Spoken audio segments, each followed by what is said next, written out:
Okay, so let's go through what's coming up so you get an idea of the course itself. So, the course structure, what are we going to do? Well, the first section is going to be designed for complete beginners. So, if you already have experience, you may want to skip ahead, but I generally don't recommend it. You might still find the beginning of this content useful.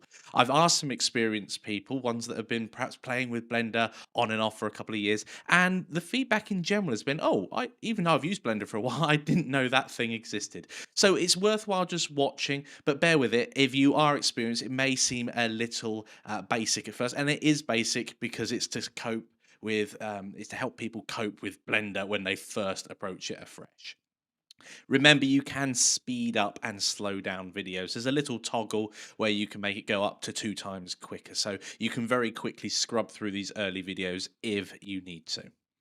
So the learning journey itself, we're really focused on making sure you guys have a very progressive learning journey. So we aim to give you a breadth of knowledge across Blender. Every lesson will focus on one key area of Blender, or sometimes not Blender. Sometimes it's just how to design, how to organize, but we tend to focus just on one thing at a time so you guys can stay focused essentially. Lessons will build on one another. So often later, especially later on in the course, you'll find that you'll be using a lot of your prior knowledge. And that tends to not be retaught over and over again. It does in the early sections, but later on, I will just use those skills that we've learnt. Now, because of this, because of the progressive nature, I would not recommend skipping lectures because it's very easy to miss something and then go, "Oh, how do I do this?" So do go through each one individually, and if you get it, then of course move on. So, one of the big things that we get early on in the course is there are lots of different ways of doing things in Blender. It's a very versatile package. So, there are always multiple paths to the same outcome. And it's important to realize that there isn't a right way. As long as you get to the destination point and you've completed, let's say, a challenge I give you guys, then that's it. You've completed it. That's brilliant. My way is not always necessarily the quickest or the way that you're going to choose. So don't see my way as the all seeing, all knowing way. There are always multiple ways of doing it. And often I'll be using the skills we've just learned in that lecture, even if there's another skill I could use in order to complete the challenge as well. If you have another route, share with everybody your experience. So there are multiple ways of doing things, and learning about all the different ones is valuable for absolutely everyone. So please share when you do that. Now you will see these green slides throughout the course. These are challenge slides. Now most lectures will have these challenge slides in them, and these challenges are important. They really hone your knowledge. They make sure that what you've just been taught you can actually apply. And often it's worthwhile going through and trying out some more things using the skills you've just learnt. Challenges will focus on specifically what has been learnt in that lecture, and it will incorporate earlier knowledge too, more so as we progress through the course.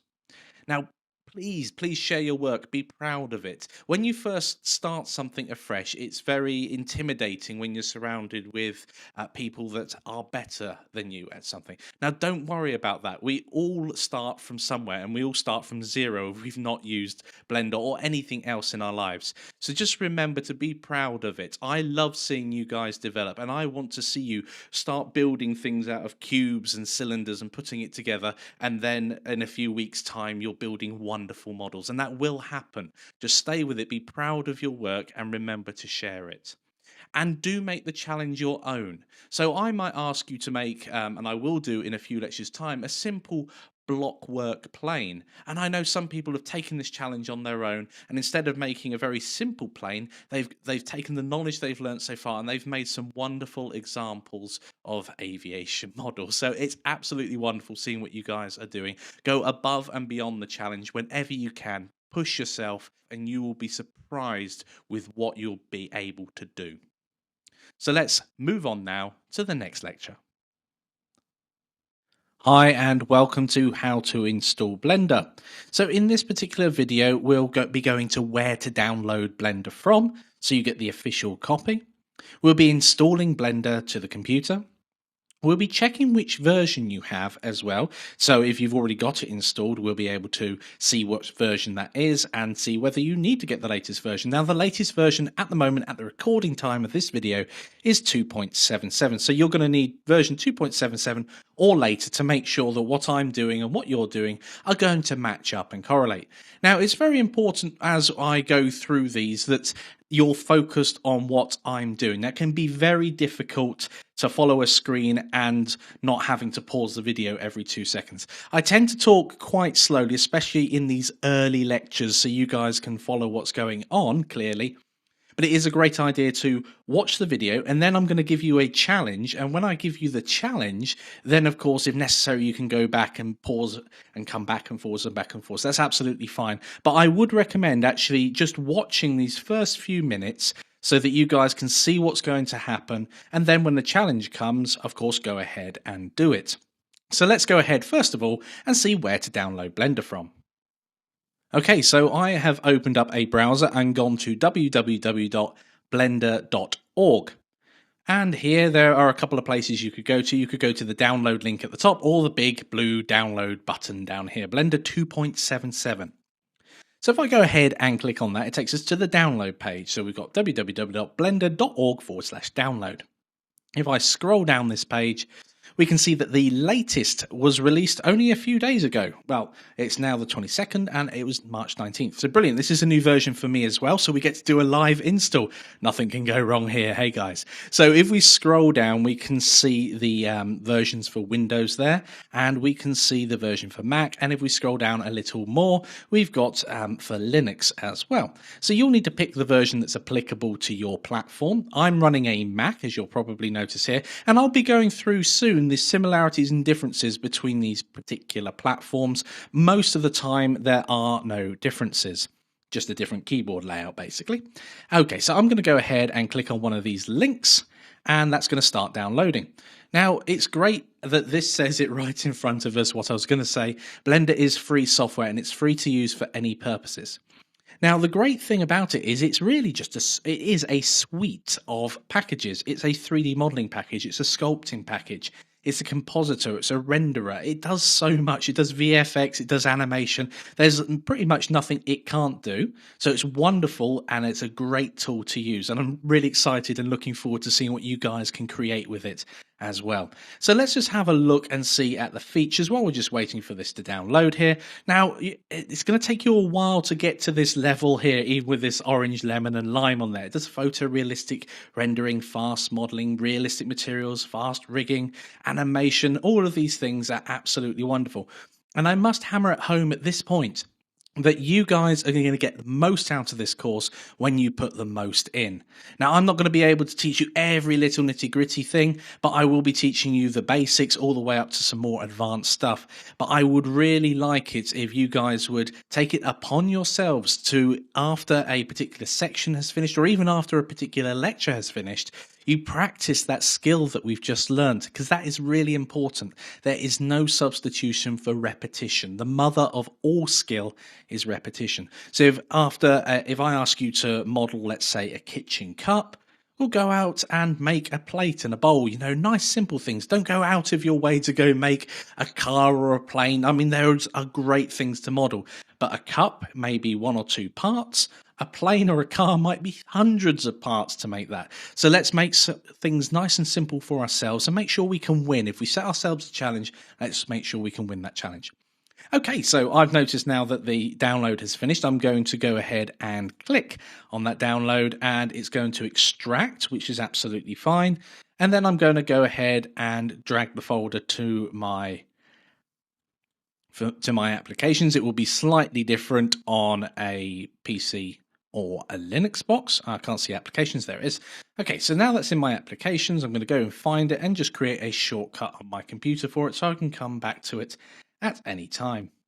Okay, so let's go ahead and open that up. Oh, it appears I already have an instance of it open. So let's go ahead and open that up.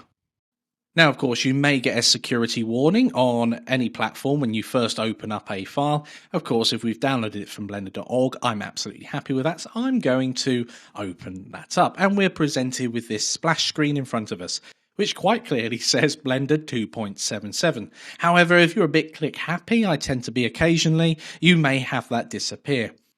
But that's not to worry, because we can still see the version number, it's right in front of us. If we look at the very top of Blender, we have this particular bar here that's called the info window. We'll use that in a future lecture, or lots of future lectures, because it's where you have file, new, open recent, all the sort of familiar things you're used to. You'll notice that you don't have a file, edit, tools, menu, and all those other things that you generally have with a program. Now this is the same across all platforms. So this is great. It means you can switch from a Mac to a PC and have to learn nothing new. It's great. Now, if we go all the way along this bar, we can see it says version 2.77, which is great. And we can go ahead and click on the little Blender icon there, and it will open up this splash screen again. So there we go. We've got the version, we've got it installed on the computer, and of course, I've got a challenge for you. Okay, I'd like you to go ahead and install Blender. So go to www.blender.org/download. Download the latest version of Blender. Now, of course, I'm using 2.77 in this particular video, but the versions of Blender tend to iterate relatively quickly, so you might be on 2.8 by the time you've watched this video. Don't worry, that will be the latest version of Blender. Install it on your computer. So this is going to be one of these lectures now where I'm not going to ask you to pause the video. I will simply let you go ahead and install it on your computer, and I will see you guys in the next lecture. Welcome to Where to Find Support. So help others to help you. That is a very critical starting point. We have a very supportive community, so asking them for help is great. That's what we're all here to help you out with. Start the conversation. So if you see someone's asking for help, but you don't quite know how to help them, just starting that conversation itself can help answer the question, because they'll start trying things. Perhaps they've got a bit of a mental block and it just helps them going. As you become more experienced yourself, you can help others too. Now, of course, you're probably thinking at this point, hang on a minute, Mike, you're the instructor. Can't you just answer all the questions? Well, I would really love to, but I think there are now something like 22,000 of you students and one of me.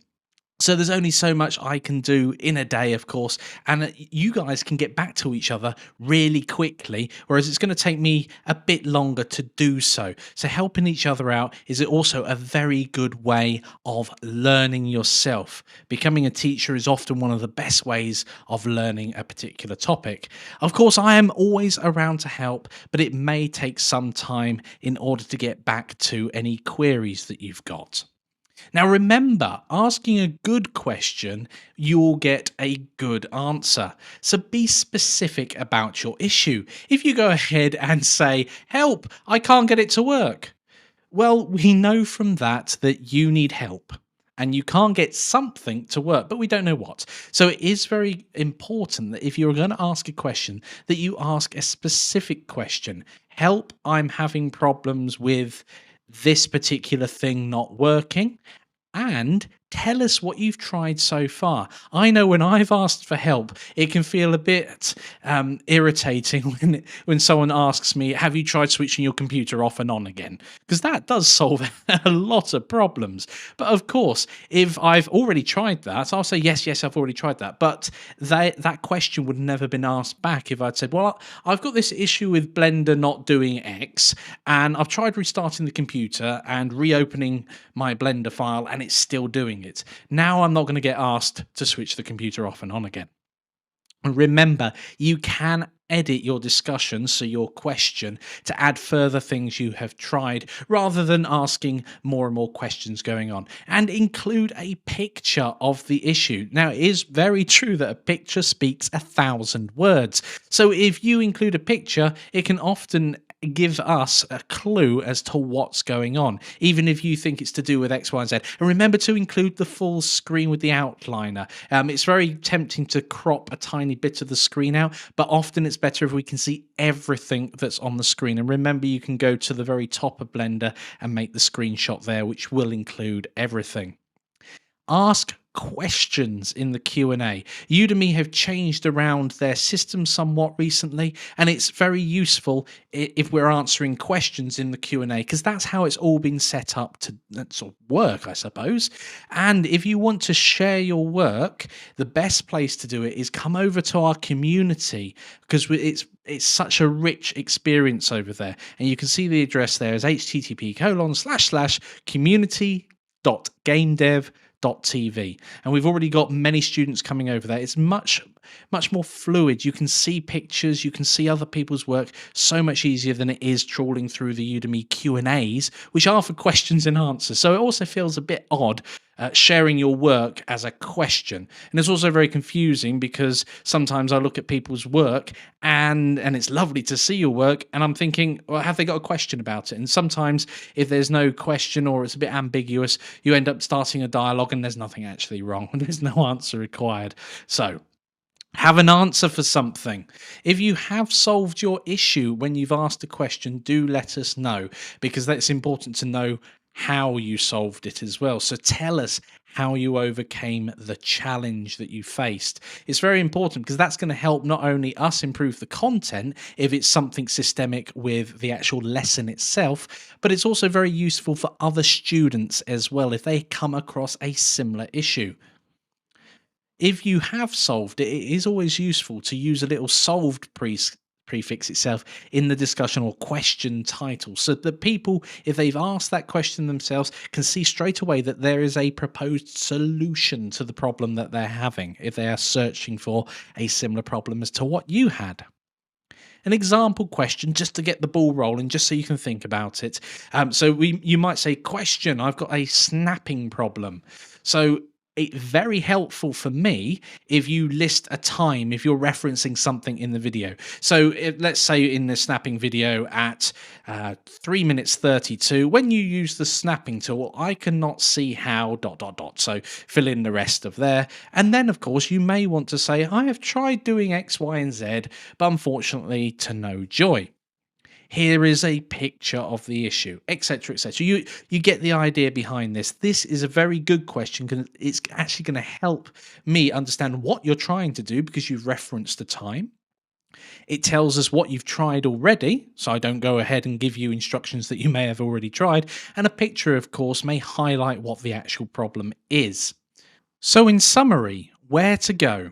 Well, if you've got a question that's specific to the lecture that you've been watching, then please use the Udemy Q&As. That's what they're now designed for. They used to be called discussions. You're here sharing the discussions a lot, and if we want you to do that, it would be best not to share in the Udemy Q&A anymore, because it's kind of odd posting work as a question, and it also helps us manage what questions we actually need to get to and answer. So if you do want to share your work, and I'd like to invite you over to our community at community.gamedev.tv. This is a wonderful place where you can share your work. It's really easy and accessible to see all the work as well. It also does what we call Sketchfab embeds, which you'll see later on in the course as well. So if you've got a specific question, ask it in the Udemy Q&As, especially if it's against a particular lecture. That helps us help you. And it also helps us modify the course itself if we get a series of questions that are all very similar in nature. If you want to share your work, then come over to community.gamedev.tv. And of course, we've got the Facebook group as well, and you're more than welcome to come and share your work and join in the discussions over there. And that's facebook.com/groups/Blender course. So those are two places you can go to share and contribute your work, especially if you're doing stuff outside. I love seeing what you guys are coming up with. And of course, if you've got a lecture specific question, then of course ask it as well in the Udemy Q&As. That's it for now, and I will see you guys in the next lecture. Welcome to the Blender layout overview. Now, this is one of these things that most people, when they open up Blender, go, what do I do here? It is a very confusing interface if you haven't used 3D modeling packages before, and some of it isn't quite intuitive, but don't worry, we'll take you through it step by step now. So in this video, Blender looks the same on all platforms, and this is great. It does mean that whether you're working on a Mac, a PC, or a box running Linux, it will look the same. And you will see why that is. It's kind of its own self contained environment. So it doesn't use the file, edit, view, tools, window that you typically see on the top of most applications. I'll be going through how to switch and change layouts. It's a very cool feature where you can actually save a layout if you found one that you like working with. And of course, you can immediately switch to it as well. So that's very, very powerful. Go through the main sections of the Blender interface, all the different window types you can have within this one interface, and how to move and change Blender's layout. It's a very powerful tool. And it's got lots of different variety that you can set up. And of course, we're all using different monitor sizes. Some of us are on a laptop. Some of us have got a whopping great big 4K monitor in front of us. So the way that you set up Blender will be slightly differently based upon this. So without further ado, let's hop on over into Blender. So welcome back into Blender, and the first thing that we're going to cover in this and the next lecture is the layout. So we'll start with a brief overview of the layout here to get you guys into it. It is a bit confusing for newcomers and old hats at 3D modeling. It is a completely unique interface.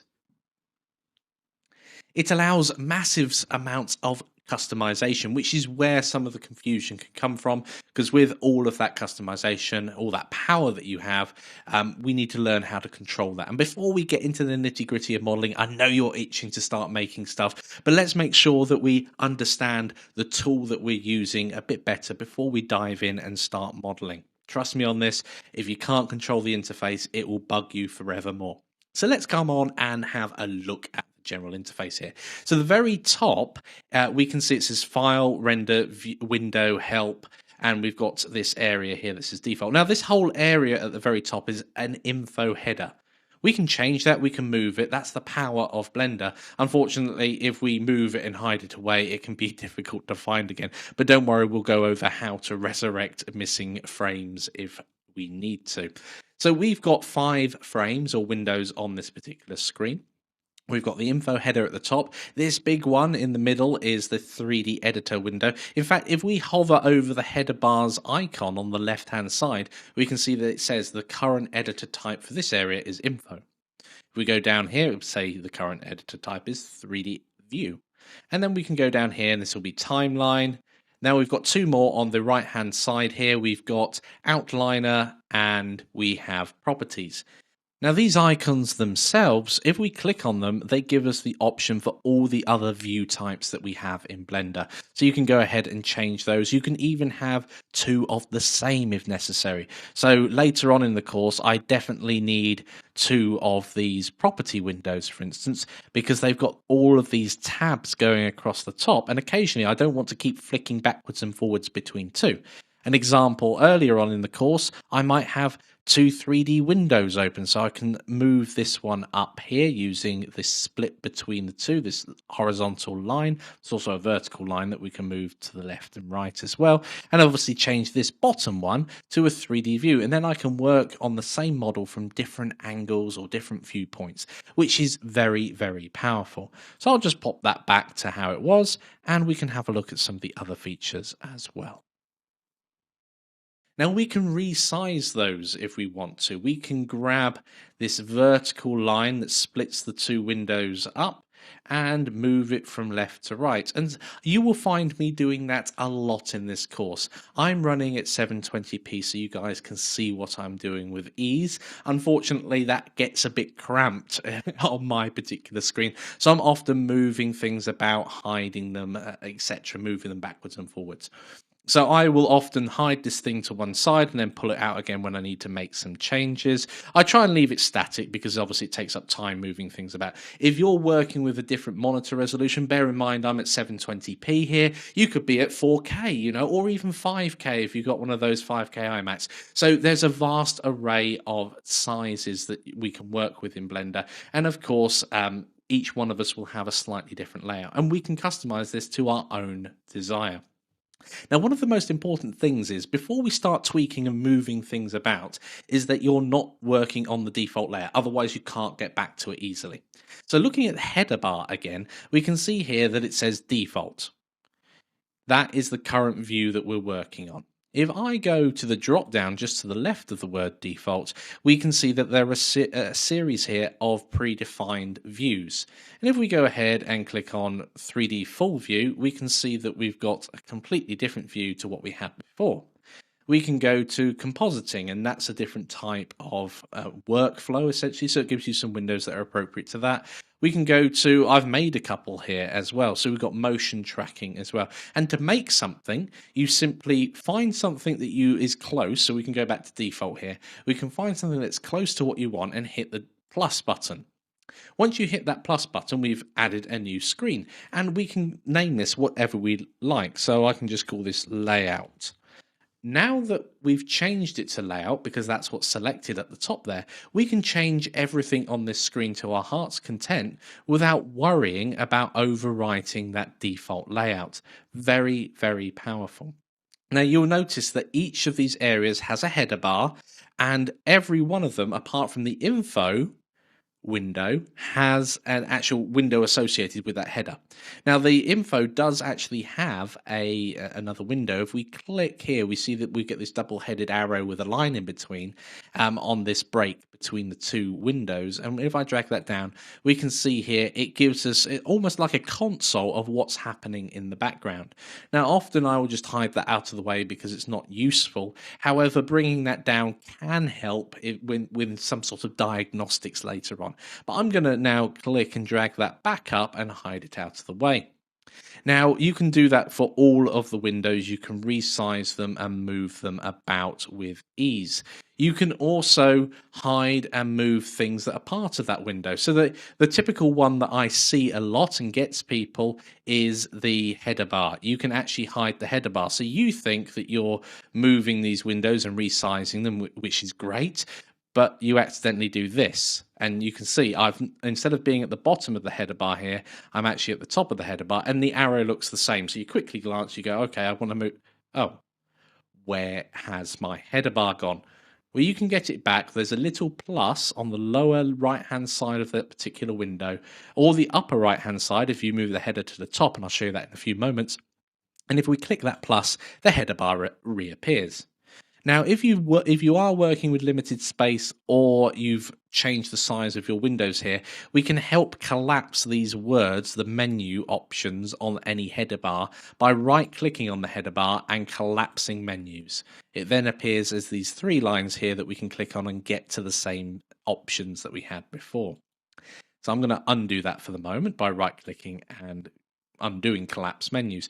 We've got flip to top, so we can actually put a header bar at the top of something, which is traditionally where header bars would be. They would be at the top rather than the bottom. However, wherever you do choose to put your header bars, I wouldn't swap about too often. We tend to focus on where things are, not necessarily what they look like or what they've called. So if you go and move things about drastically, it can actually slow your production down quite a bit, because you're then having to relearn where things are. Now, we're going to focus on the 3D view briefly here, and I'm going to show you about the tool shelf, which is this area that's opened up on the left-hand side here, and on the right-hand side there is a properties panel. Now, we can resize those, and you may have to at any point, but of course, if you resize it and make it too small, it disappears. And there is a plus and another plus on the top left and right of any window that's got these tool shelves and properties panels. So in this particular case, I can make this bottom window larger and show you as well with a UV image editor. I know that that type of window actually has, oh, I missed a click there. No. That particular window also has a plus at the top left and right, which means it's got a tool shelf and a properties panel devoted to it. So we can click the pluses and make those appear. So there we go, tool shelf on the left-hand side and the properties panel on the right. There's also a keyboard shortcut to do that. And with most keyboard shortcuts, they apply to the window that your current cursor is over. So for instance, the tool shelf, the shortcut key is the letter T. So if we go ahead and press T, whilst we're over the UV image editor, you can see that it's enabling the tool shelf on there. I'm just going to continue pressing T and move my cursor up to this window. I haven't clicked on anything, it's just where my cursor is. And a common mistake is you're trying to do an operation and your cursor has drifted off the window you're working on. And of course, the keys you're pressing, and Blender is quite key heavy, you're not actually controlling the window you thought you were controlling. Now, the properties side, you can control that with the N. Now, depending on the screen space you have, you can obviously leave these open all the time. You'll find that I open and shut them quite a bit in order to give myself a bit more space so I can show you guys what I'm doing. But again, I'll try and minimize that as much as possible. So now we've had a brief layout overview, I'd like you to just play with it for a bit. So I've got a small challenge for you. Okay guys, I'd like you to play with the layout. Now of course, what I'd like you to do here is just make your own layout. Move the windows about, hide some header bars, just get used to the general feeling of what's going on. So alter it, change window types and sizes and see how that all pans out. Now this may seem like a very, very simple task if you've used these sorts of applications before, but it's great to just ingrain that knowledge and make sure that you have it absolutely nailed. So pause the video now and give that a go.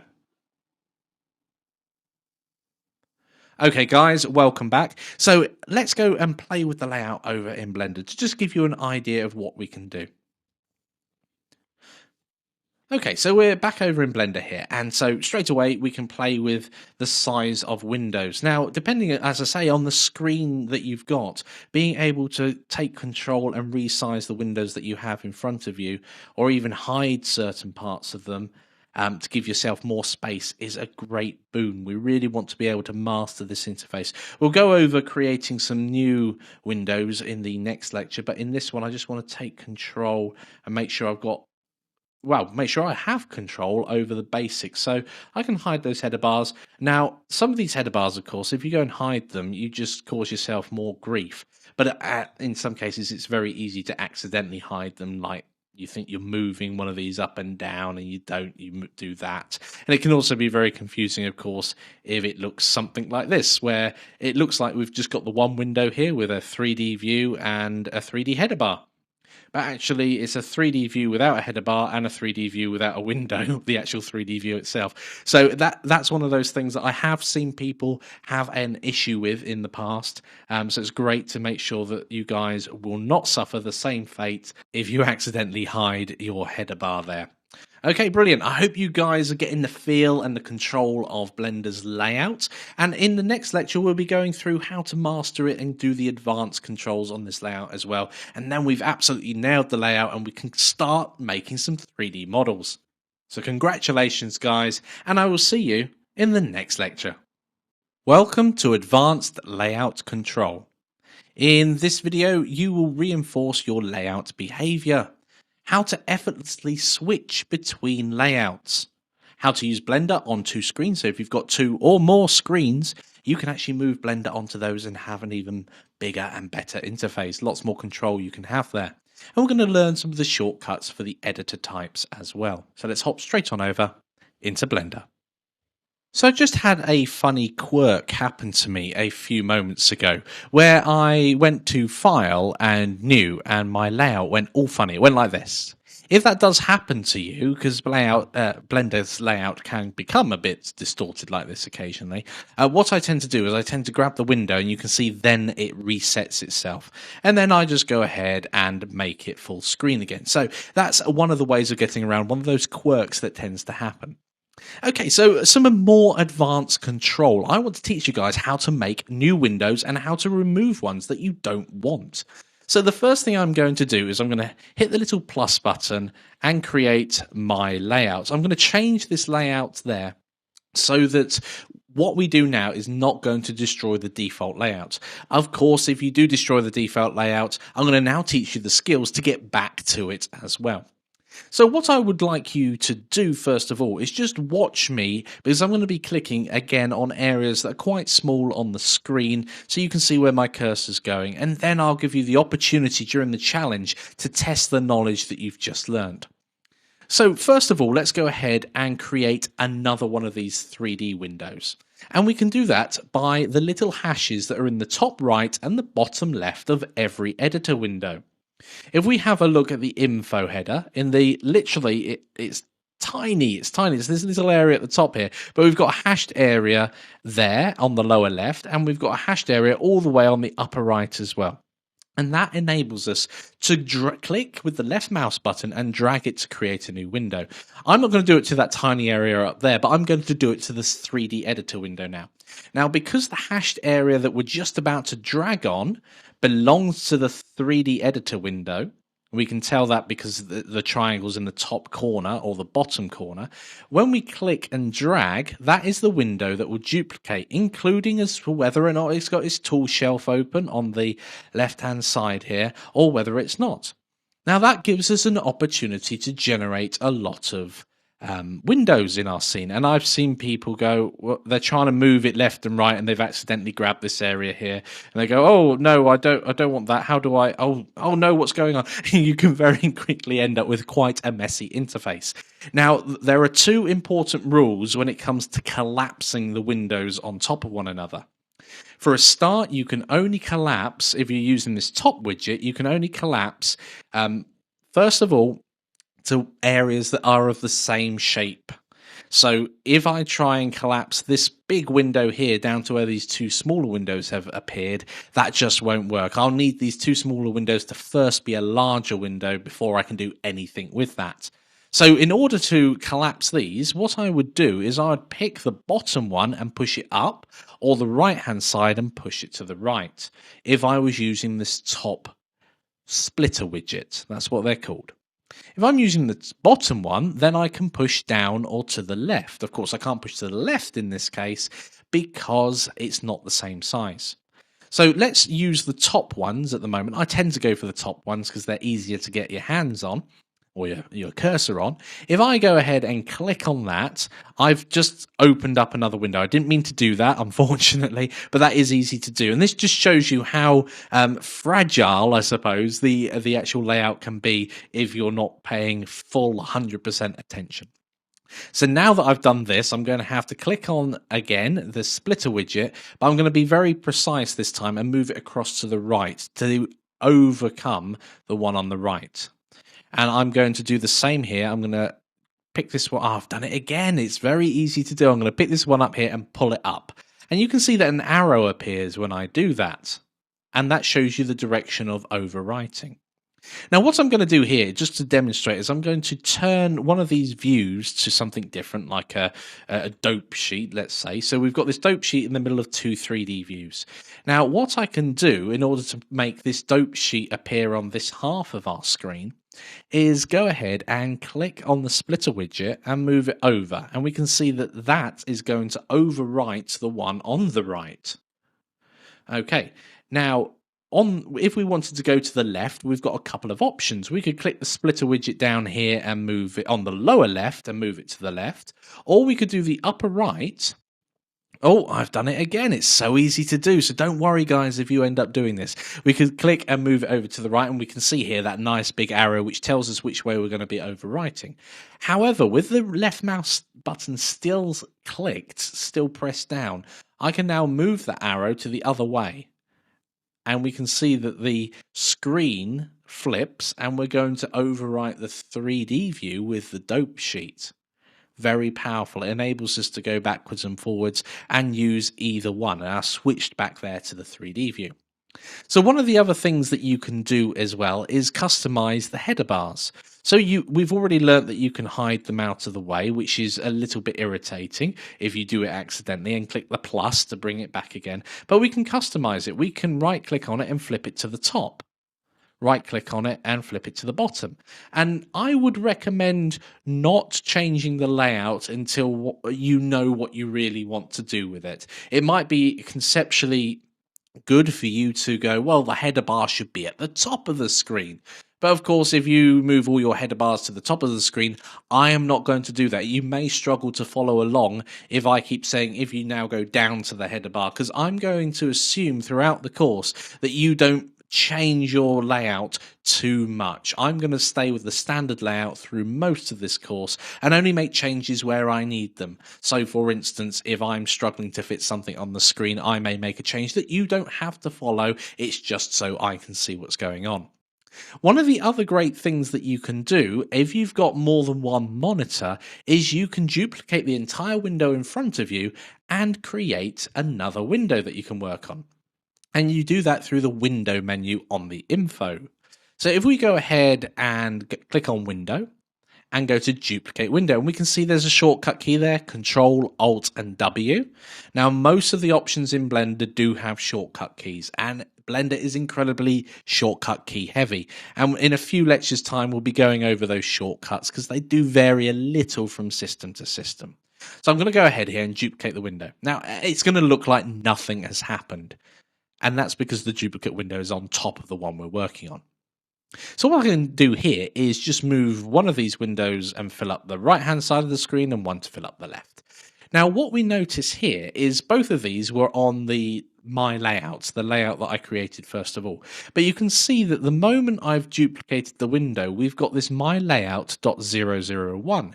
And that basically means that I've created a new layout as well by doing that. They obviously can't share the same layout. Well, they can share the same layout, but that means if I adjust one, it will adjust the other. And that's kind of not the point when you want a duplicate window. You will often want a full screen. Let's say if you're working with two monitors, you might want a full screen render happening, or you want a full screen 3D editor on all the time, so you can do all your modeling in one screen and all of your options on another. It's very powerful. One of the things to bear in mind here is when you start collapsing these down and you want to get rid of it, if I went ahead, and we can see it's blatantly obvious at this point in time that this one says my layout and this one says my layout 001, so we know which one is the master, so to speak, and which one the duplicate came from. If I go and click on this drop down for the view selection and change one to default and one to animation, that's great, but I now don't know which one's which. I could even shuffle them. Okay, so now that we don't know which one's which, if I went and shut down the master or tried to shut down the master, so which one was the master there? It's obviously this one on the left.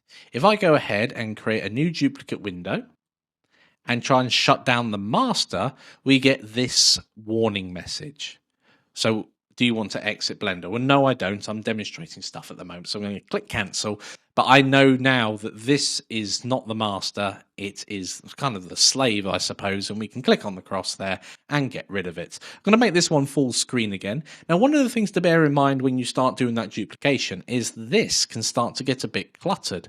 So we got default 001. Now, if you happen to be in a window, and that was the one that you duplicated to make another window, we would very quickly end up with default 001, default 002, and if that perpetuated, we'd end up with a lot of sort of clutter in that menu system. And default 002 is actually the master in this case, so let's close down the one that's not. Okay, so how do we get rid of this? Well, there's a cross there, and if we do that, we can delete the active screen. So we've got a series of options here. Default 002, delete the active scene, delete the active scene. I don't need those, and I don't want them to clutter up here. My layout 001, I'm going to delete that because it is identical to my layout, and having duplicates all over the place is going to be a pain. Okay, so now we've mastered more advanced layout techniques and moving things about. There's just one final thing, and that's the shortcut keys for the actual changing of the screens. So we can go ahead straight away and hold down Shift and use the F numbers along the top of the keyboard.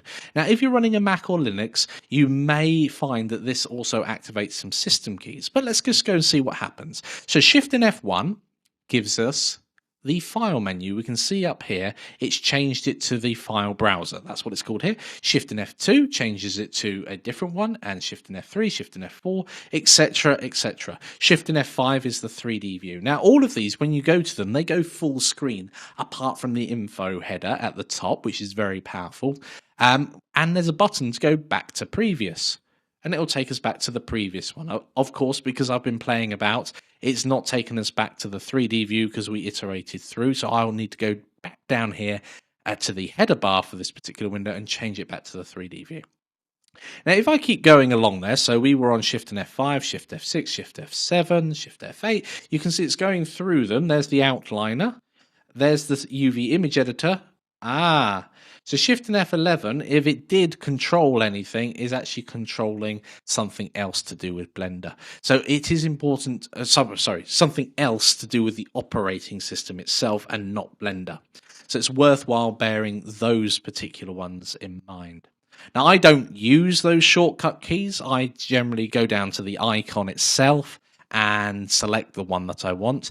Primarily, I suppose, to make sure you guys can see what I'm actively doing rather than just randomly hitting shortcut keys all the time. But feel free to learn those shortcut keys so you can quickly flip between different screens. And with all that knowledge, I've got a layout challenge for you. I would like you to get back to the default layout. So go ahead and open up the layout mess.blend from your resources. Now, if you haven't downloaded your resources yet, remember they're against the talking heads at the beginning of every section. And we put them there so they are not against any specific video, so you can get them all at once. It's great if you need to work offline at any point that you've got all the resources together. So make sure you've opened that up. Now, this itself is a ruined workspace, which I would like you to get back to the default layout. And remember, I'd like you to also share your success. This not only helps me know that you guys are understanding what you're learning, but it also is wonderful to see you progress. So please make sure after you've completed the challenge and any other challenges that you share your work so we can all see how we're doing. So pause the video now and give that a go. Okay guys, welcome back. Let's go and open up this layout mess and see how it looks. Okay, so first of all, I'd just like to say that I have extracted the Section 1 assets into their own folder. I've named it in my documents file system here. I've named it in Documents, Section 1, Layout Mess. Now, what I would like you guys to do is make sure you don't end up being a bit messy with your file system. Now, later, at the moment, it really doesn't matter that much. But it's very good to ingrain the habit of good file structure and good naming. So be aware of that from now onwards, because later on it's going to become critical that things are stored in an appropriate place and are named appropriately as well. Otherwise, it can be very confusing and things can start to break and fall apart, and we don't want that. So let's go ahead and open up Layout Mess. Okay. Wow, okay, so we've got a bit of a layout mess here. Now, there are going to be two ways of solving this problem. Now, if I haven't changed the default screen layout, I should be able to get back to it through the info header. But I'm not sure whether I've done that. So let's go and work with that first of all. So let's go and change this type to an info header and change it from my layout to default. Bingo. Okay, so if you went through that way, well done. Kudos for you being able to think ahead and go, well, if Mike left the default layout, okay, I should be able to get back to it that way. But let's presume that I had overwritten it, which is entirely possible. So I'm going to go to File and Revert. That's going to take us back to the previous state the file was in. So what can we do here? Well, there are a couple of ways of approaching this. You can get the layout roughly right and then change all the window types, and that's what I'm going to do rather than doing it individually at a time. So I'm going to, first of all, I'm going to move this one out and then down, and that will give us the, what was it? This was outliner and this was properties, so that's fine. That one's sorted over there. This one here, well, there's an info bar at the top, and then there was a timeline at the bottom. So let's put a timeline there, and this was a 3D view. 3D view has the header down the bottom, down the bottom. Okay, so I'm going to right click here and flip to the top there. So the outline is now looking like it looked before, and of course the cube would be somewhere in our scene looking kind of like that, I think it looks like normally. Okay, so we saw there that there were actually two ways in which to accomplish this challenge, and you'll find that that comes up a lot when we're going through Blender. There will always be more than one way of accomplishing the task, especially when it comes to modeling. Now, there are often efficient ways of working or different ways of working, and sometimes I will do something to demonstrate the lesson we've just learnt. But of course, if you know another way of doing it, as long as you get to the same end result and you're aware of the other way of doing it as well, that's a great way to progress. It shows that you guys are thinking outside of the box, going beyond of what I've taught you as well, and being able to apply all of your knowledge. So that's brilliant. Remember, of course, I'd like you to share your work so that we can all join in and see what's going on. It's brilliant for myself. I see you guys progressing. It's a great sense of achievement all round. And of course, I will see you guys now in the next lecture. Welcome to Control Interfaces. In this video, we're going to talk about keyboards, mice, and the general interface that Blender has as well. So first of all, keyboards. Well, if you have a Mac, then the F keys on your Mac at the top, F1, F2, F3, etc., you're going to have to hold down the function button, wherever it be. On a laptop, it's usually on the lower left of your keyboard. If you've got a full-size keyboard, it's above the cursor keys in the middle. So that's something to remember. And also, it's not only Macs that suffer from this. Some laptops also require the function key now to control those F numbers at the top. And those are used throughout Blender if you decide to use the keyboard shortcuts.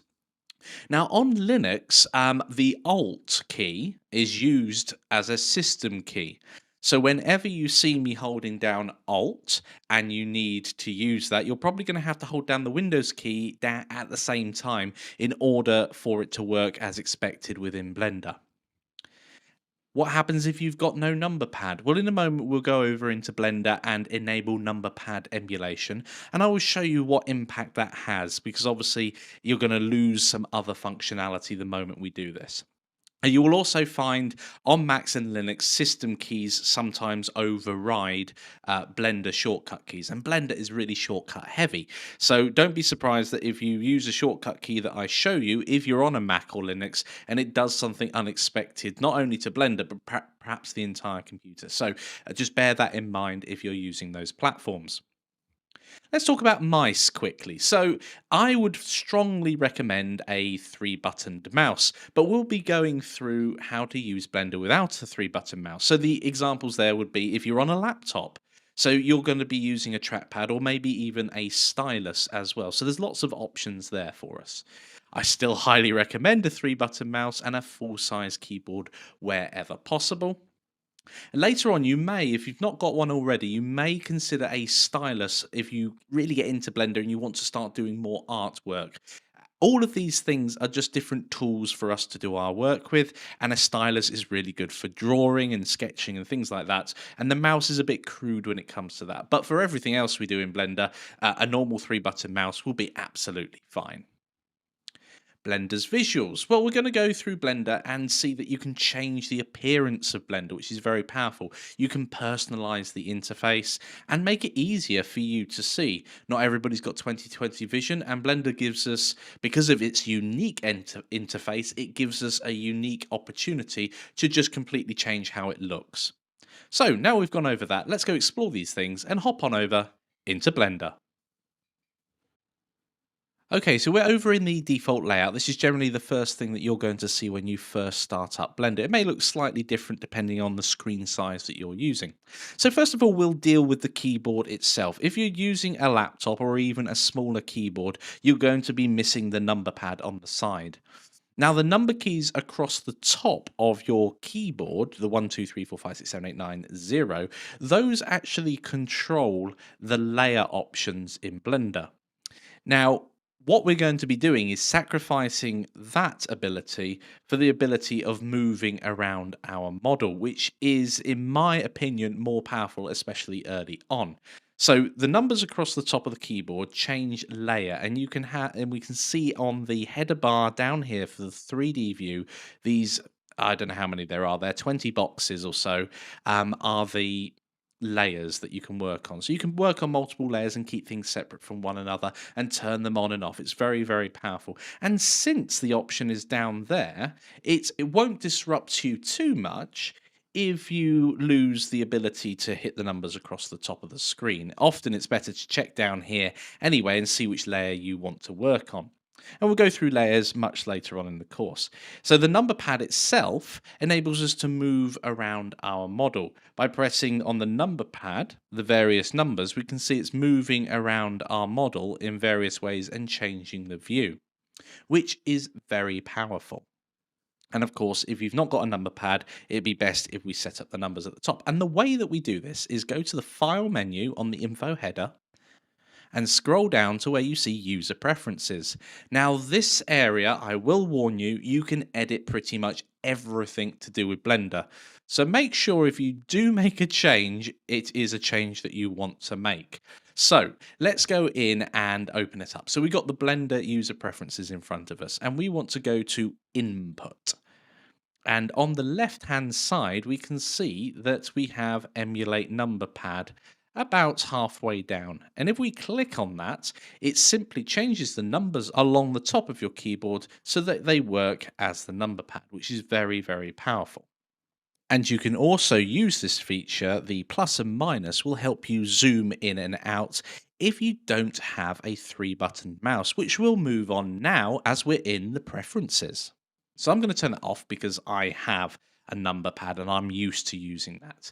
So I'm going to turn on now emulate 3-button mouse and we'll explore how that works. And I'm going to make sure I save the user settings. That is important. If you don't save the user settings, it won't remember what you've done.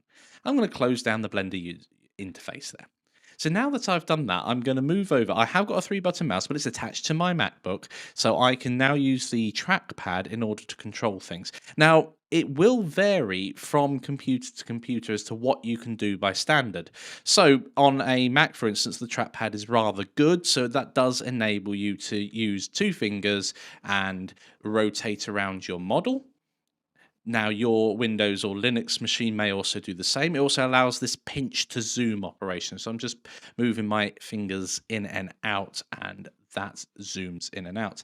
Now, if I want to pan to the left and right, I can hold down Shift whilst using 2 fingers, and we can see that pans left and right. And using all of those together, we actually get a reasonable result and quite a quick and easy method of use. However, if your trackpad only supports clicking and it's not got all these multi-touch things, you can still use the actual system. It's absolutely fine. You simply hold, once that emulate is turned on and you've saved your settings, you can hold down Alt, and this is the screencast key for Alt there, and when you left click, that enables you to orbit around your model. Great. How do we pan? Well, we continue holding down Alt and we hold down Shift, and then we can click and pan left and right. So that is really, really powerful. Now let's have a look at what would happen if you wanted to change the interface, how it actually looks. And some people will want to do this so it's higher contrast, so it's easier to see, easier to work on. And once again, you can go to File, User Preferences, and this time we're going to go to the themes. And this gives us a load of presets and we can change all the colors everywhere. So if we go to this presets section, we can see there are a load of different options. And Flatty Light is one that I quite enjoy. It really does boost the contrast and make the screen easier to read. Now, I'm not going to use a special theme because I want to make sure it is as similar to the default state as possible as we're going through. But one of the other things you may want to do is change the size of the font independently of the rest of the interface, and you can do that over on the System tab. Now we have this option here that says DPI, and that allows us to scale the interface so you can make the text smaller or you can make the text larger, and that's completely independent of the window size itself. I'm going to set that back to 72, and that's really powerful. If your eyesight's not that good, you can enlarge the DPI of the application itself, and that's also great because it doesn't affect the rest of your computer either. I mean, one of the options would be to change the resolution of your screen, but that's not ideal. This allows you to actually scale the text up so you can read it really easily. Obviously, that's too extreme for me, and I'm going to set that back to 72, which is the default. So that gives us a great overview of what you can do to Blender's interface, how you can customize it. And remember, it is your system. Make it your own. Make it as easy for you to use as possible. Finally, any settings that you have changed, remember to save your user settings, otherwise it won't come back next time. Now, if you accidentally make a change that you don't want to keep, you may want to revert back to Blender's default state, which you can do. It's in the file menu itself. If we scroll down here, let's see, load factory settings. Now, the danger of loading factory settings is it wipes all of the settings that you have set up. So use this with caution. If you've spent a couple of years, let's say, using Blender, and then you go and use this, you're going to have a lot of setup time again. But if you're playing about with Blender initially, trying to get a style that you like, and you overwrite the default startup file, which we can do here as well, save startup file, then at any point you can just click load factory settings, and we're back to there. And I've got this graphical glitch again, so I'll just sort that out. There we go. We're back to the default layout. So that's very powerful that we can reset everything and start again and play with it and enjoy it. So make the alterations that you need to make Blender comfortable for you to work with, and I will see you guys in the next lecture. Welcome to controlling the 3D editor. By the end of this video, you'll be able to do the following. You'll be able to rotate or orbit around any of your models. We'll be able to pan to the left and the right and up and down. We'll be able to switch between the standard view types so we can look at our models from different angles.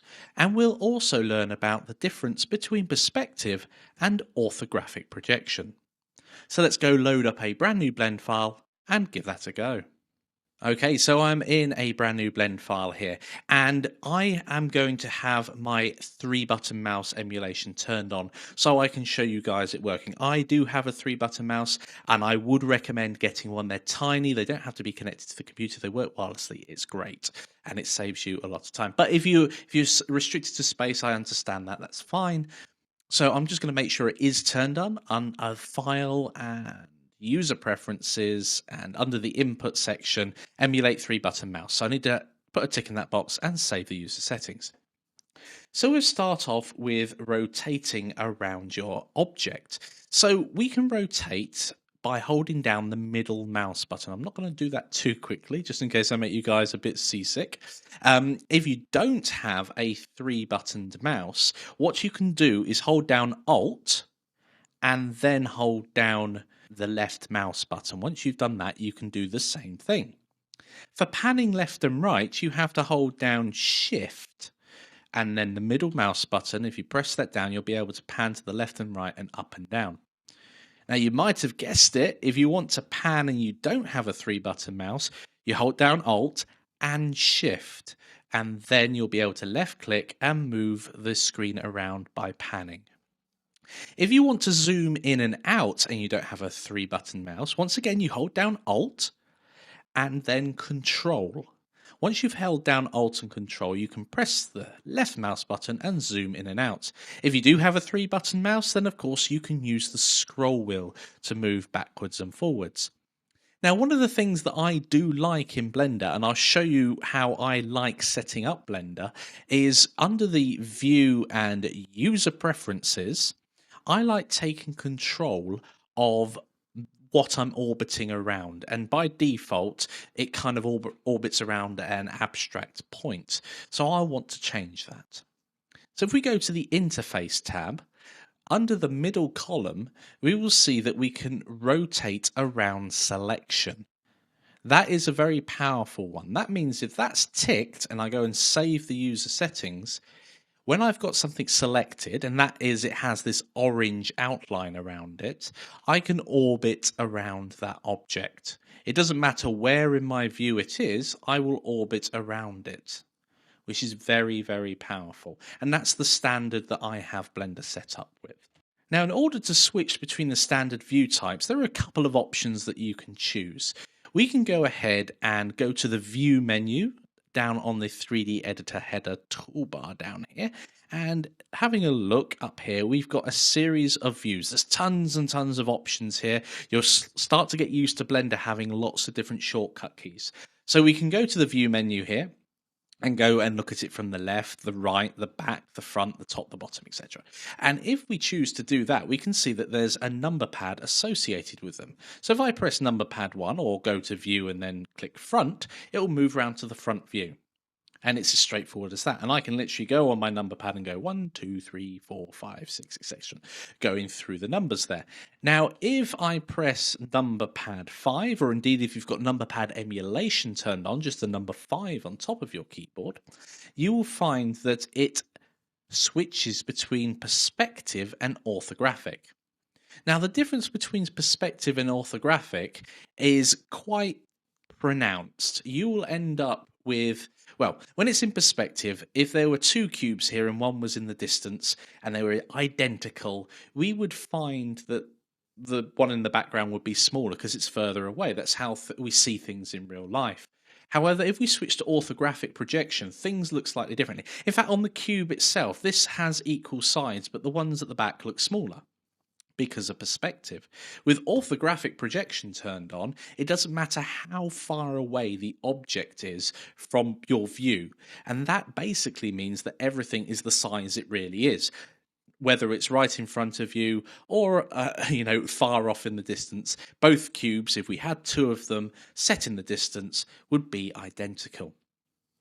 Okay, guys, it's challenge time. What I'd like you to do is literally go crazy. Zoom in and out. Try panning and rotating around the default cube. Really get the hang of this control because you're going to be using it lots and lots. After you've played about with moving around your view with the mouse or your trackpad, switch between various views. So try out that number pad or turn on numpad emulation and use the keys at the top of your keyboard, or indeed use the view menu. That's just a little slower. Sometimes I will use menus and sometimes I use the keyboard shortcut. It does depend how I'm feeling generally. So switch between the various views, play with that. So pause the video now and give that a go. Okay guys, welcome back. Let's just play with that over in Blender. Okay, so I can see I'm in orthographic projection at the moment because up in the top left it says user ortho. If I hit the numpad 5, it'll change to perspective. That's great. And looking at these arrows here, it looks like I'm upside down. So I'll go and rotate around. That's looking pretty good. Okay, can we pan around and put this? Yes, we can. And I've got orbiting turned on around this object, so it will stay there as we go around it. If we didn't have that turned on, by the way, I might as well show you what it looks like without it turned on. So I'm going to turn rotate around selection turned off, and then, oh, made that full screen. Then when we're rotating, you see it sort of orbits the midpoint of the view itself. So around here, it's not as easy to control moving around a particular object. We have to rotate, go here, rotate. Oh, I've gone too far. So with that turned on, let's go back. Where are we here? User preferences, and then rotate around selection under the interface tab. I'm going to save my user settings so it stays there. And now I'm rotating around that cube itself. Brilliant. How did you guys get on? I hope you are able to move around in Blender now. And I will see you guys in the next lecture. Welcome to selecting and taking action. In this video, you'll understand what the right mouse button does. You'll understand what the left mouse button does. Why this is different from other 3D programs, or probably most programs that you've used on a computer before. We'll go through the differences there and why it happens like that.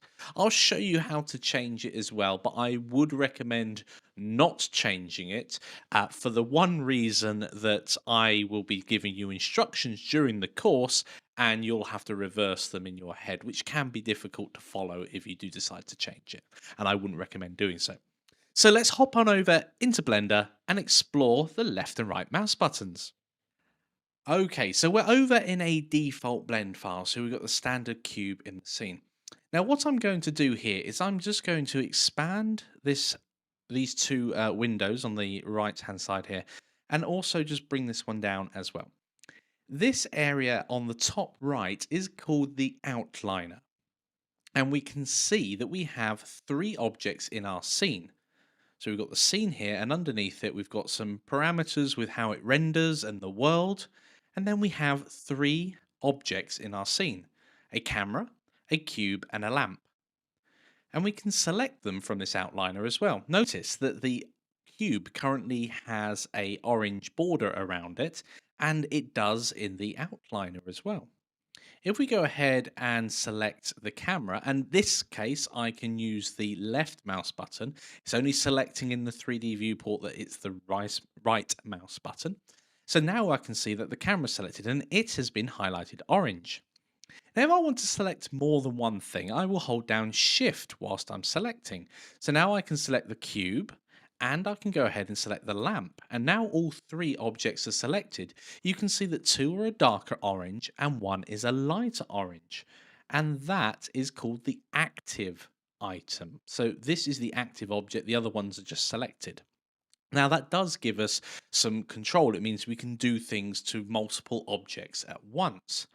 Now, when you're first using Blender, it is very tempting to use the left mouse button to select, like you do in pretty much every other program. It takes a while to get used to, and I would suggest leaving it as that setting because otherwise it can get a bit difficult later on, and I'll show you why now.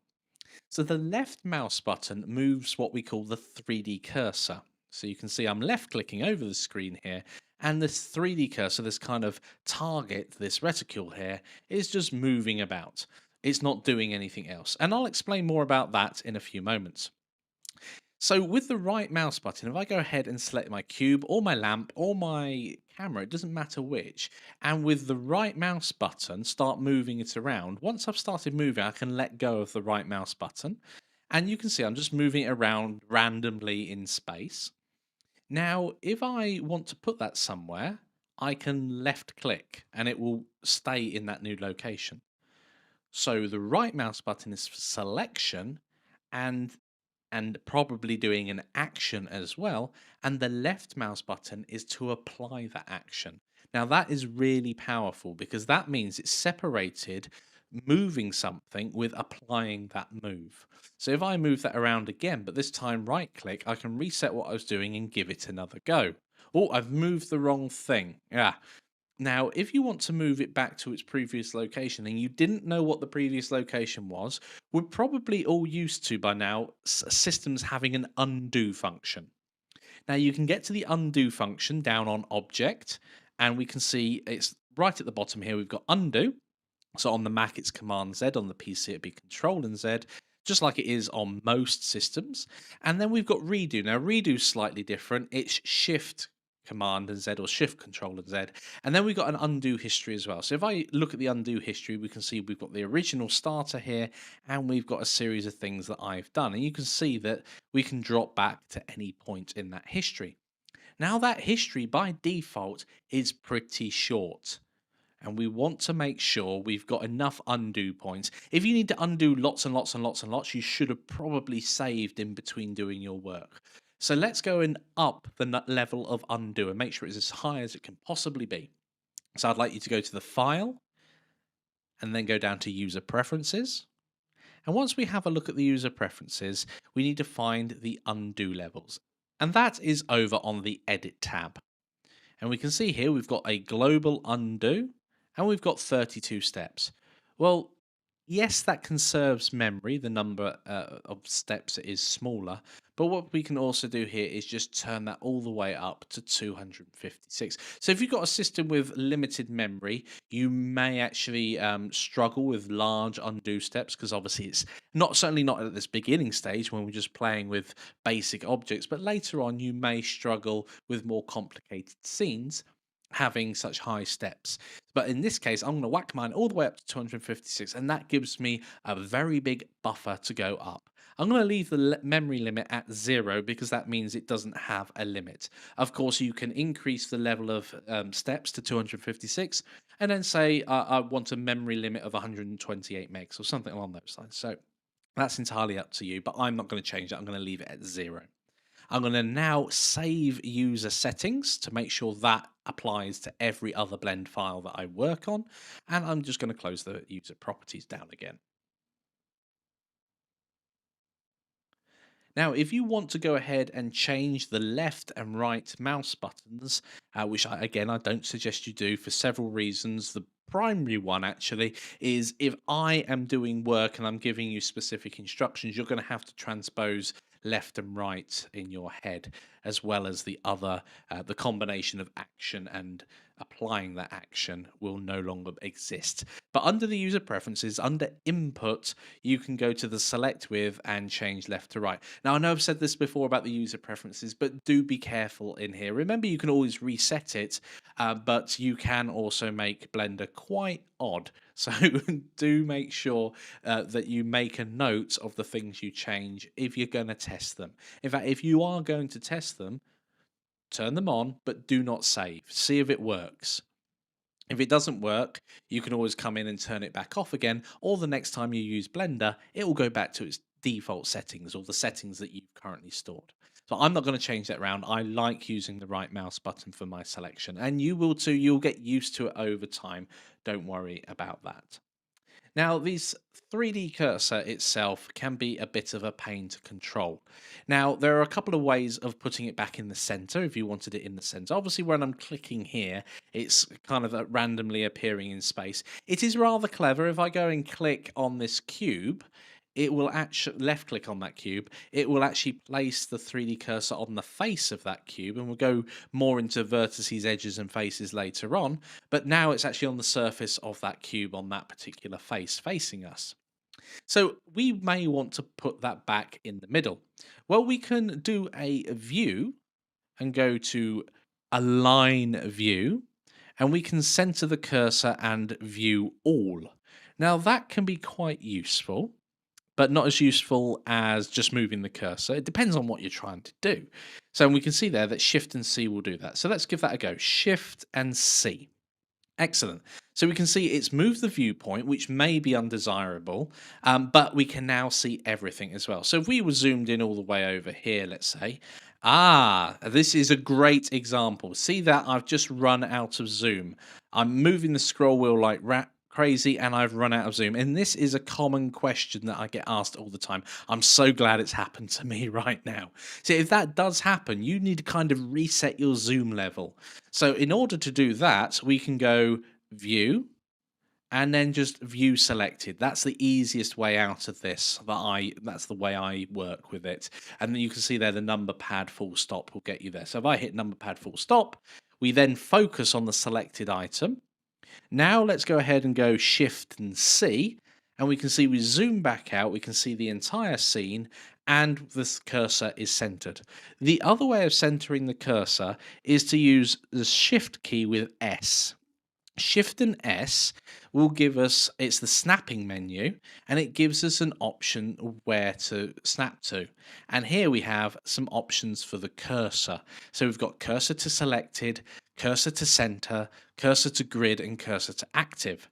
So if I go cursor to active, it will move the cursor to the active object. You know, I was saying earlier that if we select more than one item, that's not a great selection order. Let's do it that way around. Now the lamp is the active icon. If I go Shift S and cursor to active, it will move to the active object. In fact, it moves to where this little orange dot is, which is called the origin, on every particular object. The other options there, we've got cursor to grid. So it's going to align it with the grid. If we were to look down on our model in perspective, we can see that it's gone to the closest possible grid, the whole number it can go to. So if we go 1, 2, 3, it's gone to the fourth one along in the X direction, which is this red arrow here. What else have we got under there? Shift and S, cursor to center. Okay, so cursor to center will move it to the center of the scene, where X, Y, and the blue line that you can't see, Z, equals 0. And that is very powerful. You'll want to properly generate a lot of objects at the center of your scene. Now, one final thing, the the what is it, cursor to selected. Now this is a kind of an odd one because when you've got more than one object selected, it's going to put it in the middle of them all. So if now we try that, it should end up where the 3D manipulator widget, this little white ball with multicolored arrows coming out of it. If we go Shift and S and move the cursor to selected, we see that it's gone to the average position of the objects that we have selected. And that is very powerful as well, because that is how you can place something directly in the middle of two particular objects. And that is essentially the purpose of the 3D cursor, at least in the early stages. We're going to use the 3D cursor to tell Blender where we want to place objects. And that is very powerful, having the ability to just move it around anywhere that we want. So another useful thing to know is where things are in the menu, and I try and give you guys the menu options so you can physically see where they're situated. Most of them are logically placed, but the 3D cursor, the movement of it this is one of these things that it's not quite intuitive because it's not an object, yet it's part of the snapping menu, which is underneath the object menu. So if we go to objects on the 3D editor header bar, and then go to snap, which is just about a third of the way up, a quarter of the way up there. And then we get the same options we had before. And of course, you can see that the shortcut key there is Shift and S, and that's where this menu comes from. Brilliant. So now that we've gone over here, I have a small challenge for you. Okay, so your challenge is to practice selecting objects. Select multiple objects, select individual objects, get the hang and the knack of doing that. Try right clicking and moving those objects as well. See how that plans out. Now, you're not going to have much control at the moment, but don't worry, that's not the point. At the moment, we're just trying to get you in the hang of using the right mouse button to actually select and then to move them as well. Try moving around the 3D cursor and remember that's the left mouse button. Get used to the right mouse button selection. That's kind of the real crux of this particular lesson. And remember the left mouse button to apply the action. So if you do move something with the right mouse button, if you click the right mouse button again, practice that cancels the operation. Or if you move it and you like the new location, hit the left mouse button to apply the action. So pause the video now and give that a go. Okay guys, welcome back. Let's go through the challenge and see if we can do all of these things. Okay, so we're back over in Blender and I've opened up a default blend file by going File and New. So we've got everything back to how it is standard if you were just opening up Blender by itself. Now that I've done that, we just need to practice a few things. Practice selecting multiple objects was the first part of the challenge. So I'm going to go ahead and click on the camera. Excellent. I'm also going to click on the lamp. Brilliant. We can see it's highlighting that lighter orange color. Now, when we select anything, we can also select things in the outliner itself. So we've got the camera, the cube, and the lamp in the outliner over on the right-hand side here. And we can right click. No, we don't right click over there. We left click over this side. So it can be a little bit confusing remembering what to right click on and what to left click on. Essentially in the 3D view, you'll be right clicking to select things. Now we can select multiple things at the same time by holding down Shift and then right clicking on the various objects. And we can see that all three have been selected, with the last one to be selected being a lighter orange color. And that means it's the active object. Okay, remember the active object, because that's the thing that things are going to apply to, are going to happen to if you start doing any operations.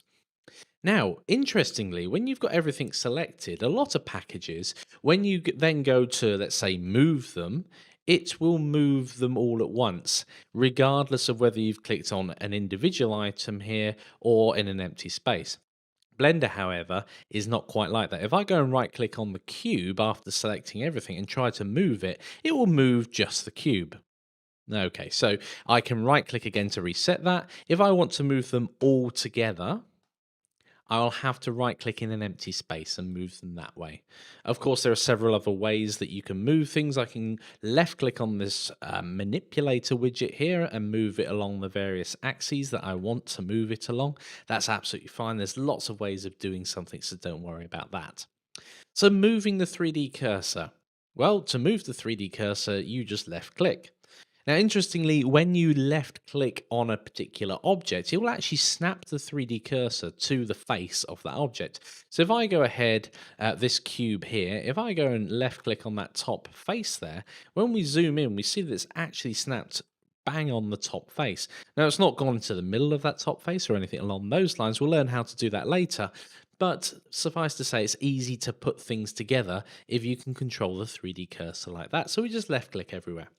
Now, it's going to take you a while to get your head around the left click, right click thing. It does make sense. It is incredibly powerful. However, it will probably take you a couple of weeks of using Blender before you've stopped left clicking to select things because it's so habitual with every other bit of software. So do get used to, over the coming lectures, etc., getting used to the right mouse button for the selection and starting an action like moving something about, and then left clicking to apply that action. Okay, guys, you've done great. Well done. And I will see you in the next lecture. Welcome to Basic Object Transformation. Wow, that sounds like a mouthful. Don't worry, it's relatively straightforward. So let's go ahead and make something. So we're going to learn here how to scale or resize. Blender calls it resizing, rotate and move or translate objects. We'll also be learning how to constrain those particular operations as well. Speaking of operations, we're going to introduce you to the operator panel. This is something that confuses people, especially when you've not used Blender before, because it's a kind of a phantom. It disappears when you need it again, and I'll explain why and what is happening. Understand the 3D manipulator widget. We've already seen it. It's that white ball in the middle of the screen with the multicolored arrows coming out of it. I'll explain more about that for you. And we're also going to add objects to our scene. So we're going to be building with primitives. So let's hop straight on over into Blender. Okay, so we're over in a default blend file here, and I would suggest for the moment that you watch what I'm doing and where I'm clicking so you can get a good grasp of all of the items. We've got a lot to go through in this lecture, and I wouldn't want you to miss anything as we go through. So we've got our cube in the middle of our scene here, and we need to do something with it. We need to make it smaller, we need to move it to another position, we need to put it at a different angle. Now, we have some options up on the top left on the tool shelf for transforming. That's great. We're doing transformation. This sounds great. So we've got translate, rotate, and scale. Those are the three most common things that you'll be doing with objects. So we can translate. And what does translate mean? It means move. And we can right click to cancel the move, or we could have left clicked to apply the move. Now you'll notice as you hover over these, it actually tells us what the shortcut key is. It also tells us a bit more detail. So translate, it actually has in brackets there, move the selected items. Rotate, the shortcut is R. So that's great. Translate, rotate, and scale is S. So scale is S and rotate is R. That's great. But translate is G. So I think about that as grabbing your object, grabbing it and moving it about your scene. So that's also very powerful. So I can go here and I can hit the G key and start moving things about. Now, remember that the keys that you press, your cursor has to be over the appropriate window. Now, the G key might do something different over another window. So make sure your actual cursor is over the window before you start pressing it. Pressing the G key, the R key, or any other shortcut key. So if we press the R key, we can move it about, and the S key, we can scale it up and down. Now you'll notice it doesn't go to nothingness, it actually flips inside out and comes out the other way as well. Now that can cause you problems later on, so if you want to scale up, make sure you don't push through yourself and end up negative. If I can draw your eyes to where the 3D editor bar used to be, we can see that it says scale X minus 2.4, etc, etc. And that is what is happening there. So that's going the wrong way. Let's go back this way and scale it upwards. There you go. So I've scaled it upwards by roughly 3. Now, in the operator panel, if you've been paying attention in the lower left here, you might have caught that the operator panel was changing depending on what I'd just done.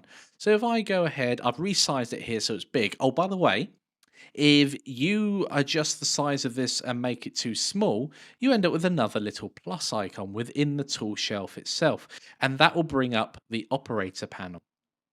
Once we're in the operator panel, this is something that confuses a lot of people. The moment you do something else, the previous operation you've just done, whether it be moving, scaling, rotating, or even undoing or selecting another item, that will break the operator panel. So if I go ahead and start moving the camera, for instance. So I'm going to use the 3D manipulator widget to move this and left click on. Ah, look at that. We can actually move things up and down in the Z direction. That's very powerful. But the moment I've done that, I've lost the ability of the transform, in this case, the scale that we had done to the cube. There's no going back. That's important. Once you've moved on, there is no going back to the operator panel. So let's say I had resized that to that amount. We've got an option here, and look, we've got a way of constraining. So the vector is the change. So if I resized it in the X direction, I can change that. Ah, look at that. We can make different shapes. Very, very powerful. We can also have that constraint whilst we're scaling. So if I hit S and scale and decide that I want to constrain it on one of the axes, I can press X. And there we go, we're making it longer and shorter in the x-axis. I can press Y and make it longer and shorter in the y-axis. And the same as Z. So Z is up in this case, and we can see it's going up and back down again, making it thinner. Now, when you're doing movements like this, sometimes it moves too much. So let's hit S again and go Z. So we're locking it to the Z axis. And let's say that's just moving far too much. What we can do at this point is literally just hold the shift key down, and that enables us to move much more slowly and have greater control. That shift key, by the way, works if we go over to, let's say, the operator panel here. We've got a slider here. We can click on Z and slide it up and down. And we can also hold down shift and slide it up and down much slower. Or we can just type a number in there, which is very, very powerful. In fact, we can not only type a number in there, but I can type 1 plus 5 plus 7.2 or something like that in there. And it will add those up for us. We can actually type equations into there, which is brilliant. You sometimes have to know how to give Blender equations, but if it's just simple multiplication or division, you can type it straight into any of these number fields that we can see. So we've already mentioned the 3D manipulator widget. On the header bar itself, for the 3D editor header, you can turn the 3D widget off and on. You can also change what it does. So at the moment, it's set to the arrow, which means translate. Okay, and then we can rotate and we can scale. And we can select either one. And if we've got it on rotate, we can left click on that and rotate it round. Now I will use a mixture of the 3D manipulator widget, or I will use the keyboard shortcuts. That's my general use. I'm just going to scale that back down now, so it's a bit smaller. And something that we've learned previously, I'm going to hit the numpad full stop and just zoom in on that selected object so we can see what we're working on. Now, the final thing, of course, is adding some additional objects to our scene. Okay, how do we do that? Well, we're going to look for something called add. And if we go down to the 3D editor header, we can see there's an add menu. If we hover over it, it gives us a bit more information, and we can see that there's a shortcut, Shift and A. And Shift and A will bring up this menu, but underneath your cursor in the 3D editor. So I'm going to go Shift and A, and we've got plenty of things that we can add. At the moment, I just want you to focus on mesh. So let's say we want to add a cone or a cylinder. We can go ahead and select one. Now, where has it appeared? Well, it looks like it's appeared down there, but because that's now the selected object, I can press the numpad full stop and focus on it. Now, that particular object that we've just created has appeared where the 3D cursor was. So if the 3D cursor had been moved at any point, it would appear there. Now, if you have a look at the operator panel, we will see that we've got some control over that primitive, that basic shape that we've just added to our scene. This control only exists for this moment in time. If we do anything else or start doing anything else in our scene, we would lose the ability to change these items down here. So we can see that the number of vertices, let's just see what that does. Let's move it to the left and right. Okay, it changes. Oh, at its smallest point, 3, we got ourselves a pyramid. Okay, and as we increase it, the base gets more and more circular. Okay, that's powerful. What else can we do? Oh, we can make it not a complete cone. So it looks like we've got a radius of 1 across the bottom and a radius of 2 at the top. I'm presuming. Let's make that larger. Yes. There we go. How cool is that? A depth. Well, what does the depth do? And I encourage you guys to play with this. You know, at this early stage, you're not going to break anything. Play with it, see what you get from it. And we won't go. I won't go into details about all the rest, what the rest of this means at this moment in time. That's something for another lecture. But you can see that you've got lots of control. If we go ahead and straight away add another object, let's add a UV sphere. And we've got options here that we can change. But of course, once we've actually done that, there is no going back. So if I decide to use the 3D manipulator widget on its moving function and left click on that arrow and move it out of the way, I can't now go back and change any of the settings I had on that particular UV sphere. It's now stuck like that. If I wanted to change the number of segments or rings that it has, I would have to create a new object. Hey guys, so this is the end of section challenge. It's going to be a bit of a bigger challenge than the ones you've had so far, but don't worry, it's nice and straightforward. I'd like you to add into your scene a cube, a cylinder, and a cone. Now place these on top of one another. Have fun with this. They don't have to be exactly butted up against one another. You can put them inside one another if you'd like. Just play with it, make some funky shapes. If you guys want to add something else other than a cube, a cylinder, or a cone, by all means, make a toy castle out of cubes that you've squished together, and the towers and the turrets can be made out of cylinders. You can have lots of fun as if these were little wooden blocks that children play with. It's amazing what you can come up with. And I'd like you to then create 4 3D editor windows. So using the knowledge that you've gained earlier on in the course, I'd like you to create the 4 3D editor windows and change them to a certain view type. I'd like a perspective, it doesn't matter where it's looking. I'd like an orthographic projection. I would like a front view and a top view. Now, in tradition, usually the front and top views would be an orthographic projection, but it doesn't matter. But if you want to make them traditional, I suppose, make the front and top orthographic as well. Remember to take a screenshot and share it with us. I love seeing your work, and I'm looking forward to seeing what you guys come up with just by using these basic building blocks. So pause the video and give that a go. Okay, so I'm going to stick rigidly to the challenge that I set here. So I'm going to create a new Blender file so I can get rid of everything that's going on there. So I've got a cube, a cylinder, and a cone. Okay, I'm going to stack them on top of one another. So I've got the cube there, so I need to add. So add, it's going to be a mesh and cylinder. Okay, so that's inside the other one just there. I think I'm going to use the 3D manipulator widget and just pull it up. Okay, now I can align my view, of course. I can look at it from the side in orthographic view. There we go. I can get a better control of how to line things up there. It's not going to be perfect, but it doesn't have to be at this stage. Don't worry about that. Okay, so what was the other one? A cone.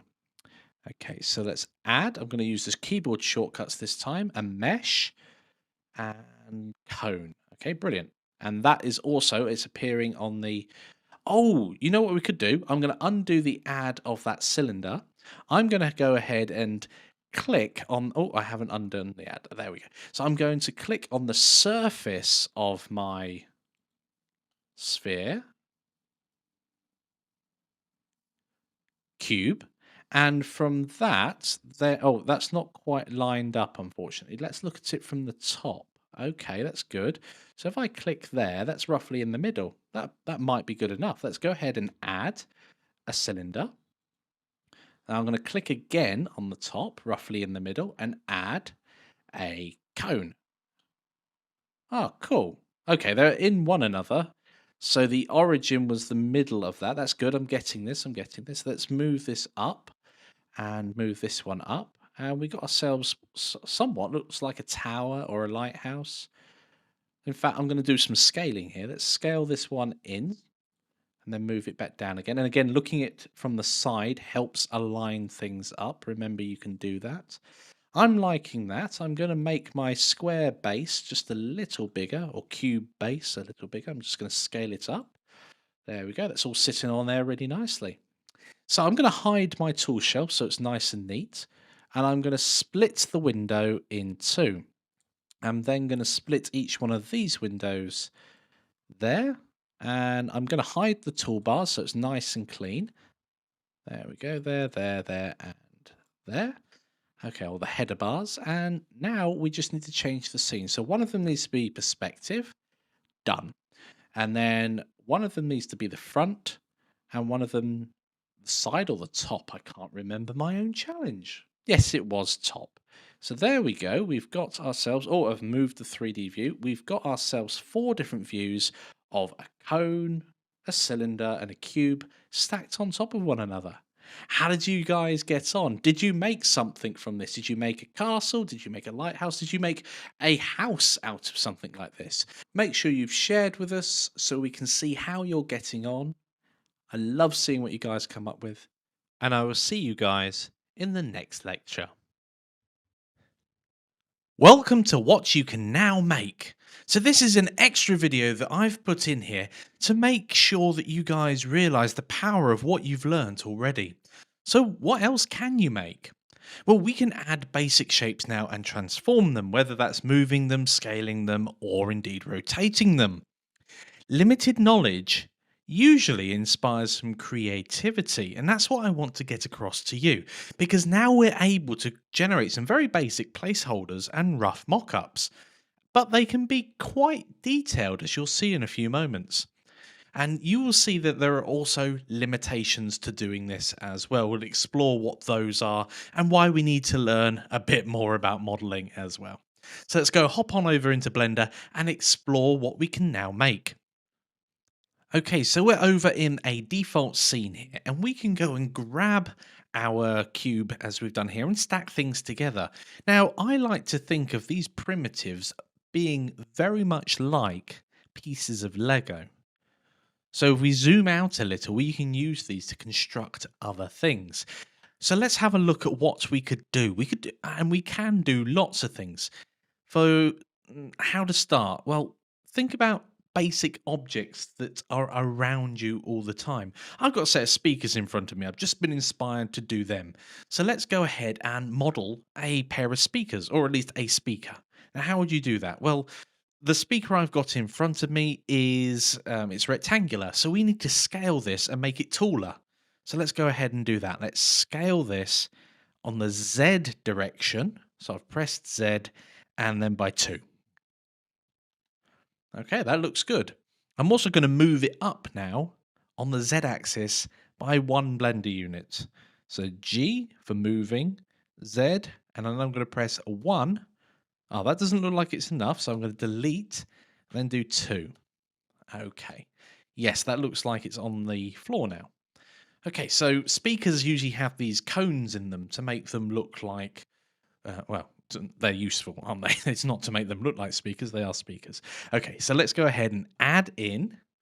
So I'm using Shift and A to bring up the add menu, and go ahead and add in a cylinder. This can be one of our cones. Now, this is the wrong way round, so we can rotate that on the x-axis by 90 degrees. Excellent. Now, because it's now laying along this x-axis, I can drag that up using the manipulator widget and pull it out slightly, and there we go. We've got our first cone. And at this point, I'm going to say, well, this isn't quite wide enough to accommodate this cone. So I'm going to cheat, so to speak, and select that object and scale it but this time only on the X direction. I'm just going to make it a tiny bit wider with my mouse. And there we go. We've got our first speaker cone there. Now, I'm going to have another one just up here in the top right of it. So once again, I'm going to add another cone. Or a cone? I'm not actually adding a cone. I'm going to add a cylinder to represent the cone. And then I'm going to move this up. I'm going to rotate it on the, what was it, X-axis by 90. And then once I've done that, I'm going to reduce the size of it. Now, of course, you can use the transform options over on the properties panel as well. If that's not open, you can use the N key to open it up. And let's change the scale here. Let's do 0 0.5. I'm going to use tab to move to the next field. There we go, 0 0.5, 0 0.5, and 0.5. Can't see it anymore. Let's just pull it out slightly. And there we go. We can lift this up here and push it in ever so slightly. And there we go. We've got a basic speaker that we can use. Of course, you can go ahead and build up many objects like this. And I'd like to show you one that I've already done. And then I'd like to give you guys an extra challenge for the end of this section. So I'm going to save that. So I'm going to save as speaker example. And you can see I've actually got some extra examples here that I want to show you. I don't know which one to pick. I've got my train, a tree, a tractor, a castle. Well, I'll show these as we go through in the challenge. However, in this example, I'm going to show you the train. I do like the train. Now I'm going to open the outliner up as well. So I'm just going to pull this bit across so you can see it is genuinely just made up of lots of different objects. So we've got a cone, we've got loads of cubes, we've got some cylinders in there as well. And this is a very basic object and could be used as a placeholder if you needed a train in a game or just as train in your scene and you just need to put something there really quickly. This took, admittedly, I'm experienced, I've gone through this lots, but this took about 10 minutes to put together. And most of that was just thinking about how I wanted it to look. And yes, does it look like a train? Well, kind of. It looks more like a toy model. But there are some problems with this, and I'd like you to witness this now with me as we go through. Now, as I highlight these cubes, you see that they overlap one another in many places. And because they overlap one another, that causes us a few problems. Now, I'm going to select everything. I'm going to use the A key to do that and select everything. And we can see how they are all overlapping. Now, these are going to cause us problems when it comes to what's known as rendering. Now, rendering is making your final image. It's rendering out what we see here. Now, if I go ahead and render this image, there are a couple of ways I can do that. I can go up to the render option at the top and render the image. If I go ahead and do that now, we see that we get some artifacts. Now, this is too zoomed in. Don't worry too much about actually rendering around your models at the moment. We'll focus on that in a future lecture. But you can see there's some problems here. So let's go back to our 3D view by clicking on the header bar, the option for this large window we've got here, and switch it to the 3D view. Once it's in the 3D view, next to where we've got object mode and edit mode, the selection there, next to that is a little white ball, and sometimes you may change this inadvertently to one of these other options. By default, I usually work with solid unless otherwise needed. Wireframe can be quite interesting. It shows you here how all of this is built up, and we can see that we've got intersecting geometry everywhere.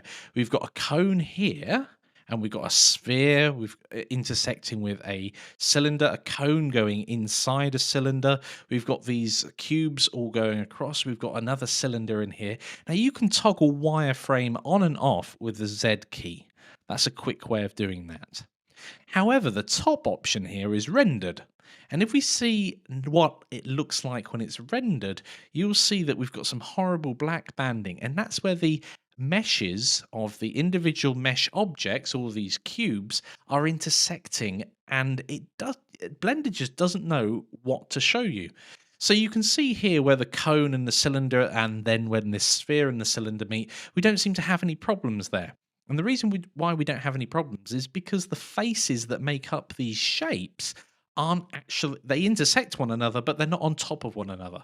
Whereas these particular cubes that are layered on top of one another, it just doesn't know which face to show. So you end up with this horrible artifacting. And you will come across this quite a bit. So this is one of the limitations of doing it this way. We get these funny rendering artifacts.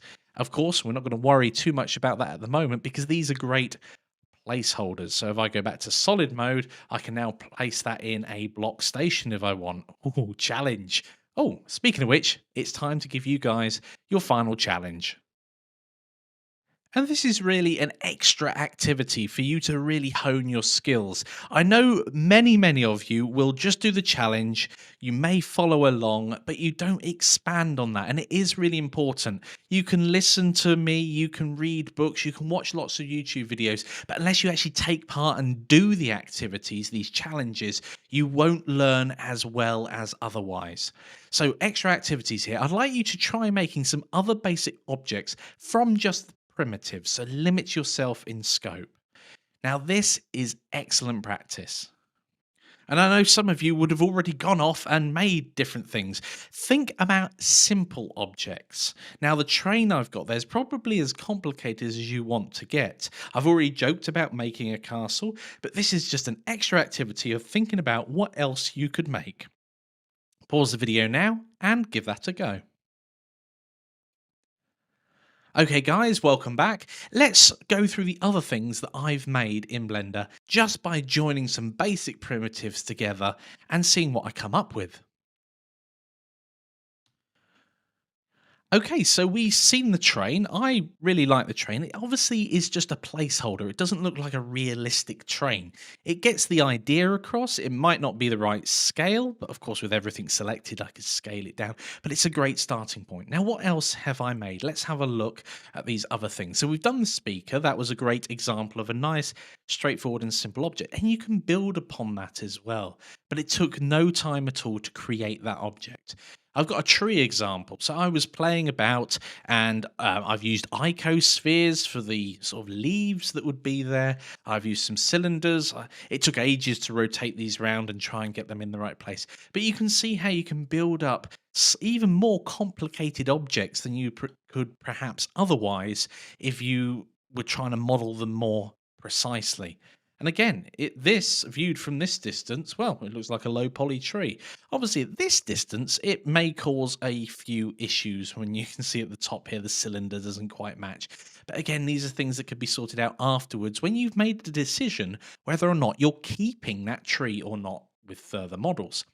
Let's have a look at the tractor. Now, this is very simple. This is very much like the train, but on a on a much more simple level, fewer parts in here, but there are intersecting parts again. So if we go down to rendered viewport shading, I'm in cycles render mode at the top here. If I switch over to Blender render, there we go. We can see the artifact there. Now it's not that cycles doesn't have the artifact; it's just well hidden in this particular case. So there are there are two types of rendering by default in Blender, and yours is probably set to Blender render at the moment and will probably be for the next couple of sections. So keep it selected on Blender render.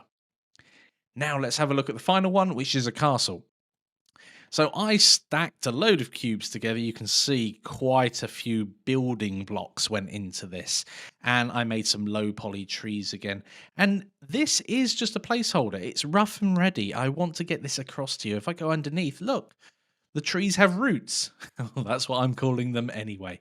So there's a lot of scope to be had. Now, I know and understand that the tools you've got so far is pretty limiting, but you can see when you're limited, you could actually get some quite interesting scenes being developed. I quite like that. I don't know what this looks like if I go into rendered mode. I don't know if I've got any intersections. Well, that looks okay. I can see a bit on the tower there, but there's some dark shadows. But that's not what this is about. It's not about making it look pretty. It's about just making some basic building blocks. And I know I've repeated myself a couple of times there, but I really want you guys to hone in on these basic skills because they are going to help you lots in lectures to come. I hope you've had fun making these objects, as simple as they may be. Please do share them in the discussions. I love seeing your guys' work. And don't worry about the quality of them. These are your practices, and do please practice and show me what you come up with. And I will see you guys in the next lecture. So in this video, we're going to explore some basic modeling concepts. Let's hop over and draw something. Hi guys, welcome back. Now we're going to do a little exercise with the board behind, take a step back from Blender just to grasp a few concepts, and then we're going to hop into Blender and start working using those concepts. So Blender is great for modeling, as we all know, but it's always worthwhile starting with some fundamentals. So we've already played with some primitives. Now we're going to work on those primitives and make them work for us rather than the other way around. So I'm going to use this red pen here to represent what we call vertex or vertices. One vertex, many vertices. So if you remember dot to dot when you were little, isn't that great? I've just drawn what could be many things. I'll draw the top bit there. So that would represent our vertices. If I was then to join these vertices together with what are known as edges, we will end up with something. Now, depending on what you want to call that, most people, I think, would say a house. Now, I know of no houses that look like that, but it represents the house itself. A similar argument can be said for if I was to draw something like this and then do that. Yes, some people may say it's a mushroom cloud, or some may say it's a tree. In fact, in this case, I've drawn a tree. But it's not a realistic tree, it's a representation of a tree. And essentially, that's all what low poly modeling is all about. It's enough polygons to make sure what you're trying to show people, what it's representing, is close enough. One final example, if we do a couple of circles, put a line in, and go around our model like that, most people will see that as a car, and I don't know many cars that look like that. Challenge time! Draw or model something simple. Now, this is a bit of an odd one. Of course, we've taken a step away from Blender, and the whole purpose of this is to get you thinking about how things are constructed on a fundamental level. So I'd like you to just grab a bit of paper and pen and draw some representations of common objects. Whether it's copying what I've done with a house, perhaps add something to it, etc. Think about animals, how are they constructed? For instance, a stick man and things like that. It's important to grasp how things are constructed because that's going to help you massively moving on when we start modeling things within Blender. If you do have some Play-Doh or anything similar to that, maybe plasticine, then try that too. It's great fun. I certainly had fun doing it, and it's very, very satisfying creating something.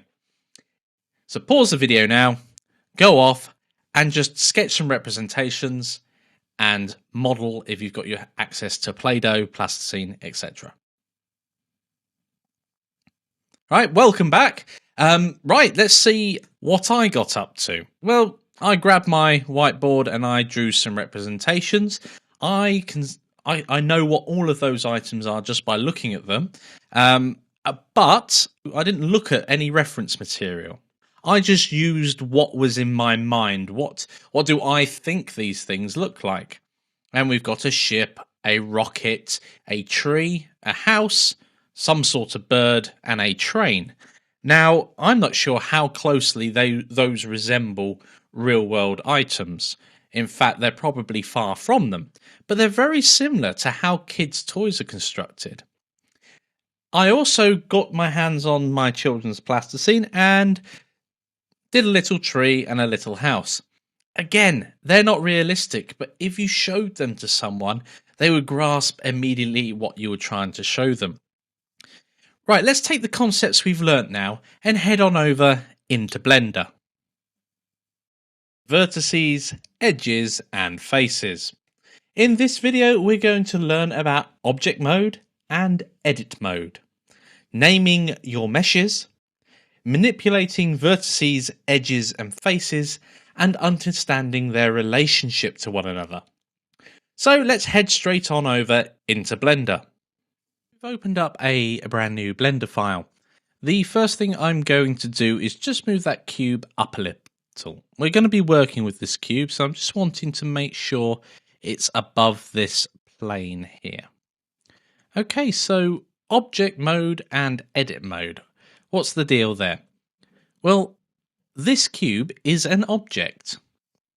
So's this camera, and so is this lamp. If we have a look on the right hand side here, I'm just going to expand the outliner. So this editor here is called the outliner. And it lists here the objects in our world. Now, if we have a look at the cube, we see it has this triangle next to it. And that triangle means that this cube is a mesh. Now, currently the lamp is selected. If we go down to the 3D header bar and click on object mode, we can see there's nothing else to do. However, if we select the cube either in the outliner or on the 3D editor itself, we then get some more options. At the moment, we only want edit mode. If we click on edit mode, it goes into that mesh and enables us to edit it. Finally, you can toggle between edit mode and object mode using the tab key. With only 3 objects in our world at the moment, it's quite easy to distinguish them from one another. However, as you build more and more complex meshes, you'll want to name them to make sure you can find them again, select them, and manipulate them. So if we have a look on the right hand side, we can see that our mesh is called cube. That's an accurate description as what it is on the screen. You can also see the name of that mesh if I enable the properties pane in the 3D editor or press the N key. Midway down on here, here we go. Under the item drop down, as you see, it says cube. So you can either change the name here in the outliner or in the properties pane of the 3D editor itself. So if we change that one here to cube 1, we can see it changes in 2 places. I couldn't think of a better name for it. So that's how you name your meshes. Let's go and edit that cube and make it into something else. So I'm just going to do a bit of tidying up because I'm quite lacking space here. Right, let's zoom into this cube so we can have a closer look. So on the 3D header bar, you have 3 buttons next to one another: vertex select, edge select, and face select. Now, when vertex select is selected, we're able to select each one of these vertices individually. The same is true when edge select is. We can select all the edges, and finally faces. You've guessed it, you can select faces. Now, the really cool thing about this is if I select a face like this one on top and then click edge select, it changes now to selecting all of the edges that made up that face. And similarly, if I now click on vertex select, we've now selected all the vertices that make up those edges which make up that face. Now we can start manipulating our model. So how do we do that? Well, over here on the left-hand side, we have some options.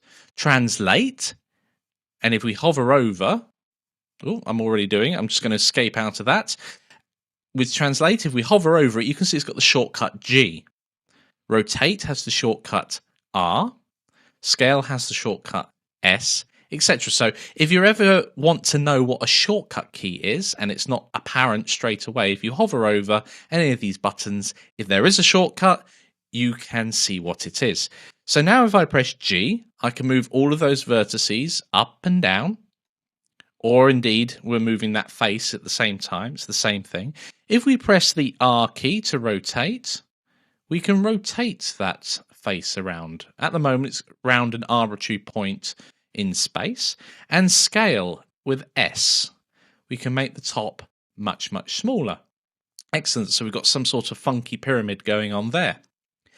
Now, what happens if we don't want that shape, if we want to actually edit the shape itself? Well, we can start going in and deleting stuff. So let's select edge, click this edge, and then go to the menu, Mesh, and we can see Delete, and we've got an X there, so we can hit X and select Edges. Now that's deleted that edge there. Now because these two faces relied on the edge existing, it's now gone. So with this, we could make a brand new shape. Let's delete this vertex down here. I'm going to press X and delete the vertices. Now I'm going to join up this vertex here and this one here by holding down Shift while selecting. I'm going to go to Mesh, Edges, Make Edge or Face, and it's got the shortcut key F. So that has made an edge there. If I now highlight these two vertices and press F, it will make an edge there. And if I highlight these two and press F, but there's no faces left. Well, we can simply select the third. Remember, a face must exist of at least 3 vertices and 3 edges. And press F. It actually fills that space in with a face. So we'll do it there, and we'll do it here as well. So there we go. We filled in all of those. Oh, no, we haven't. We've forgotten the bottom. There we go. So we've now got a completely solid and new shape from our cube. It's challenge time. I'd like you to create a wedge. So starting with a cube, create a wedge. Make sure you name your mesh wedge. And finally, it should look something like that. Variations on the theme are accepted. So pause the video now, go off and try and make your first wedge. Welcome back. How did you get on? Well, in the next lecture, we'll show you the process for making that wedge. Hi guys, welcome back to creating a wedge and the solution to it. So let's hop straight into Blender now and show you what you need to do. Let's go ahead and make that wedge. So I'm going to start by just deleting what we have here. A couple of ways of doing that. I could select everything down here, select all, and that also is deselect, so it toggles selection and deselect with the A key if you want. Alternatively, if you were in object mode, you could have the model already selected and then, of course, hit the X key to delete, and this little prompt comes up, and then we can click on delete. So I want to add a cube as a starting point because that's the closest thing to our wedge. I'm just going to shift that up just a little so it's above this plane. Now, how do I make a wedge? Well, essentially, I'm going to be slicing that in 2, so along this diagonal. So I need to hop into edit mode. I'm going to select this edge here, because I know we need to get rid of that, and hit X and delete edges. These two as well. There we go. And we could have done that by selecting the vertices or the faces or whatever. You could have done it in any number of ways. That's fine. So here we want to create a face. Now a face is essentially going to be at least 3 points. So we could just select all 3 vertices and press F. If we wanted to, we could have edge select turned on and select these 2 edges and press F. And finally, we've got this area here. So we'll want to select the 4 edges or 4 vertices, but these are currently selected, so we'll want to deselect those. Okay, now if we press F, it fills that in. That's a nice wedge, but I do want it a bit more natural, so I want to stretch it out. I want to stretch it out along here. So if we go and select this front edge only, and pull that this way, we get ourselves a much more natural shaped wedge. I'm quite happy with that. How did you guys get on? Welcome to moving, rotating and resizing. In this video, we're going to show you how to control your model with more precision. We'll go over Blender's coordinate system, and just a reminder for those who know and for those newcomers to the 3D world, coordinates are always listed in the order X, Y, Z. Always in that order. So if you ever see a series of numbers with commas in between them like that, we are talking about the X coordinate, the Y coordinate, and the Z coordinate. Let's hop over into Blender. So here we are in Blender with our wedge, and I'm now in object mode as well. The first thing I'd just like to do is draw your attention to our 3D manipulator widget with its orange blob in the middle. Now that orange blob is called the origin. Now at some point during the construction of my wedge, the origin has ended up outside of our model, and that, in this case, I don't want that to happen. So I want you to go over to your tools shelf, if that has happened to you, and where it says Set Origin under the Tools options, I'd like you to change that and set the geometry to the origin or the origin to geometry. One moves the object, one moves the origin. But essentially, you'll end up with your origin back in the middle. Right, so I'd like you to put away your tool shelf for the moment and bring open your properties. Now, I'm just going to scroll up here so we can see our transform options. Incidentally, if you're not seeing that, you may still be in edit mode. If you're in edit mode, it gives you a different set of options. In this case, you want to be in object mode. So we've got location, rotation, and scale. Ideal, that's exactly what we want to play with. Now the location is the location of that little orange blob there. So if we set it to 0, 0, and 0, surprise, surprise, the wedge itself, or that orange blob, the bang of the middle, sits where X, Y, and Z all equal 0. And you can tell which way is positive and which way is negative simply by the direction of that arrow. So if for some reason you had your model upside down like this, you could still see which way was positive and which way was negative. I'm just going to flip the model back over. Wow, not feeling too dizzy there. So with this, we can control our model precisely. So we can say, I want the origin to be at X is 1, and we can see it's moved it along by 1, and Y equals 4, and it will shift it towards us that way by 4. Now the rotation is very similar. We've got X, Y, and Z rotation. The Z rotation would be, if you imagine a skewer going through our object where that blue arrow is, if we play with the Z, you can see it spins around as if someone had literally poked a skewer through the Z axis. Now finally, we've got our scaling options here. So we can scale things individually. Now, the great thing about this is it scales the actual model itself.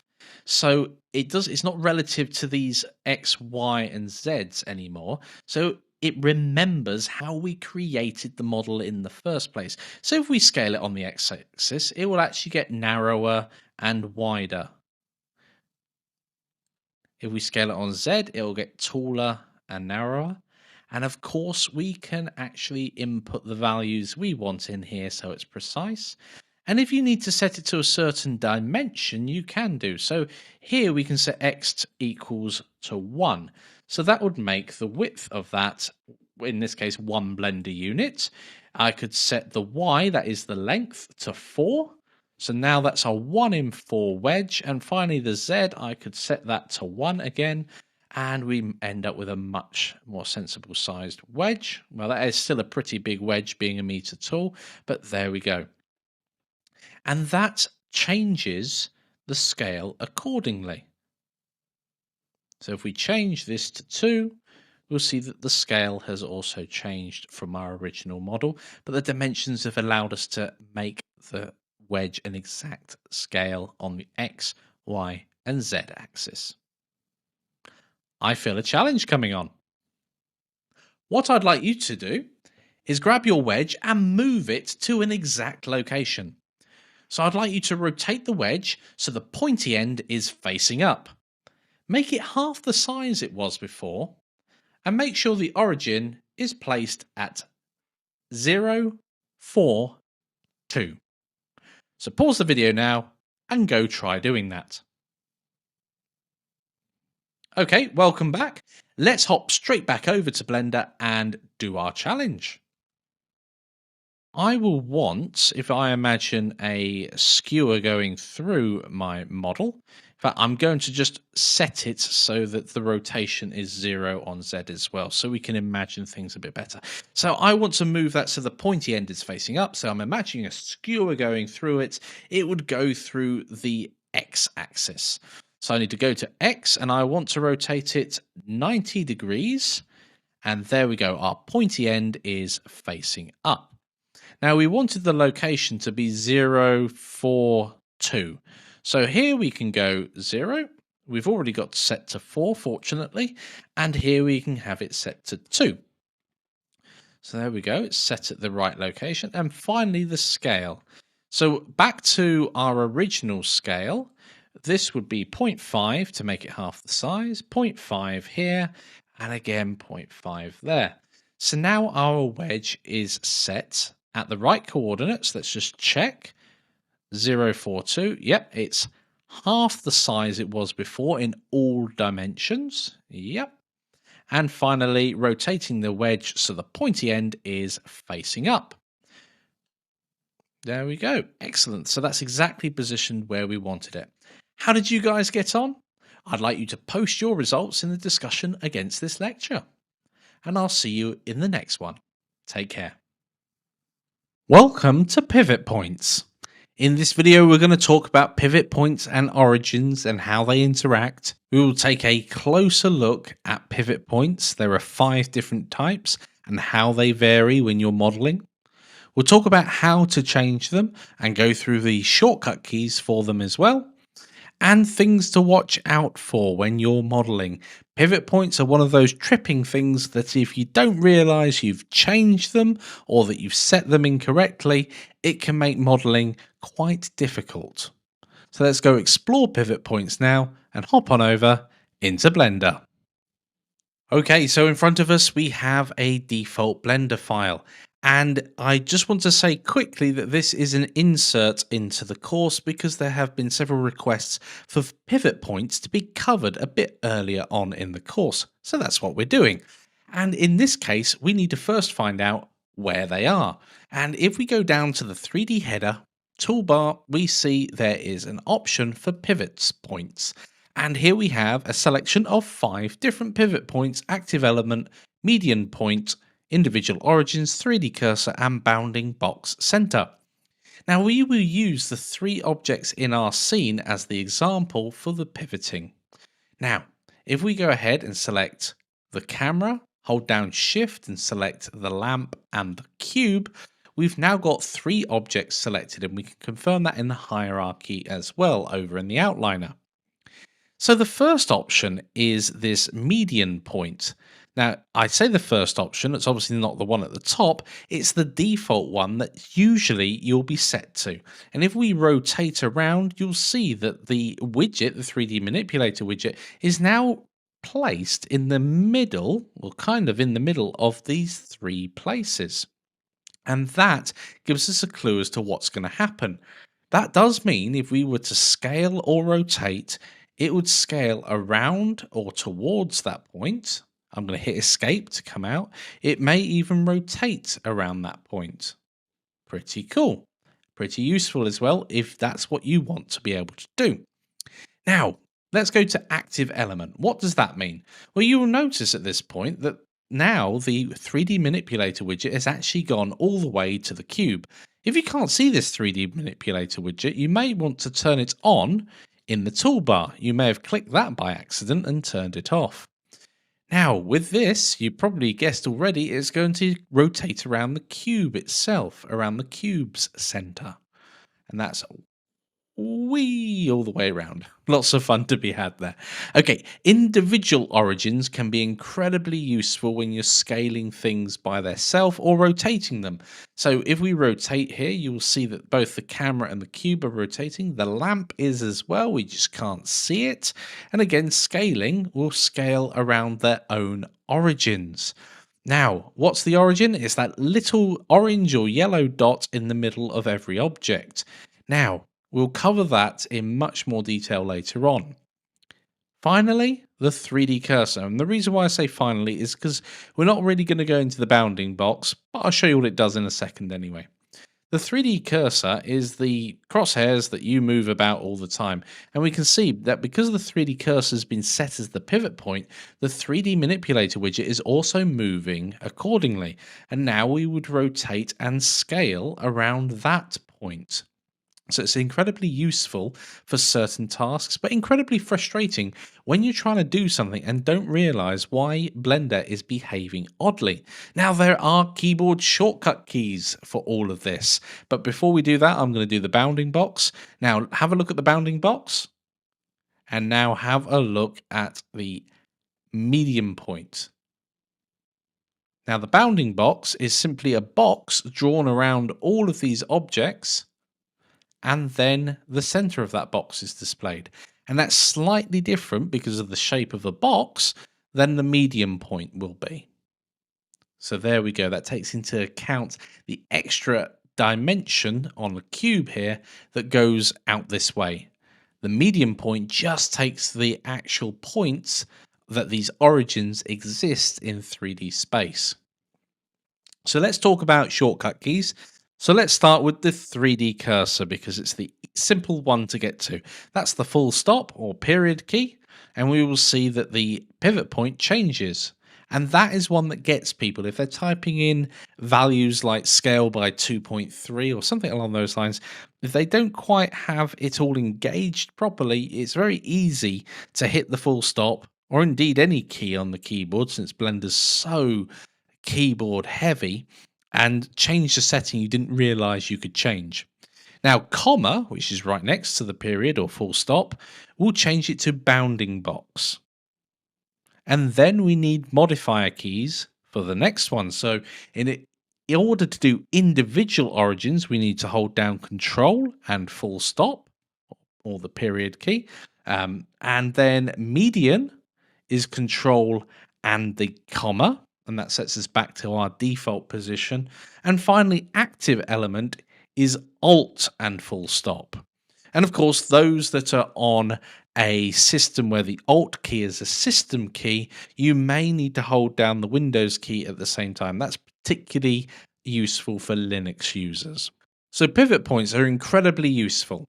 And if you find Blender's being a bit weird when you're scaling, it's not doing what you think it should be doing, then do check your pivot point. You may have changed it inadvertently or changed it and forgotten that you'd changed it. The common ones to change them to are the 3D cursor, individual origins, and medium point. I very rarely use active element or bounding box center in my work.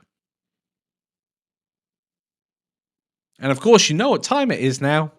It's time for a challenge. I would like you to go ahead and scale a cube, but in a particular way. So start from the default scene, scale a cube from its base, but without moving it. And there will be several ways of achieving this.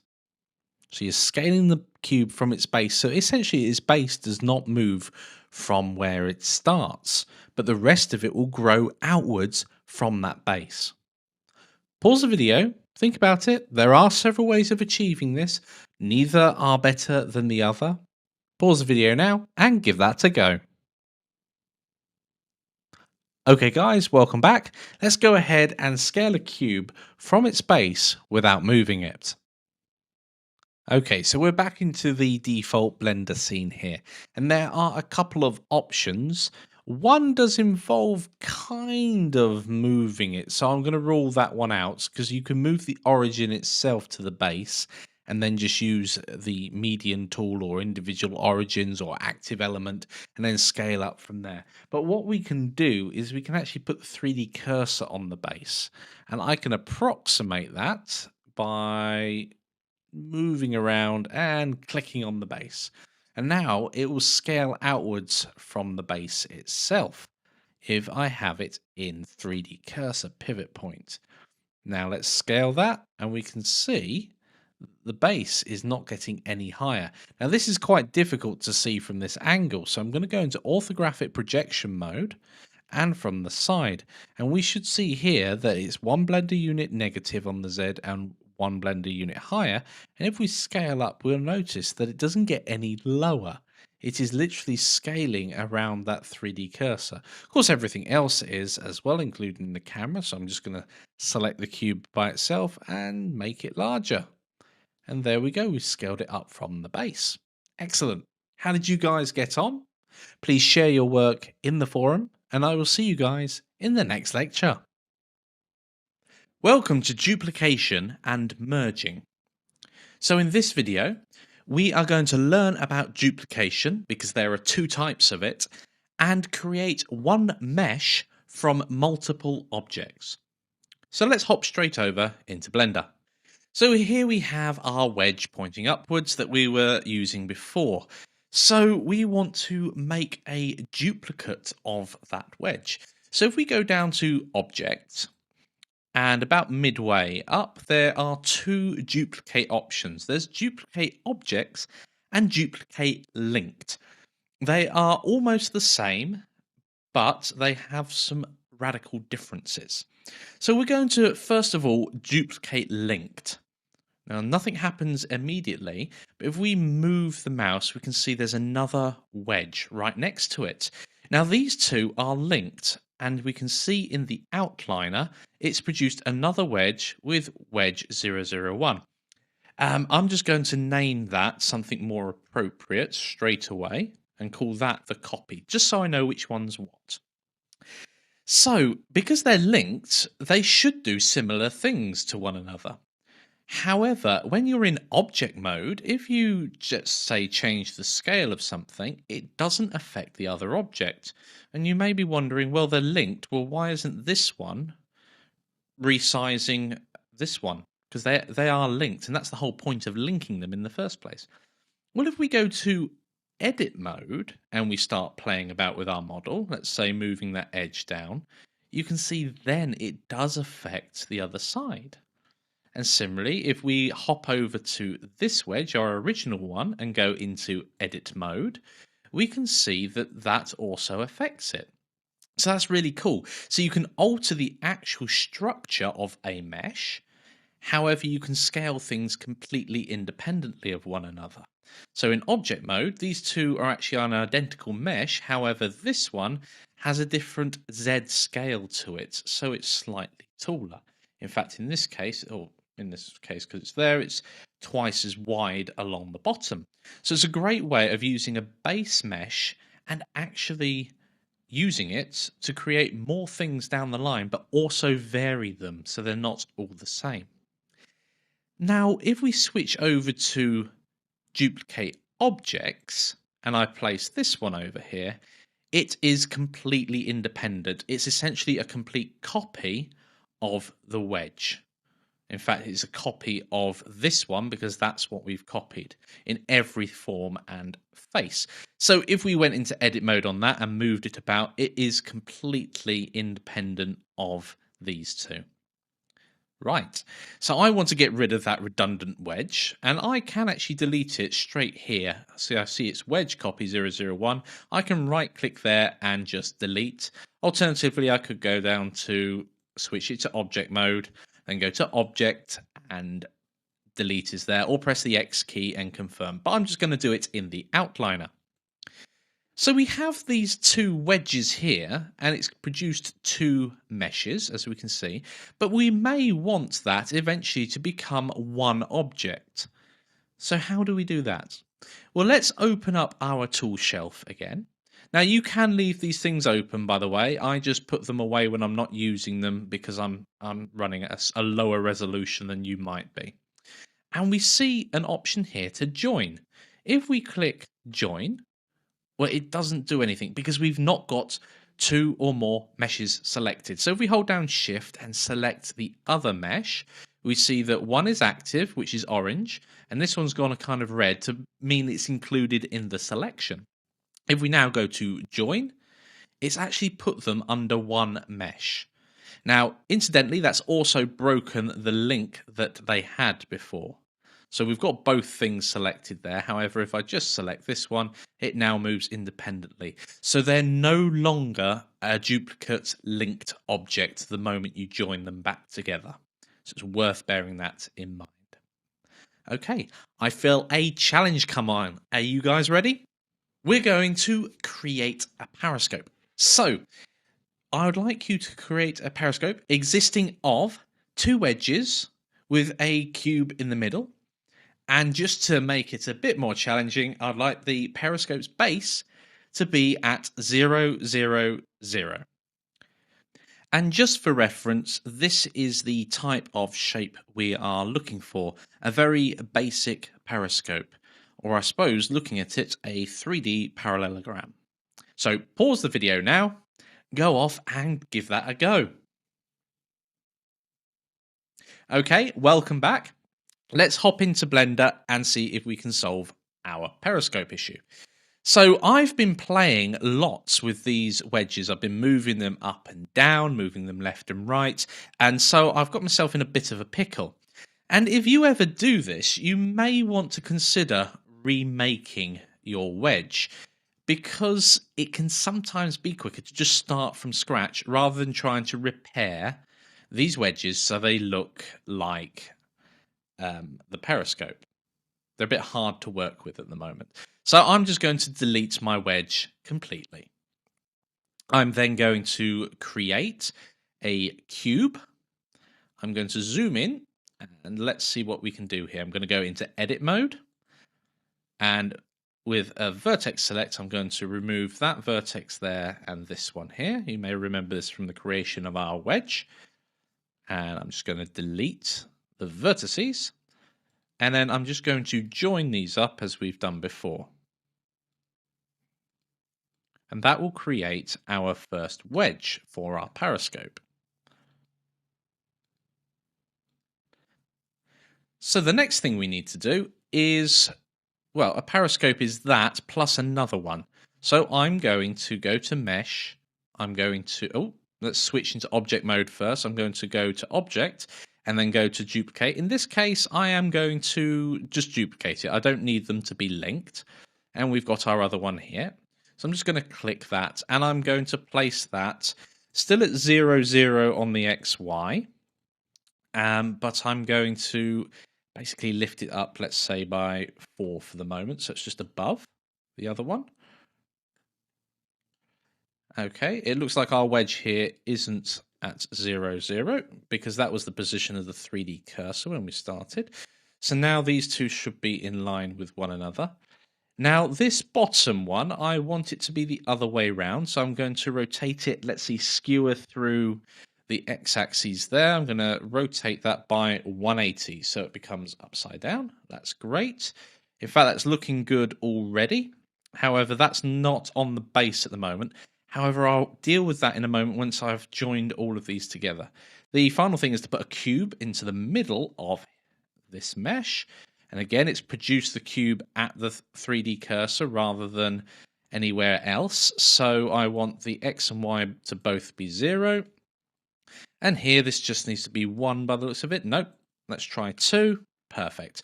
So there we have our base periscope shape. Now, what we want to do here is just lift it up so its base is where Z basically equals 0. So the first thing I'm going to do is highlight all of my objects. And I'm going to go to Tools on the side here and go to Join. So there we go. We've got one shape now, one mesh that makes up our periscope. And I just need to lift it up. And as we can see, the origin of this shape has been set to the bottom. So in this case, I think we just need to lift it up by 1. So if we lift it up by 1, bang, that's bang on the surface complete. So there we go. There's our periscope. How did you guys get on? Please remember to post your periscope in the discussion so we can see how you got on. Hi guys, welcome to version control. In this video, we're going to talk about what version control is, why you'd want to do this, and how to change Blender's save versions, and finally look at some of the other options that we have. So let's hop straight over into Blender. And we've got our wedge in front of us. Now, at the moment, I hope you have been saving as you've been going along. But as you've been saving, Blender's default is to just save one prior save, one version previous. Now, I know that the task coming up, we're about to start doing to this periscope, will actually be almost unrecoverable. I know we're about to make some fundamental changes to that mesh.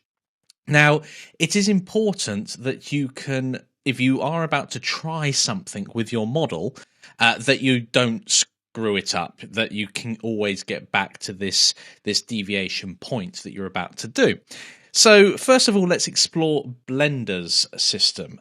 So, if we go up to File and go to your user preferences, underneath the File tab, we have save versions.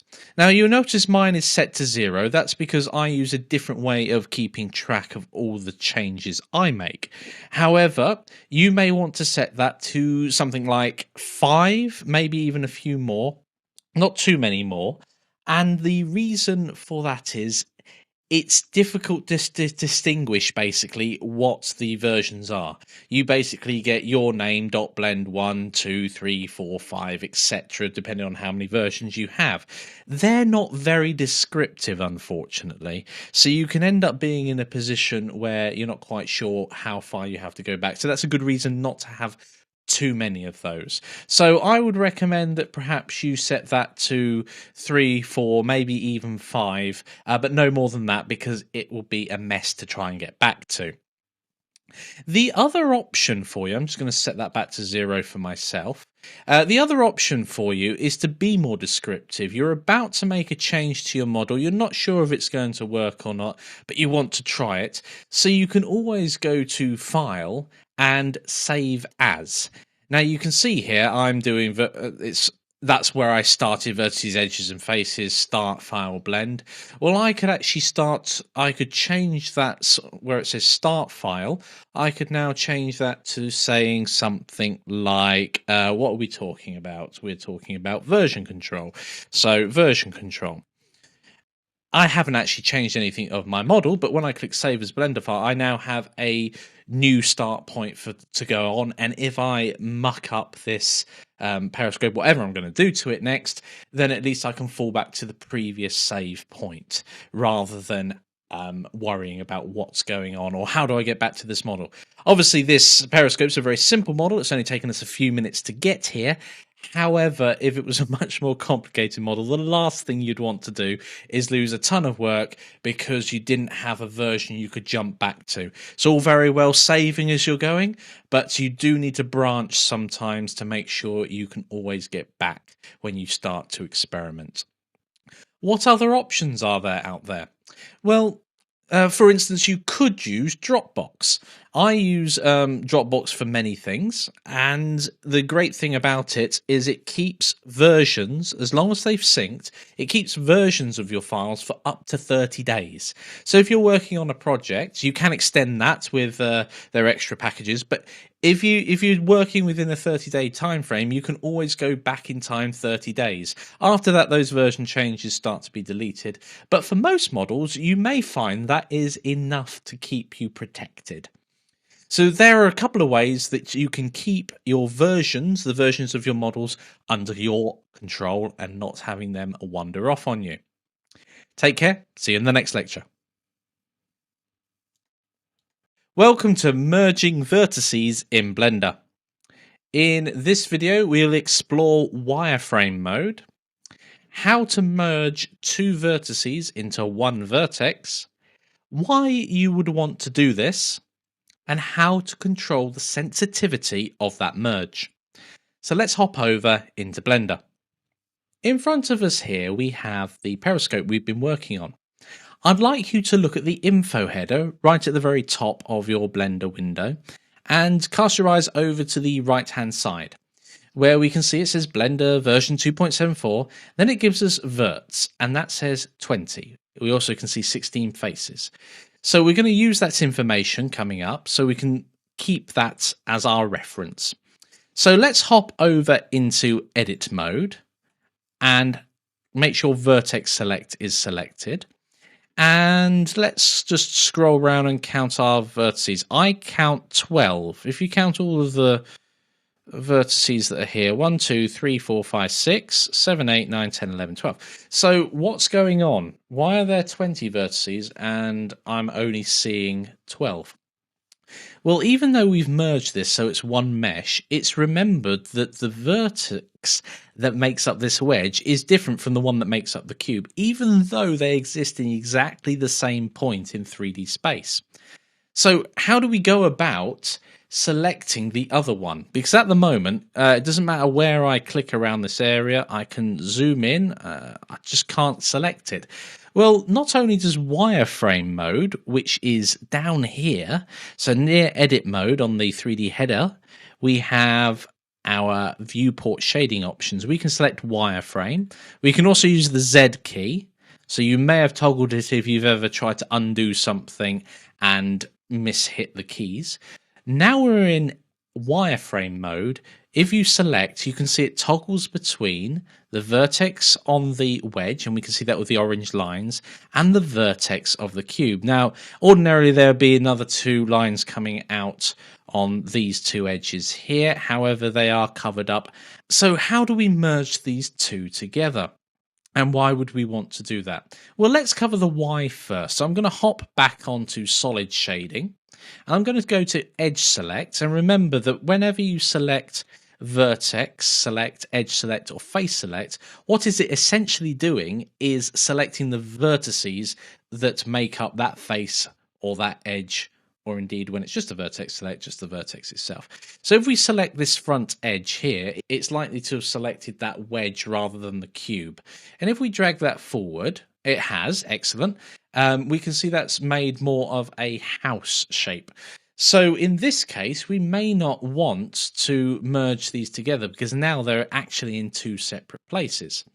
However, if we wanted to move the whole lot at once, thus creating a completely different shape, what we'd want to do is merge these vertices with these ones here. So if I shift and click that edge inside as well, and go over to the left-hand side onto the tool shelf and scroll all the way down, there's an option to remove doubles. Now, when you click on remove doubles, nothing will happen.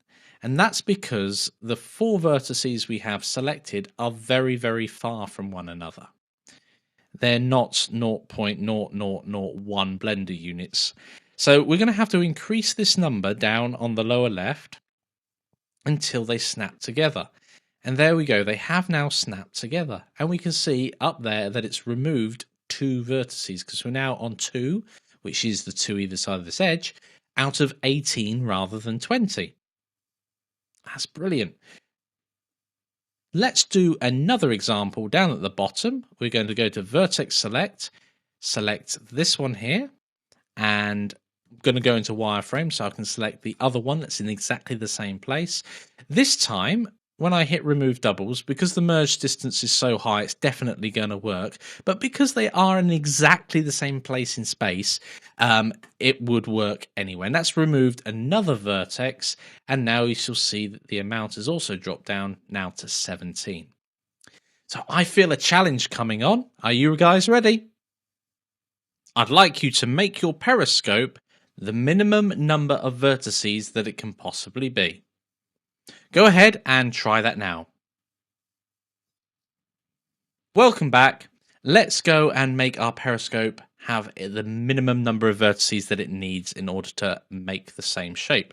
So I've got this bit of a squiffy thing going on here. Now, if we lower the merge distance all the way down to 0.01, and select our entire model and click on remove doubles, it will remove the extra 5 vertices in this case that I had. So now we have 12 out of 12. You could have gone round and done each one individually for more control. But in this case, because the merge distance I've lowered all the way back down to a very low number, it only merges the ones that are in exactly the same place in space. Now, I've now got full control over the model, and I can move that roughly to where it was before. And in fact, with the median distance here with the Y, I can actually go in there and type -1. That will probably straighten it up to where it was before. That looks pretty neat to me. Excellent. How did you guys get on? Did you decide to select all of the vertices and then just remove doubles on the entire model? Or did you go round one by one and take a bit more caution over it? Of course, if you had a very high number when you were merging, so if we selected all and you click remove doubles, but this was something much, much higher, perhaps earlier on, you could have ended up with a line or some sort of other shape going on. Kind of cool sort of fractal crystal going on there, but it's no longer our periscope. And in fact, if it was really, really high, you would find that all of the vertices would merge to one point, and then you would just have one vertex left in your model, and that's not really 3D anymore. In fact, it's no dimension because it's just a point in space. But well, let's stop being silly and let's drag that all the way back down to where it was before, so we've got our periscope back again. If you haven't done already, I suggest you go to File, Save As, name it something like Merging Vertices in Blender, or whatever you want to call it yourself, and save that file. As always, I would recommend saving as much as you can. I do like the versioning. You can use that as a fallback as well as this system, or indeed Dropbox. But I do like having finite control over what I'm doing. So in this case, I've saved as, and I've called it Merging Vertices in Blender for my own reference. Remember, guys, please save. Once you've lost work or screwed it up beyond belief, it will be incredibly hard to get it back. Okay, guys, see you in the next lecture. Welcome to Normals in Blender. In this video, we're going to learn about normals, why they're important, and how to fix them if they've gone wrong. Let's hop over into Blender. So here we have the periscope, which we've reduced to 12 vertices, and we're going to do something a little silly. We're going to push it through itself. So with the edge select tool in edit mode, I'm going to select this top edge and push it through itself at the back here. Now you can see it's gone a bit of a funny color if we move round now. It's not quite rendering how it was before. Now, when it comes to your normals, they are incredibly important. If we were to export this now to another 3D package, it would not render correctly. So I want to show you now how to show your normals so you can understand A, which way they're pointing, and B, how to correct them.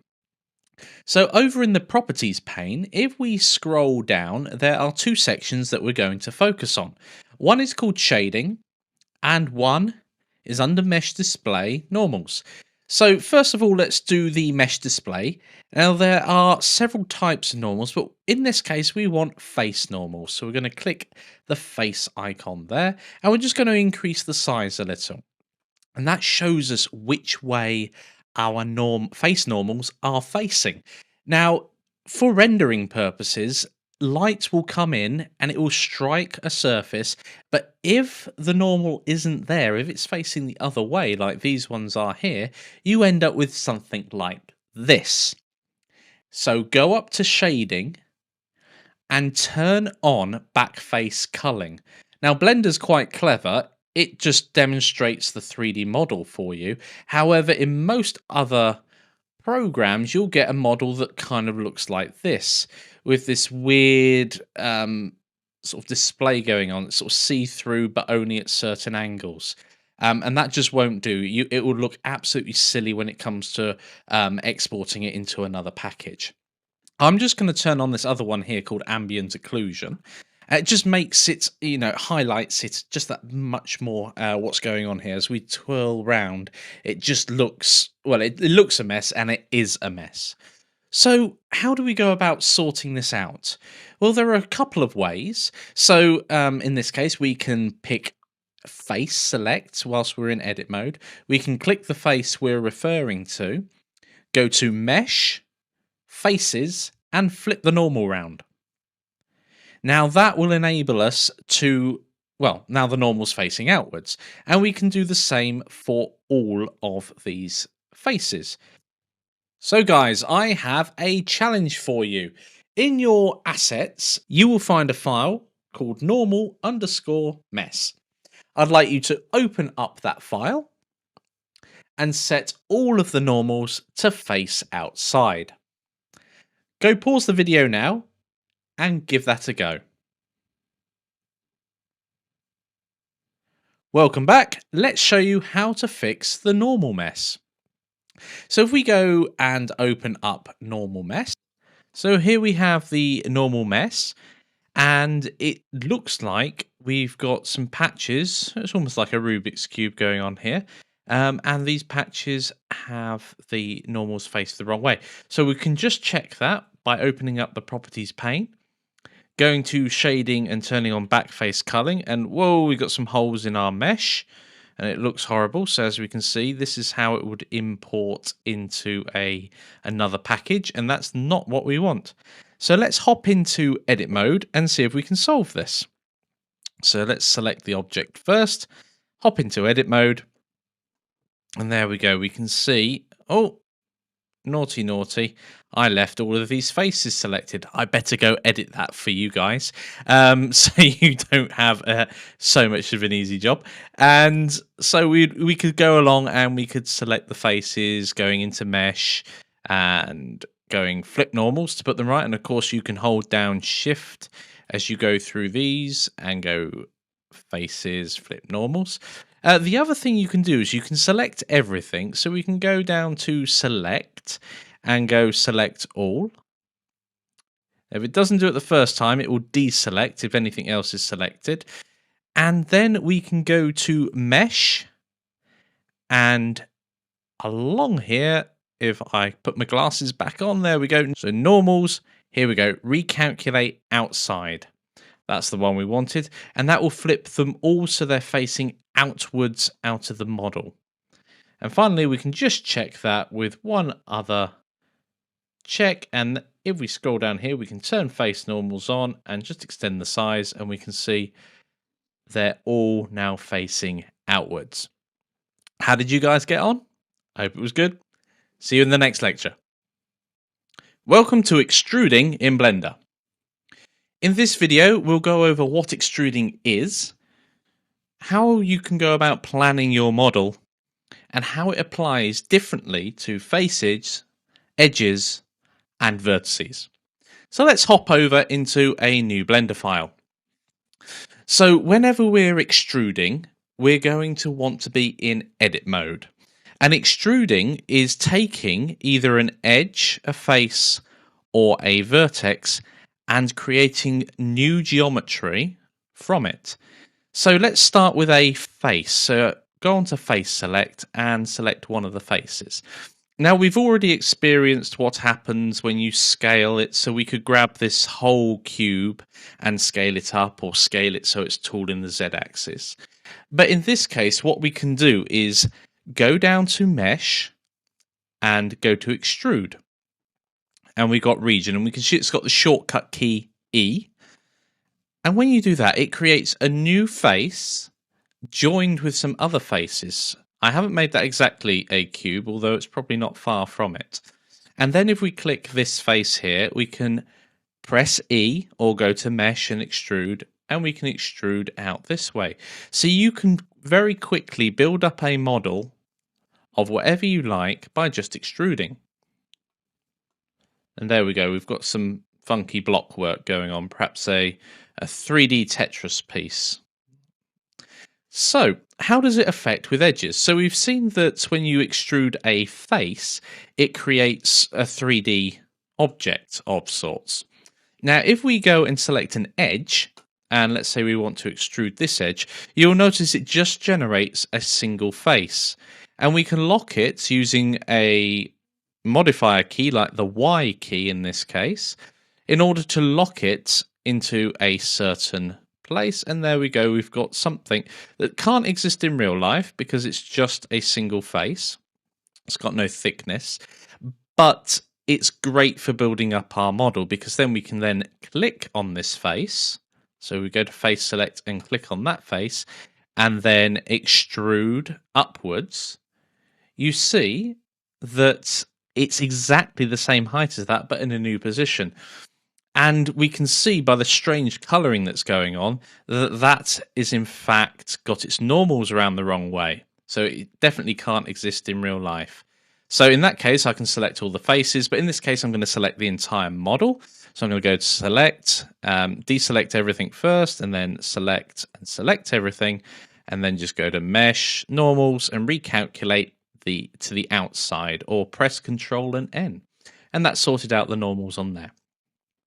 How about the vertex? Right, with a vertices, and when you're extruding using the vertices, it's locked to the angle at which you're currently viewing.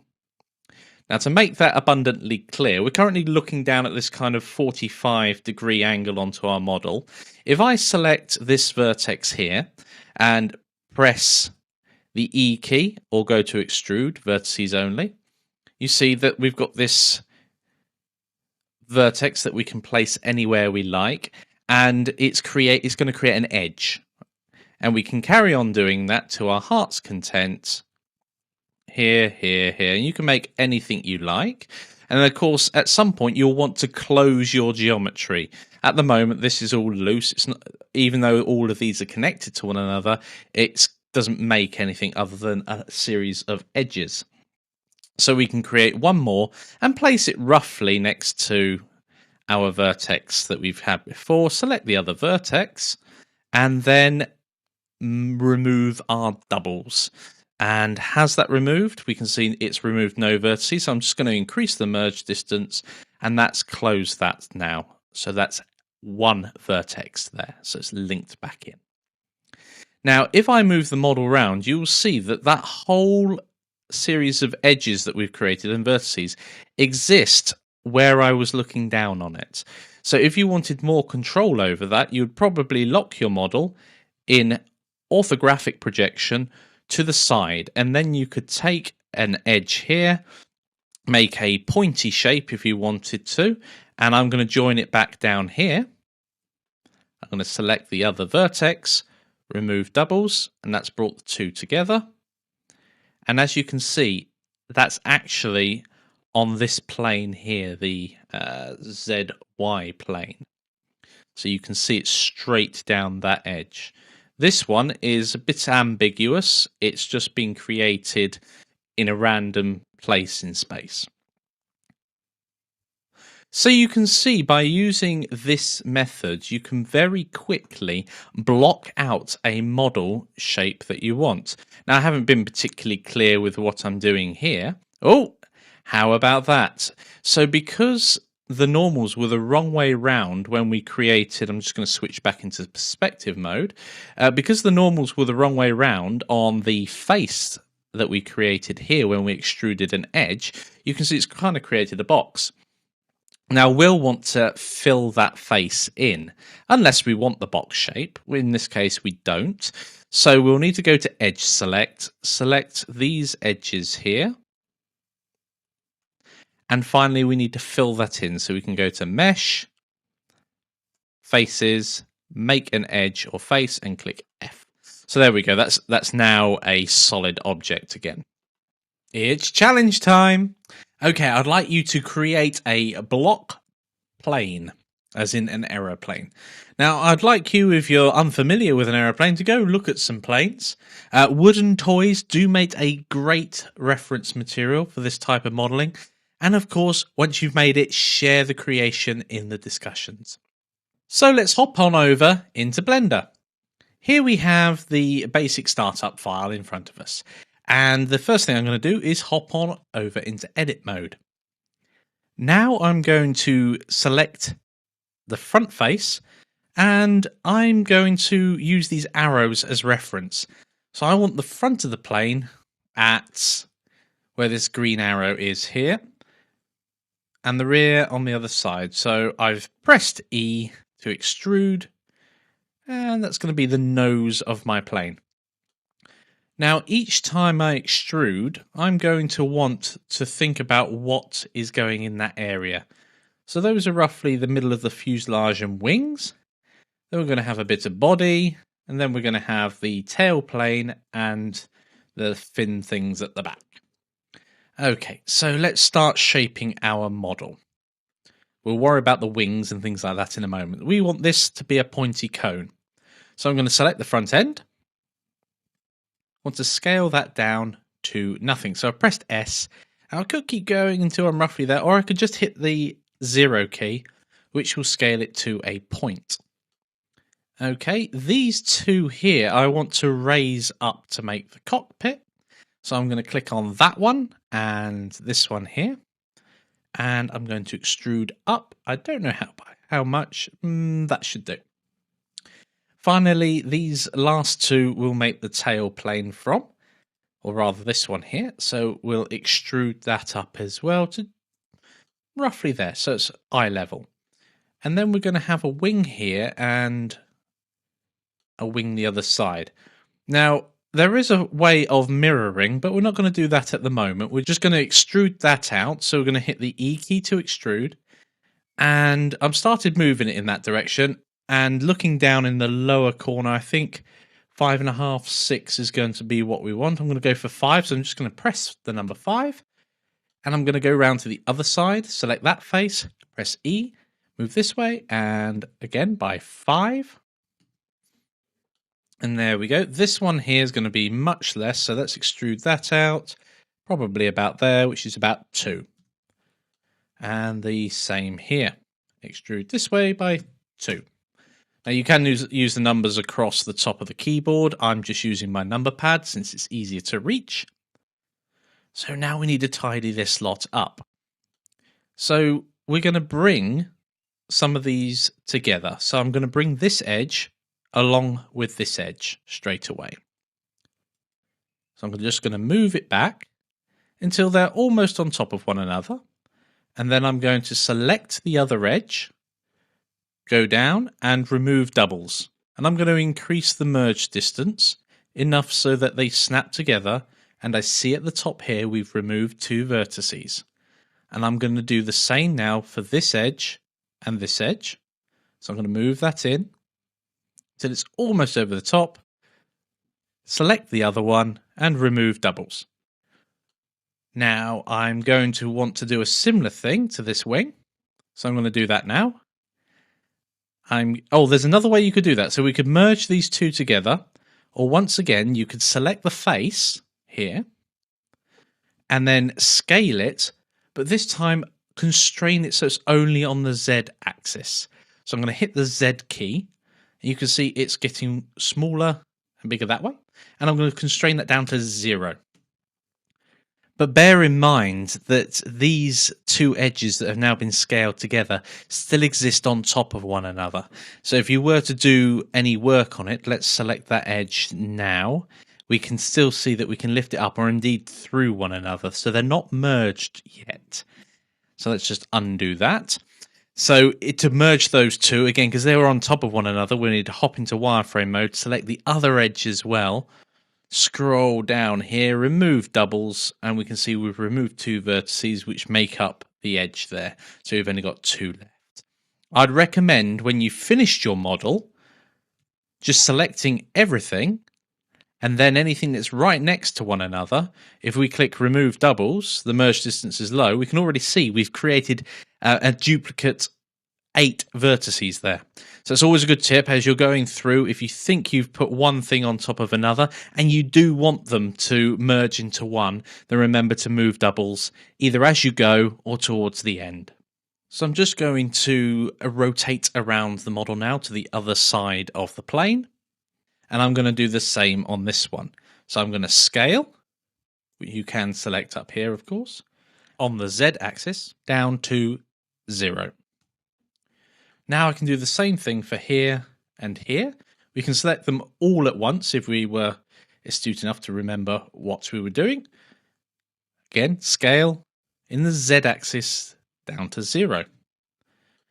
Here, we're going to scale in the Y-axis by the looks of things, or maybe the X-axis down to 0. So scale in the X-axis all the way down to 0. I'm not sure whether we can select this edge and scale it down to 0 as well. That would be very quick and simple if we could. Perfect. So there we have our rudimentary plane.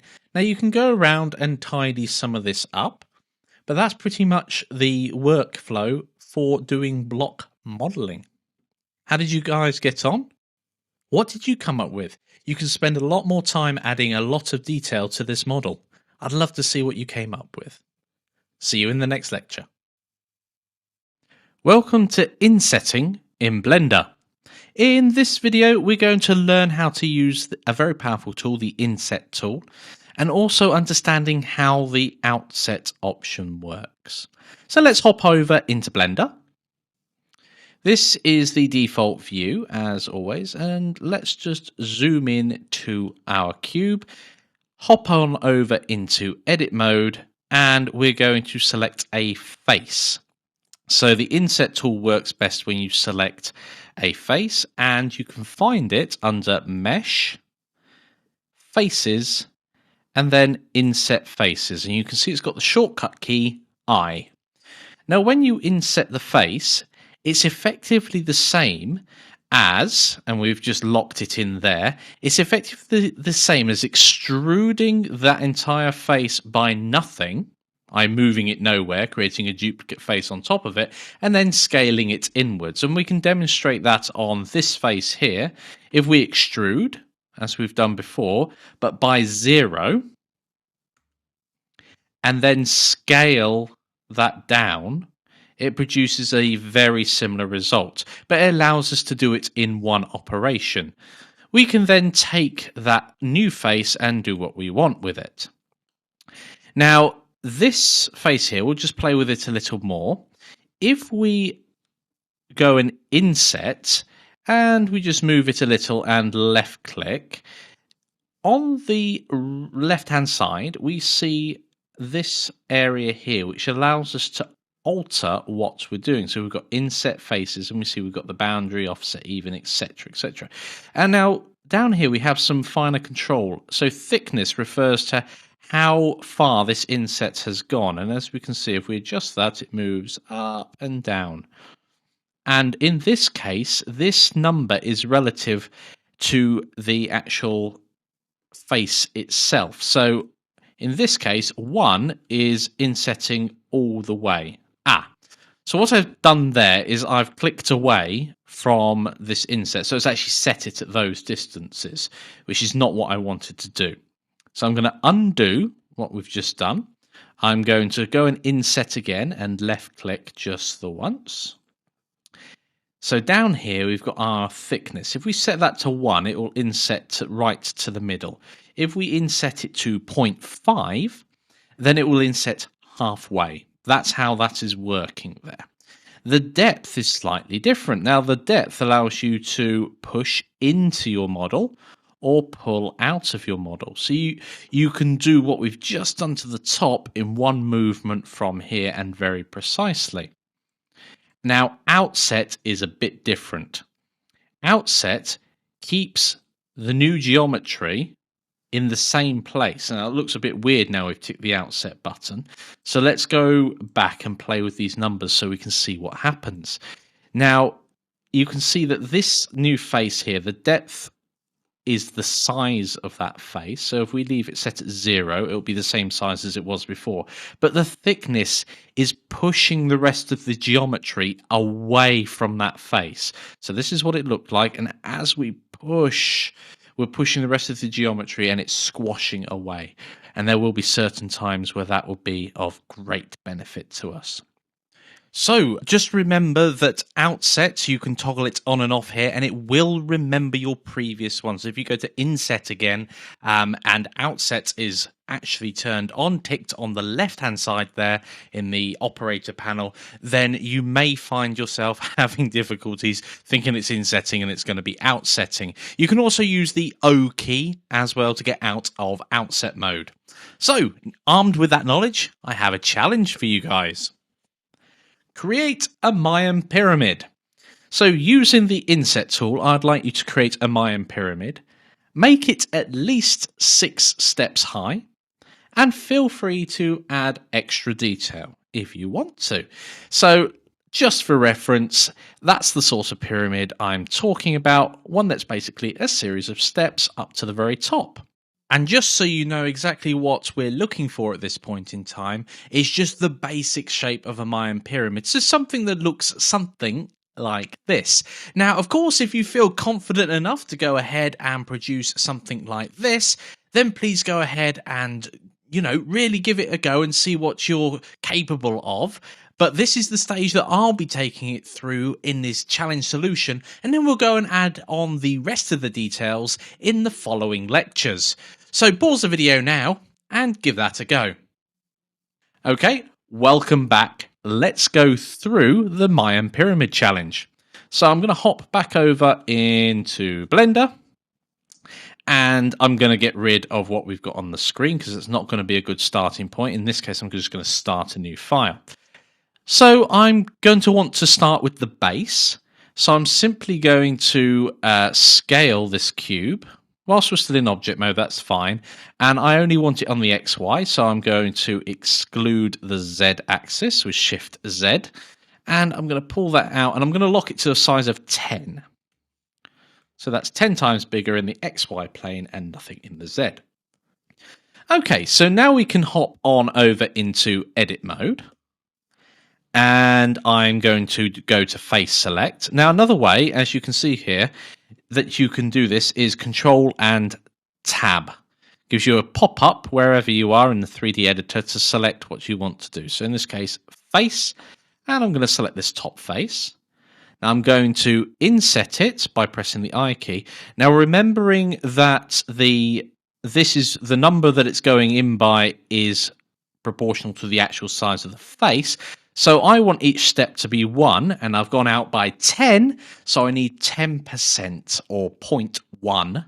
So I'm just going to type in 0.1, and we can see along the bottom that the thickness is set to 0.1. And I'm just going to press enter at that point. And there we go, we've inset. And now we can extrude that face upwards. So I'm going to press the E key to extrude. It already seems to be locked in the Z axis, and I can press 1. And press enter. So there we go. There's our first step, and we're going to have to repeat that a couple of times to get our steps in place. So I'm going to do that now. So I'm going to go insert by 0.1, extrude, and we can see the blue Z axis is highlighted, so I can just hit 1. I, 0.1, E, 1. So this is quite a quick way of getting our pyramid shape built up by just using the keyboard. I'm not even touching the mouse at the moment. Of course, you could go through and... Oh, I've gone out of sync there. You could go through and use the normal commands with all the buttons on the side if you wanted to. I do like using keyboard shorts where possible because it tends to be, or they tend to be very powerful.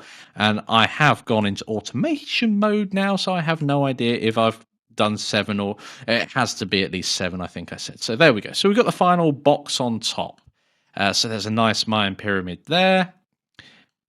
And I'm actually going to move this bottom face also up by 1. So I'm just going to grab it and move it up. But I wanted to be a bit more precise. So grab by 1, and we can see it's traveling by 1 in the lower left. And press the Z key to make sure it's going in the Z axis, and I'm going to press enter. So now I can see that the base of this pyramid is actually on the XY plane. So it is on what we call like the ground. So the final bit here is this little bit of square stuff at the top. I haven't a clue how wide that is. probably 3 or 4. So if I extrude, and again the blue's already highlighted by 4, and just have a look, that just looks odd. It looks too big. So I'm just going to bring it down to there. So I'm just doing that by eye. So there we go, we've got our basic pyramid. You of course could go in and create some steps if you wanted to and make this a much more fleshed out pyramid using the previous knowledge that we've got. Otherwise, there we go, we've got our Mayan pyramid using the inset tool. Take care, see you in the next lecture. Welcome to Edge Loops and Loop Cut and Slide. So in this video we're going to go through what an edge loop, or what edge loops are, how to select an edge loop, then we're going to move on to the power of a loop cut and show you how to control its slide function, the loop cut and slide. So let's hop over into Blender. Okay, so we've got our pyramid here. Now I want to demonstrate an edge loop for you. So if we've selected an edge, let's just pick an edge down here. Oh, we need to be in edge select and edit mode if you're not already. We've selected this edge here. And now an edge loop is just a continuous series of edges. So there's an edge here, and then it disappears behind the model and comes back again. So if we go to mesh and go to edges, and then somewhere down here, there's edge loops. And you can see it's selected that loop of edges. Now the shortcut, the keyboard shortcut for that is Alt. So if you're holding down Alt when you click an edge, like so, you will select the edge loop. Now in this case, all of these go round in a loop. However, if we were to select this edge here, whilst holding it down, you can see it terminates at the top, and it in fact terminates at the bottom. And the reason for that is because these other two edges have come in and created what's known as a pole, where 3 or more edges join together.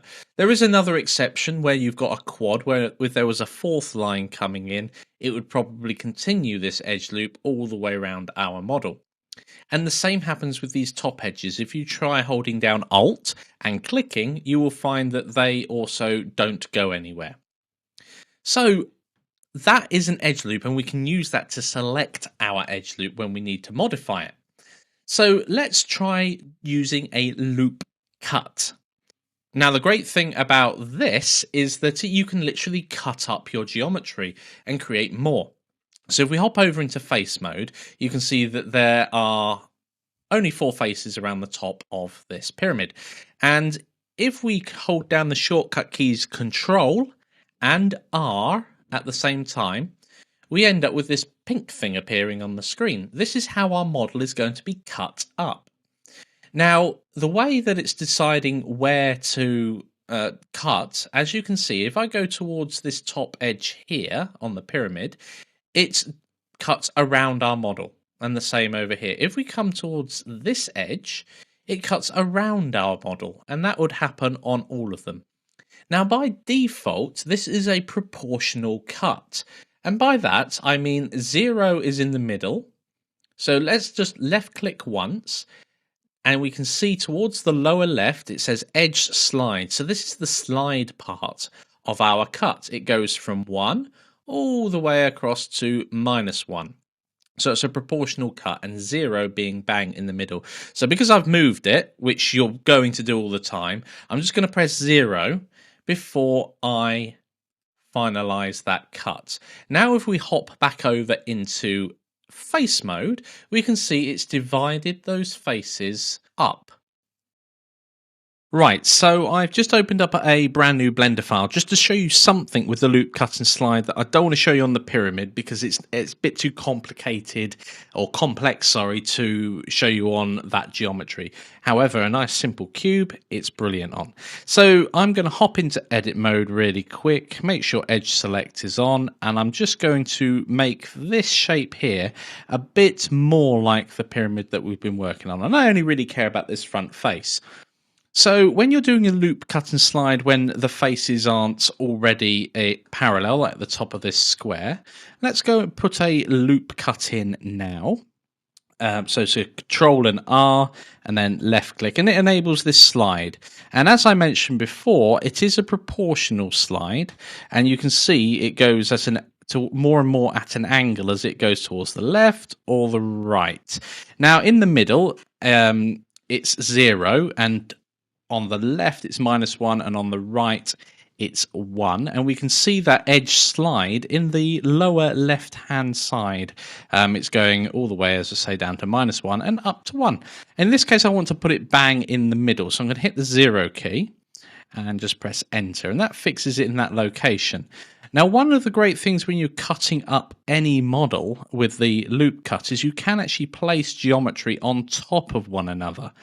So if I go and create another loop cut now with Control and R, and we can just see it there. If I move it across and bang it straight up against the previous cut, and then select, or actually apply that change, there's extra geometry on top of one another at the moment. Now I can use the 3D manipulator now just to pull that out. And we can see, if I switch on face mode, that there are 3 separate faces. So it's great being able to put geometry on top of itself without worrying about it too much. Now remember, if you've done this, the model can become very messy. So make sure you do it with intent and do something with it immediately rather than just leaving it. Otherwise, it's going to cause you confusion later on. One final thing to mention, if you're doing this type of thing and you've got proportional editing turned on, so the shortcut for that is O, so you might have hit O by accident, or indeed enabled it down here. Now, one of the things you will notice when proportional editing is turned on is if I do the same thing again and put one on top of the other and then try and move it, there's no extra geometry created, and you also get this circle on the screen, so that's a good clue that you're in proportional editing mode when you start moving things. We'll go through that actual tool later on, but just to make you aware at the moment, it's almost the same as if you've had merging your vertices turned on when doing that thing there. So make sure you've not got proportional editing turned on if you're doing this type of action, and you're going to need that in the challenge coming up. It's challenge time. I'd like you to create the ramp for our steps using the loop cut and slide feature. It just needs to be on one side of the pyramid for this exercise, and we're going to be creating the ramp needed for some stairs. And to give you an idea of the end results I'm going for, it's a parallel set of steps like this. It just makes creating the steps going up easier later on. Pause the video now and give that a go. Welcome back. How did you guys get on? Now, before we hop over into Blender, what I need to make sure is that you're not skipping ahead. I really must impress the importance of trying out these challenges yourself. And if you're not able to do it, put the onus back on me, your instructor, your tutor. If you're having difficulties, if something wasn't clear enough for you to be able to do this challenge, then I need to modify these videos to make sure it is very clear for you. So, without further ado, let's hop straight on over into Blender. So we've already made one loop cut down the middle of our model and divided it in 2. We need to make another one. So I'm just going to go Control and R and line it up there. Now I'm just going to move the mouse at this point, and I'm going to ram it up against this one and put those 2 edges literally on top of one another. Now, once I've done that, I can now control where those edges are in our model. So I'm going to press G, and I'm just going to move it. If you moved it the wrong way, the model will go a funny color. Now I've moved this out, and I only want it moving in, I'm looking down here towards the bottom left, the Y axis. So I'm going to press Y, and that's locked it into this axis. Now I want to move it, by the looks of it, by about 1.5. So I'm going to type in 1.5 and press enter. Now I can do the same thing with this edge loop, but I'm going to have to select the edge loop first. I'm going to hold down Alt and select it, then I'm going to grab it, moving it only in the Y axis by 1.5? No, minus 1.5. So minus 1.5. And there we go. So that's created some fixed points at the top and the bottom that we can link up. And the final thing is to create our ramp. So I'm going to select these bottom two vertices. I'm going to hold down Shift to select multiple vertices. I'm going to, still holding down Shift, I'm going to press these two vertices here. And then I'm going to press the F key to generate a face. Now that face is inside our model. I'm going to now change the view to wireframe, and that also has a shortcut key, which is Z. By pressing Z, when you've not got anything selected, moving, rotating, etc., it will in fact switch to wireframe mode, and we can see underneath that ramp is ready for use. How did you guys get on? I will see you guys in the next lecture where we're going to use that ramp as the base for our steps. Welcome to different selection methods. So in this video, we're going to learn some more ways to select your geometry using two features, border select and circle select. So let's hop over into Blender. Now, both of these features are located in the select menu on the 3D editor header. So under select, we can see we've got circle select and border select.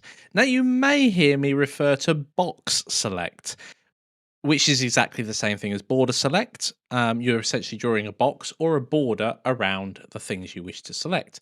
So you do need to be in edit mode if you're not already. And you do need to choose what you're going to select, just like you would do if you're selecting things individually, whether they be edges, faces, or vertices. So if we hit the B key, let's see what happens. So we've got it on edge select, and we're going to draw a box around here. So selected every edge that line came in contact with. And if we spin round, we'll see that it's not selected anything on the other side. If you do want to select through an object, say the whole top of this pyramid, I would suggest you first move your view around so you can select the box. Orthographic view is best, so there's no perspective playing. You'll want to deselect what you've already selected, and you can just press the A key, which deselects, as well as selecting all.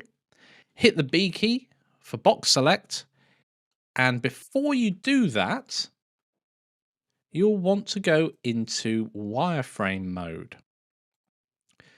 So let's rotate it back around. In wireframe mode, when you use a selection tool, it selects through your object. So if I'm cautious now about how I'm selecting, that should have selected everything on top. You have to be careful. If I drag the box round the actual too far, I'd have selected all the top of the pyramid as well.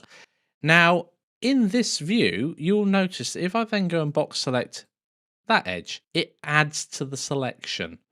Now, if you want to remove from the selection, when you're doing the box selecting, you can middle click. So a middle click and drag will deselect. Just clicking and selecting more will add to your selection with no further input. So let's try out circle select. Well, circle select produces a circle, and you can change the size of that circle with your scroll wheel. So obviously if it's this big and we've got it on edge select, as we go over, I'm clicking now, you can see that I'm selecting loads of edges as we go, and as soon as, and we see this one here, as soon as all four edges of a face, or however many edges the face has, have been selected, the face highlights as well. So if I select that edge there, it adds to it. And again, middle clicking will deselect as you go. So you can deselect and select using both of these selection tools. Very powerful stuff, especially since we can change the size of this circle. Finally, you can't do anything until you've exited the circle, so you do need to right click at some point to exit, whereas the box select automatically exits at the end of the selection. I feel a challenge. Okay guys, I'd like you to remove some of the pyramid. Using either border or circle select, I'd like you to remove the parts of the pyramid covering the ramp that we've made ready for the stairs. So a quick look here at the pyramid, how it is at the moment, and then using the various selection methods, we need to get to something that looks a bit more like this. So here we go, this is what we're aiming for with those faces removed so we can see the ramp underneath. Now there are various ways you're going to be able to accomplish this, you could do it one at a time. But I do suggest that you use one of the quick selection methods so you can highlight the lot and work on it. So go and pause the video now and give that a go.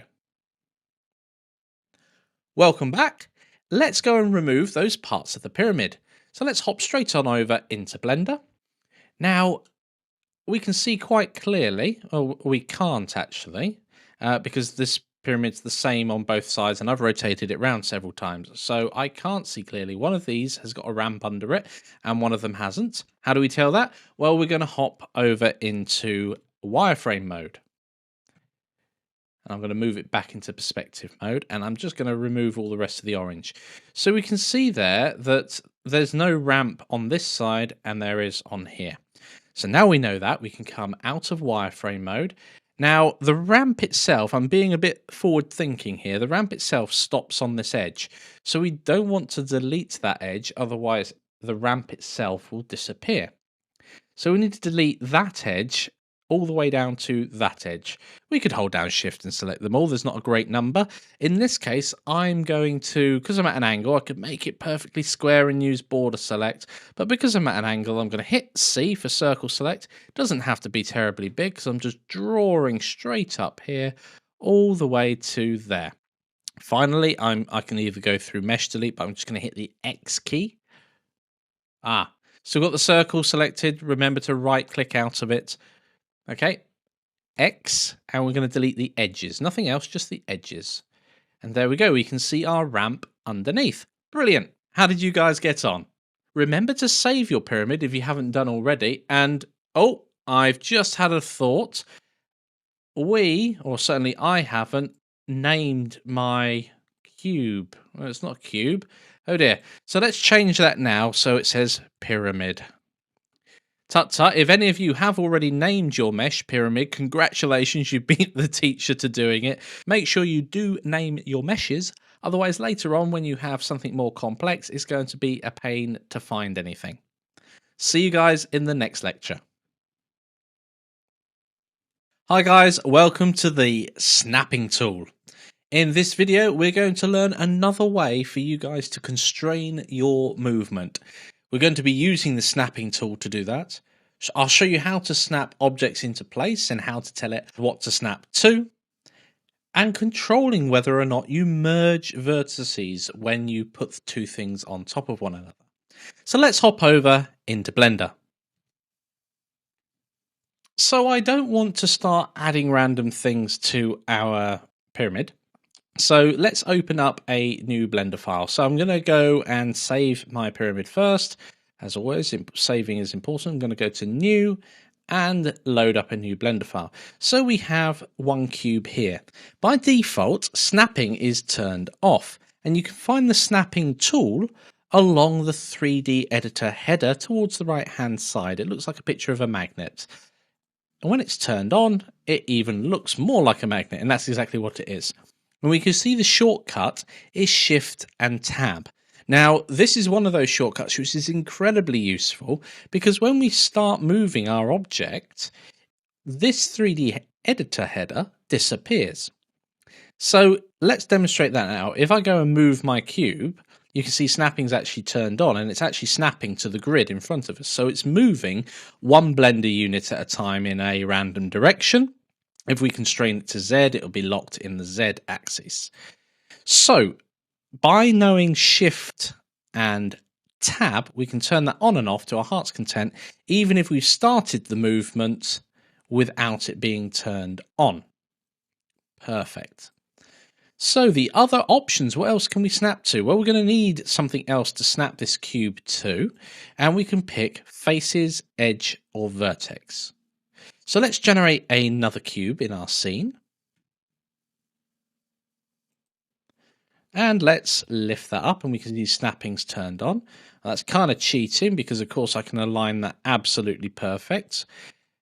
There we go, perfectly aligned. But we want to know how to use these other options here. So let's make it not so perfect and dump it some random place over there. Because once you've done that and you start moving it with the snapping turned on, they won't line up again because it's one Blender unit relative to where its new position was. So if we pick a face and we can then move this model, I'm just using moving as an example, but it can be any one of the rotation, scaling, etc. If I move the cursor over this face and click, that cube is now against that face perfectly. If I wanted to be a bit more precise, I could go to edge, and when I go to move it then, do bear in mind the position of your cursor. It's going to be very snappy and jerk all over the place if the cursor's over the top of your object when you start the move. But if the cursor's away from your object, then you can place it over and you can see it ping, snaps into place. And now those two cubes are basically they're face planted together, which is great, and these edges are on top of one another. So I could grab it and lower it down to this edge, or I could be even more precise and going, I want to vertex, I want to snap to the vertex and down in this bottom corner here. So again, we can move it and point it at that and click. And now these two cubes are exactly aligned. The final thing to mention here is if we join these two objects together, so they become one object, and then go into edit mode, we can see they've still got 16 vertices. So let's go and combine another cube and see what happens when we've got the automatically merge vertices moved to the same location toggle turned on, and that's this button next to the snapping tools to the right. So let's generate another cube whilst in edit mode. Let's move it over there so we can see there's 36 edges. Now if we move it so it's against this cube and let go, it drops down to 32 edges, and it's become part of the thing we've snapped it to. Now there are going to be times where you do want that to happen, and there are going to be times that you don't want that to happen. Remember, if you do want to go back later on, you can always go down and remove doubles in your scene, but if you know that you want it to be joined together straight away, so then we can lift this one up by a Blender unit and create kind of a ducting type shape, then brilliant, you can do that straight away without having to go over and remove doubles and then do it. So one final thing with snapping. So I'm just going to add, I'm going to go into object mode here and just add another cube to our scene. And it's just placed it where the 3D cursor happens to be. I'm just going to drag it out of the way here. Now I'm going to turn the snapping to vertex, and we're going to use that and make sure the snapping's on. And notice to the right of it says closest. Now what that basically means is if I start to move this, so I'm going to press the G key for moving, and I move it close to this edge here, you see it snaps. But I want this vertex, this one in the corner here, to snap to that one there. And you can see when I'm moving it, it's not doing that. It's moving the other one across. So occasionally you have to wiggle things about. Now that this vertex here is the closest to this one, when I try and move it and move my cursor over that corner, it snaps in place. And that's similar if you need to place something. If I need to put that vertex in that corner just there, and let's say I want to place it all the way over this side, and I just use G and move it here, you see that the cube ends up right on the other one, and I don't want that. So you need to move it to this side of it so that this vertex is closest, and then press G to move and move it across and snap it in place. So it can be a bit picky at times if one of your vertex is closer than the other or edge is closer, and there are a couple of other options here, but generally closest is good enough to get you there. So play about with snapping and you'll soon get the hang of which bit will snap to what, and if you need to move something like here, if I wanted to now move it to this one here, well that's not what I want at all, so I move it across here and probably going to have to shove it along here a little and then grab it and move it across. I've now got it in place. So it can be a bit picky, but you'll get the hang of it in no time at all. So let's hop over to our pyramid and do a little challenge. So what would I like you to do with your pyramid? Well, we're going to create that ramp now and merge it in with the rest of our model. So using the snapping tool, I'd like you to extrude your ramp to the right height and then join up the top and bottom edges so that the bottom edge meets the floor and the top edge meets the actual step at the very top. So it's a continuous ramp from the top step to the floor, and I do suggest keeping it a 45-degree ramp. This is all part of planning our model, because if we make it anything but a 45-degree ramp, the steps that we're going to put on it in a bit will be much more difficult to make, because we're going to have to do a different ratio to step, not one up and one across. More on that later.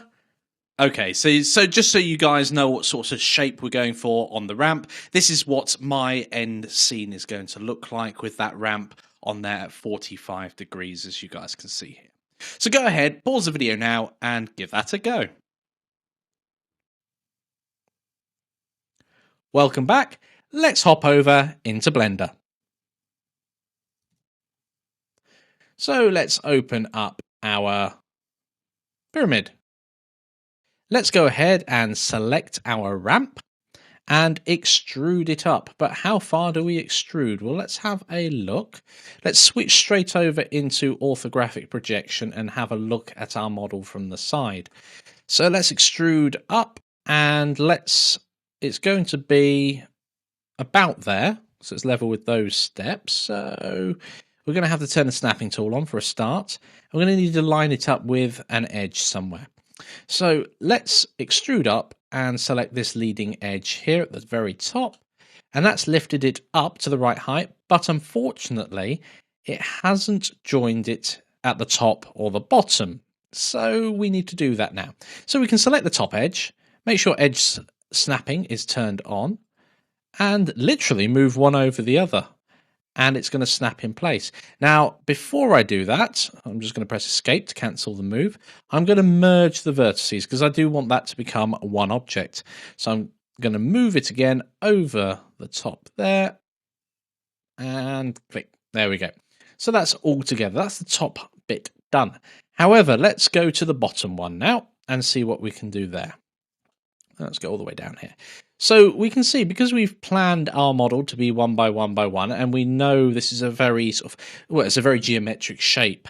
It's perfect because we can just go straight back. Because we zoomed in, we've got all of these smaller squares.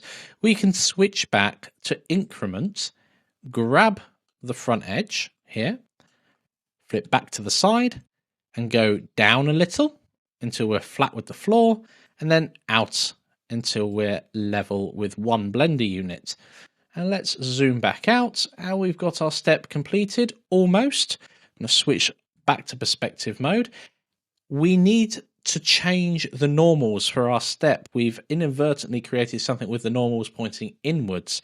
I can tell that by the color, but you can double check by turning the little hairs for the normals on. However, I'm just going to select my entire model and use the shortcut keys Control and N to make sure that all of my normals are facing outwards. I'm going to deselect and just check it over again. That looks perfect. How did you guys get on? I shall see you in the next lecture.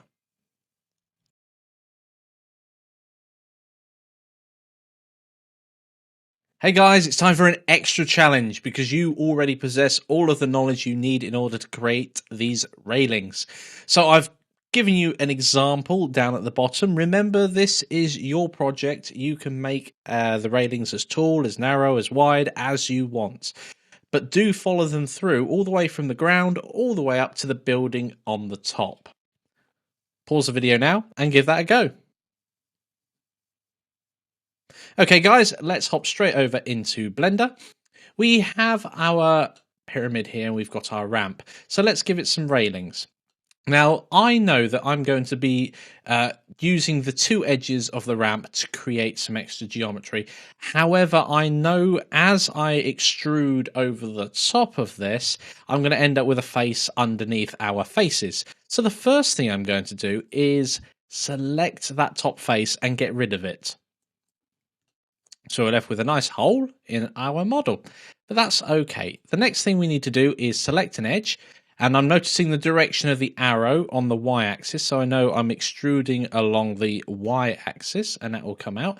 It looks like I've still got snapping turned on. No need to undo everything. I just do Shift and Tab to stop that. And I want to move it in. I don't know. I'm glancing down now at the lower left to just have a quick look at the numbers.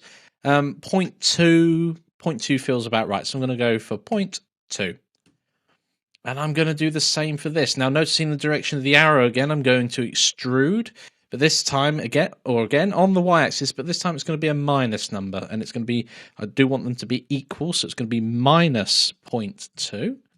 And then finally, we just need to join these two edges up to form another face. I'm going to select all four to make sure it knows exactly where I want to put the face and nowhere else. And I'm going to press F.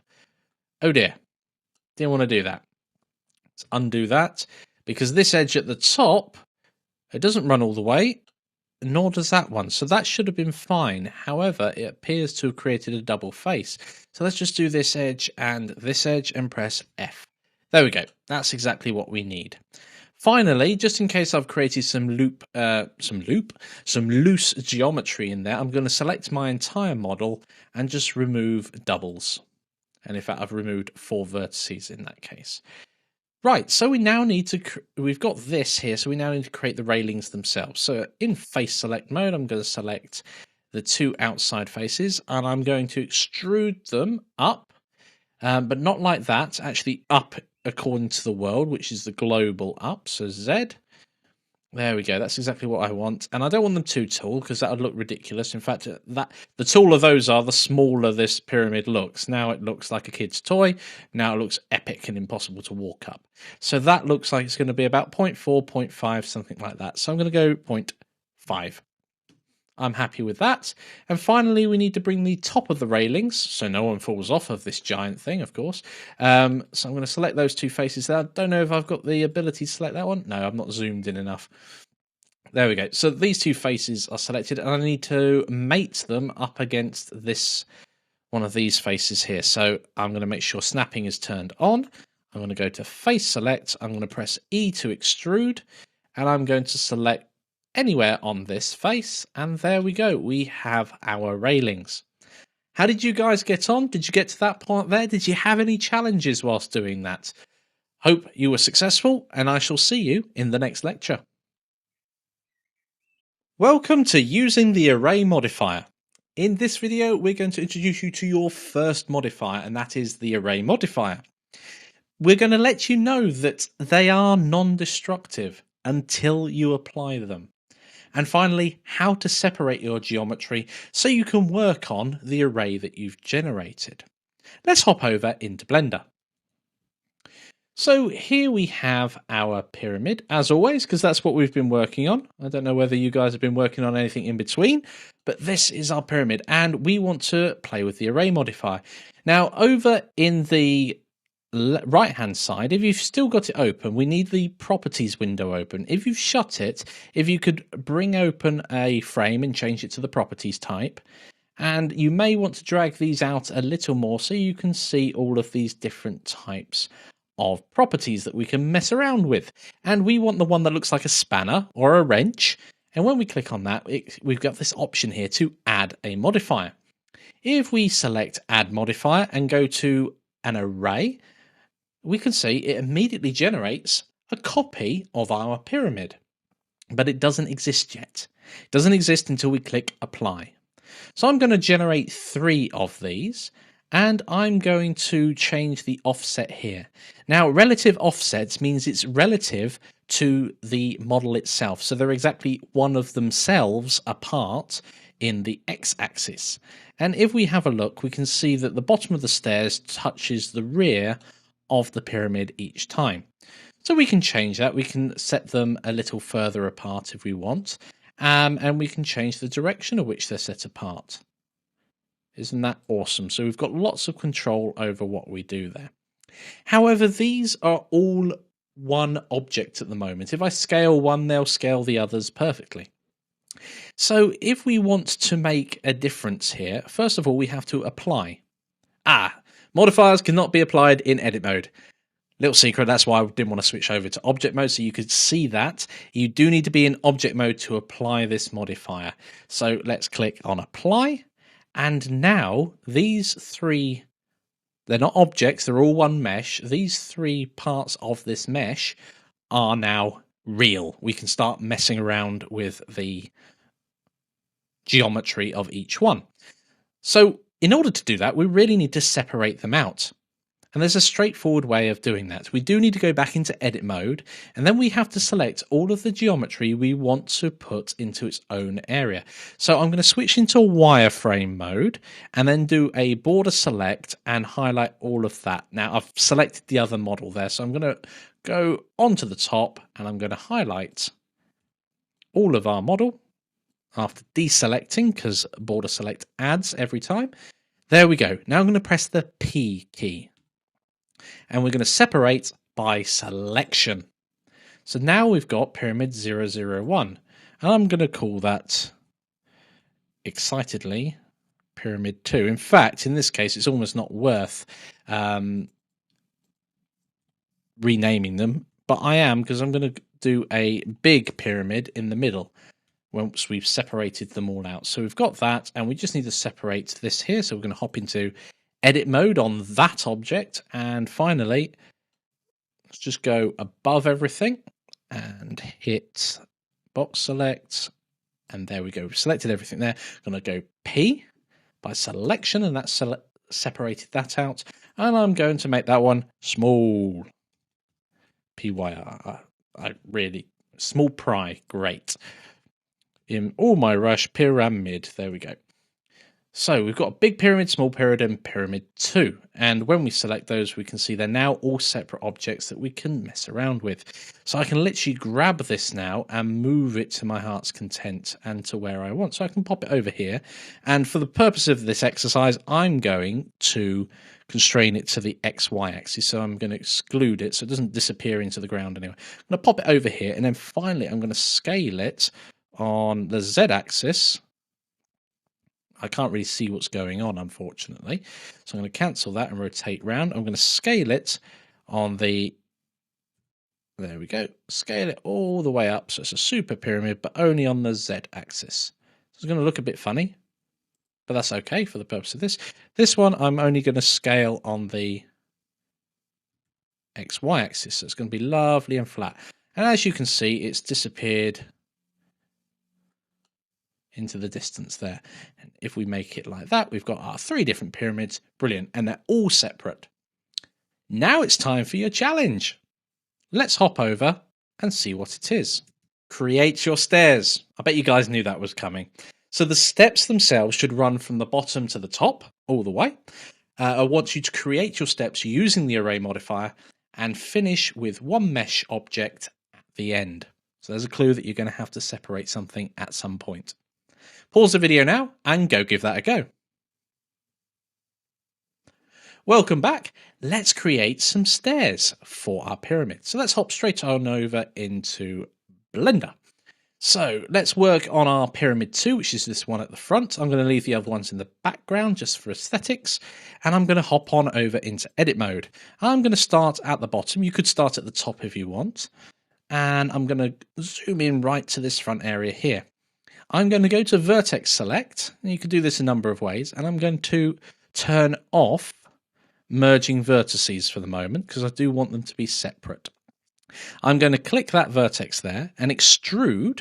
So I've just created an edge, basically, another vertex freely floating in space, but only on the Z axis, and I don't know how far to do it. Perhaps 0.2.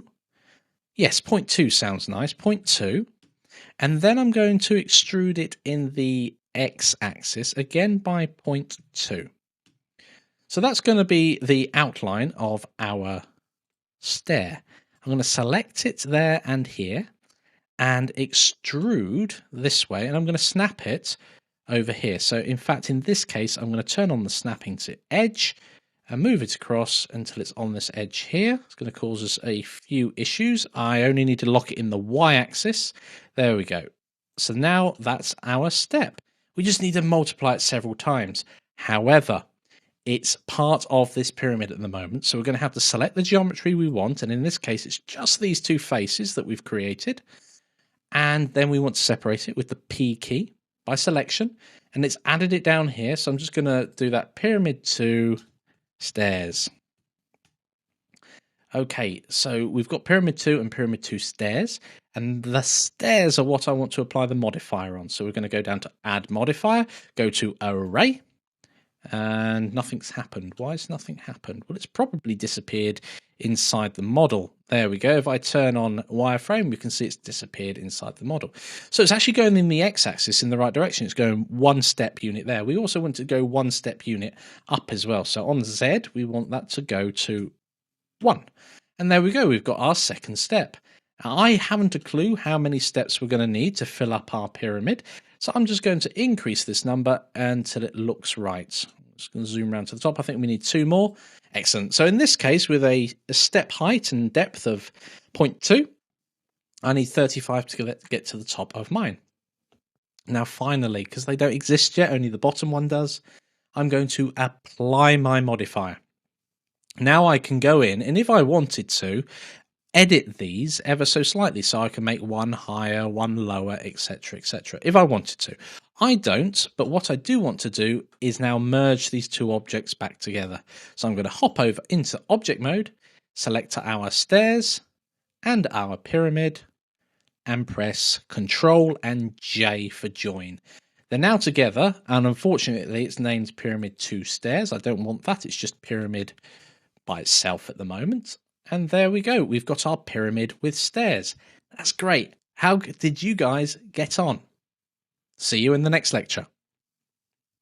Welcome to loop cuts and face loops.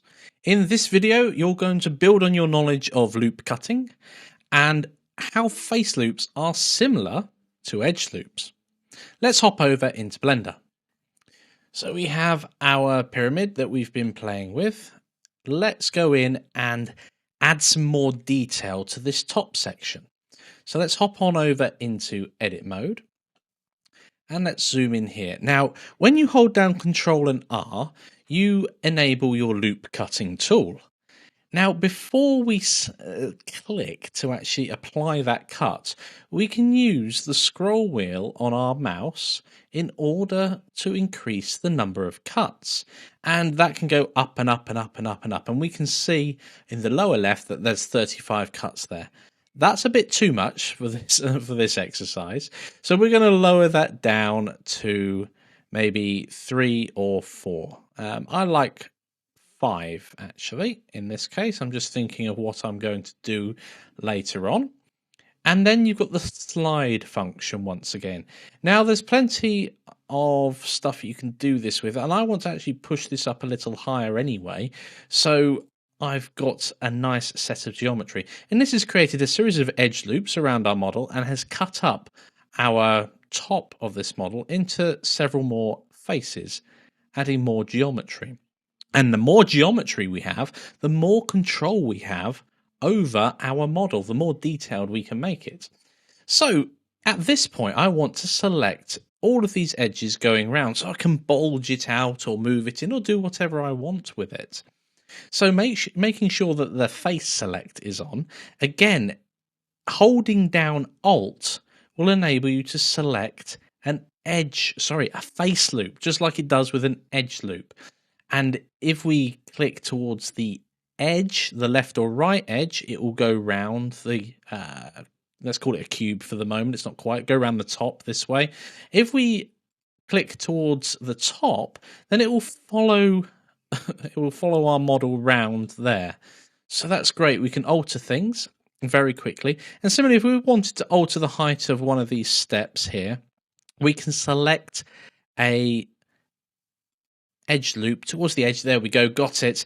And now we can do whatever we want. We can pull that edge loop up and make it some sort of funky hidden thing. We need to fill in some geometry if we did do that. But you can see how powerful that would be. I'm just going to undo that so our pyramid's not too crazy so you guys can follow. It's challenge time. I'd like you to create some temple detail. So to create some extra geometry at the top of the pyramid, that little square bit at the top, and modify that geometry to make it a bit more exciting. I'm going to leave what you want to do to what you want to do. All that I do ask is that you don't make it too exciting around the top of the stairs, because shortly we'll be creating a door into our temple, and if it's too exciting around there, it's going to be more difficult to make the door. But go wild with it, make it as crazy or as pointy or as large or small as you like. Go for it. Pause the video now and give that a go. Okay guys, welcome back. Let's hop over into Blender. Let's see what we can do to the top. So I've already put lots of cuts in there, that's great. I'm going to face select and I'm going to hold down Alt and select this top ring here. And I want to, I suppose it's scaling it out, but not up and down. So I want to limit the Z.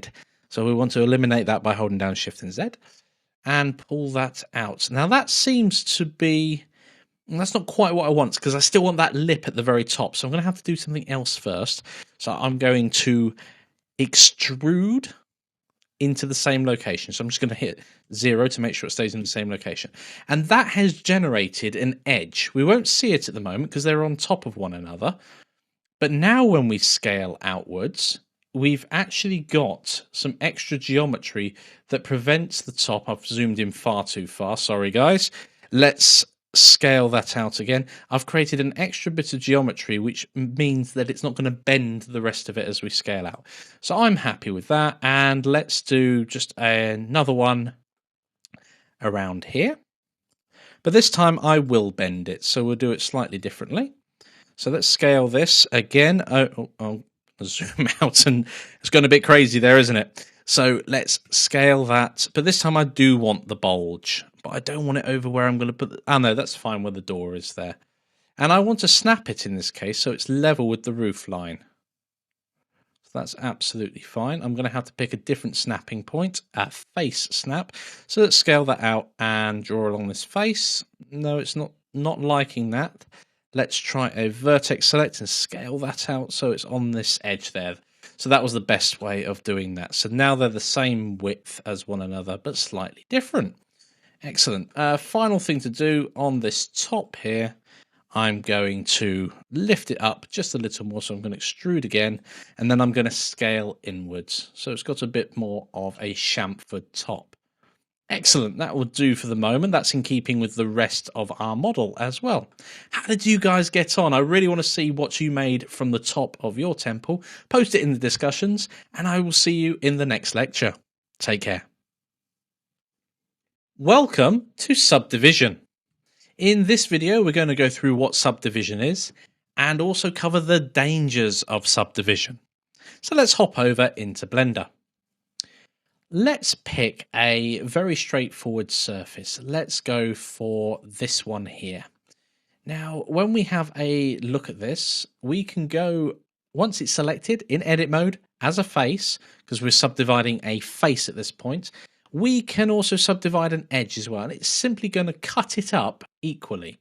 So on the tool shelf itself, we have the subdivide button there, next to all of the other modifiers you can use, and we can also use the W key, which will bring up this specials list, and we can pick subdivide, and we can see it split it into 4 equal portions, height wise and length wise. Now down in the lower left, the modification, the operations tool for the subdivide, until we select away, it will be there, and we can increase the number of cuts. Now you have to be incredibly careful because this is exponential. If you subdivide something too many times, you'll end up with Blender crashing on you or your computer grinding to a halt. So I wouldn't recommend going crazy with the subdivision. If you need more detail in a certain area, like let's say this lower left-hand corner, go in and subdivide something else. So lower left hand corner here, let's go in and subdivide that and then subdivide that, rather than cutting the whole model up into smaller pieces. Although you'll get much better control, it becomes far more fiddly to work with the smaller your geometry gets or the more detailed it gets. So, what would I like you to do? There's a challenge coming up. So, I'd like you to create a doorway into the temple. Let's go and create that now. So, the surface that I'm going to subdivide is this one here, this face. And I'm just going to subdivide it once, see where we get, and subdivide it once more. There we go. So now we've got equal sides, and I'm going to select these here. And once they're selected, we can extrude them into our temple. I'm going to turn off snapping and just move that in.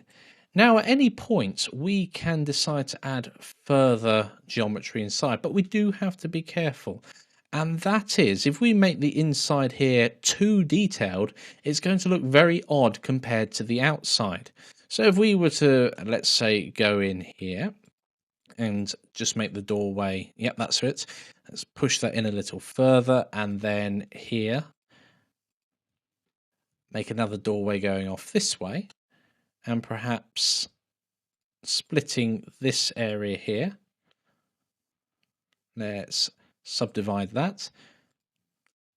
Switch to edge select. See if I can get that vertical line there. I have. Excellent. The 3D gimbal is just getting in the way there. So I'm going to grab that and move it in the X direction along to there. Now, hopefully that's split up our geometry. It looks like a double made an edge at some point. So I'm just going to undo that. Oh, I just want to move that in. I didn't want to subdivide or do anything. So let's select that and then move that in. That's fine. That's moving freely. So X, I'm going to just move that in there because then I can make another doorway and just push that in.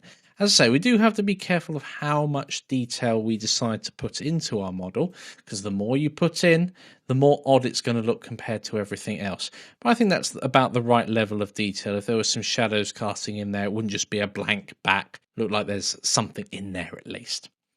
And there's one final thing I would like to cover. If you have made a very similar model to mine, we will notice at the top here, we have what we think is a square.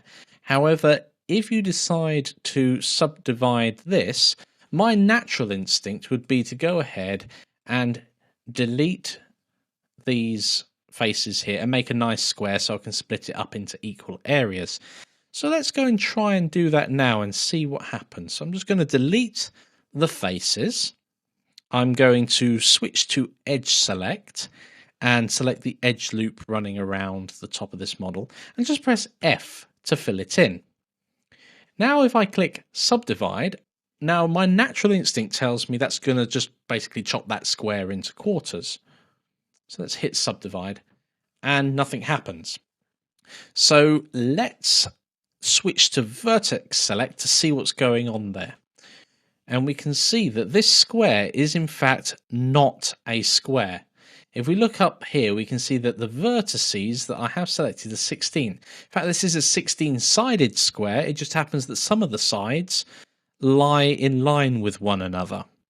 Now, this is a special case where it's called an n-gon, a number-sided polygon. In this case, it's a polygon that looks like a square, but in fact has 16 sides. Now, you cannot subdivide that up. Blender doesn't know how you want that to be subdivided because it's so confusing for it, basically, even though in our minds we can see that as a square. So in order to create geometry on top of our model, we're going to have to create it separately and then manipulate it on top of our model. So let's go ahead and do that now. I want a couple of pillars on top here. So I'm just going to undo the subdivide because I really don't want all of those vertices on top of my model. And in fact, I'm just going to undo it all together so I can play with this area here. So if we go and select these and subdivide, it will subdivide the faces. If we select there and subdivide that, we end up with something we can start working on. So I'm going, that is a square, I think. Yes, it is. So that's a square there. Can we join that into one object? Cast your mind back to when we were making our plane earlier on. We could merge these together. So if we remove doubles, that sounds an odd thing to say, and turn up the merge distance, what happens? Well, it puts it all into one place. So let's do that for the entire top of the model and see what happens. Eventually, I presume that this would merge to a point. So where the circle select comes in handy. Remove doubles. Yes, that moves it to a point. Let's see if there's a happy medium for us. Aha! That's nice. So we can play with this and we end up with our 4 squares on top. It makes the geometry around our model a little odd, but that's actually made it so we've got our 4 squares, and then we can subdivide them into the areas we want. Now, there's a bit of a stroke of luck there. That wouldn't always work out for you. What I was going to propose is now you've got that small area there, you can remove those faces and then recreate a square in there, and it would only have 4 vertices for that square. But now we've got this area here. That's very fortuitous. We can lift these up to make our special areas here, and it's in danger of looking a little wonky. So scale that one in on top. And as we can see there, it hasn't scaled into the center. In this case, I don't mind, but you can see that it's a bit wonky, whereas before you wouldn't have expected it to do that. And that's because it has extra geometry around the edges here. So whereas this edge here and this edge here are just one face, these are 2 faces. So it weights the extrusion, or rather the scale, slightly differently. Of course, once we've done that, we could grab it and limit it and move it so it's roughly in the right place again. And unless you're being super and analyzing it down to the core, you probably won't notice because you're going to be over here. Right, that sums up this lesson. How did you guys get on? Did you create anything fancy? Let's see your creations in the discussion. Take care. Hello everybody and welcome back. It's Ben here with you now. We're going to talk about coordinate systems and exporting. Before we do, I talk a little bit faster than Mikey, so you may want to go back to the beginning of the course and look at your video controls lecture, where you can choose a different speed if you want to. Also, of course, I'm far more charismatic and handsome than him, not that you could tell that on a video. So here we're going to be looking at the end result of your model and what we're likely to do with it. I'm going to show you a useful export checklist. Going to introduce you to left and right-handed coordinate systems. Going to be demonstrating an import into Unity, but you don't need to have Unity. It's a game engine. You don't need to have it installed. You just need to have a look at how these models end up over there.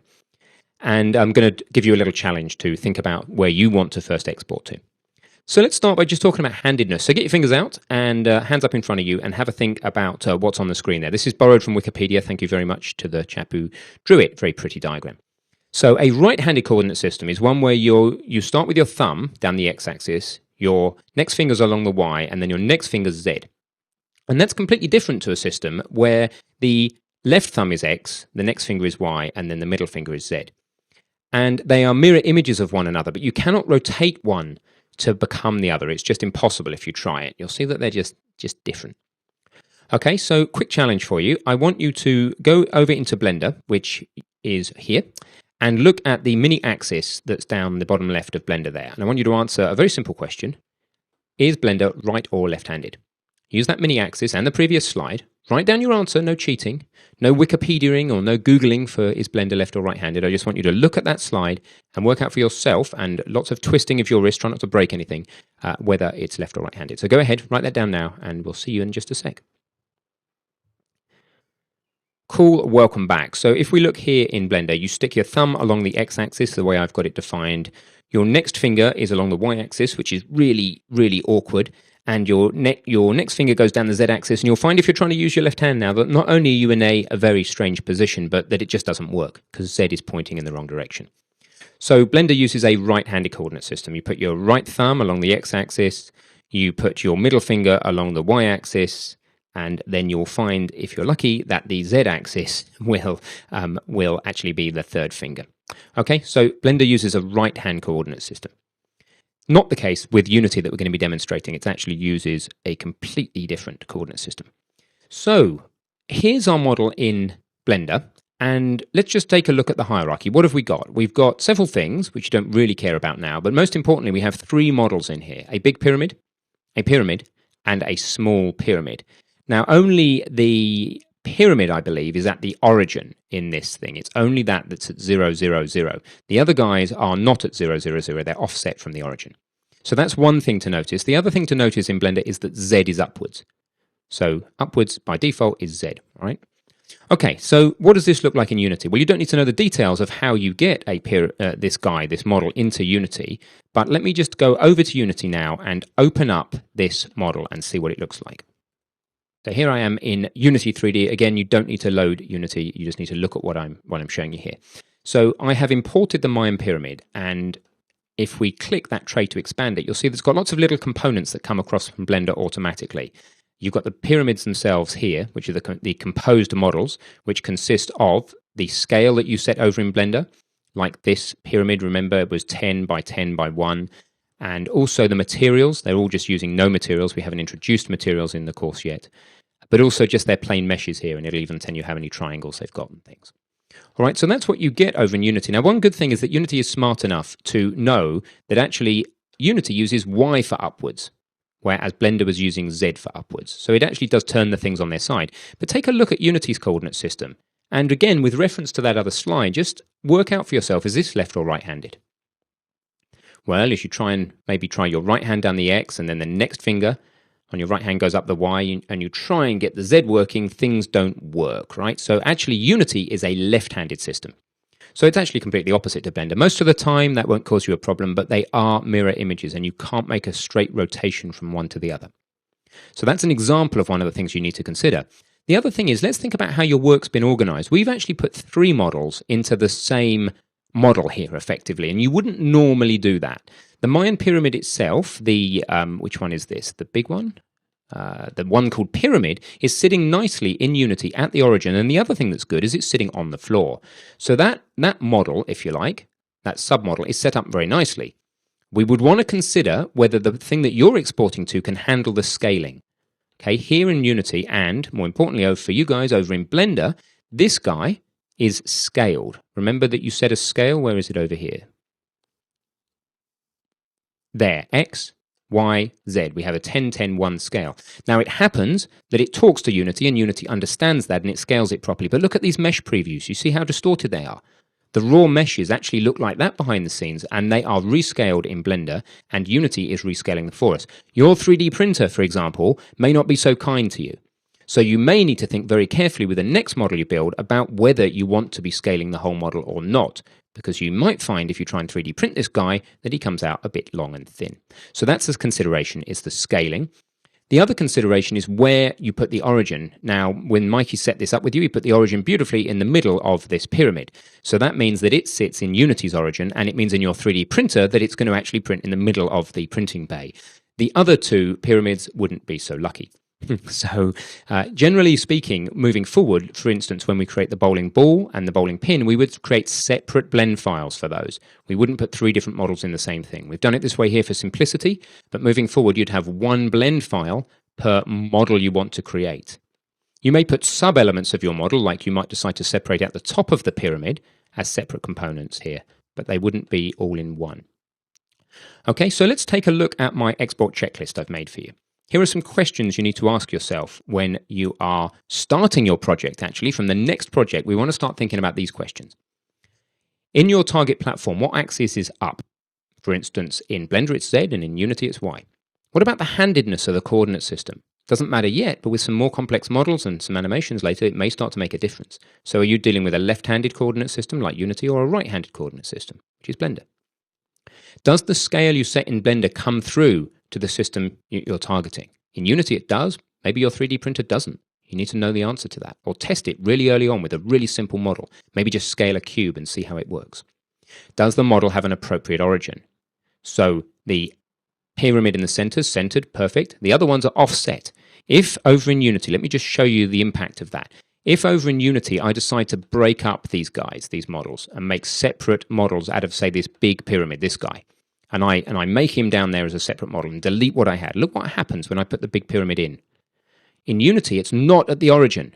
This is not Unity's origin. It's offset where it was in the previous scene, which is out here. This is the origin, this pyramid at the bottom. This guy was off on a limb. So be careful of that, because baked into this big pyramid is an offset. Okay, so you want your models to be centered. Are the meshes grouped appropriately? That's where I was talking about. You wouldn't put all three of those pyramids typically in one file. You may put components of a pyramid under one file. And is the model closed? How about the base? Well, that becomes important in 3D printing, as we'll see later. But one thing that's super easy to forget is the base. Let's take a look at this guy in Unity. Does he have a bottom? Yes, we have bottoms. That's good. And it's a closed model. That's important in printing, but it's also important if your character in a game, for instance, ever takes a look from the bottom. Why? Well, remember when Mikey talked about normals and how important they were?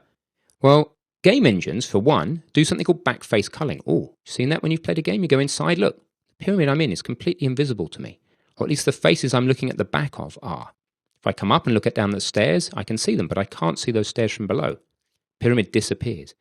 So it's a really thin shell, and that's giving the illusion of a solid pyramid from the outside, because we have, and Mikey has diligently pushed all your normals outwards. But that's really important that your normals are facing outwards, otherwise things will just disappear. So that's it. That is the checklist of things that you want to consider. What I want you to do now is think about where you want to export your next model to. Are you into 3D printing? Are you into games? Are you into Unity? I don't know. Write the answers to the export checklist from the previous slide down. Do some research for your target platform. And then why not share the answers or any questions you may have in the community and start getting the conversation going, so that from now moving forward, that you can start even from the very beginning of your modeling exercise thinking about how it's going to end up. So thanks for listening, and we'll see you soon. Hi, and welcome to Applying Transforms. All is not how it seems. Intriguing, hey? Well, editing an object and transforming an object can look the same, but underneath the properties are very, very different. And we'll see this in action in a few moments. Transforms are not applied by default, we have to apply them manually. And not applying these transforms can impact animation with your armatures, particle systems, physics, beveling, and other modifiers as well. The list goes on. And a good rule of thumb is, unless you have a very good reason, to always apply your transforms.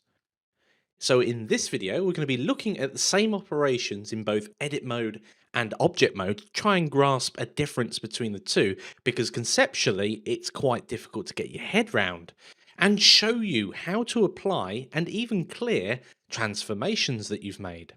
So let's go hop into Blender and explore transforms. Okay, welcome back over into Blender. So let's explore these transforms and what exactly they are. You've already used them, but you might not have realized it. So transforms are broken down into three main categories, and we can actually see them down here on the 3D header bar.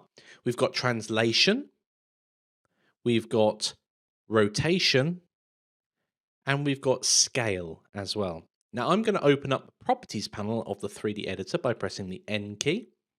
And we can see that there's a section at the very top of this properties panel. We've got transform, location, rotation, and scale.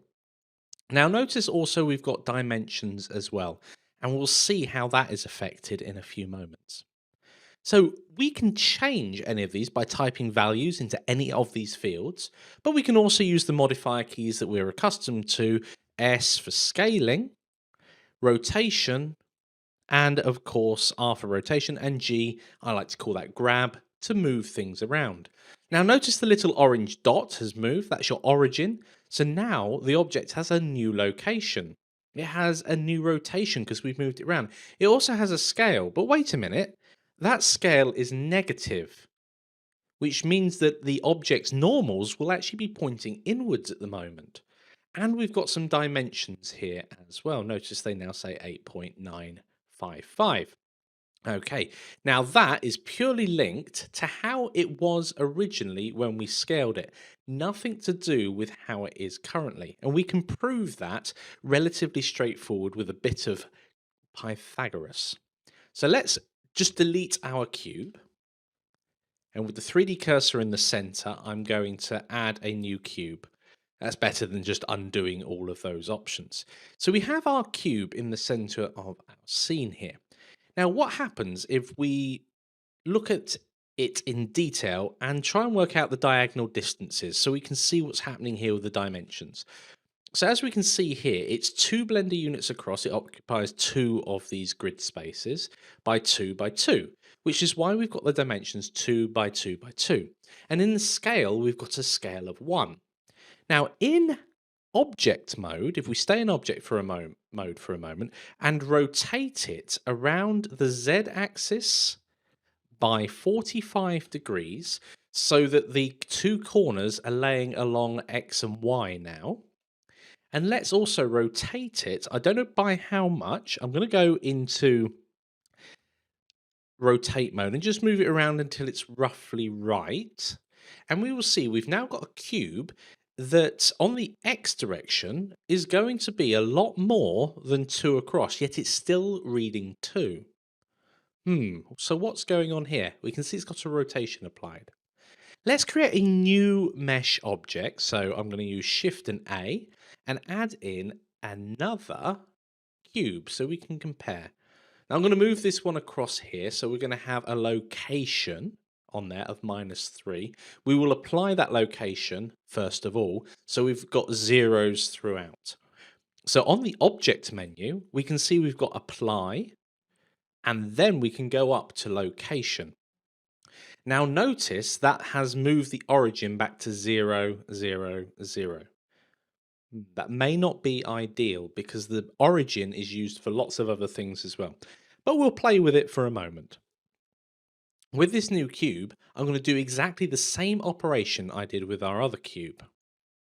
So let's go into edit mode first of all, because now we're editing the mesh data itself. Notice that its location from the origin, its average location, because everything is selected, we can see it's -3.06 again in the transform up here. So there's another transform here, but we'll see what actually happens when we get to doing stuff with this cube. So let's do the same thing again. So we're rotating on the Z axis by 45, and I think it was a rotation on the Y by 35 or thereabouts, give or take. Now this cube, or these cubes, I'm going to go back into object mode here. We can see we've now got an X dimension of 3.464. Now if we do the maths, this cube here is 2 by 2. So 2 squared plus 2 squared, this diagonal across here, across this face, becomes √8. That's just Pythagoras. So we've got, let's go to wireframe mode with the Z key. This corner to this corner is made up of a side that is 2 in length here and √8 here. So again, that's 8 over here. So if we square √8, we get 8, and if we square 2, we get 4. So this diagonal here, following the Z-axis, should be √12. And if you do the maths, √12 is 3.46. Okay, I'm going to press Z to go back into solid mode. Now, if we select this other cube with the right mouse button, we see the dimensions haven't changed. Okay. So this is something to bear in mind, that if you've actually played with your cube like this and haven't applied your location, rotation, and scale, you can end up with some very weird artifacts. Scaling does impact particle systems and the physics engine, and so does rotation, in fact, a lot of the time. So do bear that in mind if you are operating in object mode, doing all your scales and resizing. Now, in general, I tend to do all of that when I'm editing a mesh object. I'm in edit mode rather than object mode. Now let's go ahead and apply all of the transforms using the shortcut key we just learned, which is Control and A. We get the menu up that we had before, and when we click any of these, let's say location here, we can apply its location. Now it's already at 0, 0, 0, so that's fine. But in the operator panel in the lower left, we can also apply the rotation and scale straight away. And have a look that we can toggle these on and off whilst we're here. So if we toggle the rotation on and off, we see that the rotation flicks in the properties panel here from 0 degrees to where we positioned it, but also the dimensions change to something more like it. So once we've done that, that's it. We can clear off and do whatever else we want to do. So if you scale something, rotate something, or indeed just move it, notice here now we're rotating this cube. Because we moved it and then applied the location earlier, it's now rotating around its origin, which is smack bang in the middle. Whereas this one, when we rotate it, is rotating around its origin still, but in a completely different way. So you can see the impact of applying rotation, relocation, and scale. The final thing here, let's get rid of these two cubes and add a brand new cube. Hey, new cube, excellent. So now the new cube is here. Let's play with doing everything we need to do, but this time only in edit mode. So if we need to scale something by that much, rotate it by this much, this is all arbitrary of course, and move it over here, that's a completely different thing to doing it in object mode. It's very important to note those differences.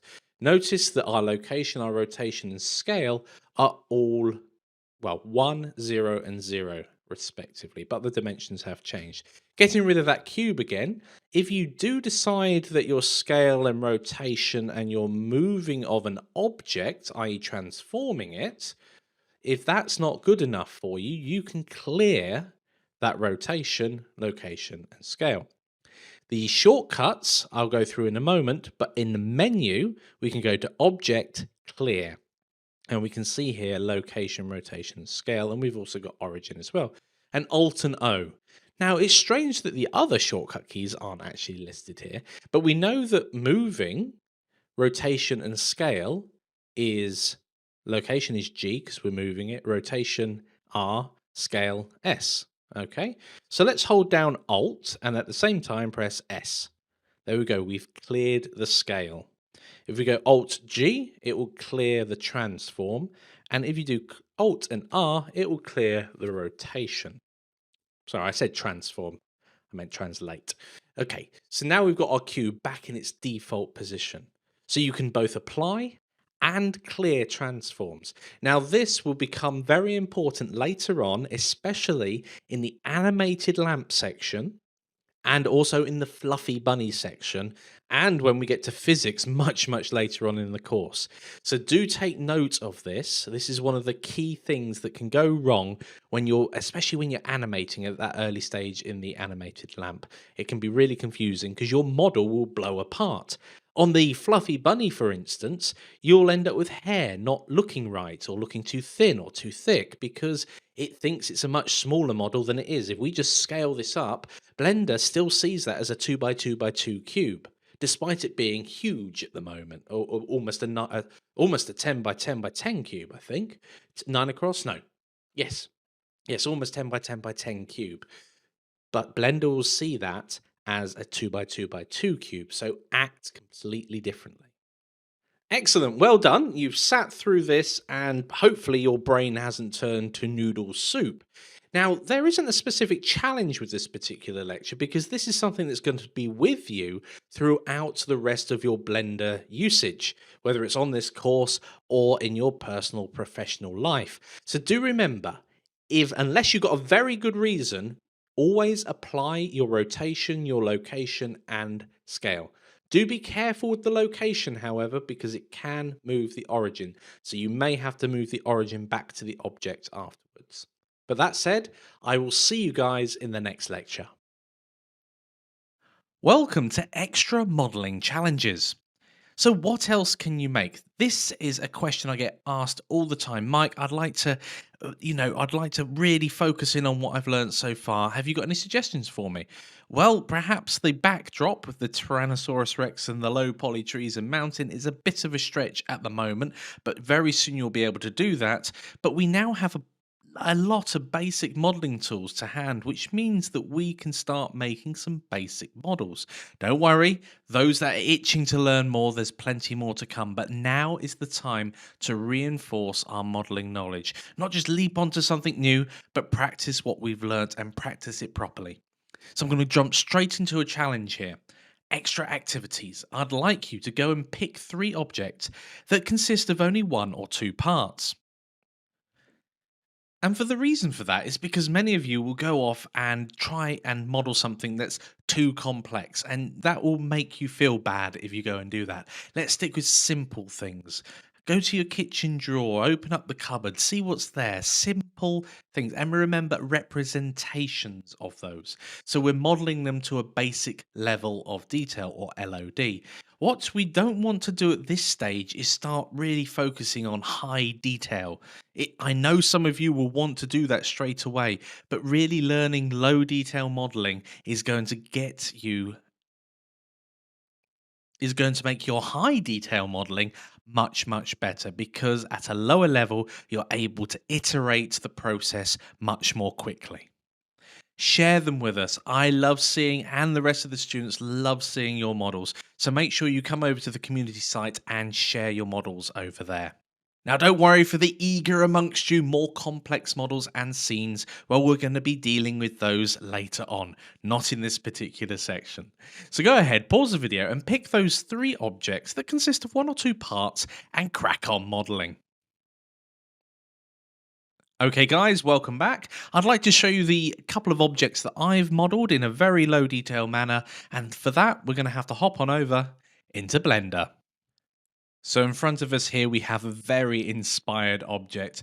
We have a low poly cube. No, it's a little bit further on than that. I've used the inset tool to make a crate. Now, when you're showing off your models, you may want to go up to the screen layouts and change it to a 3D full view. You may have to zoom in or out, but here we're completely distraction free. We can really focus on our model, and that is essentially a low poly crate. Well, what else have I gotten up to? I have played about and I've made a low poly coffee cup. How useful is that? Well, in this form, not very. It needs some liquid in it. A nice coffee, I think. What else could I have made? Now, this time I've focused on something that's actually made of 2 parts within one mesh. I've got this is an axe for those who don't recognize it. And we've got, let's go over into our default view. We've got 2 different meshes, but they're part of one mesh object. So if I go inside the mesh object into edit mode and have a look at this, we see that this bit inside, in fact, if I go to wireframe mode and see it even in more detail, we can see that this stem going through it is much like a real axe and actually goes through and intersects this outer part here. Now, later on, we can get to coloring those in, etc. But this is an example of 2 meshes in one mesh object. And tut, have you noticed that it's still called cube? It would be great if we get into the habit nice and early on about calling things what they are. So this is now, in fact, an axe. I'm pretty sure I'm guilty of that in other places as well. And finally, a simple oil barrel. Now, rest assured, I don't have oil barrels lying around my house, but I just like them. I don't know why. I think they're a really cool shape. Simple me, hey? So this is an example. It's slightly more polygons than previous. We're up at 1500 polygons or triangles there, and it's a bit rough around the edges, but we'll learn how to smooth things out like that in the future. And of course, one of the things we're lacking from all of these, now we've got our modeling skills up, is a bit of color. And of course, we'll learn that over in the next section. And before you guys rush over to that next section and we wrap up this one, I'd really like to see what you guys have modeled, especially on your own. What 3 objects have you picked? Love to see them. Please share them over on the community site so others can see them as well. And I will see you guys in the next lecture. Welcome back. Knowing your topic and specification. So in this video, we'll be understanding your subject, planning your model, and knowing the importance of research. So, challenge. Let's do some research. Pause the video now, go and search for bowling pictures, watch some videos if necessary, and look up the specifications of the ball and pins. Okay, welcome back. So how did you get on with that challenge? Let's go off and do some research ourselves now, so you can see what I would be doing. Okay, so I have Googled a picture of a bowling ball. So we've got lots of pictures here of bowling balls. Now, one of the things that's incredibly important is I would have probably drawn a bowling ball like this black one here. Now, as you can see, a real bowling ball has two holes really close together and the third one, for your thumb, much further away. Now, I can almost guarantee that if I had asked you to model a bowling ball without any reference material, you'd have probably put that third hole for your thumb too close, or the two finger holes too far apart. Equally, when I was looking for a bowling pin, you can see there are loads of different ones that you could pick. And will you be using one of these for our reference material in a bit, so we can model a pin accurately? And another thing I spotted when going down was the actual configuration of the pins. So later on, when we come to laying out the pins themselves, we can see here we have an overview. They're 12 inches apart from one another in any direction, which is great. And this line here, C, yeah, that's 36. So it's an equilateral triangle of 36, 36, and 36, and each one is 12 inches apart, which is great because that means we now know how to set up those pins in our scene later on. Okay, so that's enough research for now. Let's crack on and start doing some modeling. Hello and welcome to Blender Model Scale. In this video, we will discuss how Blender has its own units called Blender units, and that's abbreviated to BU. Now, these Blender units themselves can be defined as several other units as well, so millimeters, inches, centimeters, etc. We're not going to use that in this particular section because it can have some quite severe knock-on effects if you don't realize the scale your model is set to, and you're either exporting it or indeed bringing it into another scene. You think it's one size, you bring it across. That's something we'll leave until a later section. Now, Blender units, the scale works really well between 0.01 and 100 Blender units. Now, it doesn't matter what those units are, whether they're millimeters or kilometers, that's the scale within Blender that we will be working to and what they apply to. Now, a rule of thumb is use that grid floor as a stage, and we'll have a look at that in closer detail. And selecting an order of magnitude suitable for the level of detail. So if you were modeling the planet Earth, but you were modeling a solar system, you wouldn't need to perhaps have it that big at all. If you were on the ground and you were modeling a mountain, you'd have far more detail. And if you're on a desk and you've got loads of things close up to the viewer, of course, you're going to have lots more detail there as well. So let's go explore Blender units now and the way that Blender scales things over in Blender. Hey, so now we're over in Blender, and I'm Michael from the future, did you know? Yes, I've come back to this lecture to give you some better information, and you may notice I'm now on a Windows computer. It doesn't matter, this just shows you the uniformity of Blender's interface across multiple platforms. So some things may be ever so slightly different, but don't worry, that won't change what we're doing here. So zooming in and out, now you can see as we're zooming backwards and forwards, we've got a scale, we've got this grid floor on the ground. Now this grid floor can be controlled if I press the N key to open up the properties panel and scroll down. There is an option under display for the grid floor. You can turn it off if you like, or turn it back on.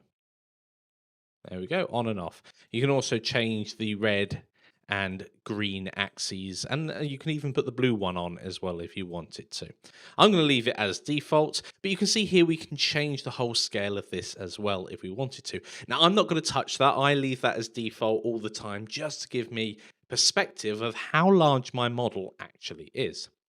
So let's take the real extreme. Let's go ahead and select our cube and scale it all the way down. So we're going to scale to 0.001. If we, I completely mashed the keypad here. If we look down in the lower left, we can see the scale that's being applied.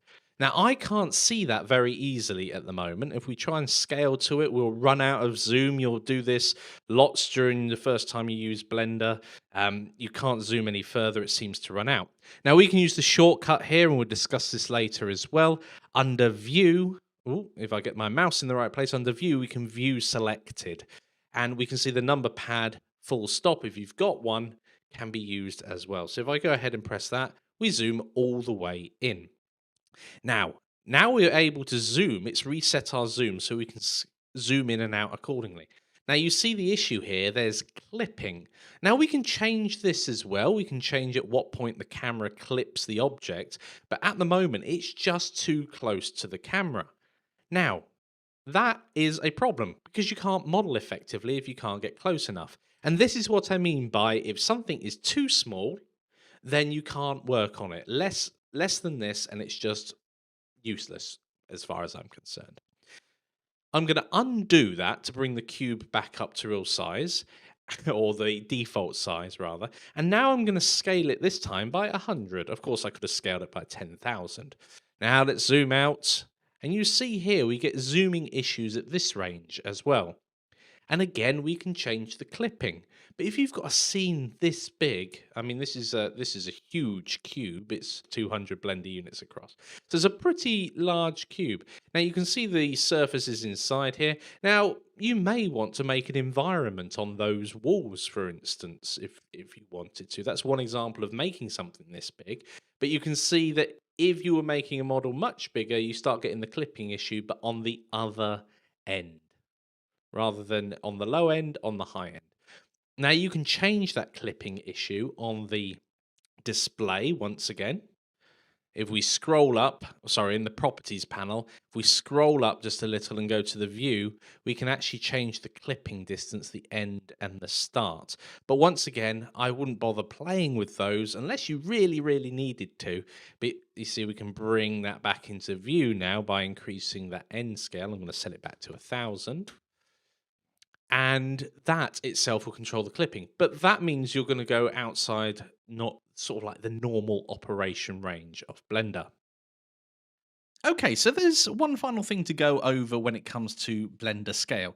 This cube here is 2 Blender units by 2 Blender units by 2 Blender units in size. Now, what does a Blender unit really mean? Well, it can mean anything. Okay, it can mean a centimeter, it can mean a meter, it can mean a kilometer, it can mean lots of different things. In fact, we can actually pick what it means.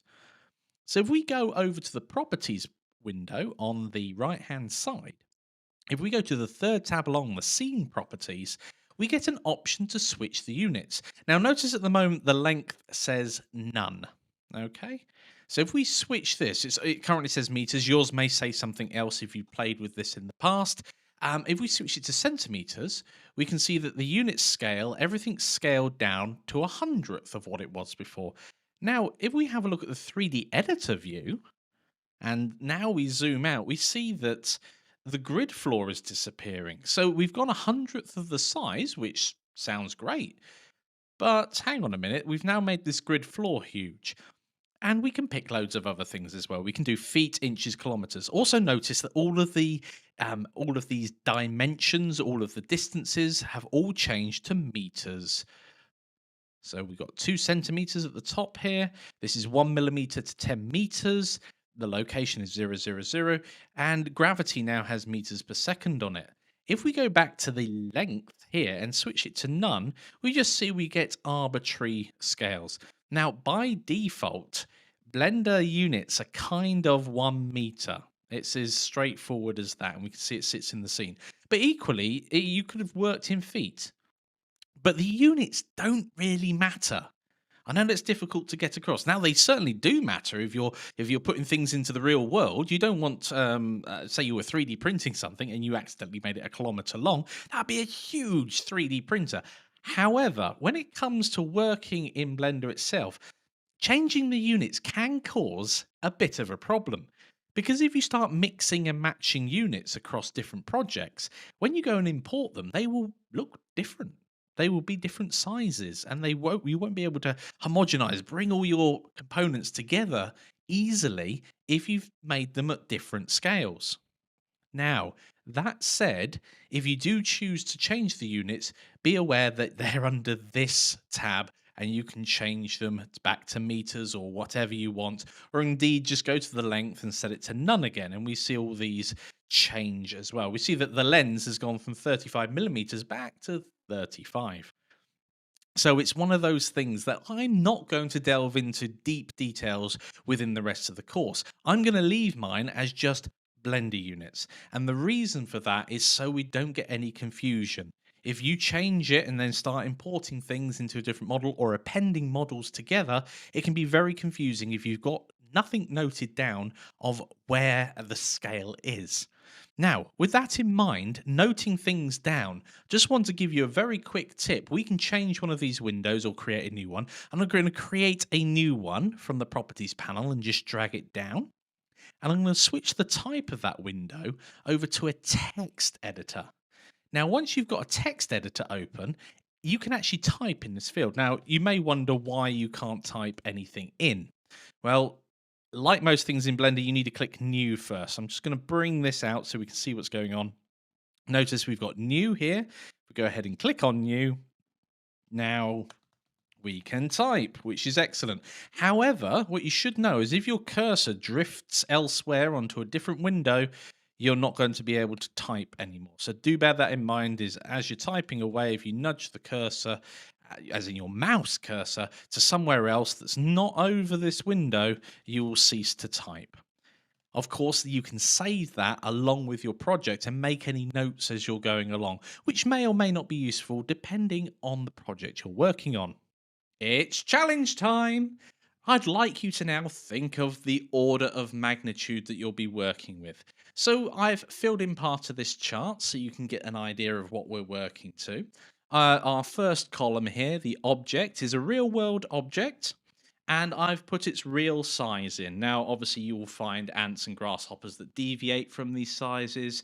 I'm 1.6 meters tall, so I've based my human on that. Now, that's actually quite short in in some cases. So, you know, these are just general real sizes, not exact. And I've gone through the motions of which way am I scaling it? Am I scaling it up? Am I going to keep the scale kind of the same? So 1 meter equals 1 Blender unit, or am I going to reduce the scale?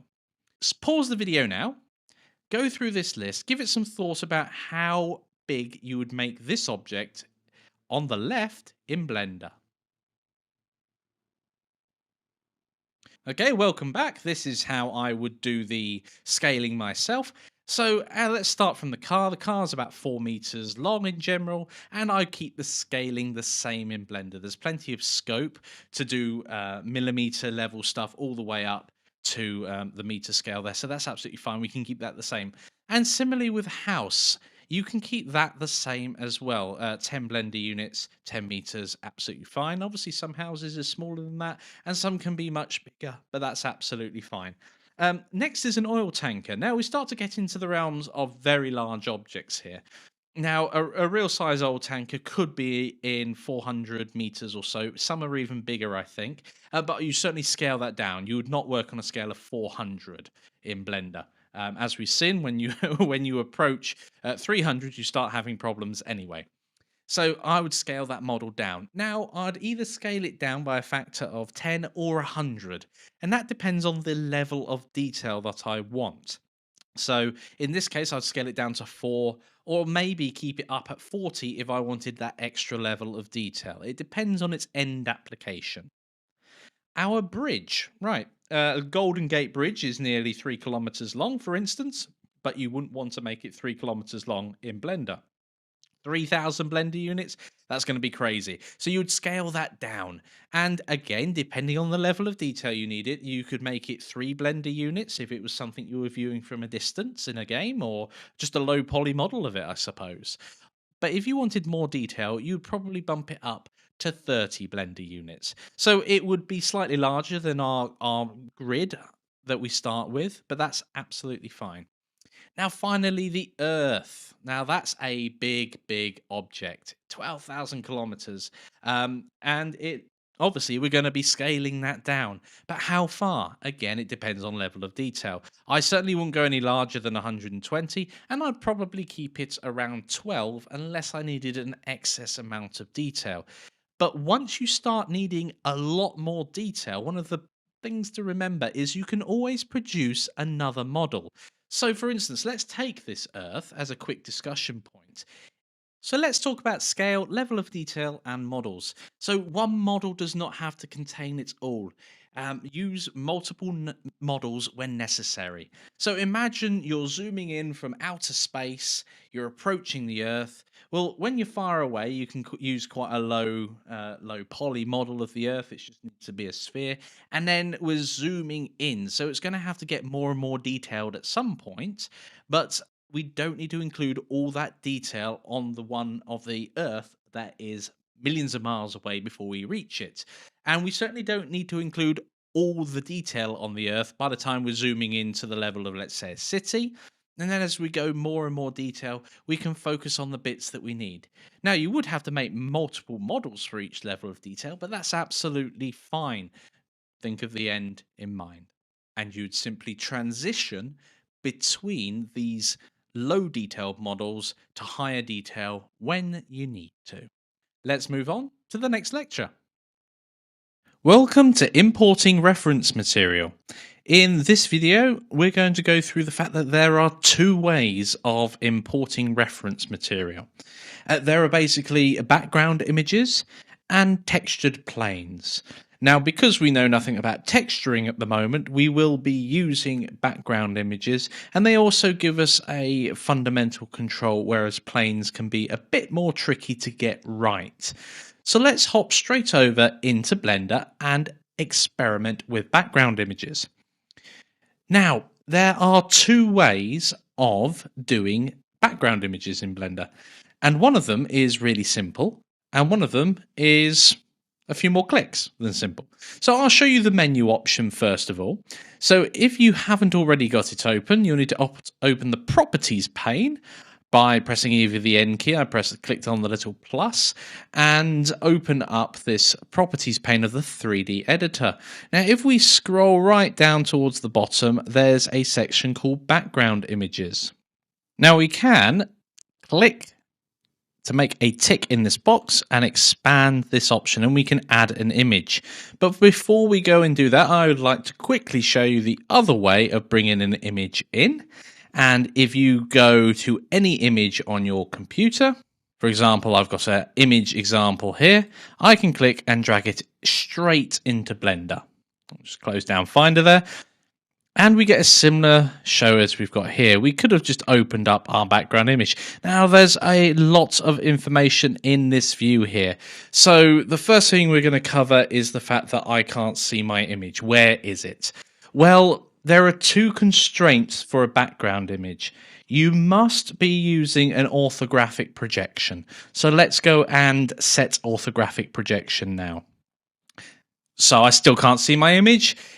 You have to be looking along one of the X, Y, or Z axis. So either looking from the front, top, bottom, left, right, etc. So if we switch the view now to bottom, we can see, well, hey, thumbs up. We can see it. If we switch to left, it's there as well. And if we view it from the front, it's there as well. So that means that it's on all of our axes. And we can change that with our first drop down here. So I'm just going to expand the properties pane so we can just see what's going on here. So it's an image, that's fine. It's all views. So we can actually control here where we can see the image and where we can't. I'm going to leave it on all views for the moment because that's fine for the purpose of this exercise. Source image is a single image. That's absolutely fine. That's where we can find the image, which is great. Image example. Going down, so opacity. Now, depending on the darkness or lightness of your image, this basically fades it away into the background, so it's less, it's not as strong on the screen. And of course, 100% opacity means that you cannot see the model at all. Now, we can see it's at the back at the moment, so let's zoom in a little so I can see what's going on. Now, we have our cube here. Our default cube, and we have the image behind it. So if we have anything on the screen, so if I scale our cube up a little, you can see that our background image is behind that cube. If I move it to the front, it's always going to be in front of whatever geometry you're working on. And this is where you may want to play with the opacity so that you can still see your geometry. Now, in general, you'll probably want it's set to front so you can see the reference material itself, and so it's not hidden. What does this X thing do? Well, it moves it along the X-axis. What does the Y do? Well, in this case, it does move it up or down, and that's a little confusing with the way we're viewing it, because that's actually the XZ axis at the moment. But essentially, that's going to move it up or down. And those are, of course, Blender units. Then we have our two options here to flip horizontally and flip vertically as well. It doesn't like being flipped vertically, as we can see there. And finally, we've got two down the bottom. So we've got a scale there with the size modifier, and finally rotation. So we can rotate it around at a set angle. So that's great. We've got our background image there. I think we can now do a challenge. I would like you to import into our Blender file the pin reference.png and set that as the background image.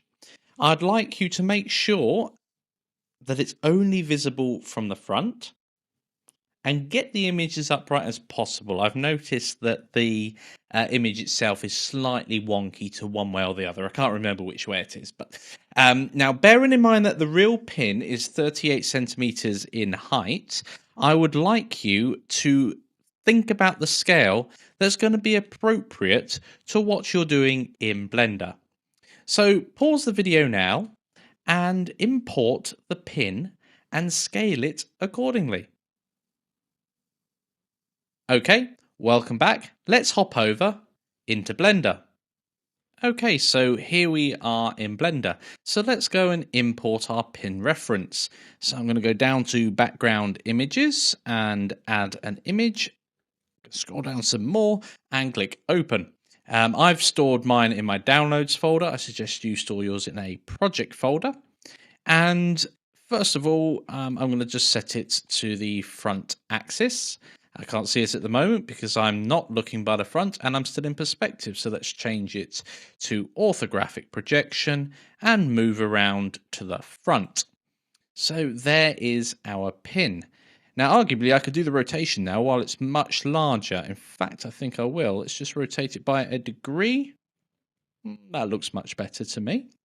Excellent. So let's use a cube or another bit of reference material, it doesn't matter, as a guide, if you will, to scale this reference image. So I'm going to get rid of that one that's there. And I'm going to create a new object. It doesn't matter what it is. I'm going to create a cube. Why not? The radius. So the radius, that cube is actually 2 in height. So we're going to work to a scale of, let's say, 3.8 Blender units. Thinking about, we don't really want it very, very small. We need to work with it. So that's nearly 4. So half of 4 is 2. So we need 1.9 on our radius. That's perfect. That's now the correct height. What we can simply do is go back to here to our scaling, and we can't see which one's scaling at the moment. Here we go. Size, let's just the way down, and we can't see it anymore. So let's bring here we go. Let's bring our image to the front. Oh, that looks like it's worked perfectly. So 1.2 seems to be spot on. I'm happy with that. So there we go. We've got our reference material imported, straightened up, and to the right size to work with in Blender. Let's move on to the next lecture. Welcome to choosing the right primitives. So why your choice matters when you're picking a starting primitive. Now, starting with a primitive with the same symmetry and shape as your target model will save you time. So if you're starting off making a book, perhaps you're doing a fairy tale story, then if you started off with a sphere, it would take you a long time to get it down to a book shape. And similarly, if you were making a ball, you wouldn't necessarily start with a cube. So it can be very hard to remove all traces of that original shape. As I say, if you start with a completely different shape, it's going to make your life difficult. Fair enough if you want the challenge, but not a great idea. So here's a challenge for you guys. Which primitive would you use? So we've got some examples on the right-hand side, and they're planes of symmetry. So if you were to cut through that object, it would look the same on either side. Obviously, these are basic examples on there. So pause the video now and fill out which primitive you think would suit the examples on the right. Okay, welcome back. Here we go. So let's explain these as we go through. So a cuboid has 3 planes of symmetry. So imagine a book, a smartphone. In general, you could cut them through 3 ways. You could cut them through the middle, the top, or the front, and they would be the same from a starting point. Remember, this is a starting point, not the end point. Obviously, after you finish modeling, a car will have an actual top and bottom to it and start to lose some symmetry. Now, a cone and a cylinder, well, they're actually the same thing. A cylinder is a special case of a cone. If you imagine a lampshade, it's a kind of a cut-off cone. But if you widen that out, it eventually becomes a cylinder, and then it goes the other way again. So if you were modeling any sort of bottles, a cup perhaps, the Christmas tree type shape, then you would start with a cone or a series of cones in order to make that. Finally, we have a sphere. So if you were making some fruit like an apple or a lemon or a rugby ball or anything spherical, it would be an obvious place to start by using a sphere. Hope you guys got on very well with that. Let's get on to the next lecture. Hey, welcome back. It's Ben here. Remember, you can always slow the video down because I talk a little bit faster than Mikey. So I'm going to be introducing what are Bezier curves. We'll be telling you why we're using them for our pin, and then you'll be drawing your first Bezier curve. So what are Bezier curves? They are perfect mathematical vector curves. They can be scaled infinitely with no loss of detail. And that means you can create a very simple, smooth and elegant look, but only if you use as few as possible. Let's just click onto this Wikipedia article in your notes to show you a couple of examples of Bezier curves. There's one on the right there. If I scroll past all the maths, you can see some others moving here. They're defined basically by a start point, an end point, and then these blue control handles in this diagram. And between those start points, end points, and control handles, you've got fantastic control over the shape of your curve. So let's go and see how we do this in Blender. Here's where Mikey left you, looking at the front view of your pin with a cube there in the scene at the origin. And what I want to do firstly is just scale that cube. In the X direction, we want the cube 1.2 units like that. So now we have 2 forms of reference. We have a bounding box of the cube sitting there in the scene, and then we have, of course, this background image that we've set up. Fantastic. I'm just going to move this 3D view over the top of the timeline view like that, dragging downwards, just to give myself some more screen space. So without further ado, let's add a Bezier curve so you can see what it does. There's 3 ways of doing that. One is from the Create menu. You can click here, Curve Bezier, or you could do the Shift-A for Add, and that would bring up your Add menu, and you'll find a Curve menu, or you could go to the Add menu down the bottom here, and that's actually the same menu upside down for some reason. Fantastic. So let's add ourselves a Bezier curve. But before you click away anywhere else, remember when you first create things in Blender, you want to be a little bit careful down the bottom left here. And remember, if this pane's not showing, you can make it show with the little plus sign. So if you've pulled that all the way down, like I do all the time, that little plus sign will bring it back up. So before you submit this curve to having been created, make sure you align with view. The reason for that is in our case, we want to make a curve purely in the XZ plane. We don't want it extending in Y at all. Okay, we want a 2-dimensional Bezier curve. They can be 3D in Blender.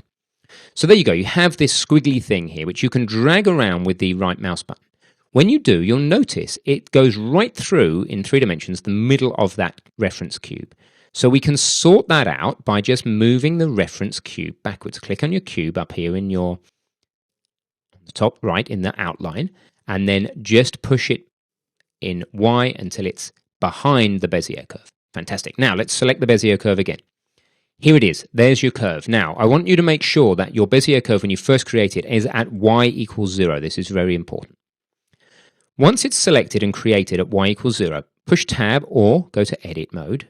Both do the same thing. Now you have control over those things you saw on Wikipedia. You can right-click the endpoint and drag and move it around.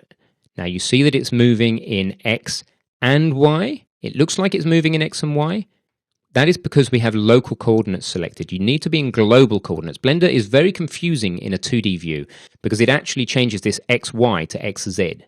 This XZ to XY. That's very confusing. So let's be in global coordinates. Now, when you drag around your endpoint, you'll see the Y is not changing, or as good as not changing. The last decimal place moves a little bit. So sue me, that's okay. Let's also click with the right button on the start point and move it around and see how it works.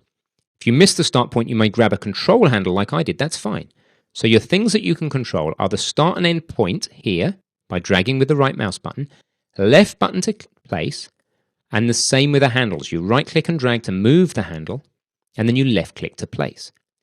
The final thing you're going to need to know about this curve is how to add new vertex control points. How do you do that? Well, you click on the last one, like here, the end one, and then you hold down Control and left-click the mouse button. So you hold down Control and left-click with the final endpoint selected. That will create another point afterwards. And again, you can go in and grab and drag these handles. Again, keep an eye up at the transform that this is all in the Y equals 0. So what we're going to do is we're going to outline the right-hand side of the pin. I'm going to start it for you, and then I'm going to challenge you to finish it. Let's put the first control point up the top here. Place it roughly, that's fine. Roughly drag the control points around to where we want them, something like that. And now let's go place that first point precisely. I want it at X equals 0, right in the middle of the pin. I want it at Y equals 0 in the plane of the screen, and at Z equals 1.9, precisely at the top of the pin. Now, here comes the art of drawing Bezier curves. Where do you place the next node? Where are we going to move this guy to?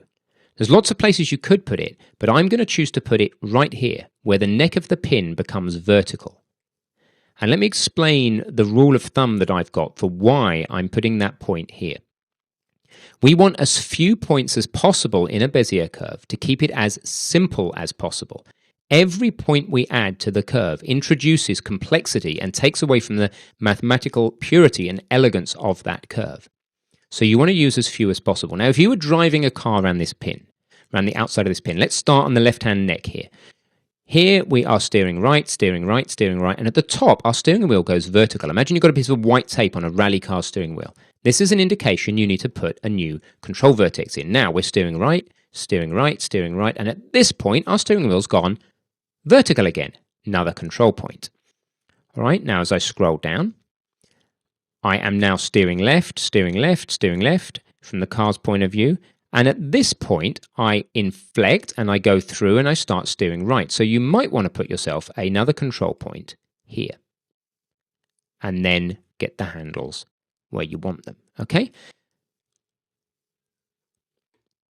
Or you might decide I don't need one there. I can go all the way down to here because this is the first time that the curve changes direction. Because actually here, all of the time, we're steering right, steering right, steering right, steering right, you see? So this is a really subtle point. It's very tempting to put a control point here so that we can precisely define the width of the curve. But the disadvantage of doing that is it's actually one more than we need. We only actually need a control point here because this is the next time the steering wheel goes vertical.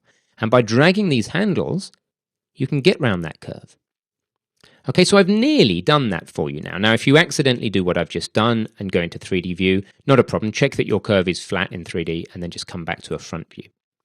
So I've shown you most of it, but I want you to finish this off and get it to spec, to specification. So let's show you the spec slide. Finish the pin outline. Only one half of the pin is needed. The top control vertex even should be at precisely 0, 0, 1.9. The bottom one should be at 0, so it's in the middle of the pin. 0 in Y, so it's in the plane of the screen, and minus 1.9, so it's precisely at the bottom of the pin. I want you to add just one more control vertex, actually, for a total of 4, and then make sure that all the vertices have a Y equals 0, and see if you can get a good outline from that. So pause the video, see if you can outline the pin in 4 vertices total. Okay, welcome back. So adding in these final vertices, we firstly need to select carefully our endpoint. So make sure you're selected on the Bezier curve. Then you come in here and right-click on the actual final control point. And then these handles are really long, so I'm actually going to pull this handle in a bit before I even add another point. Then we hold down Control and left click at the bottom. And there's my final point. Now, it all looks a bit funny in there right now, but that's okay. Let's sort it out. Let's grab the handles and take control of this curve. So there's one. Click. And then here's the other handle. Click. Now, you need to mess around a little bit because Bezier curves are very holistic. When you make a change to one part of the curve, it changes the rest. But here are the things that are important. Number one, this bottom control point needs to be at precisely 0, 0, minus 1.9 for when Mikey spins it around in 3D with you. This may be a good time to check your top control point is at precisely 0, 0, plus 1.9. Fantastic. Next thing I want you to check is that the top of the pin is going to be actually flat. And the way to check that is that this right-hand handle here also needs to have a Z value. Whatever you choose for X is up to you. That's by eye. But it must have a Z value of precisely 1.9. Okay, so then it's completely flat at the top. Coming down the curve, it looks okay for now. We'll modify it in a minute. And we have a change of direction here. So we need to grab this control point and make this curve how we want it. It doesn't have to perfectly match this reference pin, by the way. And then this handle here will adjust the curvature at the bottom. Remember, the pin needs to be able to stand up. So you actually want quite a flat bottom. So I'm going to make this handle quite long, watching the entire curve as I do it. And the same treatment at the bottom. This bottom control vertex must be at 0, 0, minus 1.9, but importantly, its right-hand handle must also be at minus 1.9 in the Z. Then you have a completely flat curve at the bottom. So I'm leaving my pin different to the reference pin because I want to square a bottom on it, okay, because I want it to be able to stand up a little bit better. So the final thing I'm going to adjust here is the handles on this one at the neck. And look at that. That's pretty cool. When you're satisfied with your pin, then you can come out of edit mode back into object mode. And I'm actually going to turn off the background image now because it's kind of distracting me. There you go. That's my pin outline. And I think it looks pretty good. So what we're going to do next with Michael is rotate that around 360 degrees and create you a full three-dimensional pin from this pretty curve. So congratulations, and I'll see you soon. Welcome to Spin in Blender or Rotational Extrusion. So in this video, we're going to convert the curve that we've made into a mesh object. We're going to learn that a curve is still infinitely editable, and then using the spin tool, we will make our pin. So let's hop over into Blender. Welcome back into Blender. So we have our curve all there and sorted. Now I'm quite happy to get rid of our cube that we made earlier as our reference cube, as we're not going to need it anymore in this case. So I'm going to select that and just get rid of it completely. Okay, we've got our Bezier curve here, which is great. And I'm going to go over to the outliner over here and just name our Bezier curve something more descriptive like pin outline. It's very important that you keep this naming throughout your production, because when your models get more complicated, you're not going to be able to find anything. Right, so we need to convert this into a mesh object. And you can do that by going down to Object, and in my case, I'm going to have to scroll up a little. There we go. Convert to, and we can see the shortcut key there is Alt and C. And we want to make a mesh from a curve. So we're going to select that, and we can see over in the outliner that it's created a mesh object. That icon there has changed. Now, in case you wanted to keep the original data, the curve, you can opt down here in the operator panel to keep the original. And then we can see we get pin outline and pin outline 0001, and one is a mesh object. Now I'm going to go straight into that because I know this mesh object is about to just become our pin. So there we go. We've converted that curve straight into a mesh. Now we've left the curve there. The curve is infinitely editable. It's a mathematical calculation, which is great. Once we've created a mesh out of it, it essentially becomes solidified, as we mentioned. And if I hide the pin outline by clicking on the little eye icon there, we can see that our pin itself is now made up of, if we hop into, select it first, hop into edit mode, it's made up of a series of vertices. If we highlight the entire lot, because we're going to need that in a moment, we can then perform some operations on it. So for instance, if that was just something we wanted to extrude out, we could do that straight away, which is great. But we want to rotationally extrude. How do we do that? Well, once we're in edit mode and we've selected all of the geometry we want to manipulate, in this case it's everything, we can go to Tools on the tool shelf, scroll down a little if you can't see it already, and click straight on Spin. And we can see the shortcut there is Alt and R. So by pressing Alt and R, we perform a spin. Now, that doesn't look anything like our pin. So why? Well, we're going to have to look down in the operator panel. So I'm just going to make this a bit bigger because there are a few more options here. And let's go down them one by one. Steps is the number of steps there are. It increases. The more steps you have, the more detailed it becomes. Now, that's quite a cool shape, but it's not a pin. Angle. Well, that is the angle at which it goes around. In fact, that looks like some sort of funky wheel or a brake disc or plate at the moment, which is great. And obviously, you rotate all the way around until you meet 360. That's fine. The center. Well, the center moves each individual part of the rotation, and we actually just want everything here at 0. So if it's not at 0, do set it at 0 now. Right, now everything's at 0. It's still not quite right. We need to play with these axes down here, and we're not rotating it in any way on the X and Y, so we can definitely delete that. And we have a pin shaped. Excellent. It's only 42 degrees of a pin, but nonetheless, that's always good. Right. 160 degrees. Sorry, I was reading the wrong thing there. Steps, 42. Angle, 160. That's great. Okay, it's challenge time. I'd like you guys to finish the pin. So go ahead and finish off the pin and consider the following, please. I'd like you to remove any doubles that are created during the process. Get the normals the right way round, because there's a chance that they will be the wrong way round. And so there's a little hint there for you. And finally, set the base of the pin on the XY plane just to finish it off. And that's where Z equals 0. So go ahead, pause the video now and give that a go. Okay, welcome back. Let's hop back over into Blender. So over in Blender, well, straight away, I know I want 360 degrees. So I'm just going to whack that in straight away. And I'm just going to have a look at my pin and just adjust this Z value to, you see, that's normals are the wrong way around and that's normals are the right way around. So it's quite a distinctive color change and your eye will tune into that very quickly. So now we've got that the right way around. I do want to change our steps. I think that's a few too many steps, actually. I think that's over the top. So I'm just going to lower that down. No, 16 is a bit too low. 32, a bit high.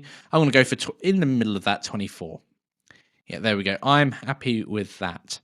Now, one thing to bear in mind is because we've gone around a whole 360 degrees, there will be a series of duplicate vertices actually along this seam that we can see where we started from, because it also put a layer down when we finished.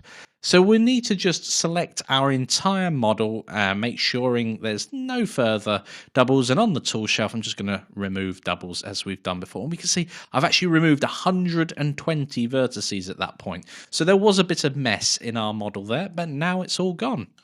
Excellent. So the one thing left to do then in our model is just lift it up so it's actually on the XY plane. So I'm simply going to grab it, I'm going to lock it to the Z axis so it's still in the middle, and if I believe it's 1.9, that should make us all the way up there. I'm just going to change the view to the front. And there we go. Yep, I'm happy. That looks like it's bang on the bottom. It is. And there we go. There's our pin. Remember to share this in the discussion so I can see what you guys have been up to, and I shall see you in the next lecture.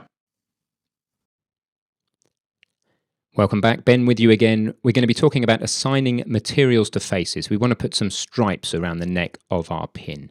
So in this video, we will introduce the Material Properties panel, tell you how to create and name materials. We'll be talking briefly about users of materials and how that impacts trying to delete them. And we'll also, of course, show you how to assign a material to a face. So the bit I want to bring your attention to is on the right-hand side of Blender, over here. In the this panel here. Now, what is the panel? It's called Properties, you can see from the icon. So in the Properties panel, I want you to make it a little bit larger, and you can actually scroll left and right. There's a lot of little controls in the Properties panel. I'll show you. I can either hold down the middle mouse button, or I could scroll up and down, or for the sake of clarity, I'm just going to make the panel bigger for you guys, okay? So click on Materials there.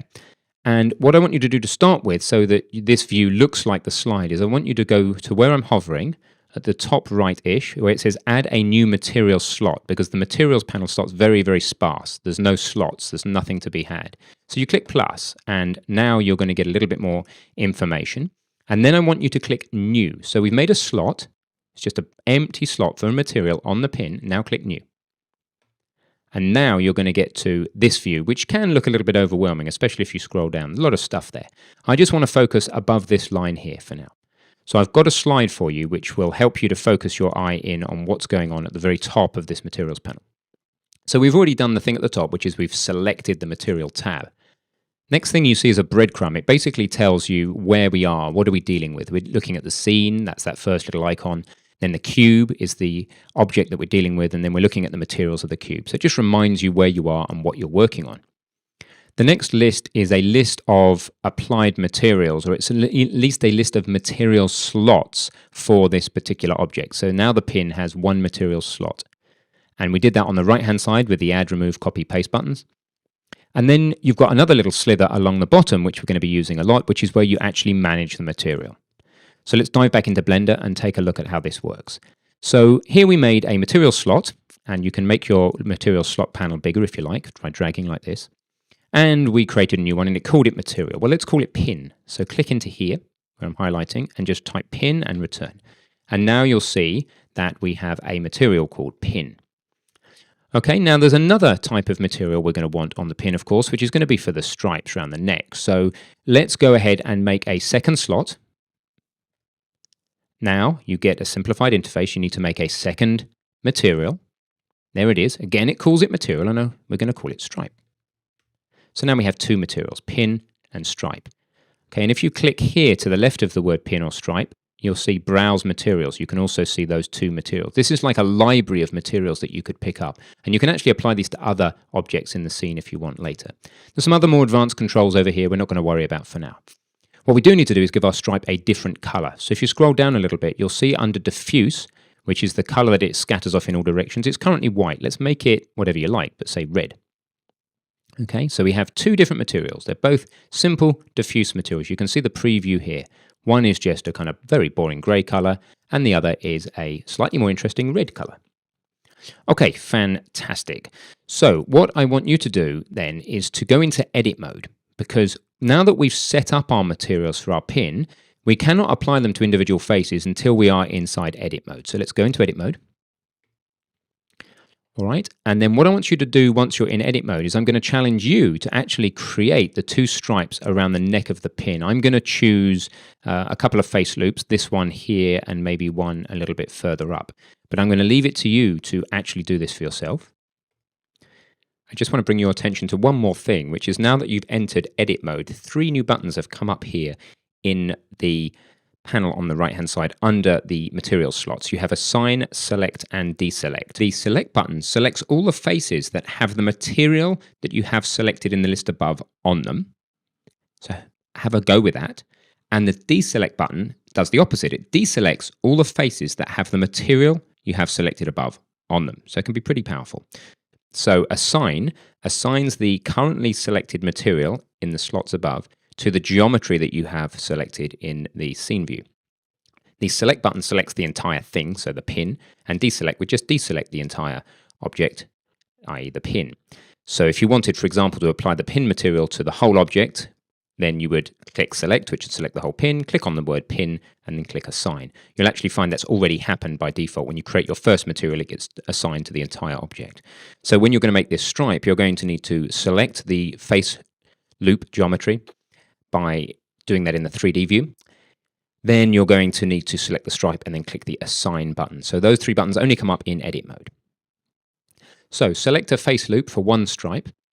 Hint, you can select a face loop by holding down the Alt key in edit mode and then using face select. So you've seen that in a previous video with Mikey. Assign the stripe material to that face loop, and then repeat again for another face loop to create your second stripe. So basically, make 2 stripes on your pin. Go ahead, pause the video, and try that now. Cool, welcome back. So let's take a look. A few things to check before we go. Firstly, you do need to be in edit mode here because we are dealing at a face level, not just an object level. Second thing is I want to make sure you are in Blender Render here. You'll get some very different menus if you're not.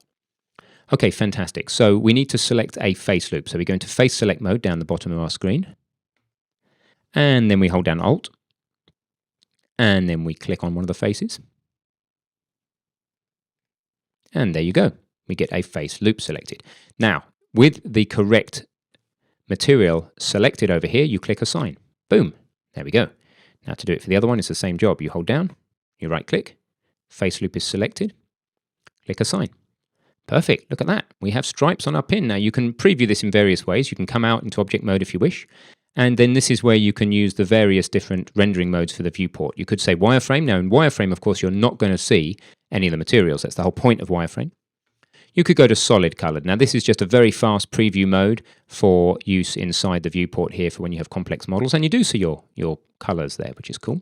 You could go to texture, which is similar, but it's actually using the scene lighting now. It's using this lamp, which is why you only see it lit from one side.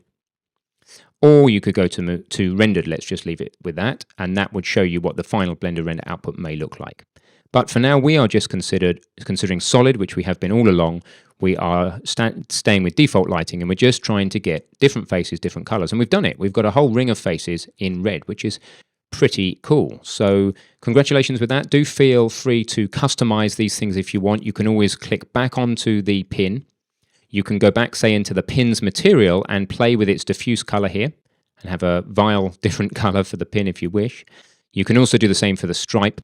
And if you want to get a little bit more adventurous, we're going to explain all this later in the course, but if you want to play with things like specularity and some of these other things, not going to do any harm, you're welcome to go and explore. But for now, the important thing is that you know how to put like a white color or whatever color you like on the back of the pin, and then a different color on those those face loops around there. So well done. You've got a colored pin, and we'll see you soon.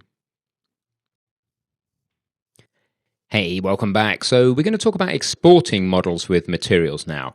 We think we've nearly got our pin finished, and in this use case, it's going into a game engine. So let's carry on the process. Remember, let's get it finished. Let's talk about how a blend file may appear elsewhere, in this case in Unity, how to export as a FBX file with materials attached, why using a blend file is leaner if your target program will support it, briefly talk about smooth shading and normals. You may have noticed the pin is a little bit kind of blocky, and then I'll explain why we may want multiple levels of detail. So let's just have a look. What's this about workflow and leanness? Well, the leanest thing we can possibly hope for is that our target package live reads.blend file. So Unity, for example, if you put the .blend file in the Unity assets, it will read it live, and you change the Blender file and it changes immediately in Unity. You may have a 3D printing software that does the same. You may have a different game engine, whatever. So that's the ideal. The next best thing, if you can't do that, is to save as a blend file, but just import into your target package. So at least you've only got one thing to do every time. You make a change to your model, and then you go to your target package and you do another import. And the trickiest thing that you may need to do is to export from Blender every time you make a change as an FBX, an STL, or whatever, and then import into your program. So you've got lean, medium, and hard. It's a bit like burgers. Okay, so let's take a look at all this in practice. Here's our nice stripy pinny thingy widget.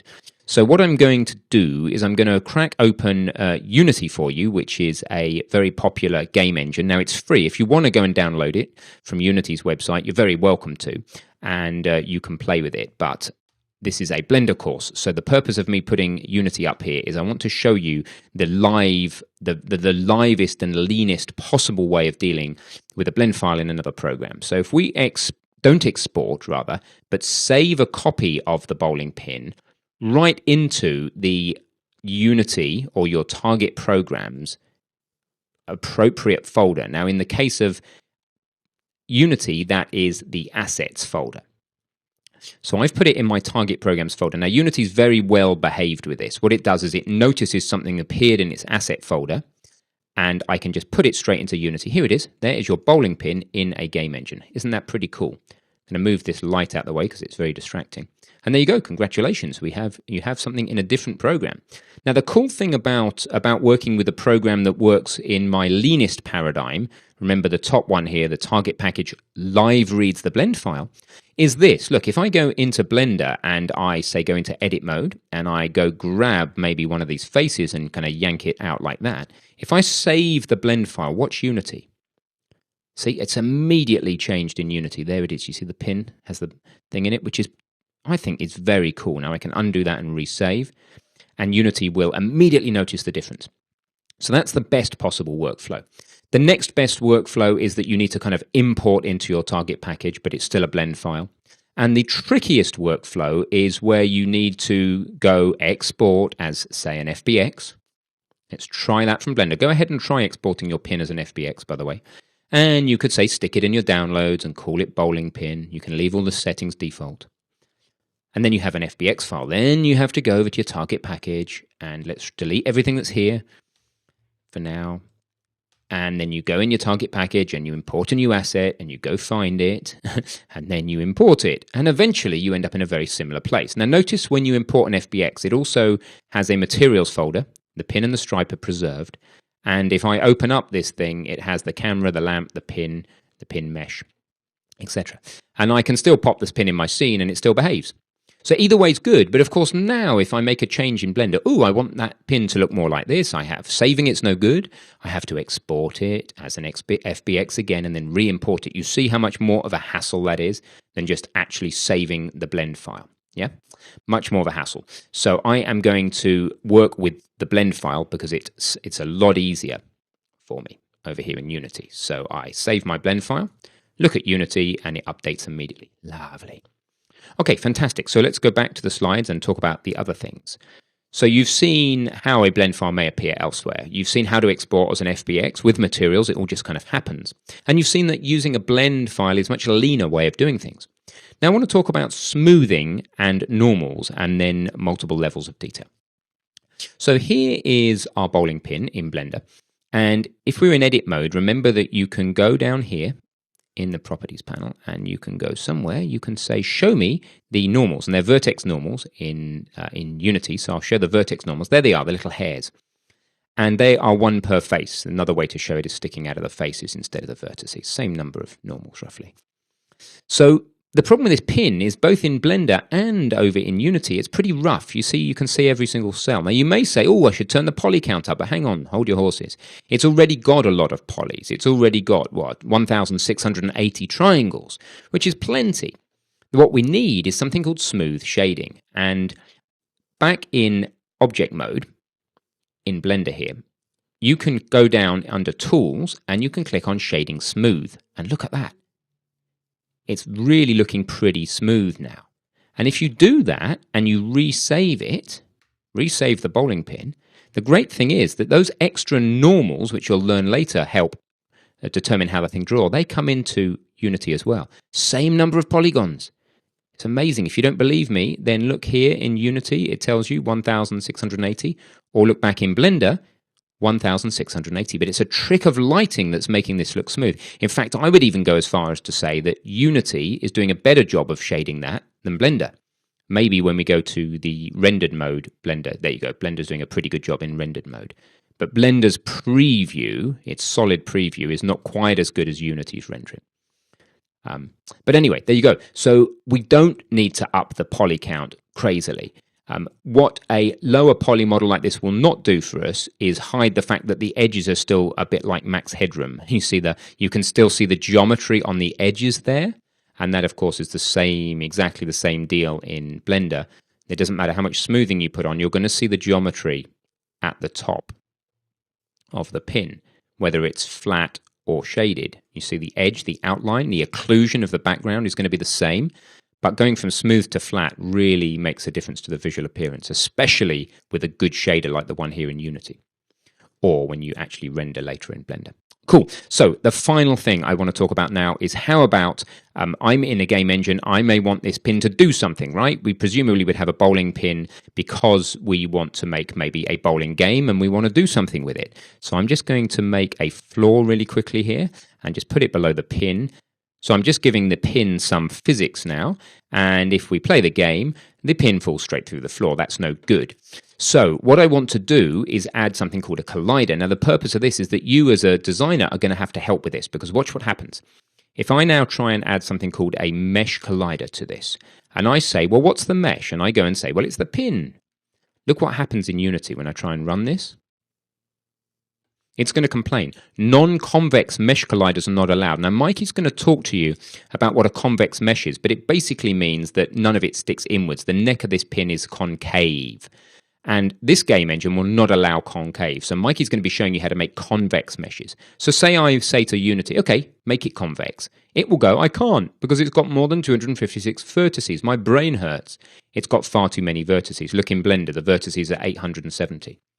So it just doesn't work. It can't work. I can't make this work. I cannot make my pin collide with the floor. I'm now an irritated game designer. So I'm going to go back to Mikey and say, Mikey, I want a lower poly, less than 255 vertex collider. And the end effect of that is going to be something like this. He's going to provide me with a different mesh. I'm then going to bring that mesh in here. And it is going to be a green outline like this, and it'll be kind of something like that, but it'll be more pin-shaped. And when we've finished, what'll happen is my pin will actually, if it starts with some rotation, it will actually land and fall over, but properly. You see, that's just dodgy, because whatever I do with just a cylinder, either this part of the pin hits the ground properly, or the neck does, but not both. You see, if I thin it down, it'll go through the floor, etc. So our mission now with Mikey is to make a mesh that is 255 vertices or less, representing the same shape and scale as the pin, but is also convex. It must be a convex mesh. So from this tip of the pin to here is going to have to be a straight line, nothing going in. So that's what comes next, and I hope that was helpful. You can see the fate of your models when they arrive in things like Unity. See you soon. Hi, it's Michael again. Welcome to Creating Collider Meshes. So in this video, I will show you how to control the number of vertices, and we can do that in a couple of ways. Firstly, we'll be creating a convex hull so that the collision mesh works properly, and we'll be introducing the decimate modifier. So let's hop straight on over into Blender. So here we are in Blender. And the first thing to realize is that what we're about to do is destructive. So we've got a couple of options how to move forward. We can either create a duplicate of our pin and then work on that mesh, or we can create a whole new file. So in this case, I'm going to create a whole new file just to keep things simple so we don't have multiple models in our scene. And also, so when we look at the info pane at the top here, we can see the number of vertices, and we can just read that out and know that we've met our design requirements. So I'm going to go to File, Save As, and I'm going to save it as Bowling Pin Collider. Imaginative name, as you can imagine. So at the top here, I can confirm that's the case. Bowling Pin Collider. Excellent. So the first thing I'm going to do is make sure this is simple, because when Ben imports it, or when we export it to any other package, we need to make sure that we don't put in a load of other gumph as well. So really some of these things in the outliner can go. So we can get rid of the camera. We don't really care about that in this case. The lamp can also go, and the pin outline can go. Secondly, I'm not interested in any materials because this is literally a collision mesh. It's not going to be seen by anything. So in this case, I'm going to delete those two materials, and I'm going to check in this here that they've got a 0 against them. Great. So we know, I've just reassigned it. So I'm going to get rid of that again. That means that on the save and reopen, those materials will go. So now we've got our basic pin down. The first thing we're going to do is actually make the hull, our shape, our model here, convex. And we can do that in two ways. And the first way is hopping over into edit mode, selecting all of the model that we want to adjust, going to mesh, vertices, and then up here we have convex hull.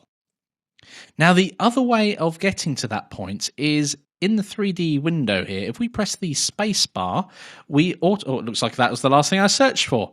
But we can type in here an action we want to perform. In this case, convex hull is in there, and we can just press enter. And it makes our model convex immediately. So we've got no more of the pin neck coming in. And we can take a quick look at the number of vertices to see that it has dropped, and it's dropped down to 482. So we're not quite at our 256 limit yet. So the next thing that we can do is start simplifying our geometry. Now we could go in manually and start doing that, but there is a tool called the decimate modifier that will do that for us. So if we go over to our wrench over here, or spanner, and we can add a modifier. And we have here on the second column, the generate column, decimate. Now if you click that, and we start playing with the unsubdivide. It's a nice one to look at because it's easy to see and visualize how it breaks up our geometry. And if we increase the iterations, nothing happens. Why does nothing happen? Well, twofold. Number one, we're not in object mode. So let's hop back over into object mode. And that looks a bit funny. So let's bring the iterations back down to 0 again. So we've got our basic pin shape here once more. Now we do want to change the shading back to flat. And the reason for that is so we can see what's going on. So we can see here with iterations, we can increase that and the model gets simpler and simpler. So what I'd like you to do now is a little challenge. I would like you to create our collider mesh. So remember, we've got a hard limit of 256 vertices. Ensure, if you've not done already, that it is a convex model. And finally, the base must be flat. There must be something for it so it stands up. So hop into Blender now, pause the video, and complete this task. Okay guys, welcome back. Let's hop over into Blender and do those tasks. So the first thing is deciding how many unsubdivides we are going to do. So if we increase our iterations, we can see that at one point it becomes totally unusable. At 5 iterations, that's complete garbage. So let's reduce that and see what happens in the rest of them. So here I think this looks like it maintains the original width really well. So at 0, that's fine, we've got the original width.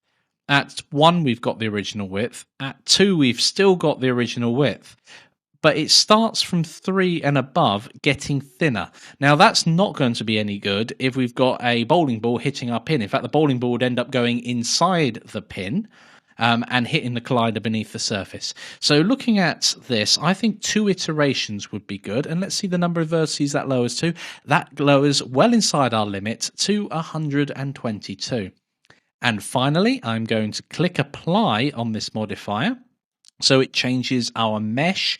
And so this is now the mesh we're working with. Excellent. So the next stage is actually making this bottom flat. So there's a couple of ways of doing that, and I'm going to go in. I'm simply going to view it from the bottom. So view bottom, and I'm going to hop into edit mode so I can do some work. And let's zoom in. So we have the bottom of our pin here, and it's really just this area here that we need to be flat, and we can double check that. So I'm going to go into edge mode and select this edge loop inside here. So remember, that's Alt and right click to select an edge loop. And then I'm going to flip back over into front view and make sure that is the right edge to select. Oh, let's go back into front view and go down. So here we have, we can see there that it's certainly not flat, and I think I can still do it. I deselected there, edge loop there going round. Excellent. So the final thing we can do there is, if we open up our properties panel of the 3D editor, we can set the Z coordinate to that entire edge loop to 0. So we're going to go in there, making sure it's globally 0. And there we go, that's totally flat. So that's going to make sure that's not going to rock or fall over for Ben. So let's save this file now. I'm going to send it over to Ben and make sure that it works as he expects it to. Thank you, Mikey. So I've imported your much more compact mesh here and added it to my pin. There you can see the convex lower poly mesh there. and giving it a bouncy material. Let's see what happens. Boing. Ahaha. Much better. Awesome. Now that's a game dev and an artist working well together. See you soon. So we've created our pin and we're moving on to the bowling ball. So welcome to choosing the right sphere. So in this video, we're going to learn that the sphere is just a defining shape. The mesh topology of that sphere can vary greatly.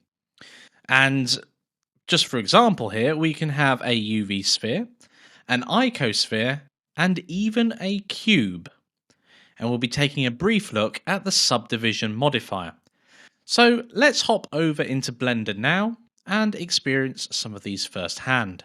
Okay, so welcome back into Blender. I have loaded up a default file. If you've still got a previous project open, do remember to save it before closing it and moving on to this.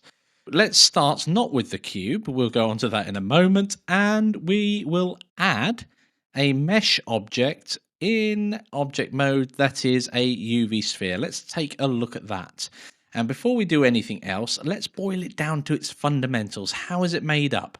So let's have a look over here in the operator panel. So we can see it has 32 segments. Let's play with that. Let's move it up and down. Excellent. So we can see that's changing the vertical ones, a bit like a segment of an orange. So that's a good way of remembering that. And the rings, yeah, there we go. The rings define how many are going around the surface around here in circles. So we've got our rings there and our segments coming vertically, and the rings are horizontal lines going around. Latitude and longitude, I suppose, much like the Earth. So if we boil this down to its very basics, so it can only have a minimum of 3 segments and 3 rings, we can see that's what it looks like at its simplest form. So some sort of diamond or something along those lines. And as we increase the segments, it can get very, very smooth and detailed. But you end up with a stonking great bit of geometry there. That's 64,000 faces, 130,000 triangles. So that's a pretty high def sphere. Usually you would not be modeling anywhere near that. So we'll just set that back to where it was before at 32 and 16, and we can adjust the radius here to whatever size we want. As always, I'm going to leave that at 1. So I'm going to leave that on our view. I'm going to open up the outliner here, and I'm just going to hide that sphere from view. So we can open it up again in a moment. So that's that object created. Let's now play with another type of sphere, an icosphere. So an icosphere, let's go down to the basic.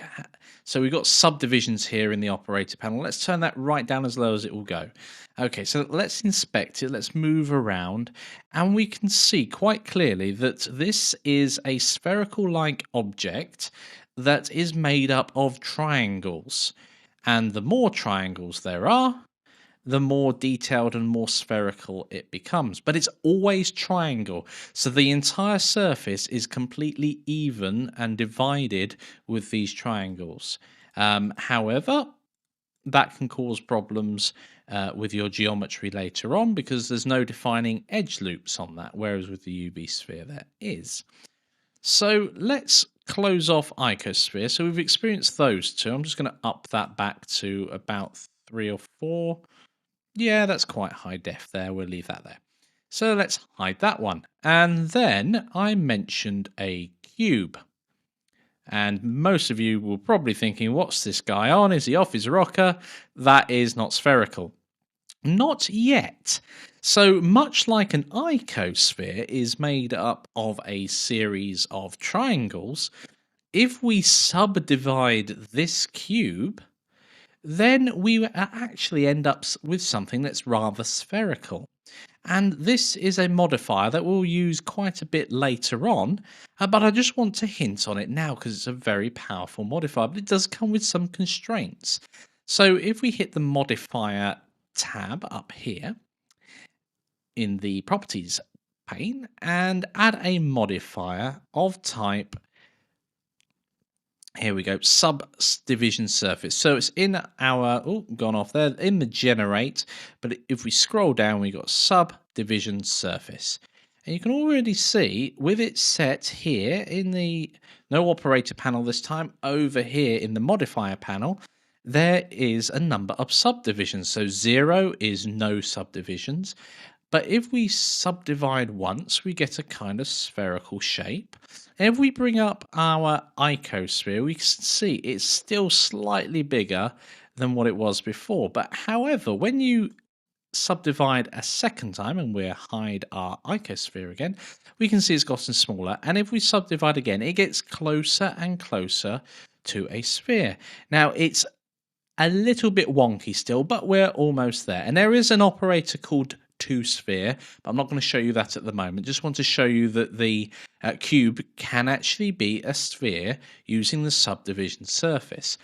And I'll just click apply to apply the modifier to our cube. Now, there is one thing to take into account whenever you subdivide an object like this. And if I hop into wireframe mode, you'll see it really clearly. So in wireframe mode, if we enable another one of these objects, you can see that those two pretty much line up with one another, but this sphere in the middle is nowhere near. In fact, I think it's about 16% too small. So if we go into view and set it to orthographic so we can make a judgment on size, a proper one, and then just move around it because it's a sphere, it doesn't actually matter which way you're viewing it from. If we decide to scale our cube, ironically, because it looks nothing like that, we can see down in the lower left, the scale by which it needs to go up by is about 0.16, 0.17 in order to match the same actual size of the sphere we're working on. So there we go. There's 3 different types of sphere to rack your brain round. Now, one final thing on this cube, because I've just spotted it by looking at this wireframe actually. So let's hop back over into solid mode and hop into edit. Now you'll see here in particular and in 4 places along the top and bottom are the remnants of it being a cube. So you can never really get away from the fact that that was a cube. You can see it straight away here that it in fact was a cube because you've got these points joining together, but it's still spherical in shape. Now the great thing about doing this is you end up with a mesh topology that's all quads rather than all triangles, which has its benefits later on. So I feel a challenge coming on. I would like you to choose a sphere type and make a ball. So choose your sphere type, and the way that should be guiding you is you should be thinking about the placement of finger holes. Which one of those 3 that we've just been through will enable us to equally space finger holes without causing us any problem? So try out all 3 spheres. Think of about equal spacing for our finger holes. Now, according to Wikipedia, a bowling ball's diameter is somewhere between 21.59 and 21.83 centimeters. Wonderful. So do pick an appropriate scale to work in, as we've done before with our pin. Finally, make that sphere, and we'll cover the finger holes next. So don't worry about making those at the moment. We'll do that in the next lecture. Pause the video now and give that a go. Okay guys, welcome back. Let's hop over into Blender. So let's think carefully about our sphere that we're working on. Well, we want equal spacing. Now, we can see by looking at this sphere, which is made from our subdivisioned cube, we can see that is not even. It does vary. Our mesh topology varies, and it gets closer and closer in funny shapes. It's not all complete squares as it goes around. It can't possibly be that. And it ends up at funny points here. So that would be no good for making our pin. So I'm going to hide that by clicking the eye over here. I can't do that because I'm not in object mode. So let's get rid of that. Let's have a look at our UV sphere. Now, this is great for globes or perhaps an eye by the looks of things because things meet at a pole at the top and bottom. However, again, this isn't evenly spaced. If we look at some of the squares running around the middle, they're squares, and as we come up to the top, they're no longer there. So that would be a real pain to work with if we wanted even space stuff. So that leaves our final one, which is the icosphere. And looking at this, anywhere we want, we've got lovely segments, and it's even across its entire surface. So we will work with our icosphere. Now, I'm going to work to 2.6 Blender units, and that will actually align it to the same scale that our bowling pins are at as well. So it's a 10 times scale. So let's do that now. So I'm going to scale it up evenly on all axes by, because it started at 1, I can just do 2.1, oh no, 2.6. That's right. And there we go. We have our bowling pin at times 10 of real size at 2.6. So again, it fits on our plane nice and neatly. And there we go. We've created our sphere at an appropriate scale, ready for our finger holes, which we will make in the next lecture. See you soon. Welcome to subdividing an edge and to sphere. So in this video, we will be using the subdivision tool to add edge geometry. So adding some more vertices on an edge to take more control out of it. And then using to sphere to create a circular hole. So let's hop straight into Blender and carry these out. So here we are in Blender with our to soon be bowling ball. So first of all, a bowling ball is nice and smooth. So I'm going to find on our tool shelf here under the tools tab, smooth shading. So we've got a nice smooth surface. And I'm going to hop over into edit mode. Now we've got a series of triangles we can work at here, and the subdivision that on the modifier that we chose has generated a few artifacts. If you look closely, there are a series of 6 triangles, so hexagons being created, but also occasionally there's a pentagon where they join up, and around that pentagon the geometry is just a bit distorted around there. So we're going to stay clear of the ones with 5 going around them. We're going to stick to the 6 ones. So I'm going to find a space in the middle, and we're going to create one of our holes. So here is absolutely fine. So I'll go to face select and click on these faces here. I'm just going to select a group of them. You could use a series of selection methods to do that. I'm just holding down shift. And what we can do here is literally extrude in. So we'll see what that looks like if we do that. So we've got that there. That's being extruded in. That's great. Let's see what that looks like by hopping straight back over into edit mode. So it looks like there's a hole in the ball, which is great. It looks quite a deep hole. I haven't gone through the other side, fortunately.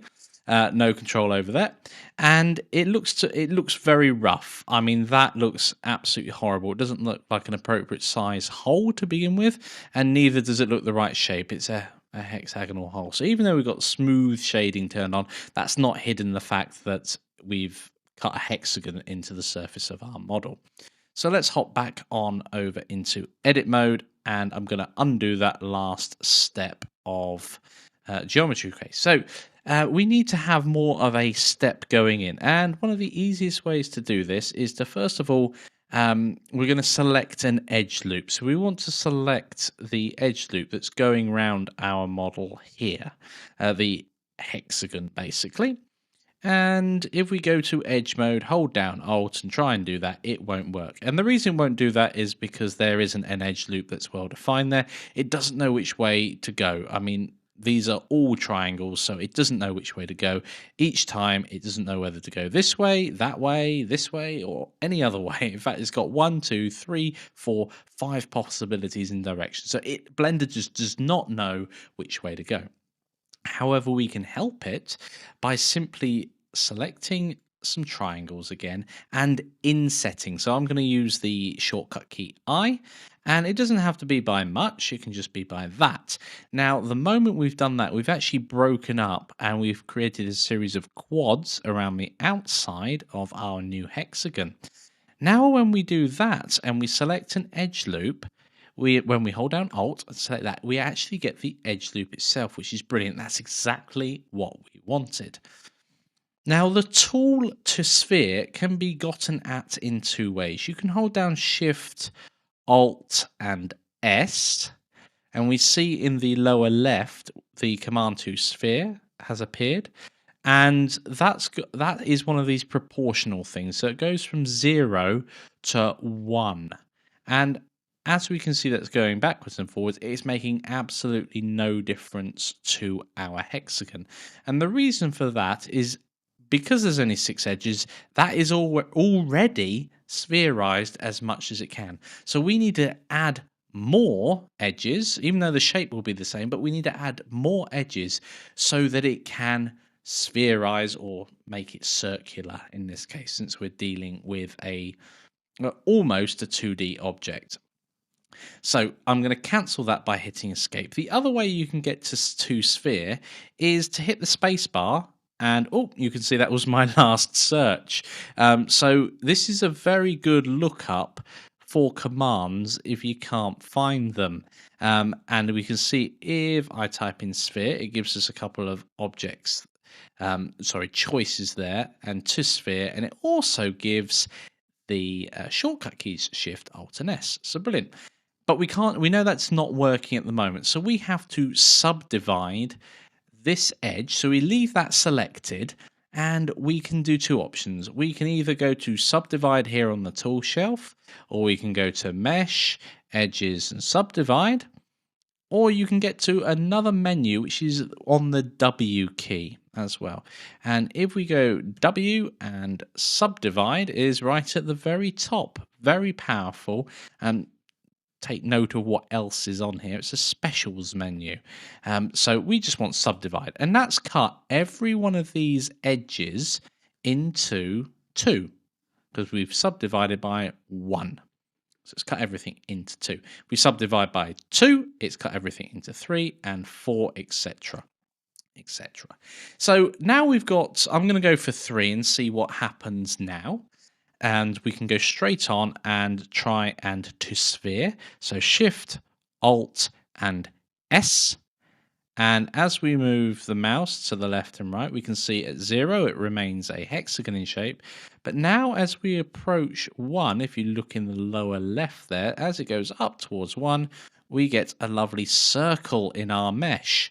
Brilliant, that's exactly what we want. So let's hop straight into face mode again and select these 6 slices of that pie and try pushing that into the model, and let's see what happens. Let's go into object mode to remove all that. So we're almost there, but it still looks horrible. It looks now like it's a circle cut, but we're seeing the extra geometry, the hexagonal geometry around it, or the series of triangles that make that up. So we need to do one more step to make that nice and neat. So if we hop back into edit mode and undo that step, we can do one final thing, and that is insetting this by a little bit before we then extrude inwards. Now, once we've done that and we hop back over, we see that that nasty geometry surrounding the hole has gone. So by insetting, we have given it the opportunity to not look so horrible. Okay, I think it's challenge time. Okay, so I'd like you to create the next 2 circles we need. So if you have done, undo the extrude into the sphere. We're going to deal with that in a moment, so it's correct. Then we're going to create 2 more holes. And then using reference materials, just so you get the hole positions right, so use reference materials to guide their placement. Pause the video now and give that a go. Okay guys, welcome back. Let's hop over into Blender. Right, so we have our 1 hole here, and I'm simply going to go a bit further up, and I'm going to put 2 more holes. Let's see, they have to converge relatively close to one another. So, design decisions. So, I'm going to pop it in perspective mode, I think, just so I can get an eye on the ball. Yeah, that's That's going to be about right there. So we can see the line coming up here. So no, it won't be there. Not at all. It's probably going to be there and there.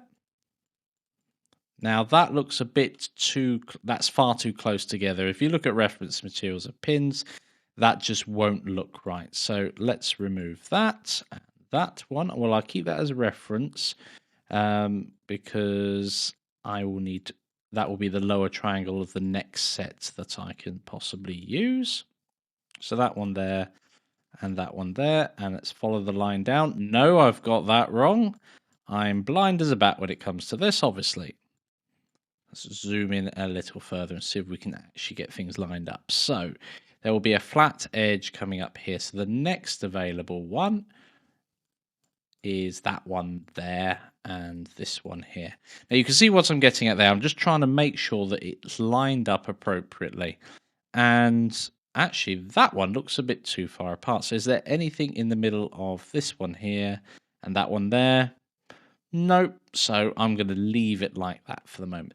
Now, because I've selected them both at once, so you can do this, by the way, so we can inset at the same time. Now, I cannot remember how far I inset before, so I'm just going to do it by eye. That looks about right. And now we need to select those two edge loops. Let's try and do everything in one fell swoop here. So that one and that one, great.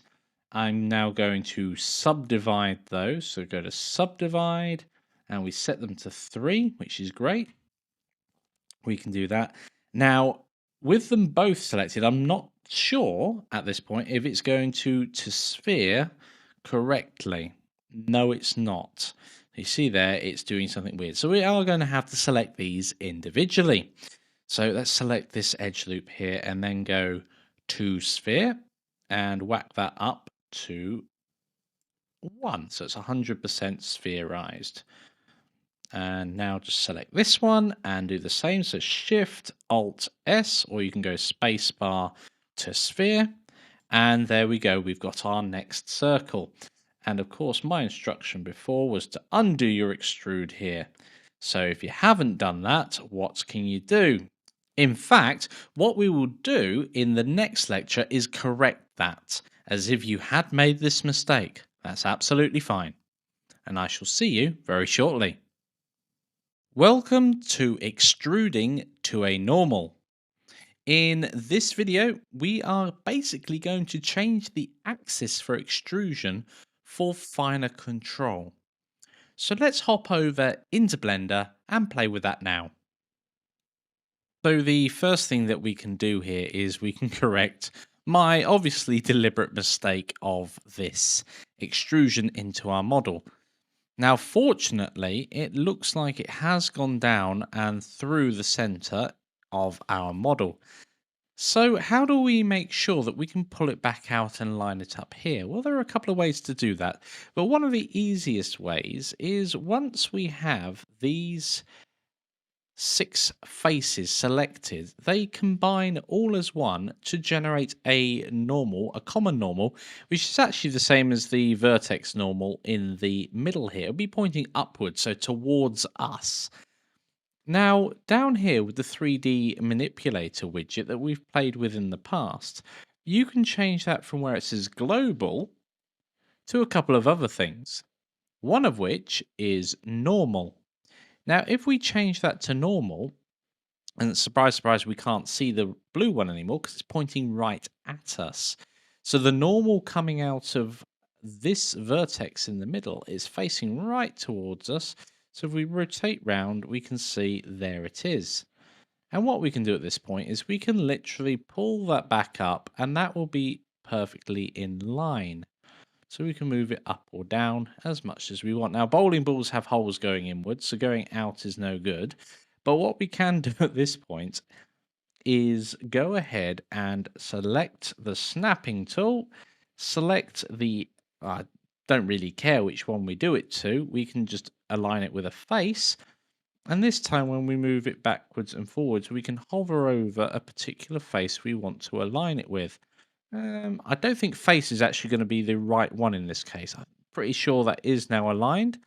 but I can't be 100% sure unless it's really to a vertex. Let's do vertex instead. So again, let's move it up and down, and to snapping, that is definitely the right place now. Now, because we've moved it all the way down and brought it back again, that would have produced a series of doubles.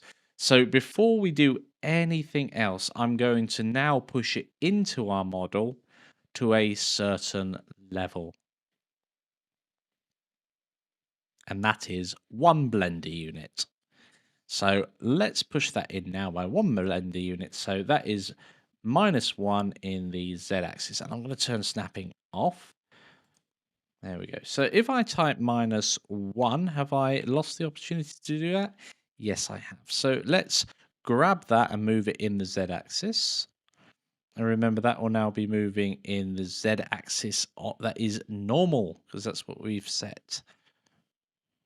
In fact, at this point, I'm just going to undo to here.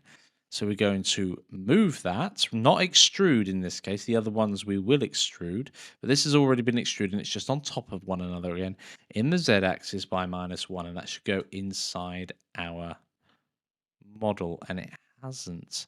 You see, it's moved in the wrong z-axis. So along here, have we got the orientation? So in the operator panel, there is orientation that's currently set to global. So because we use the shortcut keys, it's assumed something different to what's down here. So if we change orientation back to normal, it will go in, and in this case, exactly what we want, in towards the center of our sphere. That doesn't look quite the right depth, so I'm just going to increase that a little to 1.5. And because I haven't gone off of this yet, I can set that Z constraint there to -1.5. I think that will be better. So let's go and do a challenge. It's challenge time. I'd like you to create the remaining finger holes. So use the circles that we have created, extrude them along the normal z-axis, and then set them to a depth of 1.5 blender units. Pause the video now and give that a go. Okay guys, welcome back. Let's hop over into Blender and complete our bowling ball. Okay, so we've successfully done that bowling ball there. Let's go up to the top here, and I can see straight away we've got one thing to do to our circles. We need to inset them a little before we actually do anything else. So let's go ahead and do that straight away. We can grab them both so they inset by the same amount and inset them. It doesn't have to be much. And there we go. Now, I'm about to say something isn't possible, whereas in fact it is possible, but not with the knowledge that we've learnt so far. So you can extrude both of these faces if you change the pivot point to individual origins and have the gimbal set to normal. That would then work absolutely fine. But we're going to do it individually since we don't actually possess that knowledge just yet. So now we're ready to do this. I know the extrusion itself will not work if we try and do them both at once, because it will take a normal that's between these 2 points instead of the points themselves. So we're going to have to select the faces themselves. It's selected on normal, and I can just extrude, make sure we are extruding, and start to push it in. Now I can see down in the lower left, it says it's moving on the normal. We can see that straight away. It's done that by default, which is great. And we can set that immediately to -1.5. And there we go, that's inside our pin. So let's select these ones here as well. And it was set to normal here. So if we press E, is this also going to extrude along the normal? This is brilliant. And let's set that to -1.5. Now, there is a chance that these two will cross one another. So there we go. So a design problem with our spec straight away is that the holes themselves, these two, as they move in, are going to hit one another. But it doesn't look like the overlap is that much. So in this case, I'm going to simply pull one of these back out until they're not touching anymore. So I'm going to grab that bottom. I'm going to move it in the Z axis, but not the global Z axis. I don't want that. I want to move it on this axis here. So I'm just going to grab that instead and just pull it up ever so slightly. I can't see what I'm doing. We don't want geometry crossing. That's bad, bad, bad. And there we go. So a consideration there, if someone gives you a spec that has a fault in it, do mention it to the person as quickly as possible. I've already mentioned it to myself. Let's do the final thing now and hop into object mode and look around our model, and that looks absolutely fine. In fact, that doesn't look too far apart now. That looks absolutely fine. Right, so the final thing that we will do on this bowling ball is give it some color. It's looking a bit bland at the moment. So let's go into our material properties and add a new material slot, create a new material, and I'm going to call it very imaginatively bowling ball. I'm going to scroll down here on diffuse. I'm going to change that. What color should I have it? Why not? Sort of a yellow, bright yellow color. Great. So there we go. We've got our bowling ball all colored in. I'm going to make sure I remember to save that as well. Very important. And that's ready to use wherever we want to use it. Now, some of you may be thinking, well, I've seen bowling balls and they're sparkly or they've got textures on them or words, etc. Don't worry about that for the moment. In the next couple of sections, we'll be going into much more detail with our models. But do remember the skills that you've learned so far, you can now go back and practice, color in the models that you've already made and saved in your project folders. So that's great, and I will see you guys again soon. Take care. Welcome to importing Blender files. In this video, we'll be showing you how to import multiple Blender files into a scene. We're going to be learning the difference between append and linked, and understanding that a composited scene can exist with both types in it. So appending. So this is great when making a scene with multiple models. A note here that you have control over the model, its scale and position, and you can edit the model. So it's like taking a copy into the current Blender file. So a great example of that would be a coffee table plus 2 cups, which is just one blend file, that cup. Or indeed, you never guess it, a bowling ball plus multiple pins. So let's have a look at linked. Now, when making an object of components, so if it's one object but has multiple components in it that make up this overall object. So you do have no control over the model's position, scale, etc. And you cannot edit the model. It's done in the source file. So if you need to adjust anything when you link an object into your scene, you have to change the actual blend file itself and then reopen the file and it'll come through. A great example there would be like an anatomical model where you've got a bone layout and then you want to add muscles on top, where you could do the muscles in a separate Blender file and move them in, etc., etc., into the right position. Let's explore this now in Blender. So here we are with the bowling ball we've created. Now the first thing I will want to do is go over into the outliner here and just do a bit of tidying up because we've still got items in here we don't need and we're working on this icosphere. Well, let's name that straight away bowling ball if you haven't done already. If you have, well done. Cube, well, we're not using that anymore, so I'm going to delete that, and the same with sphere. So we've got a much more simplified model here. Now I'm going to go to File and Save, and I'm just going to make sure that's saved in the right place for me. There we go, so that is saved. Now we're going to open a brand new Blender file. And the first thing we're going to do is we're just going to set up a little stage for this to work on. So I'm going to delete the cube that we had there, and then I'm going to add a mesh, and I'm just going to add a plane.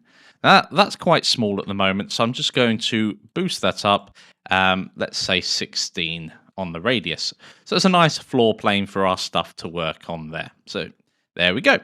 Let's now import one of those models. So let's import the bowling ball first of all.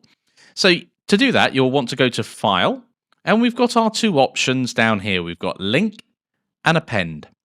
Now, in this case, if we link all of this stuff in, it will appear at the origin in the middle of our screen because that's where the model was produced, and it will be of no use to us. So we are going to be using Append. So you simply go to File, Append, or you can use Shift and F1, and then go find your file. So mine is in my bowling assets folder. Now you obviously will have set up a project folder and be working from that. So go grab your bowling ball from there. Once you've clicked on bowling ball, it's not opened it up. It's opened up this new hierarchy. So a .blend file is a container file of lots of other Blender objects, settings, etc. as you can see down there. And we want object. So click on object, and there's our bowling ball. And if we hadn't renamed it, that would have said icosphere, and there would have been cube and UV sphere, or just sphere down here as well. So we want bowling ball. You can double click that, or just click it and then click Append from library, up to you. And there's the bowling ball in our scene. Now it's come in on the origin, and I'm just going to shift it over now because the next thing I'm going to ask you to do is import the pin. So it's challenge time. It's time to import the bowling pin.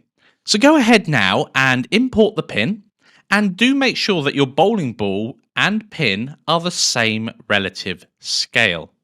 So pause the video now and go give that a go.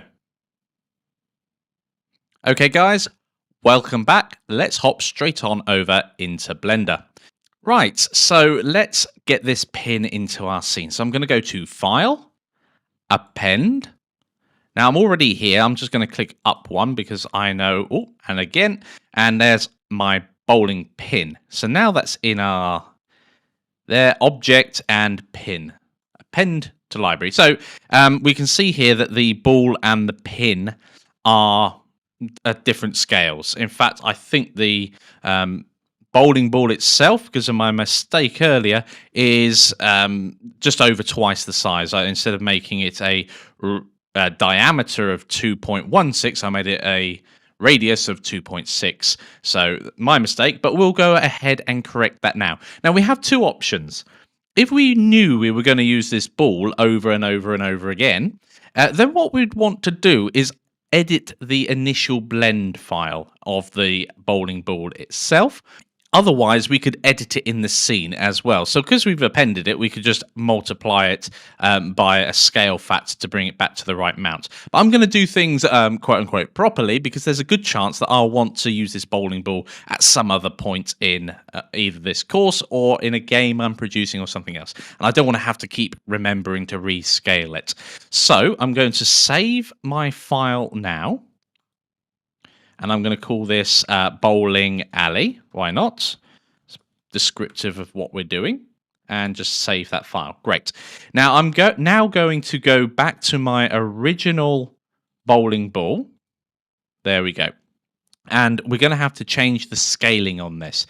Now I've already done the maths, and the basic scale here, because, oh, I don't want calendar, I want calculator. We have a bowling ball that is 2.6 in diameter. It should have been in radius. So we can already sort of guess we're going to be multiplying it by something like 0.5 to half the size. But the proper radius it should have been is diameter was 2.16, and this is going to be 1.08. So we need to do 1.08, which is our size we want it to be. And the size it currently is 2.6. So I'm going to divide that by 2.6. And we can see there, I need to scale this by a factor of 0.415. I'm not going to worry about the other bits and bobs there. So 415. Okay, so scale with the S key. Oh, let's select it first. Scale with the S key. Excellent. And then we need to just go 0.415. Enter. And we're going to save that now. So that's overwritten the bowling ball, and it's now the right relative size to the other model. Now, I'm going to go File. Definitely saved it. I'm going to go Open and go to our bowling alley. And you'll notice that this hasn't changed, and that's because it's appended and not linked. So I'm just going to delete that from our scene, and I'm going to go File, Append, go up, up, and go to our bowling ball, and go to Object, go to Bowling Ball, and Append from Library. Now, if you got the scaling right the first time, unlike me, then you wouldn't have to go through that. But there are going to be times when you mess up your scale at some point. Don't worry. In this case, the bowling ball was so simple, we could almost go back and model it again. But that's not always going to be the case. You're going to come across you spent hours and hours doing something and it's 1.5 times too big or something silly like that. Don't worry, you can always scale it back down. This is a 3D modeling package. You can do anything. Okay, so that's our scene basically set up there. We need to do a few more things and we'll do that in the next lecture. Now go ahead and share in the discussions how you got on, and I will see you in the next lecture. Take care. Welcome to the final scene. So, it's challenge time straight away. You need to make 10 pins correctly spaced. Now, if you're unsure about the spacing that they need to be, use reference material for the correct spacing. And remember, you may be working at a scale. We're working in general at 10 times at the moment, so 30 centimeters would be 3 Blender units. You're going to have to create 9 additional pins in our scene. So you can do that in a number of ways. I'll let you choose how you go about that. A couple of ways I can think of. You could just duplicate and move. You could use the array modifier. Up to you. Go ahead and try that. Name your objects in the outliner, and you can use the reference material for the numbering of the pins, for instance. And go crazy, make it exciting. So manipulate those pins, make them look like they've been smashed into by the ball. And I want to see your final composition. Please share in the discussions. It would be great. So pause the video now and go and give that a go. So here we are back in Blender. Let's go ahead and multiply our pin. Right, so the first thing we need to consider is how many of these do we want? We want 9 of them. And there are several ways we could go. We could literally just duplicate 9 of them and manually position them.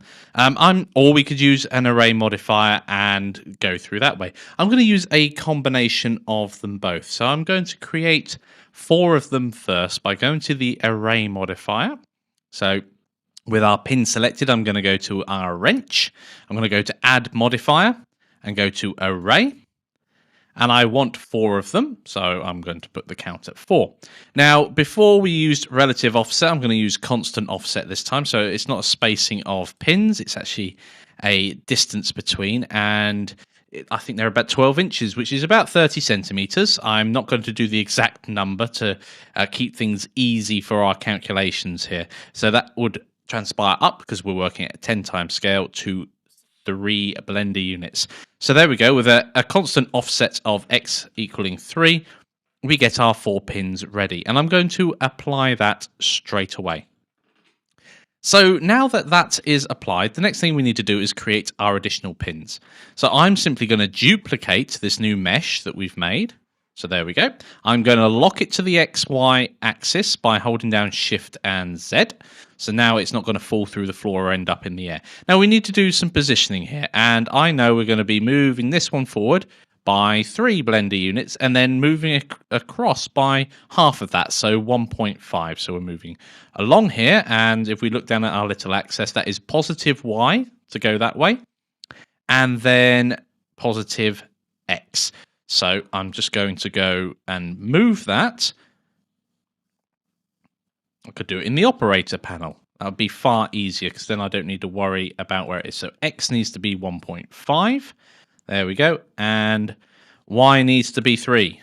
Excellent. So that's in the right position. Yes, we've got an odd one over here, but we're just going to delete that in a few moments. And I'm going to do exactly the same process again. I'm going to duplicate it.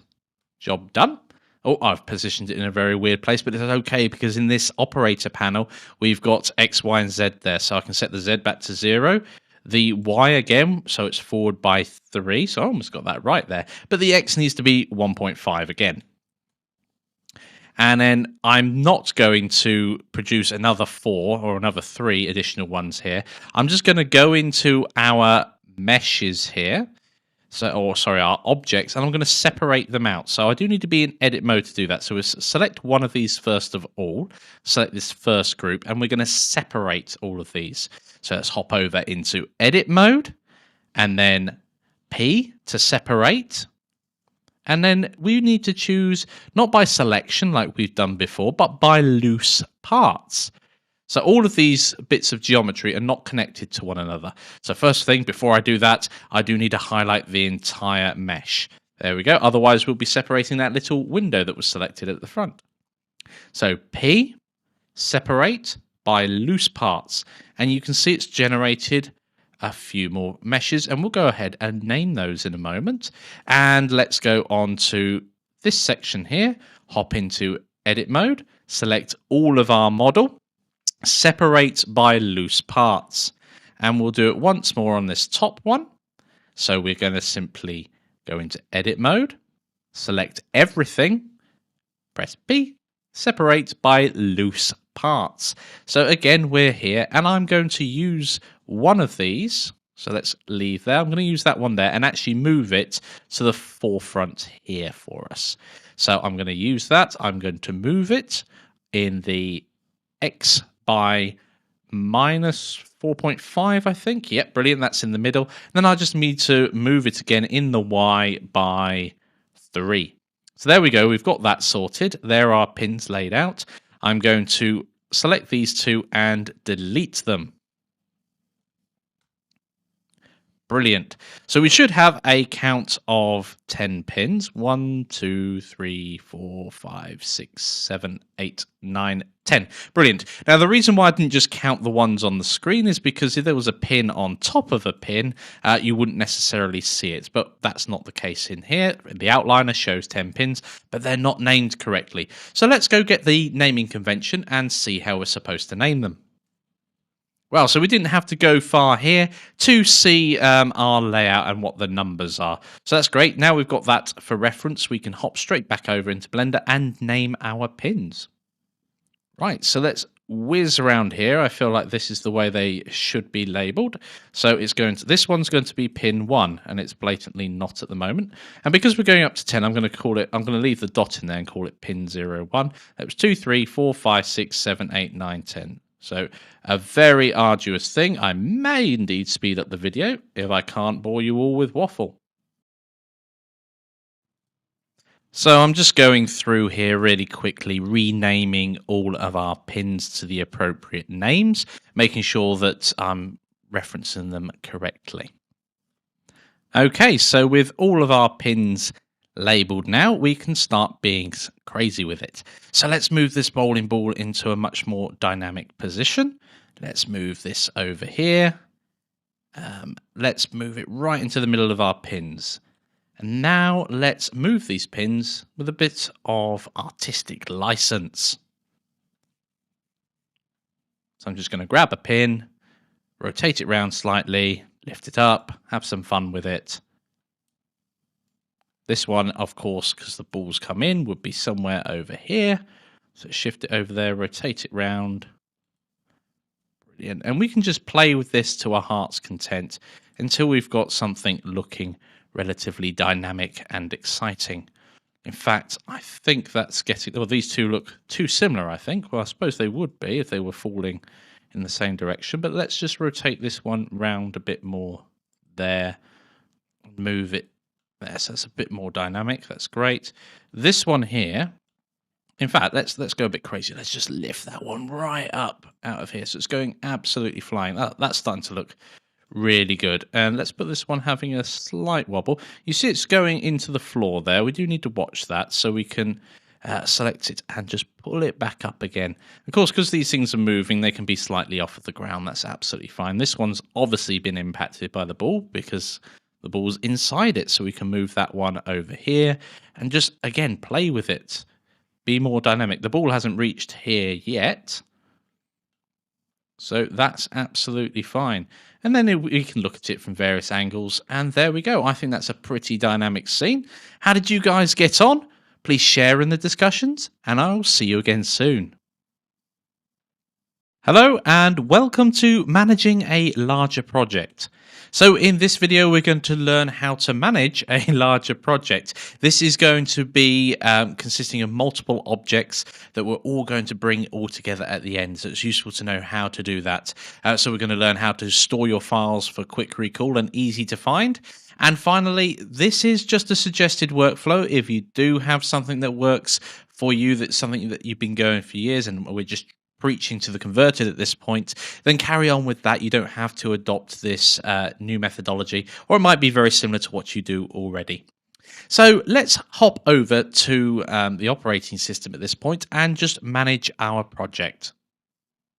Hi guys, and welcome to my operating system. So I'm on a Mac here and I use Finder. If you're on a Windows system, you'll be using Windows Explorer to do a very similar job. I would suggest that you have a structure. I've got two chess set folders here, one for the videos and lectures that I'm doing for you guys, and one for the actual assets themselves, the pieces, the board, etc. So I've got my section here and here. Now, I would suggest that you guys, if you haven't done already, do create yourself a project folder, and you don't have to call it low poly chess set, you can simply call it chess set. Now, this will help you lots later on as the course gets more and more complex. So it's a great habit, if you've not started already, to start managing your projects in this manner. Right, guys, quick challenge for you. I'd like you to go and create a chess set project folder. So go and make a folder ready to store all of your chess set in as we go ahead and make it. Pause the video now, go off and do that, and I'll see you in a few seconds. Okay, guys, welcome back. Thank you for going and creating that chess set project folder. Let's crack on and start making this chess set. Welcome to planning our project. So in this video, we're going to check out the design specs of a chessboard to make sure we get some decent reference material in there. We're going to design our chessboard using that information. And from that, we're going to decide on our working scale. So we've got our scale right across all of the pieces and the board, etc. And then finally, we're going to play about in Blender to get it feeling right. Okay guys, straight away a challenge for you. I'd like you to go and plan the project yourself, see how you get on with it. So go off and research chess sets, see if you can get a feeling there's some good information out there. Look for particularly the piece dimensions and size, that's going to be important. And then think about the set as a whole. It took me about 10-15 minutes to go through all the research materials and then just play about and think about the actual set as a whole. So pause the video now, go off and spend a couple of minutes doing the research and looking at the dimensions and sizes, and come up with your own strategy for this project. What size are the pieces going to be in Blender? What scale are you modeling to? Okay, pause the video now and I will see you in a few moments. Hello and welcome back. How did you get on?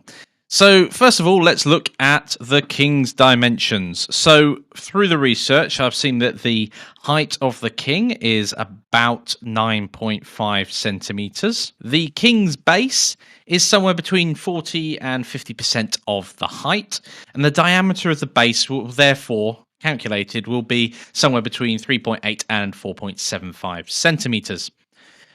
The chessboard square dimension. Now, there's a few sources out there, but I found out that the king's base is going to be approximately 75% of the square. The square is about 2 times the diameter of the pawn's base, and a square is typically somewhere between 5 and 6.5 centimeters across.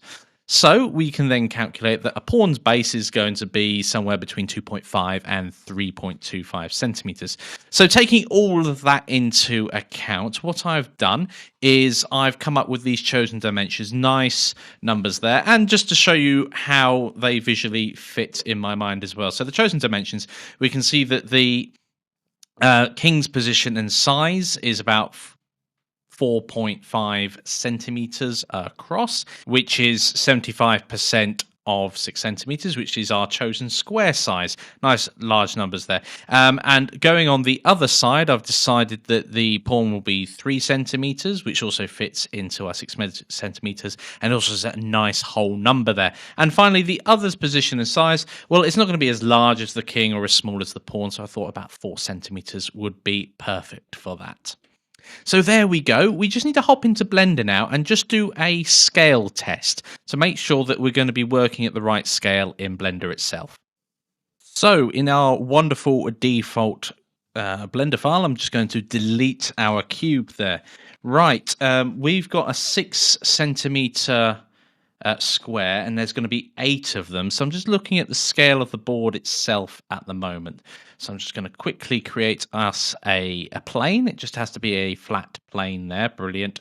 And 6 times 8 is 48. So it's going to have a radius of half of that, which is 24. Let's see how that looks.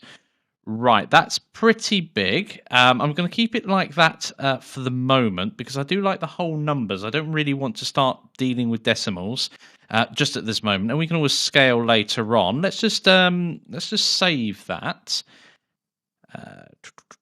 Save, and I'm going to save it as chessboard. Excellent. And I'm just going to add a tiny bit of detail to this, so please excuse me while I hop into edit mode. Subdivide this a couple of times. So we've just got our grid there. Hop out of edit mode and save it. Brilliant. I'm now going to create another new Blender file. I could make it in here actually. Let's just make it in here. So in edit mode, I'm just going to find myself. There will do roughly. I think that will be on there. Yes, it is. Perfect. And just create a cylinder, which is going to represent our king. Let's do the largest piece on there. So it's going to have a radius. Since we're stuck to a centimeter being a Blender unit, that's nice and straightforward. It's 4.5, so 2.25 on the radius. So there we go there. And the height is going to be, so the depth here will be 9.5, which represents 9.5. And we can see it's gone around the axis there. So in the transform just up here, I'm going to set the Z height to be 4.75, I think. There we go. So we've got our, that's what it will look like roughly here. Now, I do like the fact that this is going to be a bit big. I'm not happy with it being massively larger than the stage there. It's still within our 100 Blender unit limit that we should stick to. But they are whole numbers, and that is quite important, especially when teaching you guys, because I tend to get numbers wrong occasionally, as the previous section showed. So we're going to stick to whole numbers here. I mean, I'd like it half the size of these, so you're in the 10th, but there's lots of points, noughts, 2.5s and all that going on. So I'm going to avoid that for the moment and build it at this scale. I'm happy that it's not going to be too big, and it will also be representative of what we're working with. So there we go. We've hopped into Blender and basically mocked up a chessboard really quickly just to see how things would sit on it. So there we go, and I will see you in the next lecture. Hello and welcome to Mesh Objects and Mesh Data. In this video we're going to start creating our chessboard itself. We're going to replace a cube mesh objects mesh data, and you'll see how that can be very useful later on, and we're going to demonstrate the grid mesh option too. So with that in mind, let's hop straight on over into Blender. Okay, so here we are over in Blender. I'm just going to rejig my screen ever so slightly so we can see the outliner, because that's where I want to pay attention to first. We've got 3 objects in our scene, one of which is a mesh object, and we can see that with the icon against cube. Now, if we click the little plus next to cube, we'll see that it's got some mesh data, and against that mesh data there is a material, and against that material there is potentially a texture as well.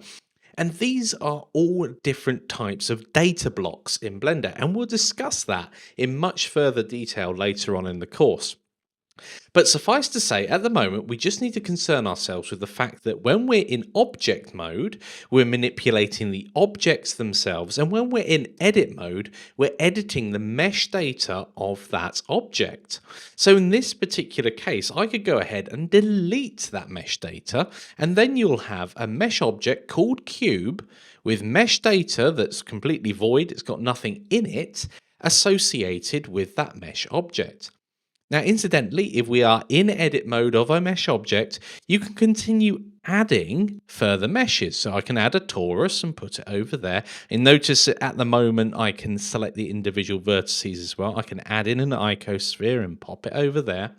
And I can, let's just add in one more for the sake of it. There we go. We've got a normal UV sphere there. Now, as we're adding these things in, I will just add another one because I can't demonstrate what I want to demonstrate. As I'm adding them in, if we take a look at the operator panel, down in the lower right, we will see that it does give us an opportunity to adjust the number of vertices for something, or whatever you happen to be making, the options will be there. Of course, as soon as I moved one of these, the operator panel disappeared. If I wanted to change the number of sides this has, this particular cylinder, I would have to go ahead and either delete it or manually modify it. And I'm not going to do that. This is just for an example. So now when we zoom out a little and come out of edit mode and back into object mode, we notice we've still got a mesh object called cube. Well, that's no good because it's in all sorted shapes. So I'm going to just call this shapes for the moment. Again, good with naming. Name things as you change them and keep them appropriate. Now, if we actually go down to the properties window itself, and again, I'm going to pull this out ever so slightly so we can focus on it a little more. You've got a load of different types of options that you can look at the properties for. Now, there are two in particular. There's the object properties and then there's the data properties. And we've got the object properties, which is just the golden or orange cube there, and we can see its name shapes. I can edit the name there and let's call it just shape, and you'll notice that the name changes in the hierarchy in the outliner at the top as well. They are the same entity. And we've got other options like the object, the mesh object's location, rotation, and scale. So this is yet another place, as well as the end panel, the properties panel, that you can change these settings. As we see here, I'm now moving the object properties in the properties panel, and it's updating, but it also can be done down here as well. Now, the mesh data itself, we can see that if we go along just a couple, we get that triangle symbol again. If we click on that, we see the mesh data itself. Now, mesh data can be shared as well. So sometimes you will see extra numbers on the end of this name here. Obviously, we've got it called cube at the moment, so I can change that to shapes and be really detailed in my naming. And this shapes is all of the mesh information that's part of this mesh object. Now, you can't have more than one mesh data against one mesh object. At that point, you'd have another mesh object. Now, where does this all lead us to? I hear you cry. Well, at this point, we can take over that cube, as it were, in this case, shape. In fact, I'm going to name it straight away because I know what I'm going to do. This is going to be my chessboard. So let's add that in now. And the mesh data itself, and I can name it here as well as up here, is going to be the chessboard. I know that straight away. Now, whilst I'm in edit mode, I'm going to hit the A key. Once we'll deselect, and then once again we'll select everything. I'm going to hit the X key and delete everything that's in there. Now that I've done that, I can go ahead and add a grid. If we go up to the top here, we see grid, and we get a grid appearing.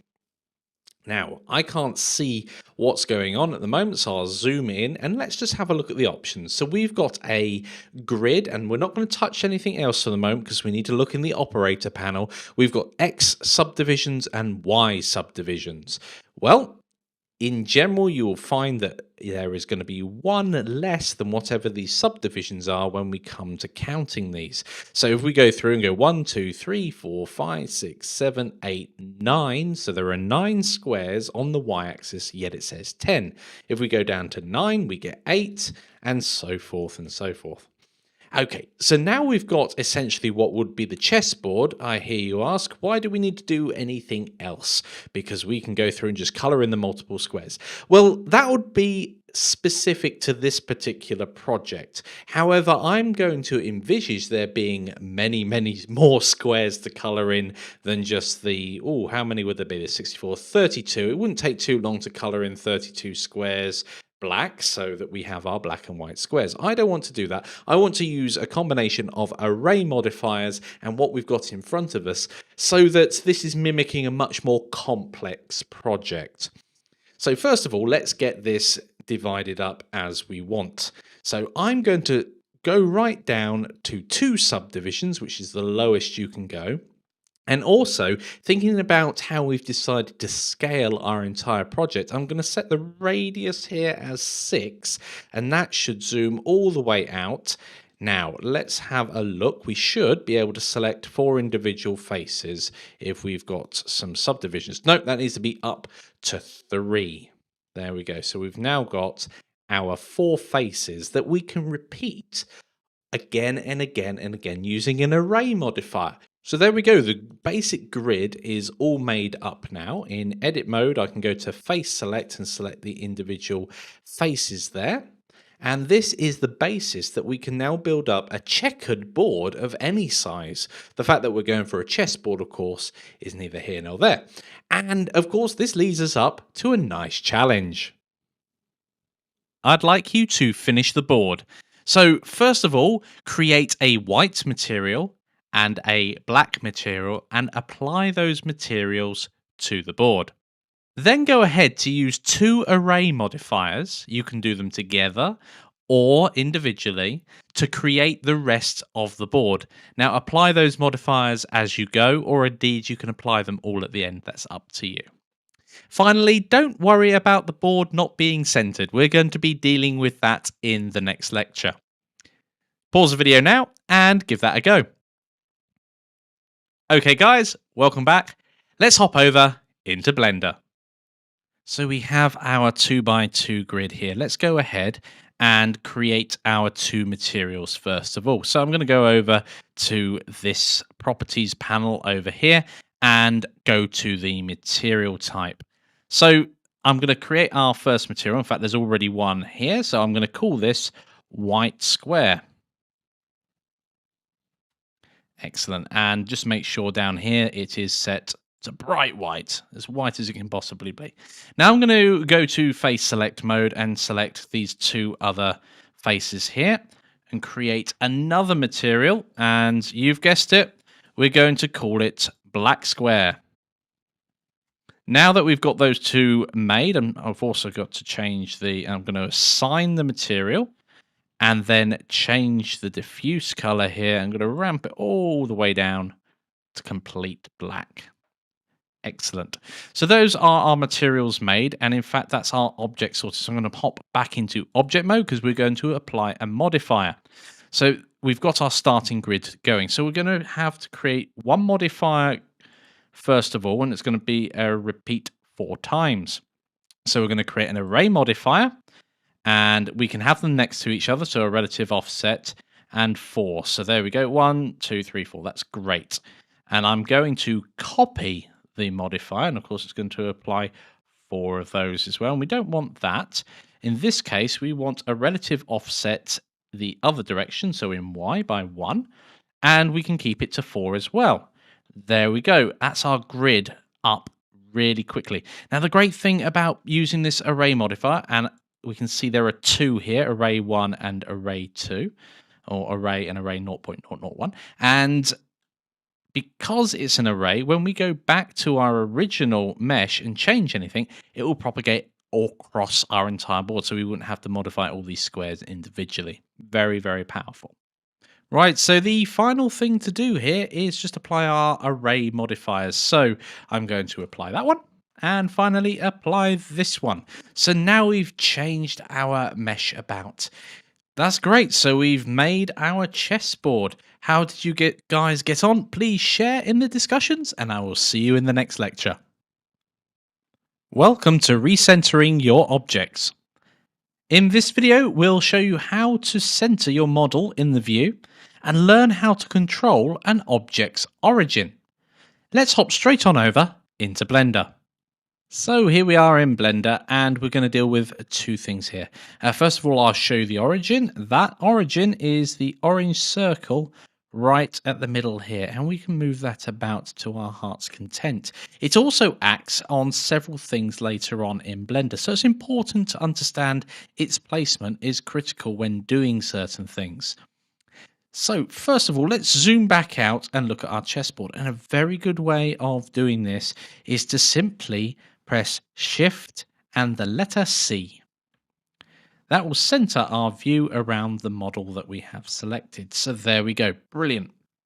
Now let's go about exploring this origin. Now on the tool shelf, you may have already spotted Set Origin.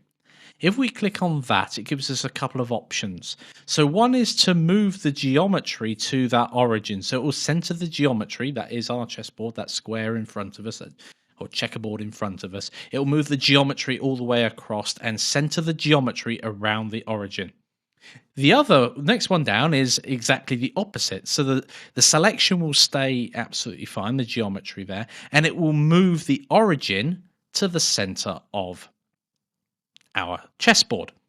Now, origin to 3D cursor, we can move the 3D cursor around. You've seen that before. And if we move the origin to 3D cursor, you can see that the orange blob has moved to the 3D cursor. Finally, origin to center of mass. Now, because this board is equal all the way around, then origin to center of mass does exactly the same in this case as origin to geometry. But for instance, in our pin in the last exercise, because it was larger on the bottom than it was on the top, it does a calculation. You'll find that the origin will be slightly lower because it's got more volume down the bottom of that pin than it has bang in the middle. The origin to geometry would have put that smack bang in the middle of the pin, vertically and horizontally. So I've got a challenge for you now. I would like you to move the board's origin and its placement. So set the board's origin to the center of the board and make sure the board is centered in our scene. Pause the video now and go and give that a go. Okay guys, welcome back. Let's give that a go. Right, so here we are in Blender, and I've moved the origin, or the origin happened to have moved all the way over here, far from any logical place. So we need to do a couple of things here. First of all, we can set our origin to the geometry. So geometry to origin or origin to geometry. Since that's already flattened on the XY plane, we will do that. So origin to geometry, and let's place it smack bang in the middle of our board. Secondly, we want this whole board centered around the worlds where X, Y, and Z equals 0. So those two are there. There's a couple of ways of doing that. Since we can move the origin to this 3D cursor, we can also move the object to the 3D cursor. But first of all, we need this 3D cursor smack bang in the middle. There are a couple of ways of doing that, but a very quick one is the Shift and S. And we can see there's a snap. So we can snap the selection, that's currently the selected object, the chessboard, to a grid. We don't want to do that. So selection to cursor. Well, that would move the whole selection to the cursor as it is. So we'll need to do that in a moment, but not now because the cursor is in the wrong place. And that's an offset to the one above. So finally, cursor to selected, well, that would move the cursor to the center of the geometry here. Let's bring back up that menu. Cursor to center. Now that's the one that we want. That will snap the cursor right to the center of our world. So if we click on that, we can see the cursor's moved all the way over there. So now that we have the 3D cursor in the right position, the next thing to do is move this board to there as well. So after we've moved the 3D cursor there, we can simply go Shift and S again. And we can move the selection to the cursor. So what we have selected is currently the board. And if we go selection to cursor, we'll find the board will snap across. Brilliant. A couple of other places you can find that option is under the object menu under snap. We've got all of those options there for you. Okay, brilliant. I'm going to center around our model again. And there we go. Let's move on to the next lecture. Welcome to creating a standard asset. In this video, we're going to choose a style of chess set. Then we're going to decide on a construction method and then start creating our asset. So, I'm going to pick a standard competition chess set, which is I believe it's pronounced Staunton chess set. And this photo is taken from Wikipedia. The author down below there, Frank A. Karamata. Thank you for taking this wonderful photo for us.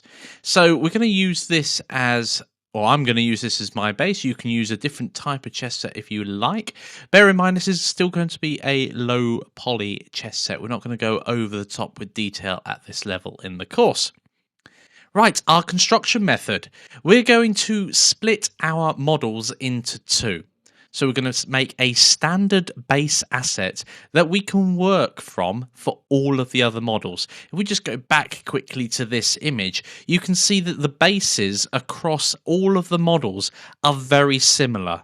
Some of them are slightly taller before they reach that little bump around the top where the neck comes out. Some of them are a little more squat, but essentially they're the same basic mesh, and that's what we're going to create.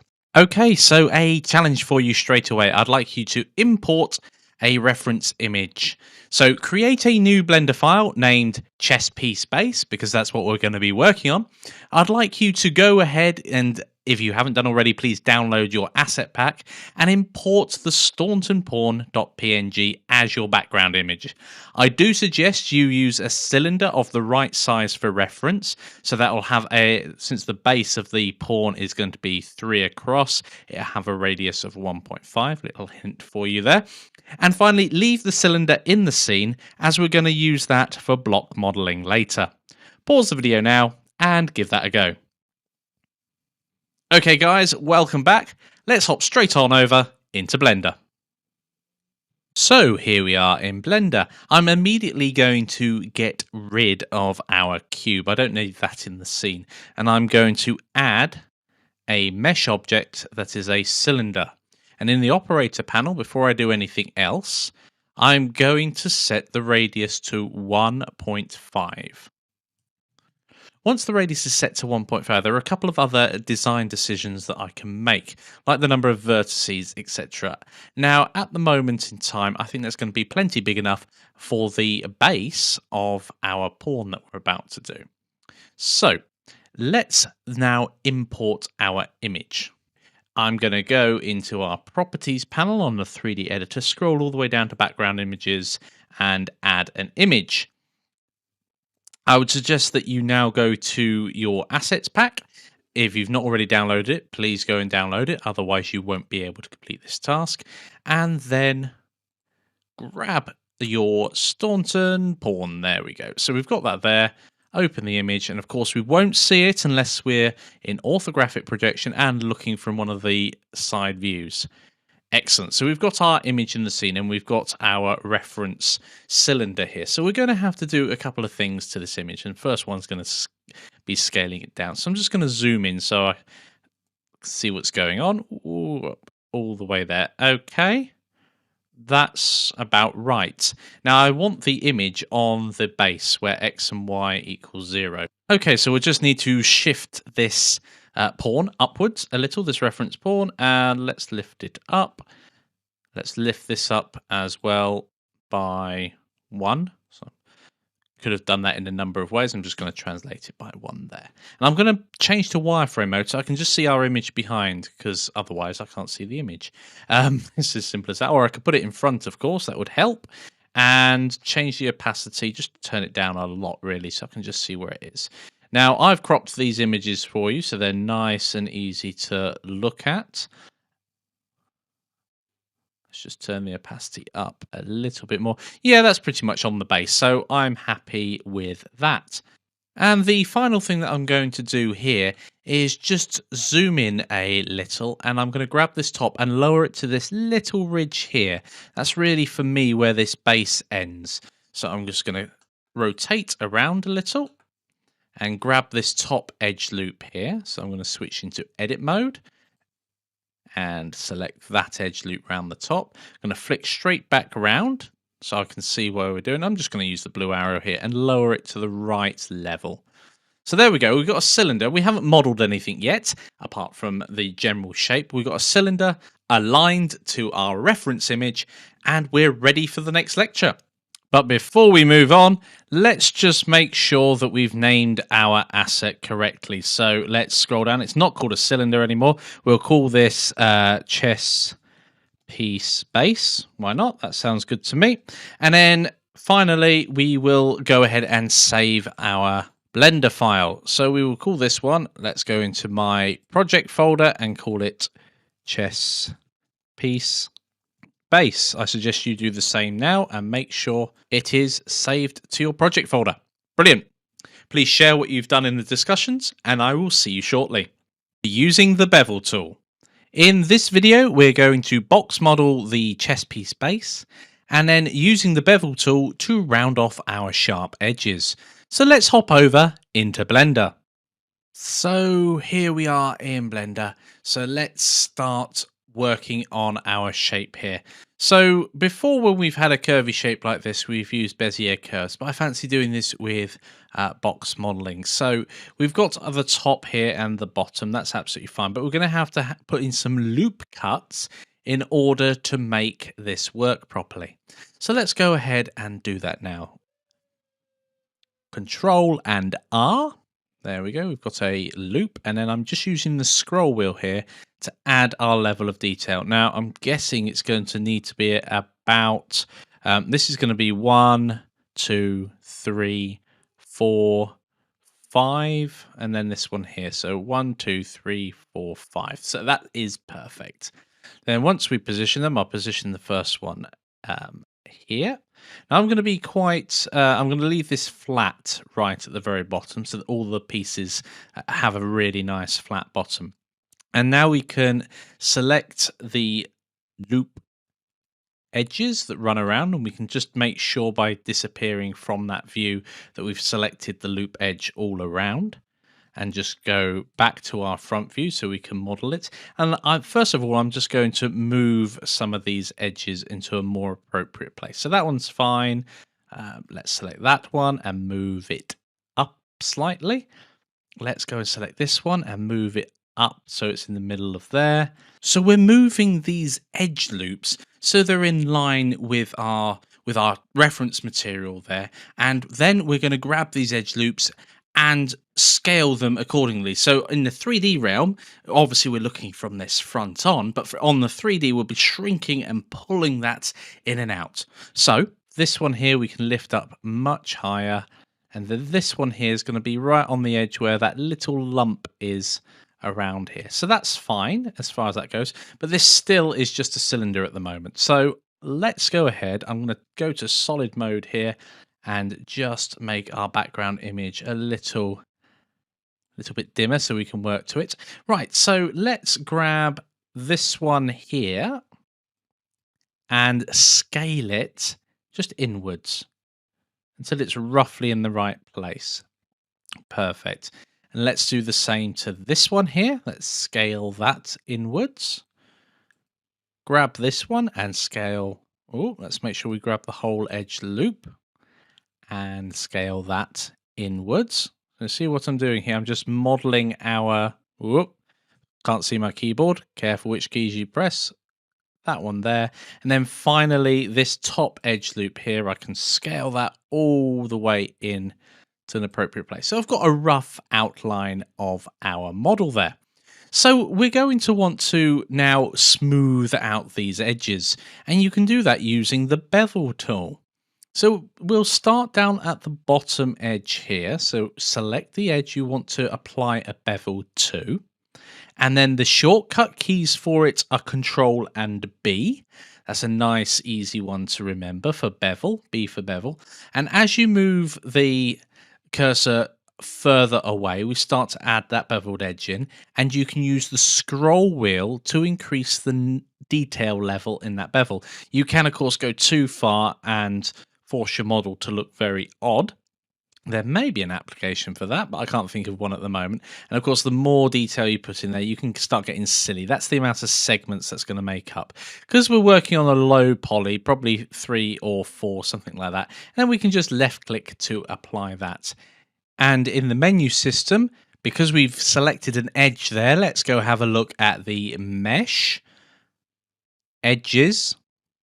Okay, and there we go. Bevel's at the bottom for me, depending on your resolution, but it looks like it's about in the middle. So there we go. Bevel is also in the menu selection there, and we can see the shortcut Control and B.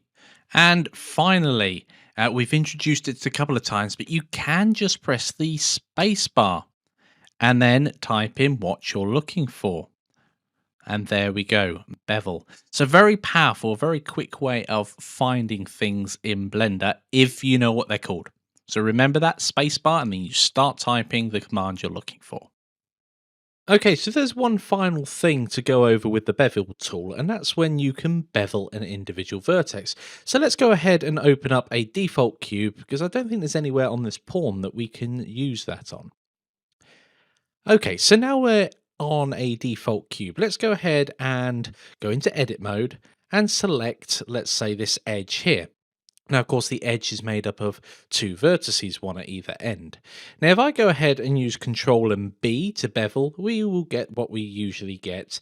And then if we go into the operator panel in the lower left, we can see we've got some options. So we can change the amount of the bevel, the segments, etc. Or we could have changed those with the scroll wheel as we were creating it.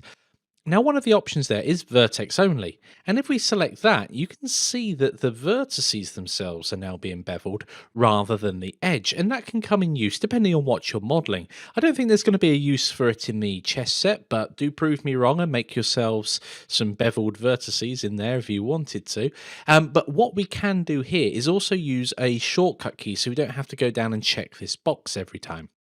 So I'm going to undo the bevel that I've just done and go to vertex select. I'm going to select this individual vertex here in the corner and hold down Control, Shift and B. So it's not just Control B, it's Control Shift and B, and then we can bevel that edge there. And of course, with the scroll wheel, we can add more segments if we wanted to smooth that out. And there we go, we've beveled a corner, we've cut a slice through our cube. Now, of course, this has got many uses. In the chess set might not be, but I'm sure you'll find lots of uses in your own work as well. And if you do use it to create something funky, of course, share it with us all. So, now it's challenge time. I'd like you to finish the base. So, using the bevel tool to round off our sharp edges that are left, finish off the detail to the base if you feel it needs more. I think it does towards the top as it just bulges out slightly towards the neck of those pieces. And then, of course, use your artistic license. Go wild if you want to. Try and be a little bit sensible because these are official chess pieces. And then finally, remember to save your file. Pause the video now and give that a go. Okay guys, welcome back. Let's hop back over into Blender. Okay, so I'm going to start with this big bulgy bit here and try and smooth that out a little. So let's select the edge here or edge loop and add ourselves another bevel. Now that's good what it's done there because it's a pointy edge, it's beveling on both sides for us. I'm liking that. I'm going to move out and have a look at how it is. In fact, I'm going to hop into object mode and, well, let's pull this down a little and set the shading in the tools menu over here to smooth, just so I get a better impression of how it looks. I do want that to move in a bit further there. So I'm going to go straight back into edit mode, grab this edge loop here and simply scale it in. Let's hop back into object mode and see how that looks. That's for me is much better, but this whole section here does now need lifting up, I feel, just a little, and we can play with this to our heart's content. So in this case, I think I made a bit of a mistake there. I should have brought that in first before making that beveled edge because it's made it look a bit weird. Fortunately, I've got enough undos to go back and do that now. So I'm going to go to here and grab the edge loop, scale it in. That's great. And in fact, I could even add a tiny bit of a bevel inside there. Not much, but just enough to round it off as we go around. This one here, I'm going to use my artistic license to lift it up just a little so it's a bit more equidistant here. Apply another bevel on this edge, and let's round it out. Probably only that many is necessary around there. Let's flip round back to the front again. Oh, need the cursor on the 3D view to do that. And yes, I think we can scale that out because it's all selected. You can grab it and straight away scale it out. Just push it out ever so slightly. Brilliant. So I'm happy with those bits there. So it's just this bit towards the top. So let's just bring the opacity up. You can see on this image that there's kind of like another bulge ring that runs around here until it goes into the neck. So I'm just going to use a couple of the tools we've done already in order to do that. So first of all, I feel like I probably need to inset this top face just a little. So I'm going to select the face and inset it ever so slightly, not by much. And there we go. And we're going to need a couple bits more of detail around here because it kind of bulges out. So we're going to go back into edit mode and edge mode, and put in an edge loop or two around here. And we'll simply, once I've placed those about there, I think, we can hop into face select, and I'm going to select this face ring going round and scale that out ever so slightly. I think that's going to have the desired result I'm going for. Let's just have a look here and see. That's a bit of a sharp edge there. I can pull that down to rectify that. So let's hop back into edit mode. So moving backwards and forwards between them and checking your model out is a great way of making sure that your model is exactly how you look. Hop in and out and in and out. I'm just going to set that back to smooth shading.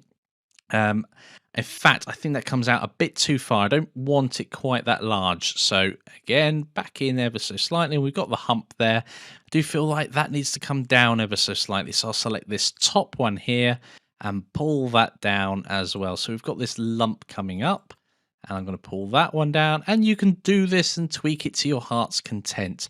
But I think I'm going to leave it there, as I believe I've reached my 80-20 principle going on there. So I'm happy with that as my standard base that we're going to use across all of our models now. And remember, at the end, we do need to save it. So we've saved our chess piece base. Brilliant. I will see you in the next lecture. Welcome to appending or duplicating. So in this video, we're going to learn when you would duplicate an asset model and choose when appending would be better. So duplicating versus appending. So when you append another blend file into a brand new blend file or another one that you're working on, appending picks out key parts of a blend file. So you can pick the object, the materials, the textures, any other of the scene information, but you bring them in one by one. So other scene data would have to be appended separately. Now with duplicating, as the word suggests, would be exactly the same as the original file with everything intact. It's essentially the same starting file both times. So there are times when you would duplicate and there are times when you would append depending on your circumstances. Certainly after you're dealing with more than, we're only at a very basic level at the moment, if you're dealing with more than two separate objects, separate blend files, and you're moving them all into one scene, then you're certainly going to need to append at that point. You can't just keep duplicating because that's it, you've got the original scene again. Okay, so I'd like you to create the rest of the pawn. So duplicate the base piece blend file. So we're not going to append it, and the reason why we're going to duplicate is so we preserve that background image that we've put in place so that later on, in a few moments, we can create the rest of the pawn against that material. So make sure you're working on the new blend file that you've created, so you'll want to name it straight away. And recommend a sphere for the top of the pawn rather than doing it any other way. Finally, complete that pawn and share it with us in the discussions. Pause the video now and give that a go. Okay guys, welcome back. Let's hop straight on over into Blender. So here we are in Blender, and I am going to go and open up the chess base that we've been working on. There we go, brilliant. So I'm going to duplicate this file rather than append it. And the main reason for that, more than anything else, is our reference material is already placed in this scene. So if we move round to the front and pop it into orthographic projection, there we go, and turn up the opacity of our image. Almost lost it there. Then we can see our pawn is ready there for us.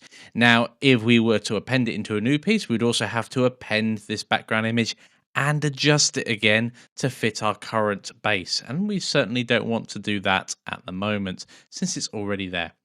So I'm going to go to File and Save As. And I'm just going to call this chess and then change it to pawn. There we go. So save as blend file, and I'm just going to check at the top, chess pawn. Brilliant. So we're working on a brand new file now. So the first thing I'm going to do is grab the very top of this and simply extrude it up. So hopping into edit mode, I'm going to grab that surface face at the top there, pop straight background here, and raise it all the way up to there. Brilliant. I'm just going to add some loop cuts in. I'm not quite sure how many I want. There's a nice curve there. Going to need a few towards the top. That'll do for the moment. I can work on the rest. So that will slope down to about there. Then it comes in, and there's a lot of detail here. So I'm going to select the loop edge there and bring this up. And I'm going to bring this other one up really close as well, just so I can add more detail there. We may need to adjust things as we go anyway. And finally, I'm just going to lift this one, select that loop there, edge loop there, move it up to roughly the middle of this and just scale it into roughly the right place. I'm going to zoom into our model and pan up. I'm going to move this one and this one at the same time inwards. So remember to hold down Shift when you're selecting multiple of anything. Just going to scale them both in to roughly the right place. I'm going to grab this edge loop here, move it down slightly. Just trying to match up the photo best I can and move that bit out. And that's absolutely fine. I just need to scale this top one in a little. In fact, I want a little resting place for where the sphere will meet. So I'm not going to scale it in to an absolute point, but I'm going to scale it in quite a bit, probably to there. Now, this is obviously quite jagged, so there's a couple of options we can do in there. I'm going to add a bevel in here just to smooth it out a little bit. So it's going to be about that much of a bevel, and there we go. So that produces a nice smooth curve around there. Now, this one is very pointy, and we may have to play with it quite a bit to get it how we want it. I certainly want one line through the middle, whatever happens. And I can't really go any further than that. So I think I'm going to have to add in some extra geometry before we do this. So let's add in another loop cut up here. And scale that out slightly. And add another loop cut underneath and scale that out as well. So then it's not quite so blocky. And I'm just going to lift this up for no other reasons than ease of use. So I'm going to plop that pretty much in the middle. And then I'm going to select all of these edge loops, there and there, and apply a bevel to that as well. Not much, but just enough to smooth that out. And of course, what I haven't been doing is hopping quickly on over into object mode. Just going to turn, I don't need to turn that off, just to see how that's looking. I'm actually quite happy with how that's looking at the moment. So we just need to concentrate on the sphere that goes on top. So let's move quickly round into front view again, and we're going to create a sphere. Now I'm going to create it as a separate object. Now that's important because that will allow us to mate these two surfaces together. If they're all one mesh, that can be quite difficult. So I'm going to go Shift A, add a mesh, and add a UV sphere. I'm going to move that up and place it roughly on there. and I'm going to have to scale that down. I'm literally using the image as pure reference material here to get the sizes as close as I care to make them. Now, there's obviously a difference here. So what we're going to do at this point is go and I'm going to hide the image by just rotating away slightly. And this might be a little fiddly, but I'm going to turn on the snap and face. And I'm simply going to move our sphere down on top of this face. So I'm going to hit the G key and press Z to lock it on the Z axis and literally just move it down level with that face. And you can see it snapping straight in, and flipping round, I can see that's touching perfectly. So one final thing that I do want to do to make this thing just a little neater is I'm going to now turn off our reference material. In fact, I could delete it. I'll probably just turn it off. So we've got this point here. Nothing in real life would ever exist like that. It can't possibly just come to an infinitely small point. So I'm going to hop into edit mode on our sphere, grab this edge loop that runs around the bottom of our sphere, and literally lower that down so it snaps onto the face as well. So we're still on the snapping tool here, which is great. We don't need to turn it off. I'm literally going to press G because we're moving that set.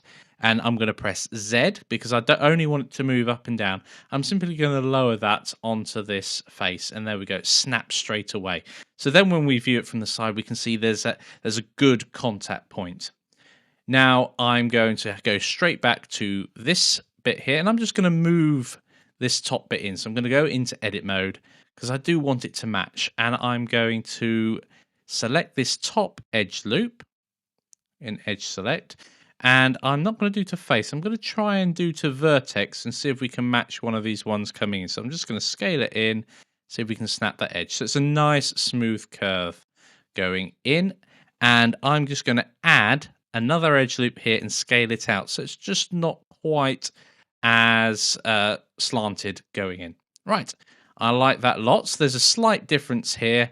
We are still dealing with two models. So the first thing I'm going to do is combine these together. So I'm going to hop into object mode, and then I'm going to make sure I've got both selected. And I'm going to go down to object and join, or control and J. I'd forgotten what the shortcut was. Good job, I knew where the menu option was. So we're dealing with objects, and we're going to join them together, and that makes them one mesh. And of course, they're called sphere, which is no good anymore. So I'm simply going to call it pawn, because I'm happy with that. And as we can see here, this one hasn't got the smooth shading applied to it yet. So making sure you're in object mode, over in the tool shelf, I'm simply going to click on smooth shading, so it's just a bit easier on the eye as I go around. Excellent. So we've got our basic pawn piece complete. Excellent. How did you guys do? Please share your results in the discussions. Brilliant. Well done for getting this far. And I shall see you in the next lecture. Welcome to Bridging Edge Loops. So in this video, we're going to be learning the power of bridging edge loops. And then, oops, our pawn is lovely, but has too many polygons. So just going back to our pawn being lovely, but has too many polygons, taking the lean principle, I pass my pawn straight on to Ben so he can include it in a chess thing he's working on. He says, oh, Mike, that's great, but I want it low poly in style, not just in the polygon count itself. So we're going to have to bring down our polygon count of our pawn. And a great way of doing that is with bridging edge loops. So without further ado, let's hop straight on over into Blender. So the first thing I'm going to do here is just make our screen space a bit bigger. I've noticed that despite working with a tiny space, I'm making it even smaller for myself. We don't need the timeline along the bottom. So I'm just going to drag that down and out the way. And I'm just going to get rid of the tool shelf and properties pane. So we've got our pawn nice and big in the scene here on the screen. So this is a lovely pawn, but Ben wants it lower poly.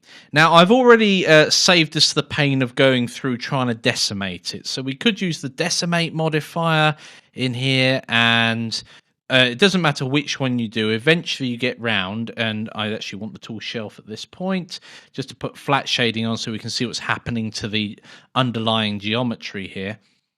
You can see quite clearly that either one of these that you pick. I mean, unsubdivide at least try and keeps the overall thing. And yes, we do get kind of low poly, but the base starts becoming a bit weird in places when we get down to a much lower level. And I didn't like any of that's kind of cool. Did kind of like that, but at the same time, it's not going to be in keeping with any of the rest of our pieces. So one of the best things we can do is bridging edge loops. So the first thing we need to do is hop on over into edit mode. So I'm just going to undo that modifier that I've got going there. So the way that this works is we can select a series of edge loops. So let's do that now. I'm going to basically, if we look at this one here, we've got 1, 2, 3, 4, 5 edge loops, 7 in total, but we're going to leave the top and bottom ones because we need them, and simply select those 5. So 1, 2, 3, 4, 5, and that's using Alt and holding down Shift to add them. Right, and we simply go X and delete all of the vertices associated with those edge loops. So it's nice and clean. Nothing at the top and nothing at the bottom, which is great. So now we have a slight problem. Well, it looks like I selected an additional edge loop. Oh, that one was already selected on our model. Be careful about that. So let's just go in and reselect those 5. So when I hopped into edit mode, that was actually the last edge that was there. So X to delete and vertices. Brilliant. So we've got this great big hole in our model. Now, I can't remember how many segments there were here, but I think it's about 32. But there will be 32 vertices running around that circle and 32 running around this one, which simply means that we can hold down Alt and select that edge loop. Do the same with this top one, so holding down Shift at the same time, so we select them both. Then under the Mesh menu, Edges and Bridging Edge Loops, it will do that for us. Now, the great thing about this, and this is really cool, so if we go down to this next section here and go, well, I don't want those 2 there and just get rid of those. Now, this is going to leave some holes in our model, but bear with me. I don't want that one. So I'm literally picking kind of control points, I suppose. I do want this edge here, and I do want the one underneath it. So I'm just going to delete that one off. Let's move a bit further down on our model and zoom in. I want to keep that one, but I don't want those. So I'll get rid of those and to that point there. So I want to keep that. So we'll get rid of those as well. And then finally, I won't go any further than that. I think you get the point here. Now, if I select the edge loops that are remaining, so those 4 there, and then go Mesh, Edges, Bridge Edge Loops, you'll see that it automatically bridges all of those loops. So I don't have to do them individually. Now, arguably, looking at that, I could almost get rid of that, but I think we need that to get the shape right. It's challenge time. Okay, I'd like you to lower the base polygon count. So open up the base blend file and save it as a new file, base low polygon, base LP, something along those lines. Make sure you are working on the new blend file before you continue. And cut down the amount of geometry all the way down to around 100 triangles. That should get you a decent low poly base.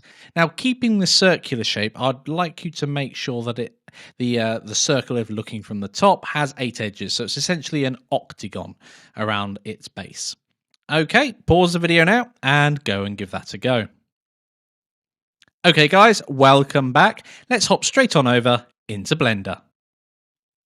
Okay, so we have our chess piece base open here. Now, the first thing I'm going to do is just clean up my interface a little around the edges here and just get rid of the tool shelf and properties just so I can see my base a little better.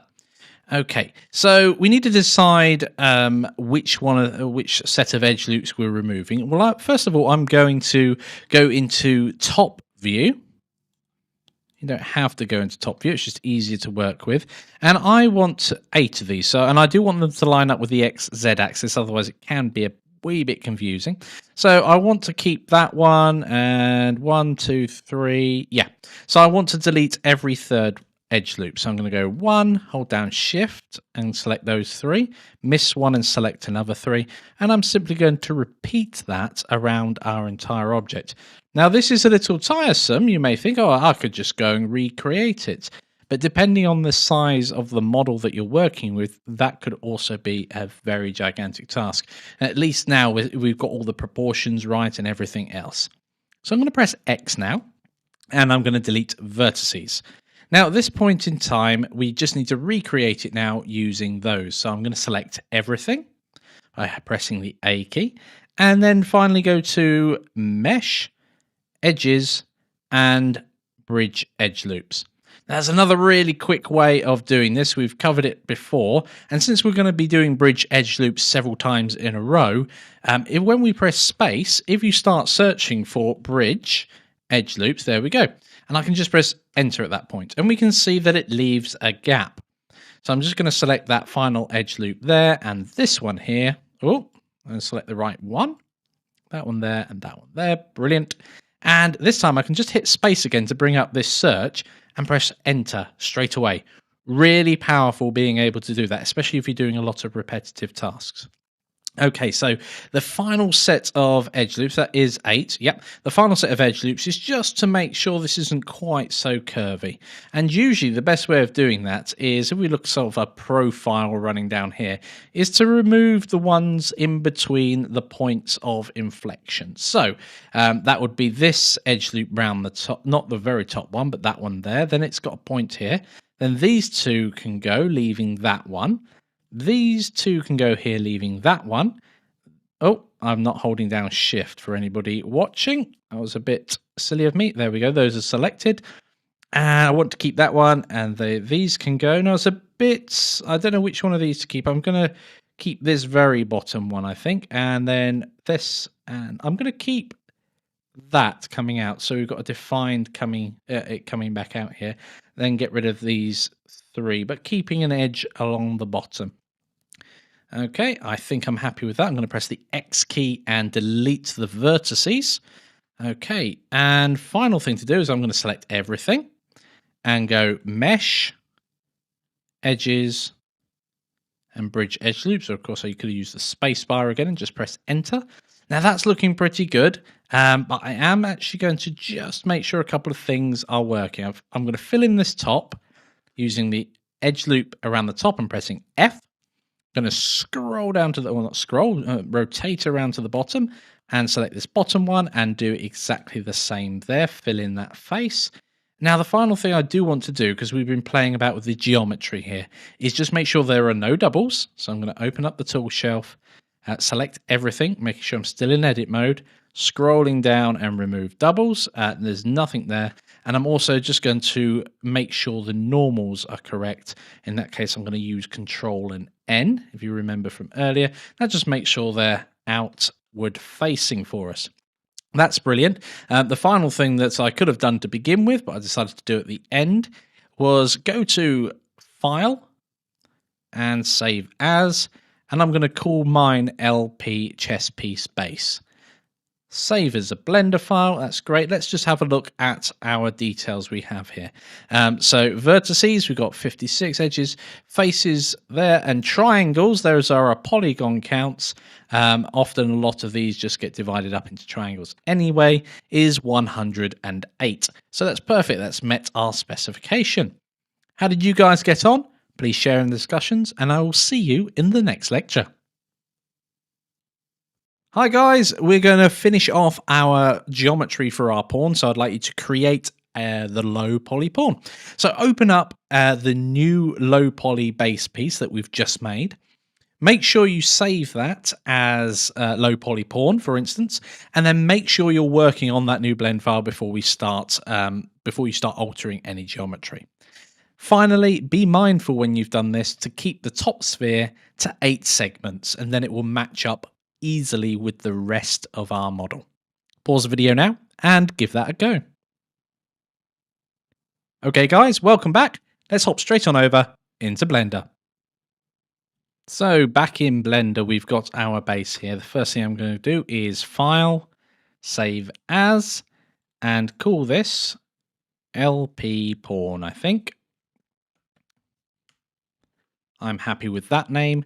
So we can start working to it straight away. So let's nip on the properties panel, make sure that the background image is turned on. We can see that there. Brilliant. So we just need to move around into the front view. We should be able to see our image. We can't see our image. Why not?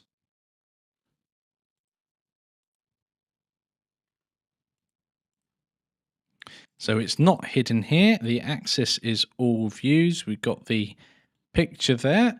The opacity is turned all the way down. So there we go. Easy to forget that you've turned the opacity down, or certainly easy for me to forget anyway. So let's grab this top face here whilst we're in edit mode, which we are, and we can extrude that up. So I'm going to hop straight back round to the front view, and let's move this up to the right level. I'm going to pop one line there, and then one line at the top there. Brilliant. So we've got that bit sorted. We just need to grab this edge loop around here and scale it outwards. Ooh, not inwards, but outwards. Grabbing this edge loop underneath it, I'm going to scale that one in. So that's roughly right.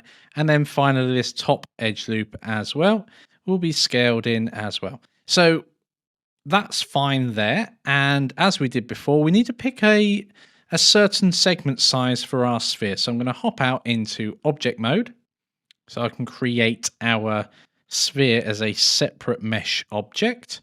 I'm going to go for a UV sphere. I'm happy with a UV sphere. I'm going to drag it up.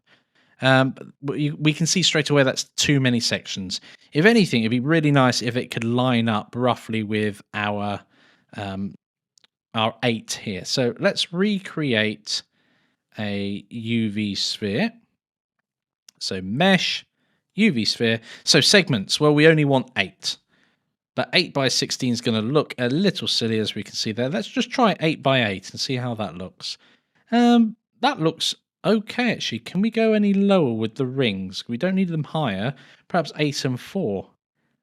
I think we can get away with that. That's quite a nice low poly scale there, and we'll deal with the size in a moment. So now we've got the right size here. We can just pull it up so it's roughly in the middle, not the right size, definitely, and then pull it in a little as well. And the geometry itself should match up relatively well. I've done quite a good job there of bringing it together, actually. That was complete accident. That was not deliberate at all. Well, there we go. That's brilliant. I'm really happy with that, actually. So the final thing, of course, is to merge these into one mesh object, and we can use Control and J for doing that to join those two together. And there we go. So let's have a quick look around our piece. And let's flip it round to the front view to just see how it appears against that. Well, yes, actually, I agree with the fact that that sphere is probably still a little big. So I was kind of lucky and kind of not at the same time. So I'm going to, fortunately, I've got enough undos. We haven't done much since then, so the two are separate. I'm just going to zoom in so I'm on the right sort of ballpark with that. I'm pretty happy we've set the origin in the middle there. But I'm going to have to scale that down a little bit further, probably there. And I don't think I'm going to be that lucky lining this lot up this time. Although, because we've got the 8 and 8, they actually line up perfectly. So it wasn't me being lucky, it was just how we've made our model. Brilliant. So there we go, that's much better. Let's zoom back out. I'm going to flip it into perspective mode as well, just to check it out in that view. And yeah, I'm happy with the proportions there. So let's join it again. Excellent. I'm really happy with that low poly pawn. And I'd like you guys to share yours in the discussions. So take a screenshot and pop that in there so I can see how you are getting on. Take care, and I will see you in the next lecture. Welcome to Where to Keep Materials in Blender. So in this video, we're going to decide how we can manage our materials. We'll be creating materials in one blend file, not multiple, but just one file, and then learning that each project will have a different way of handling materials depending on the project's size and scope. So materials in our project, if we think about it, we've got 32 pieces in total, black and white, 16 of each. We've got a board that has black and white squares, and finally a wooden surround finally. So we've got 5 materials in our project. So what we're going to do is we're going to assign materials in a chess scene blend file where we've already assigned a material to the board. That's absolutely fine. That will be brought into our chess scene anyway, and we can work on it from there. So it's challenge time for you guys. I'd like you to create a chess scene. There's not going to be much in it, but it's just to get across what we've learned so far. So we're going to create a new blend file. We're going to append the chessboard and the pawn into one scene. And this will give us a great feedback as to how our pawn is now looking in the scene itself. Finally, after you've created this new blend file, what I'd like you to do is go to your project folder on your computer and archive the chessboard, the original one, and the pawn blend files on your computer. Because we brought it in, we're now going to be editing it in this file only. So we don't want any confusion later on. So pause the video now and give that a go. Okay guys, welcome back. Let's hop over into Blender.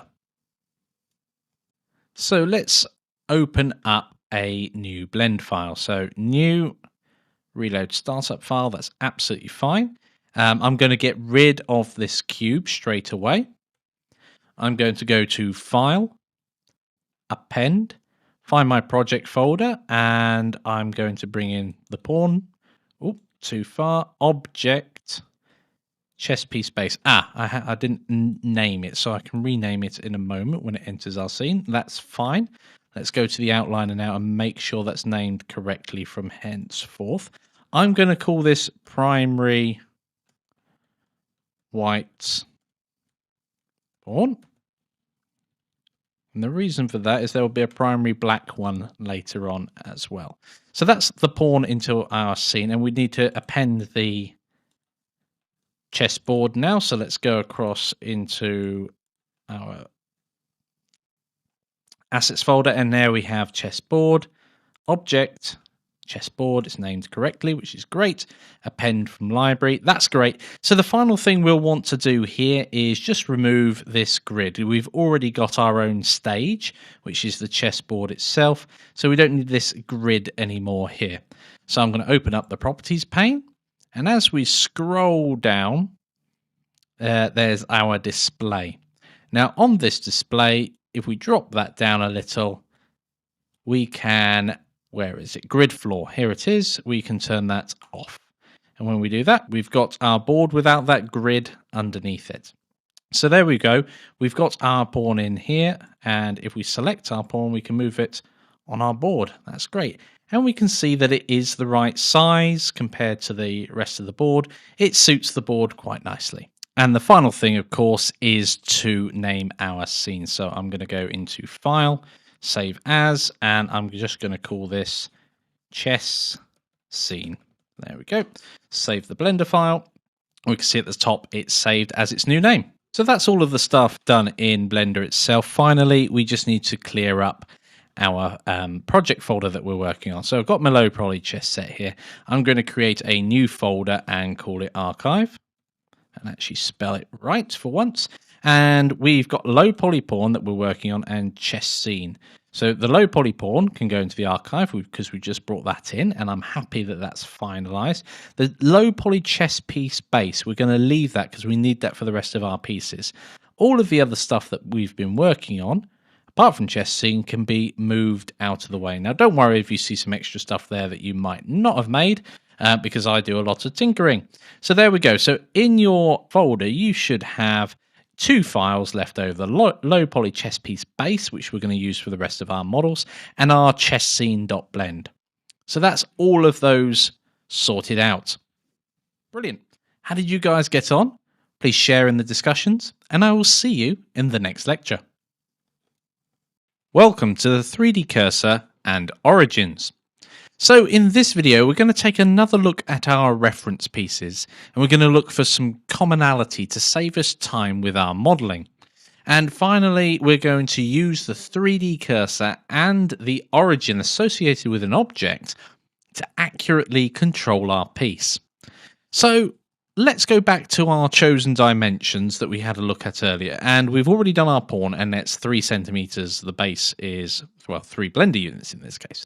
Now, all of the other pieces bar the king have a 4 centimeter base, and that's what we've picked. And that is a third larger again, so 33% larger. So when we go and scale in a bit, we'll need to scale by 1.3333, etc. And I'm not quite sure how many threes we're going to need. We can have a look anyway and see as we go. So let's hop on over to my file system where we can have another look at our pieces. So looking at our pieces, we can see that the bishop itself and the king and the pawn and the queen have a very similar neckline all up to this bit along the top. So just beneath the ball on here, we've got this little plate it sits on. Now, I'm pretty certain that if we grabbed the bishop's head and replaced it with a ball, well, it would look pretty similar. You wouldn't be able to distinguish between the two unless you saw them in situation. And the same with the king. So I think we can use our pawn base all the way up to this top bit of the neck here, and then build upon that to make the rest of our pieces. Now, I understand we've just archived away our pawn, but we can go and retrieve it and start using it to make the rest of our model. The exception to this, of course, is the knight itself, which is geometrically completely different from the rest of the pieces, apart from its base, and the rook itself, which has sort of no top to it. It's got these castlements on top. So let's hop straight on over into Blender. Okay, so now we're in Blender. I've just opened it up afresh, and fortunately my low poly pawn is still in my recent files, so I'm happy to go open that there. If yours isn't, go to your project folder in your archive folder, because we just archived it. Feel free to put it back out into the working folder if you want. I'm just going to open it up, because we're going to save it in a few moments as the new piece. So I'm going to go straight over to our outliner and change this to bishop. And I'm going to go to File, Save As, and name it appropriately. So in this case, I'm going to put it in the current working folder and call it Low Poly Bishop, or LP Bishop in my case, and save as Blender file. So I'm just going to amend this here and also put LP Bishop in the outline, just so it's really descriptive as what we're working on. This obviously is not a bishop at the moment. We need to do a couple of things. So looking at the reference material there, we need to scale this up slightly. So I'm going to do that straight away. I'm just going to hit the S button. And we know that we need to scale it up by 1.333 recurring. So let's have a look over here in the properties pane. If it's not open, open yours up with the N key or the little plus. And we have dimensions here. And we can see X and Y are at 3, which is perfect because we want them at 4. So we could go and type in 4 there, to be quite honest. 4 and 4. And it looks a bit squat, but that's fine. But if we wanted to scale the whole lot at once, we'd have to work out, so let's undo that. We'd have to work out what this multiplied by 1.3 is. And I really don't want to grab a calculator at the moment. So I'm just going to scale up and go 1.3. And we can see that that produces 3.9. If we do another 3, it's 3.99, 3.999. And if we do to 4 decimal places, it's pretty much bang on 4 as far as Blender is concerned. Now we've got a little problem here because it's pushed it through the floor here. So we need to do a bit of jiggery-pokery to try and get this back onto the floor plane itself. So where Z equals 0. We can do that in a couple of ways. If you knew exactly the mathematics required, you could adjust the Z up here in the transform to be something other than 1, so it'd be something greater than 1. But that is the position of the origin of this object. So one of the things we could do is move the origin to the base of our pawn in this case, but soon to be bishop. So there are a couple of ways of doing that, but one of the easiest ways to do it is to get the 3D cursor, this thing here that you use with left mouse button, and then set the origin to it. So in the tool shelf, whilst in object mode, if we put the cursor over here and then go to where it says set origin and go origin to 3D cursor, it moves the 3D cursor, it moves the origin to the 3D cursor. Now, this is important because this is used in so many factors, including how it scales. So it's going to scale in and out towards that. It's also going to rotate around that. So it acts as a pivot point as well. So that allows us to have lots of control. Now, having it all the way out there, in this case, isn't going to benefit us. And later on, when we start playing with physics modeling, this will be the object's center of mass. More on that later on. Now we need to just move it somewhere a bit more useful for us, and that's the base of this pawn, or bishop as it will soon be. So one of the things you can do here is literally start clicking on our object.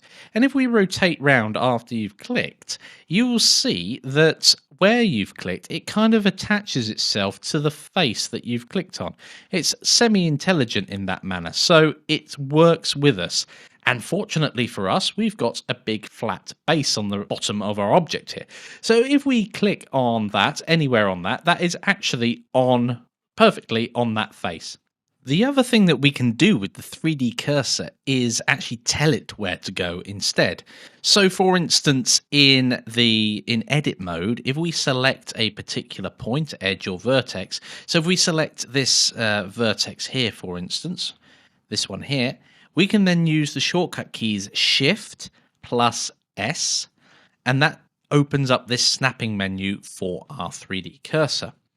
When we do that, we can actually move the cursor to the selected. So we've popped the 3D cursor smack bang on that vertex there. If we had an edge selected and we did the same thing, Shift S, and then cursor to selected, it will go into the middle of that edge.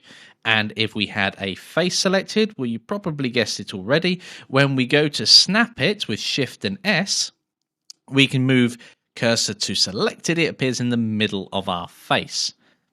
So the final thing you can do is set this 3D cursor back to 0, 0, 0, which is right in the middle of our model. Well, not this particular model, but in the middle of our scene where X, Y, and Z all equal 0. Now you can do that in the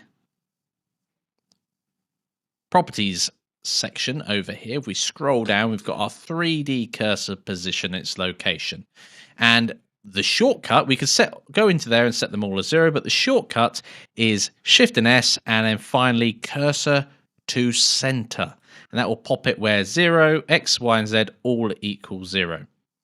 It's challenge time. Okay, guys, I'd like you to place the bishop on the ground.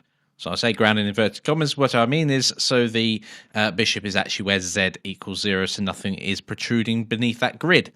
So I'd like you to scale the bishop space to 4 Blender units in diameter if you've not done already. Then set the origin to the base of the bishop. Then set the base of our bishop to Z equals 0. And there's extra credit, it's not necessary, but extra credit if you set the bishop's origin to 0, 0, 0. So that means that our bishop is really square in the scene. Pause the video now and give that a go.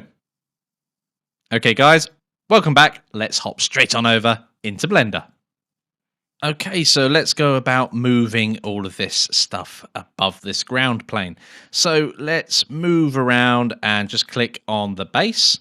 So that is definitely on the base there. And then we need to go into object mode. I'm not in object mode at the moment because the origin is changed there. So set the origin to the cursor, origin to 3D cursor. Brilliant. So now we have it on the base. Over in the properties pane, we can see that Z equals minus 2.5. So if we set that to 0, it will lift that up to the right place, which is brilliant. That's now sitting on the ground. So the next thing we need to do is just move the origin to the center. So as we can see there, it's not quite there. The object is, but the origin is not. So let's move the origin now to the center. So what we need to do, we're going to move the 3D cursor first. So Shift and S, cursor to center.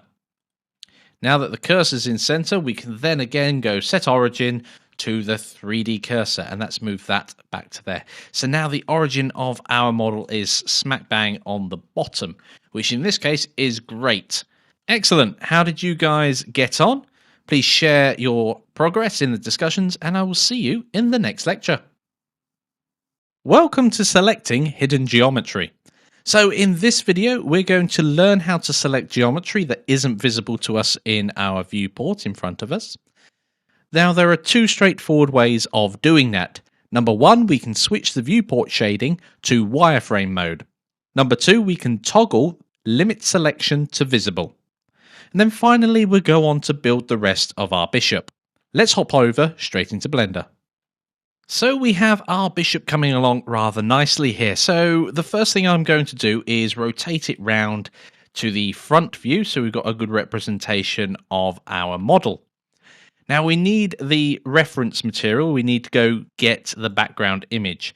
Now if we scroll down here to the background images, they're still turned on and currently it's set to the pawn. We don't want that. In fact, we don't need to add or remove this image. We can just overwrite it by opening up a new image and navigating to our section assets and applying the Staunton Bishop PNG. Excellent. So that's in there. Now it does need to be scaled up because we can see here the base. We've already made the base of our pawn, or what was the pawn, now the bishop, the right size. And if we look down at the scale, the size down here of our image, it's set to 3. Now that's quite convenient, not planned, I assure you, that is convenient, because the size of this was originally 3, we just need to change that to 4, and it should match. Yeah, matches perfectly, brilliant. So now on the y-axis, we just need to shift that up, let's hope that's another whole number. I'm happy with that. So we can see here these parts align almost perfectly, that's great, but the bits at the top do not. We need to go in and edit those and move them out. So I'm just going to collapse this back down a bit so we've got some more space. Right, so using border select in edit mode, so I'm going to switch over to edit mode. Using border select, I can select all of that lot there. Now I'm in face select. If I was in edge, I'd have to go a little lower, and I can pull that up to the right place. There's something weird going on here. Let's turn our model around and have a look. That's gone all weird. It's only moved half of our model. Now, it's kind of cool. It's made it look kind of head-shaped with maybe a cravat or something around it, but that's not what we want. We want it to be uniform pulled up. And the reason for that is it only selected what I could see here, and of course, plus this face that was already selected. So I'm going to undo that. So it's back to normal. Great. I'm going to deselect everything before I start and then switch back over into front view. Now, in order to make sure that we can select our entire mesh, including the stuff behind, what we need to do, and twofold, we can either switch to wireframe so we can see through our model. Then if we do the border select again, it selects everything. The alternative is a little toggle. So let's just hop back into solid mode because it disappears when you're in wireframe mode, and that's this option to the right of the edge, vertices and face select. There's this little button here which is limit selection to visible. So if you toggle that off, because it's by default on, you can see that our model appears slightly translucent now, and if we perform the same action where we select stuff, it selects all through our model. So there's two options in manipulating our model. Then we can pull that up and down to our heart's content. So let's switch back over into front view and see how we're doing here. I don't really want to pull that other bit up actually, so let's push that back down. Let's do the border select around here. Oh, let's do edges. I like working with edges. Deselect everything first and then try that once more. There we go. And I'm just going to pull that up so that this bit here is roughly where that is. Now we're going to have to add some extra bits and bobs here in a moment. That's absolutely fine. And I'd probably want to make it indent here a little just to keep that form going up. When it was shorter as a pawn, it was fine. Now it seems a bit static. I just want to give it a bit more shape to it and define it. And we do need to manipulate the top of this pawn as well. Now we're going to leave out the notch for now. We'll go in and do a cool thing in a bit to apply the notch. And we need a little ball on top as well. Okay guys, it's challenge time. What I'd like you to do, if you haven't done already, do import the bishop's reference image and scale it appropriately and move it about. Then model the rest of the bishop, do leave out the notch. Try out using different techniques. So you can put loop cuts in there, you can extrude things, you may have to delete some things as you go as well, and possibly even bridging edge loops. That may help you out. Have fun and do keep the low poly in mind. So don't go adding a ton of geometry, and use your own artistic license as to what details you do include towards the top of the bishop and which ones you don't. So pause the video now and go off and create the bishop. Okay, welcome back. Let's hop back over into Blender. Okay, so back over in Blender, we've got this bit level here, and I feel like we could almost move this ball completely out of the way if we did some decent selection there. So I'm going to clear everything and see if we can just lift that up. So border select, I'm going to select everything there. And I suppose the only other thing I need to select here is this vertex in the middle. Has that worked? Let's shift that up. Yes, brilliant, it has. I'm going to shift that to the top of our... Oh, I'm grabbing stuff. Don't want to do that. Let's escape out of it. So I thought I was grabbing that blue arrow, and I wasn't. Let's select that again and move it down to roughly the right point. So that's the top of our mesh here, and this is the bottom. Now, because this sphere on the top is made of the same number of segments as our piece down here, we can use bridge edge loops to get this bit melded onto this bit at the bottom here. So all I need to do here is delete this vertex at the bottom. So I'm going to delete that now and make sure it's deleting vertices only. We end up with a hole in the top of our model there. And making sure we don't have an inside face, I'm going to select this face here and make sure I only delete the face and nothing else.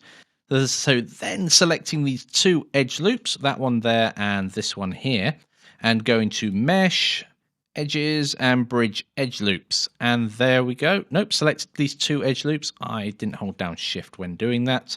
I should know better by now. So Bridge Edge Loops. So there we go. That's the mesh now all as one, which is brilliant. So the next thing we need to do is just hop back onto the front view and have a look at our model and see how we're getting on. So this bit here is far too high, so we can start moving some of these edge loops now. So let's grab this one and move it down to about there. We can grab this particular one here and scale it out. I'm quite happy with kind of that shape there, although it would be quite nice to add maybe another edge loop in. Ooh, not rotating, but another edge loop around there just to define this indent we have here. And that's almost the bottom of the bishop's hat, which makes it much more defined by adding that extra edge loop in. So not too much detail, but just enough to define that. And then finally, we've got the wrong taper here. So I think all we need to do here is bring these edge loops down and perhaps scale that in ever so slightly, and then bring this one down a lot to make it far more pointy. There we go. So the only thing we're missing now is the little bit of the, or what should we call it, little bobble on top of the hat. It's like a snow hat or something like that. So in this case, we can just add in a sphere, a UV sphere, similar to everything else, but we're going to lower these segments and rings all the way down to nothing. Well, not nothing, but as low as they go. And we really want to match the segments to the rest of the hat here. So let's up that to 8 in total and just scale it down to see how it looks. It needs to be a lot smaller, probably about that big. Now, finally, we want to meld this object to the top here. So we need to turn on snapping and make sure we've got vertex selected. Which is brilliant. And then we can grab this and move it about and plonk it against the vertex. And now that's pinged straight to the right point straight away. It doesn't always do that. You can always lock it into the Z axis and move it up and down, and then it often will behave for you perfectly. So I'm going to attach that there. Brilliant. The next thing I need to do is hop out of that. I'm going to turn off this limit selection visibility and just have a look at that. Now, something tells me that's gone a bit wonky at the top there. Okay, it has. So what has gone on there? Let's investigate a little closer. Let's pop back into... Well, let's have a look at this. I don't think we placed our model in the right place. In this case, I think we can resurrect our problem. We could create it again, but I can see here over in the transform on the properties, the X and Y coordinates. I'm happy with the Z is spot on, but the X and Y aren't 0. So I think, it's just a raw guess at this point, by moving those exactly there, we'll have it perfect. And that's starting to look much better. So let's zoom out and look at our bishop as a whole. Okay, that's brilliant. That looks really good. I want you to share your creation in the discussions, and I will see you in the next lecture. Welcome to the Boolean modifier. In this video, we're going to experiment with a Boolean modifier, understanding how it works. We're going to understand how to apply it to our model. Learn that it can be used constructively and destructively. It can and will work in edit mode if you choose. And also it's real-time and live, which is exciting. Not all modifiers are. So let's hop over straight into Blender. So before we start using this Boolean modifier, what we'll need to do is create another object in our scene. So I'm going to place the 3D cursor just somewhere random over in space here and go and create us. I am in edit mode. I will need to be in object mode in this case. I know it works in edit mode, but I do want to keep these separate to demonstrate. So I'm going to hold down Shift and A and add a new mesh of UV sphere. Now I'm going to set the segments here down massively. They don't need to be quite so high, maybe 8 and 4. That feels about right. 184, 8 and 4. I'm going to increase it just a little. There we go. And here too. So we're going to move this now so it's against our bishop. Now let's just push it in, and eventually it will go close and close and close. And I'm just going to grab it and move it down there. Excellent. So now that it's in our model, we can decide how we want to work. Leaving the sphere there, we're going to shift this over a little and go to our little spanner or modifier icon. And we're going to add a modifier. And again, it's in this second column, the generate column, and it's Boolean just there. Once we click that, we have to select an object to apply it to. Now, Boolean operations can only apply to other mesh objects. So in this case, we've got this mesh object here, the LP bishop. So we're going to put that in there.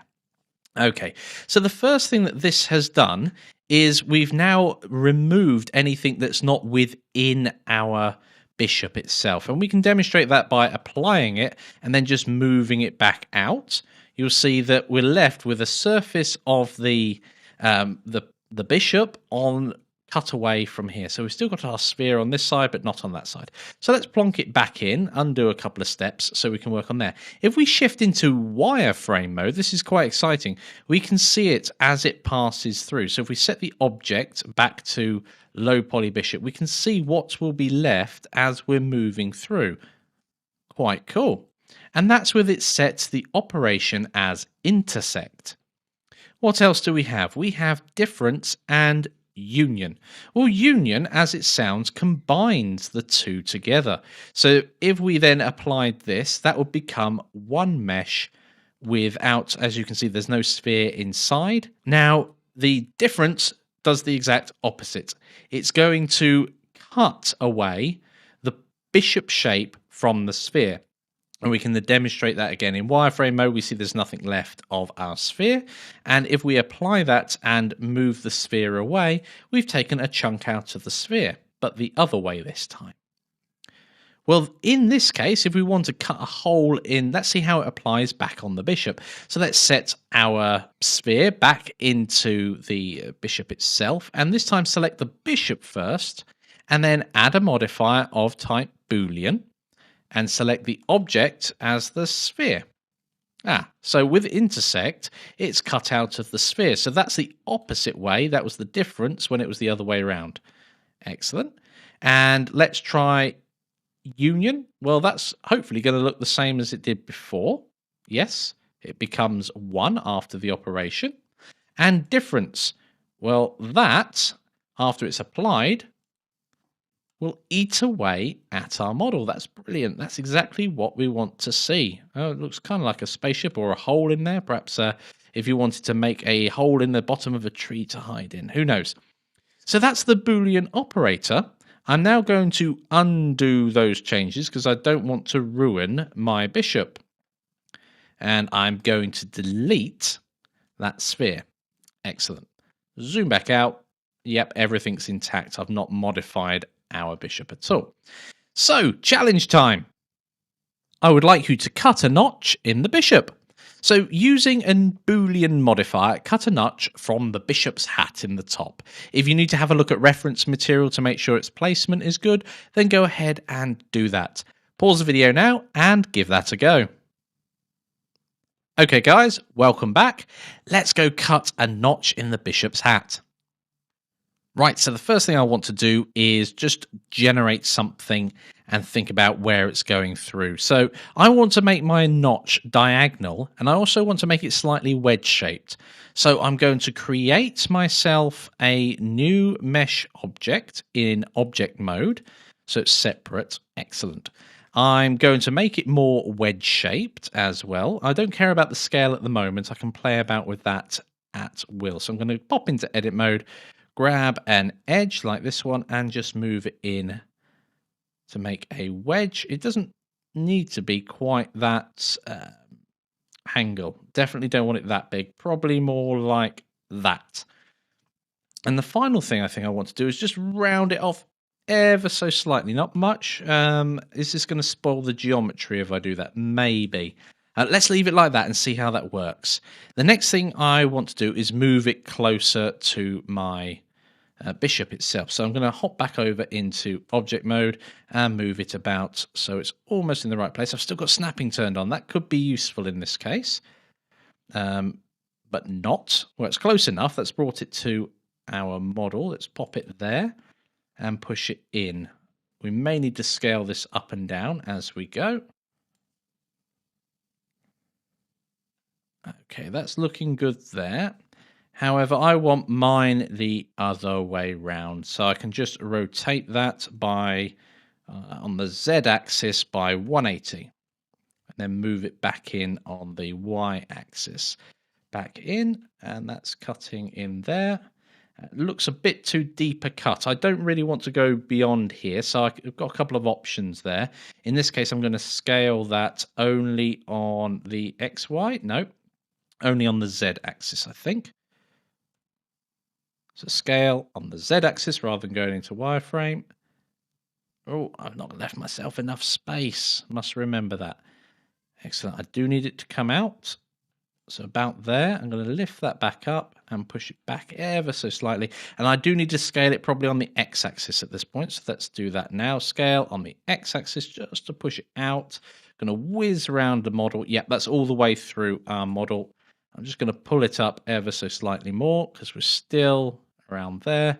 Do I want to chop off any of this little bobble on the top? Maybe. In this case, not. So I'm just going to rotate it away to play with it a little further and pull it out. And I've exhausted my artistic license at this point. Right, I now need to apply this. So I'm going to select the bishop first and then go to add modifier and Boolean. I'm going to select the object that we're going to use, which is the cube, which is no longer a cube. And we don't want intersect. We want difference in this case. I'm going to apply the modifier. And then I've got two options. In this case, I'm just going to hide the cube in case it's not quite right. Oh, I like that lots. In fact, I like it so much, I'm going to do one final thing before I let that go. I'm going to undo those changes. And I'm going to just adjust the cube ever so slightly. I'm going to rotate it around the Y-axis so that our slice comes through at a slight angle, which I think is going to add a tiny bit of a dynamic to it and make it look that little bit better. And I'm just going to move that back out there so it's not touching.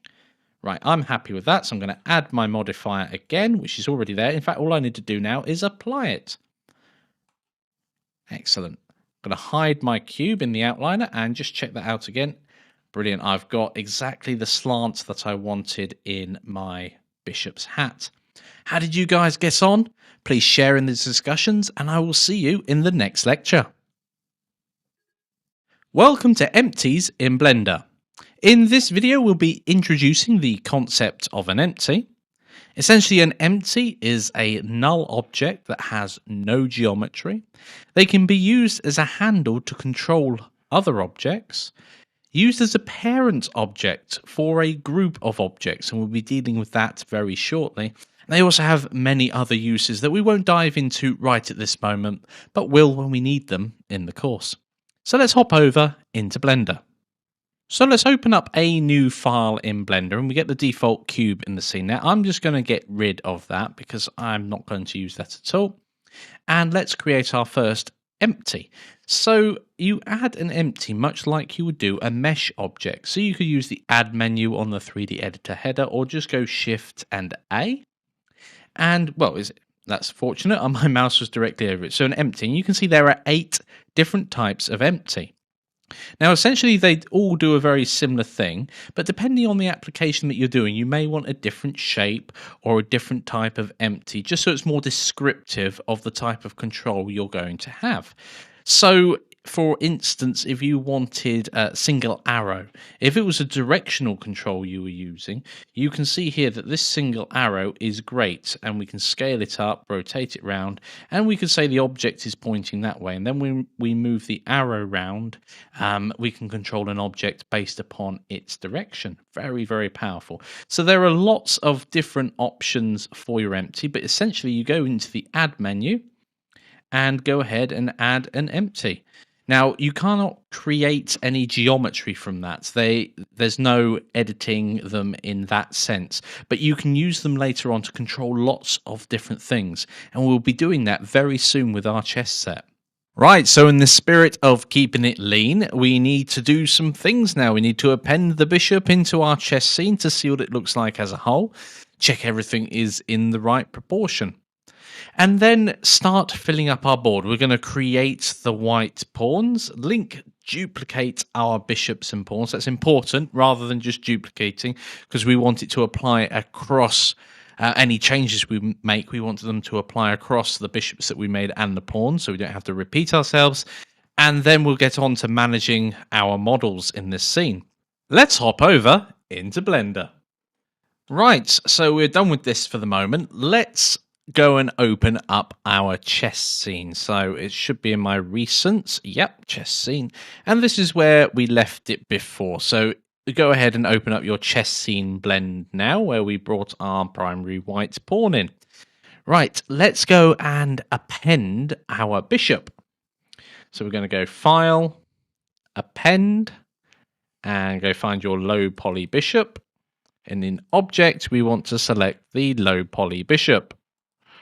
There we go, that's in our scene. Let's just move that about. I'm going to constrain it to the XY axis so it doesn't disappear through the floor by holding down Shift and Z. Just going to pop it next to our pawn, zoom in a little and have a look at it in context. Excellent, that looks really good. Okay, so now we've got that in there, we need to start with, we need a duplicate of this and we need another 7 duplicates of our pawn. Now, before we go ahead and start messing around with our pawns and duplicating them lots, I want to show you a really neat trick. Well, it's not really a trick, it's an operation that will save you a shed load of time later on when you're doing very repetitive tasks where an array modifier might not be of use to you. So, for instance, if we wanted to duplicate this pawn, and it was a linked duplicate, of course, we'd do Alt and D. And we have our pawn here. Now, if I just lock that to the XY axis and just place it down there, for instance, if I was more accurate, it would be better. So I can look down here on the vector where it is, and probably 6 and -6. There we go, it's smack bang in the middle of that square now. If I simply hold down Shift at the same time as R, it repeats the last operation. So Shift and R will lay down another linked pawn, and again we'll do another linked pawn. And you can do that as many times as you like. It's a very powerful operation. Okay guys, it's challenge time. I'd like you to fill out the board. So remember to link duplicate the pawns and 2 bishops. only making the white pieces at the moment. We'll do something later on to create all of the black ones. Now, place them in the right starting position on the board. Now, you may have to refer to reference material in order to make sure the board's at the right orientation for us. And then finally, create an empty called white pieces. Pause the video now and give that a go. Okay guys, welcome back. Let's hop straight back over into Blender. Right, so I've duplicated down here and I don't want to do that in this case. So fortunately, I've got some undo buffer I can exploit. Now, I know that this pawn was placed exactly in the right place. We're mucking about with it, I think. Let's just go up here. No, not quite. But I can set it back to 0 and 0 here. And then it's right bang in the middle of the board. Then I can turn on snapping because we're using whole units, and I can move it to the right position here and down a little, so it's around here. Before I go any further though, I know that from reference material that the white side of the board has the black square in the left corner and a white square in the right corner. So that would be this way round or that way round. So at the moment, I'm about to set it up playing across the wrong way on the board. So I'm going to move that down to there and across to here. And that should be smack bang in the middle. Whole numbers here, exactly what I want to see over in the transform. Right, so the next thing I want to do is duplicate linked this pawn here. So that's Alt and D, and there we go, he's linked. And I can see that the Z is changing down in the lower left, so I do want to lock the Z axis so it's not moving, and I just want to place it there. Brilliant. Now to do the next step, I'm simply going to repeat that operation by holding down Shift and R. There we go, 1, 2, 3, 4, 5, 6. Perfect. Of course, what we're looking at here is a couple of, in the outliner here, there's lots of corrections to do. So perhaps before I do the repeating, I should have renamed it. So fortunately, with the undo thing, we can do that relatively quickly. I'm just going to name that white pawn for the moment. I'm going to rename it. Then I'm going to duplicate it, lock it to the Z axis and move it across. Then I'm going to hold down Shift and R to repeat that process. That's much better. All the way down to there. Brilliant. And then finally, we can do the bishop again. Now, I'm not quite sure where the bishop is. So again, I'm just going to lock it to whole numbers here. I'm going to type in 0, 0, and 0 there. Oh, has that appeared above the board? I've managed to type 9. That's not very clever of me. It's next to 0, of course. And there we go. So it's a 0, 0, 0. Now with snapping turned on and increments, we can move that down. And oh, where does that go? It goes there, doesn't it? Knight, rook, knight, bishop. That's fine. And goes back 1. And then again, a linked duplicate. Locked to the Z axis. Move it across to there. And perfect. So that chessboard's really coming on now with pieces on it. And we've got all of our stuff set up. Now this hierarchy along here is starting to get a bit messy. I wonder if there's something we can do about that. And speaking about the hierarchy, I have noticed that I don't have an empty yet. Oh, almost forgot that bit of the challenge. So of course, I need to go add empty. Now I've got a choice of empties here, and I'm not quite sure which one I'm going to pick. I think for the purpose of this, I am simply going to pick a plane axis. It doesn't really matter. It's not going to be much in the way of any use to us. And where it's positioned, we can sort that out later. We do need to name it though, so I'm going to rename that, and I'm going to name it white pieces. There we go. So that's all ready for us later on. Now, we will deal with this hierarchy and organise it a bit in the next couple of lectures, so don't worry about that for the moment. But what I would like to see is how you guys are getting on, so please share your results so far in the discussions, and I will see you in the next lecture. Take care. Welcome to Parent and Child Objects.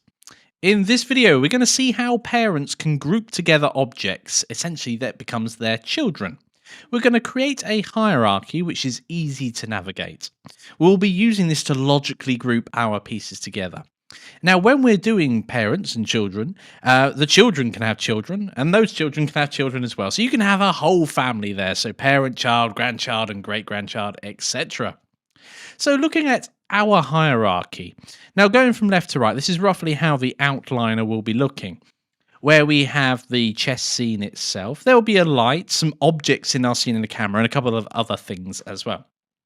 Now, at the moment, we've already got an empty in our scene, which is the white pieces, and under that, we're going to put the pawns, the rooks, the knights, the bishops, the king and queen, etc. And looking at the number of other objects we have in our scene, it might be worthwhile, we'll see in the outliner, looking at the numbers there, it might be worthwhile actually putting the pawns in their own little empty as well, just so we can have good control over all of those bits and bobs. But we'll see how that looks in the outliner when we start working with it. So talking about the outliner, let's pop over into Blender. Okay, so over in Blender, we just need to, first thing I'm going to do is just tidy up our view. So I'm just going to hide the timeline at the bottom since we're not using it. I'm going to hide the tool shelf and hide the properties pane on a 3D editor. I'm just going to move this section across because we're mainly going to be dealing with the outliner in this case. I'm going to leave the 3D view here because when we select our individual meshes, we can see what's going on. Okay, so the first thing we need to do here is start grouping these items together. And we can see here we have our scene. Inside the scene, there are a load of options. We've got at least one mesh object. In fact, we've got several mesh objects, which is why we're doing this organization. We've got the camera, we've got the lamp as well. These can all be parented or childed if you wanted to. So I think with all of this in the hierarchy already, it might be a good idea to group even our small pieces together. So the first thing I'm going to do is how to assign a parent object to its children. So we'll start with the bishops here because we've only got 2 of them, so it won't be a repetitive task anyway. But at the moment, they're just by themselves in our hierarchy. So I'm going to give them an empty first of all. So I'm going to go add empty, and again, just a plain access is absolutely fine. I'm going to call this empty white bishops. So the way that a parent is done is you select in the order, or rather the last thing that you select will become the parent. After all 3 items are selected, ending with the thing we want to be the parent, we can go down to object, where it's and scroll up to where it says parent and just go to object, and we can see here Control and P is the shortcut, and then it will say set parent to, and we just want object here. So now we've done that, we can see that white bishops has 2 meshes associated it looking at the outliner, and when we drop that down we can see our bishops beneath. Now what you will notice, and was a bit counterintuitive when I started using Blender, was when you click white bishops, it only selects our empty here. It does not select the meshes beneath. If you want to select everything beneath, depending on what you want to do, so say we wanted to hide both the white bishops without selecting them all, we could control and click on our empty, and that would select everything. Then if we click the little I or pressed H, we could hide all of those by clicking control. You have to have control down when you click. So to select them all, we can select them all in the outliner by holding down control. To hide them all, we'd have to do the same. And that similar operation applies to everything else. Finally, we can nest this inside white pieces.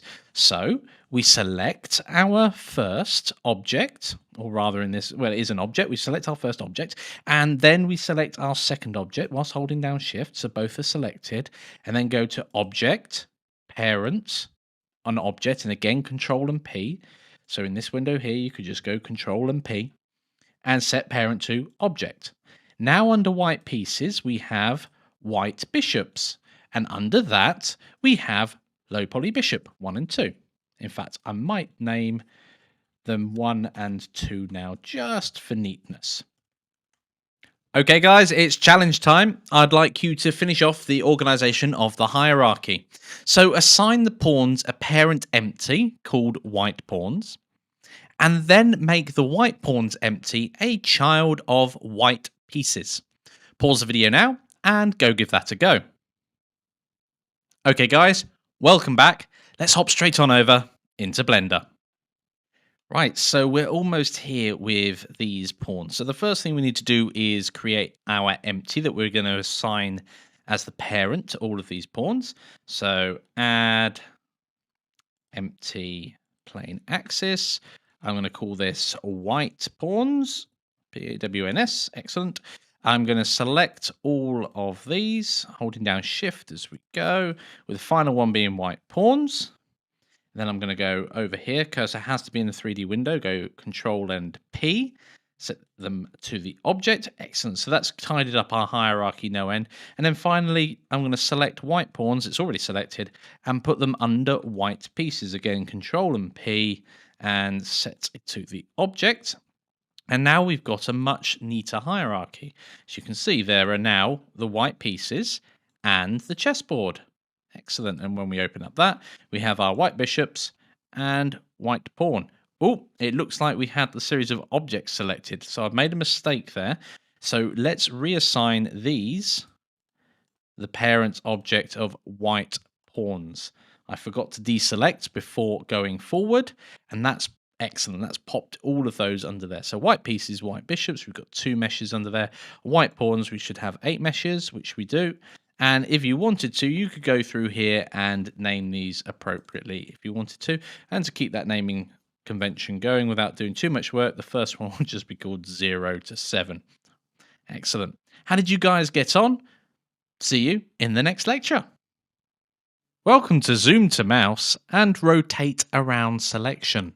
So in this video, these two are great for working around more complex scenes, as our chessboard is slowly becoming.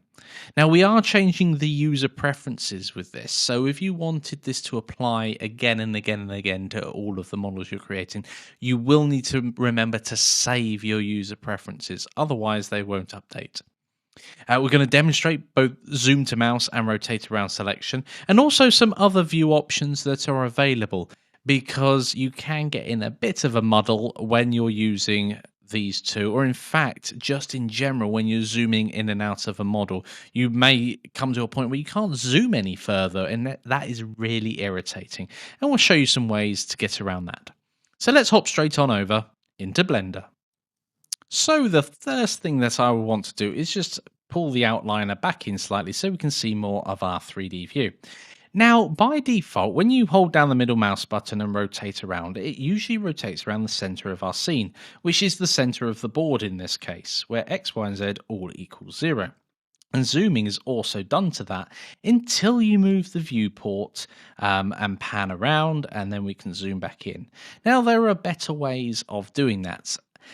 So go to File and go into your user preferences, and under the interface, the second column has view manipulation, and there are 2 options which by default are unticked, which is zoom to mouse position and rotate around selection.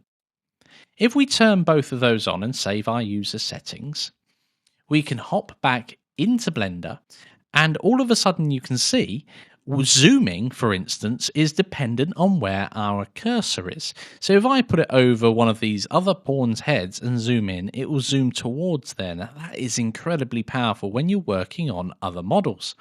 Rotation, however, will be around the selected model in this case. Now, you'll want to play with this and see if it suits you or not. If you find it's not suiting you and you'd rather go back to the other system, then that's fine. You turn those off. These are all view options, i.e. they're optional. Right, occasionally you can end up with some weird stuff going on. So I've zoomed into this one here and I'm going to rotate round. And if I wanted to go to this one on the end, you won't go very far before your zoom runs out, which is a little bit annoying. There are a couple of ways around that though, and usually it involves resetting the viewport itself to another place. And one of the easiest ways to do that is select another object. So I'll select this bishop over in the corner, going down to view and going to view selected, or number pad and the full stop on the number pad if you've got a full size keyboard. And you can see it puts our bishop, the selected object, in the center of our viewport. And then because we've got rotate around the selected turned on, we can rotate around there and edit to our heart's content. A couple of other ways of getting out that, and very useful to go through your scene if necessary, is one is called the viewport dolly and one is walk or fly mode. Very exciting. So what are they? Well, first of all, let's rotate around. Let's go to this bishop on. No, that's a pawn, isn't it? Let's go to the pawn on the end and zoom into it. We run out of zoom again, so I'm going to go to view and view selected. Great. I'm going to rotate around slightly, so I'm looking down, and I've got to remember its perspective. I'm going to pan across a little. So the viewport dolly is very effective in the way that it enables us to go down our scene by moving the viewport rather than zooming in and out. So if we hold down shift and control at the same time, or control and shift, it doesn't matter which order, and hold down the mouse button and move it in and out, we can go backwards and forwards down our scene, which is really, really good. If you imagine these were buildings and you're walking down the street, or indeed this mouse eye view of our chessboard. If you hit the control wheel, you'll notice it rotates round. And if you hold down Alt instead of control, it rotates and pivots the other way. So a couple of useful things there. The final one is what's called walk or fly mode. And whether it's walk or fly is determined in the user preferences. I'll show you where that is now. So under File, User Preferences, under, I believe it's Input, and scroll down, here we go, walk navigation. We've got walk and fly. Okay, so we're set to walk at the moment. Let's see what that does. So Shift and F will enable that, and we can see a crosshair. And if we use the W, S, A, and D keys, much like a first-person shooter, and the Q and E goes up and down, we can move through our scene quite easily. Now, the other option, fly, is a little harder to control, but is a little more versatile. So I'm going to escape out of that and go to File, User Preferences, and just change that quickly to fly mode and close that down. Now, when we go Shift and F to enable fly mode, it's ever so slightly different. So our cursor enables us to move around, and the further we stray from that center point, the quicker the view moves. And we can move forward by pressing W. And then the scroll wheel itself speeds us up and slows us down. In fact, it pops us in reverse as well. And very quickly, you can start panning around your model with quite a bit of precision. And this is great, but it can get a bit whoa, oh, there we go. It can get a bit cumbersome at times, but once you get control over this, it's very, very powerful. And you've got two options here. If I want this to be our current view, I can hit enter. If I hit escape, it'll go back to the previous view. So if I hit escape, it's gone back to where we started. If I just quickly move us around a little more, doesn't really matter where. Let's come to a stop and look up at our ever so tall bishop. Oh, gone through the floor. As I said, it can be a little bit cumbersome. If I hit enter, that is our new view. And if I select that, because we've got rotation on, there we go, it's back to center. So great fun to be had there. Okay, so a quick summary of the view options there. So you can use the view selected in order to zoom in to the particular object or objects you have selected. You can control the view in a view dolly by holding down Control and Shift and using the middle mouse button to dolly along the view you have. And you can also use Control and Shift plus the plus and minus keys to do that. And finally, walk or fly mode using Shift and F adds a whole new dimension to moving around your object. I particularly like flying through, even though it is a bit cumbersome.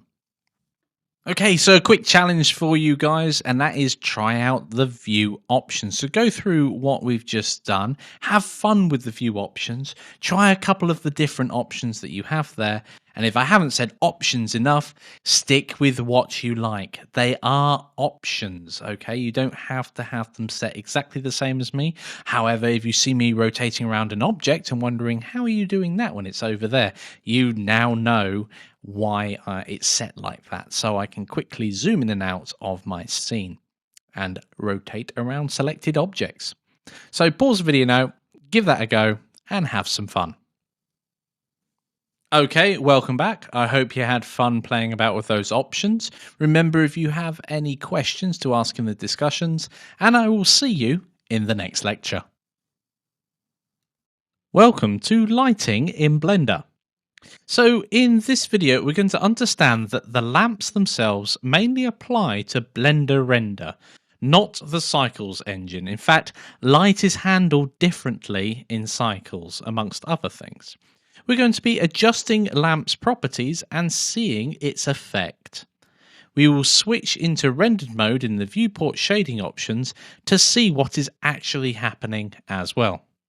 Now, before we hop over into Blender, let's look at the different lamp options. So we've got a nice table here with the type of lamp on the left, moving across to its description and a real world example. So we have a point lamp, which is an omnidirectional point light source. So the light comes out of it evenly in every direction, much like a traditional light bulb you'd have at home.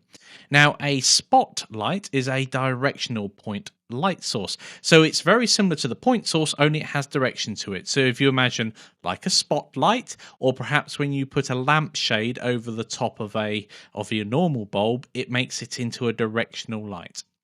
Now, an area lamp simulates an area that's producing light. So like an open window or a TV, laptop screen, something along those lines. Now, Hemi is the odd one out here. It doesn't produce any shadows. It's a soft and far away light source, much like the sky is on a cloudy day without any direct sunlight. You'll notice that shadows are few and far between outside when that happens. And finally, the sun. Well, no guesses there. It simulates the sun, a far away but still direct light. Example, the sun. This, of course, is like a spotlight in many ways because it has a direction to it, so it casts a shadow, but it will light up the entire scene evenly. Okay, let's hop straight on over into Blender. Right, so we're in Blender here, and let's just work out our workspace. Now, I've opened up a new Blender file. If you haven't done this yet, please save the stuff you're working on and open up a new Blender file. So I'm just going to organize my workspace here and just remove the bits that I don't need. So I'll get rid of the timeline at the bottom. I'm going to pull out these two windows here because we're going to use both of those in a moment. I'm just going to make the outliner a little larger. Okay, so we can see in our scene, and you probably spotted it before, that we have at least a camera, a cube, and a lamp in our scene. Now, all of these are objects, and you can literally grab the transform handles and move them about to your heart's content, or hit G and move around the lamp as well. Absolutely fine. You can do that with any object that's in our 3D view here. So first of all, let's go and play with the lamps and see what they look like. So in order to do that, what I'd like you to do is select this cube here and move it up, just so it's floating above this surface here. And then we're going to add another mesh, which is just a plane, and simply scale that up to act as a floor. It doesn't really matter how big it is. In some ways, the bigger the better, but there we go. And now, next to where it says object mode in the 3D editor, where you can switch it backwards and forwards, we have the viewport shading options. And usually we've been working with solid. Right at the very top of that is rendered. Now, this is what it will look like if you have Blender Render selected. If it looks a bit faded out, something like this, you probably have Cycles Render selected. And we will be working for the rest of this certain section in Blender Render. So make sure it's selected at Blender Render along the info header there. Brilliant. So we're in here. Now let's play with our lamp. So we have our lamp here, and once it's selected in the properties window, we can see along here is the same icon. It's this circle with 4 arrows coming out of it. And these are our lamp options, essentially. And if we scroll down, there's a preview there that gives you an idea of what's going on. But even better is the preview we can see right in front of us here. So I'm going to scroll down so we just see lamp. So at the moment it's set to a point lamp, omnidirectional light source. So it fills up the scene, but as you can see it fades away. There's a couple of ways you control that fade. Number one is the starting energy, and if you turn up the starting energy, obviously it makes the light really, really bright. And obviously if you turn it all the way down, eventually it will just go black. And beneath that we have the fall off, which tells Blender how to manage the way that it gets dark, how quickly the light falls off, essentially. And you can change those about and just see. Constant inverse square is usually quite good to work with, but you can play to your heart's content with that. Right, so we've got those two options there, and further down we can go into shadow. We can have it cast no shadow, which is a bit odd. I do like it casting a shadow because it looks a bit better. And we have our sampling for a shadow. Now, in general, you'll want to have that a bit higher than 1. But I don't suggest putting it too high, otherwise you may slow your computer down to a crawl. If we set it to 100, for instance, you can see how slow that is to get the detail into our scene. If we, I say set to 100, you can only set it to 64 maximum. If we set it to something like 10, it's relatively quick to finish off the rendering of that scene. Now, the soft size, if we increase that, as you probably gathered, it makes the shadow, since we're under shadow, a bit softer. And eventually we end up with something that looks a bit better than that harsh square that we had before. So let's have a look at the other lamp types that we've got. So sun will also cast a shadow, but as you can see, the rest of the scene is uniformly lit. Apart from, if we move around, you can see that some sides of the cube are darker than others, and in fact some of them are black. So this is something that you have to get used to with Blender Render, is that if a surface is not being hit by any light at all, it just turns black. There's no detail in there whatsoever. Okay, let's zoom out and move around and turn on the spotlight. So here we have our spotlight not highlighting our cube very well at all. And if you were setting up a scene like this, you could hop back into solid mode here and actually see the cone itself. We can see here that our spotlight is basically not highlighting our cube at the moment. And if I do that, the good chance is that it's now doing that, popping back into rendered mode, and there we go. Our cube is now being hit with that spot, and you can see very quickly the rest of the scene that isn't in our spotlight goes black. And you can control that as you scroll down. You can actually change the spot shape. So that's underneath the shadow options we were playing with a moment ago. The spot shape, you can increase the degrees that light is, or even narrow it down if you want to. Then we've got the blend, which dictates how easy or how smooth the blend between light and dark is. You can have a square spotlight if you like. And this one, I really love this, the halo. It produces that wonderful thing there. Intensity 1 is too much, but if we turn that down a little more, probably even 0.1, that's brilliant. So that's almost like a window opening or something like that. I do like that effect that it does there. Now, this beam here can end up being quite short, and that's all to do with this distance here under fall off. So if we turn that down, you can see that you can end up with it looking a bit like that at times, which just looks a bit odd. If that does happen, you just turn up the distance to a certain amount, and there we go. The cone is all the way to this surface that it's hitting. Now, Hemi, as I said, that's one of these odd ones. I'm just going to turn the energy down just a little. In fact, I'm just going to type in 1 and set it back to default. Now, here we go. We can see all around our object. So this is one of the ones that doesn't cast a shadow, but also means that the sides that are not being affected by the light, because Hemi is still directional. If we pop into object mode, we can see that it has a line coming from it. In fact, the sun also has a line coming from it. And you can see the icon changes slightly as well, depending on what we're doing. So it still has a direction to it, but it does not cast a shadow, but it illuminates our scene quite evenly. So you can use a mixture of lamps in your scene to emulate the real world. And finally, we have area. So let's hop back into rendered mode on the viewport shading. And that's really bright. So in this case, let's play with some of the options. Let's play with distance. That looks a bit better. That looks much better. And eventually you'll find a level that works for you. Now, the shadow here, it looks a bit horrible, actually, to be quite honest. And that's because we've got samples in the X direction at 10 and the Y at 1, I'm guessing. So if we put that at 10 and 10, that's a much smoother shadow. So area. So as the light's coming out, it's not coming from a point anymore, it's emulating a size. And we can scroll down and you can see the area shape. So this is where you would tweak, and depending on the size of the window in the room or something along those lines, so you could have a really, really wide window in the room, 10 by 10. I presume that's Blender units there. And obviously the shadow ends up being almost nothing. But if you had a tiny window in a room, perhaps 1 by 1, that would be more like a point light source because it would be much, much smaller. So feel free to play with these options here as much as you like. It's great fun playing with lights in our scene. And you can see their effect in real time on the window here. Now, perhaps you want to work with the model and the lamp so you can move them around independently. Sure, grab yourself another window so you've got a rendering window. I'm just going to move this one in because I'm working at quite a low resolution. I'm going to get rid of my tool shelves. So here we have our rendering on, so it's just two 3D windows, and we have our rendering on the left and our 3D view on the right here. And the great thing about this is we can move this to our heart's content, and then on the left hand side or wherever you've put it, see the differences. So I can change that to spot and then move it, and we can see straight away the real-time changes that are being made. Brilliant. So I think there's a challenge for you guys coming up. Set up some lights. So go ahead and in our chest scene, place some lamps to light our scene.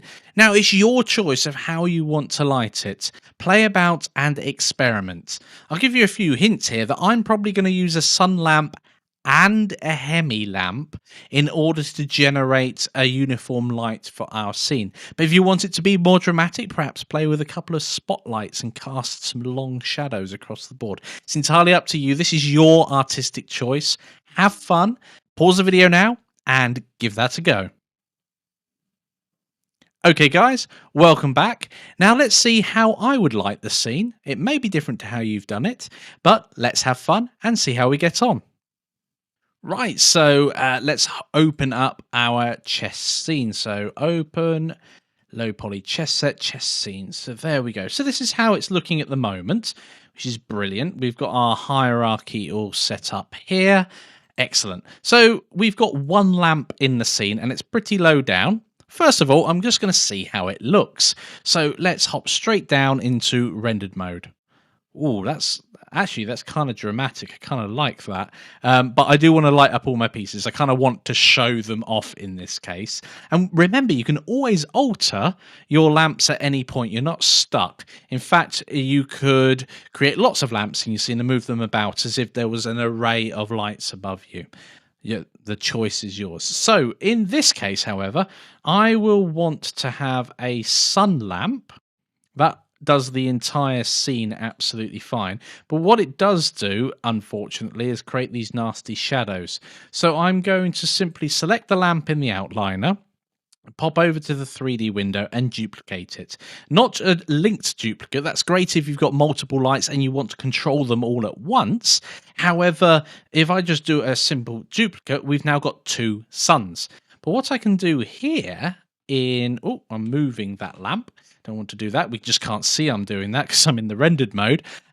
This lamp here. So we're going to call this one sun. And I'm going to call this one ambient. Excellent. So we've got sun and an ambient.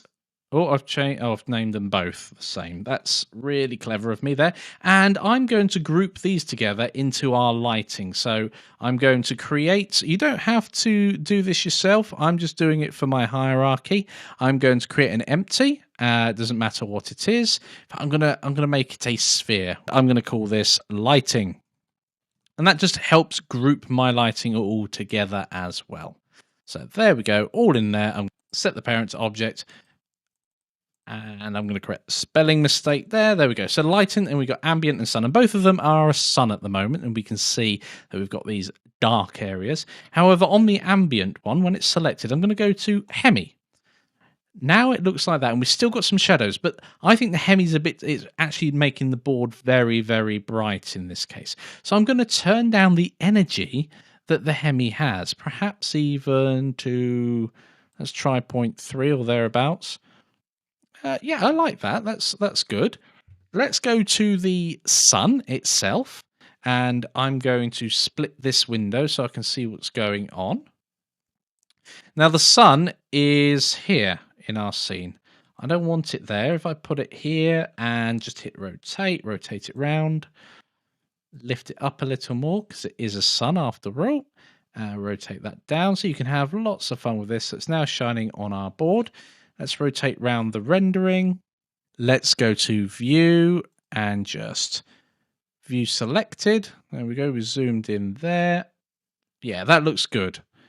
I like that lots. Nothing's blown out. We've still got detail over the place. I like that lots. How did you guys get on? Please share your lighting attempts in the discussions. I'd love to see what lighting schemes you came up with yourself. Perhaps some groovy spotlights there or a deep dark thing. But remember, we do want to show off our pieces and our board at the moment, so don't make it too noir on us, too dark and contrasty, because we won't be able to see all the effort you guys are putting in. Okay, as I said, put those in the discussions, and I will see you in the next lecture. Welcome to hiding unneeded objects. In this video, we're going to discover it is useful when working on larger and more complex assemblies or scenes. So at the moment, we're only dealing with a chess set, but it's good to grasp this notion before you start dealing with something even more complex, where perhaps parts are hidden behind one another. And we're going to control whether you're hiding groups of objects as well as individuals themselves. So let's go play with this over in Blender. Right, so here we are in Blender. The first thing I'm going to do is just free up a bit of space. Oh, that didn't work terribly well. Let's hide that and hide that. There we go. And switch over to solid. No particular reason other than I can see what's selected and what isn't. So as you can tell here, as you're selecting things, you get the orange marker around them. And to hide something, well, it's an object operation. So we go to Object on the 3D editor header, and I'm going to have to scroll up with the low resolution I'm running. And here we have Show and Hide. And we can see there are 3 options when it comes to hiding. So there's Show Hidden, and that will show everything that you've hidden so far, bringing everything back into view. Hide Selected. So if you've selected an object or multiple objects, you can hide them all at once. And then finally, Hide Unselected. So that's like an inverse hidden. So if I only wanted this pawn here, I could select the pawn like it is already. Go Object, Show and Hide Unselected. And there we go. We just have the pawn visible. Of course, we can bring everything back with Alt and H, and then we can select a couple of pawns here, let's say, and press H to hide them away. So it's very powerful. Now, there's another option for doing this over in the outliner. So if we bring everything back into view with Alt and H, or do the menu option there if you want to. Okay, so we have our white pieces all grouped together, and there's a little eye next to them. So you can go to, I'm expanding the hierarchy here, you can go to where it says white bishops and click the little eye, and it will start turning things off. But why hasn't it turned the bishops off?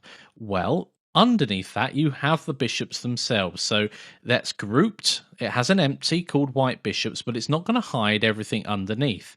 Similar as to what we explored before, you're going to have to hold down Control as you click the eye to hide everything underneath that hierarchy. So if we have the white pieces and hold down Control as we're clicking the eye, we can hide all of the white pieces if you've got that hierarchy. If you've not, you can go down and, for instance, hide all the white pawns or hide all the white bishops whilst holding down Control itself. Otherwise, you'd have to go in and click them individually like that. So if you've got a good naming structure, but it's quite difficult to select items, you can just hide them through this outliner menu or hierarchy itself. Okay, guys, it's challenge time. Now, there are going to be several ways that you could accomplish this. I don't mind how you do it, but I'd like you to hide everything but the board. So hide all the chess pieces in our scene, leaving just the checkered squares so far, and we're going to build out the rest of the board in a bit. So pause the video now and give that a go. Okay guys, welcome back. Let's hop straight back over into Blender. Okay, so there are a couple of options. As you've probably seen already, you could just control click the white pieces over here, and when we've control clicked them, they all disappear, leaving just the board itself. Alternatively, you could select the board and do Shift and H and hide everything but the board. Remember, there's still the lamps in our scene as well as the camera, and at the moment it gives us a nice clean workspace if we hide absolutely everything but the board itself. Brilliant. So now you've done that, please share in the discussions, and I will see you in the next lecture. Welcome to Diffuse and Specular Materials. So in this video, well, we need to understand these for getting rendering just right. We'll be looking at the two in isolation and seeing what they do, and combining them to see the overall effect. And just a reminder that we are still using Blender Render. So, diffuse versus specular reflections. Well, both are types of reflection, and diffuse is essentially when light scatters as it hits the surface, and specular is a direct reflection of the light onto the viewer. Materials in the real world are often a mix of the two. So, a bit of physics for you all. The law of reflection. So we've got the blue arrow on the left, and that's the light coming in, the angle of incidence of that light beam coming in. This is just a tiny photon hitting this surface, equals the angle of reflection, that's the light coming out of it. So that's the basic law of reflection, and let's look at that in a bit more detail. So specular reflection looks kind of like this. So a highly specular surface, almost 100% in this case, if I've got my angles and everything right, the light beam comes in and comes out in exactly the same way it came in. And that would produce you would see like in a mirror or on a lake, a still lake reflecting mountains in the background. How picturesque. So that would be almost 100% specular reflection, where you get a direct reflection of whatever is coming in. Diffuse reflection, however, is slightly different.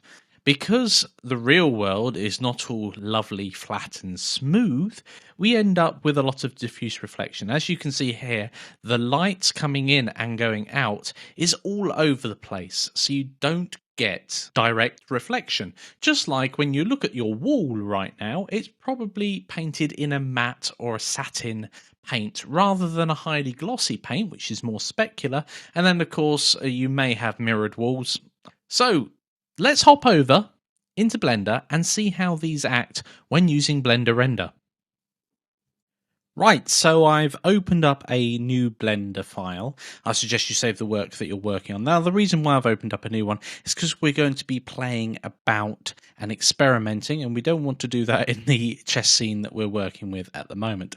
So the first thing that I'm going to do is get rid of our cube that's here, because it's not going to show off the diffuse versus specular very well. So I'm just going to delete that from our scene. I'm then going to add into our scene the monkey, bit more exciting a mesh, and since the light is above the monkey just behind it, as we can see here, that little orange blob now, well, we will want to orientate our monkey so at least its face is facing that way. So I'm going to rotate it around the x-axis. There we go. And that would probably be enough, but I'm just going to rotate it around the Z as well, so the face is facing the light. I'm going to quickly hop over into rendered mode on the viewport shading just to make sure that the face is getting the right amount of light, and it seems it is. Now, a couple of things I want to do. That's a bit too low poly for me. I do want to up it so I can really show off what the specular and diffuse shading can do. So I'm going to turn on smooth shading initially and see what happens. It's still a bit jagged around the edge. So as we've done in the past, I'm going to add a modifier, a subsurface division modifier, just to smooth this mesh out. So under the wrench, under add modifier, so we're going to add the modifier here, subdivision surface modifier, under the generate, second column, third one up from the bottom. And, oh, that's done enough smoothing. I'm happy with that. I think if it gets any smoother, we probably won't notice if we up it even one more. Oh, there isn't a small difference there, but again, you get into diminishing returns quite quickly. So I'll probably leave that at 2 for the moment. So there we have our monkey. I think she's called Suzanne. Yes, she is. Excellent. So we need to apply the material to that monkey there. So I'm going to create a new material and just call it test. So there we go. And this material let's scroll down a little and have a look at the options. So we have diffuse and specular. We're going to be focused on these two here. Shading, transparency, mirror, subsurface scattering, strand, options, etc, etc. We can go into those at a later time, but not now. We really want to focus on just these two here because they're going to make up most of what you're going to be doing. So I'm just going to hide all of that lot there.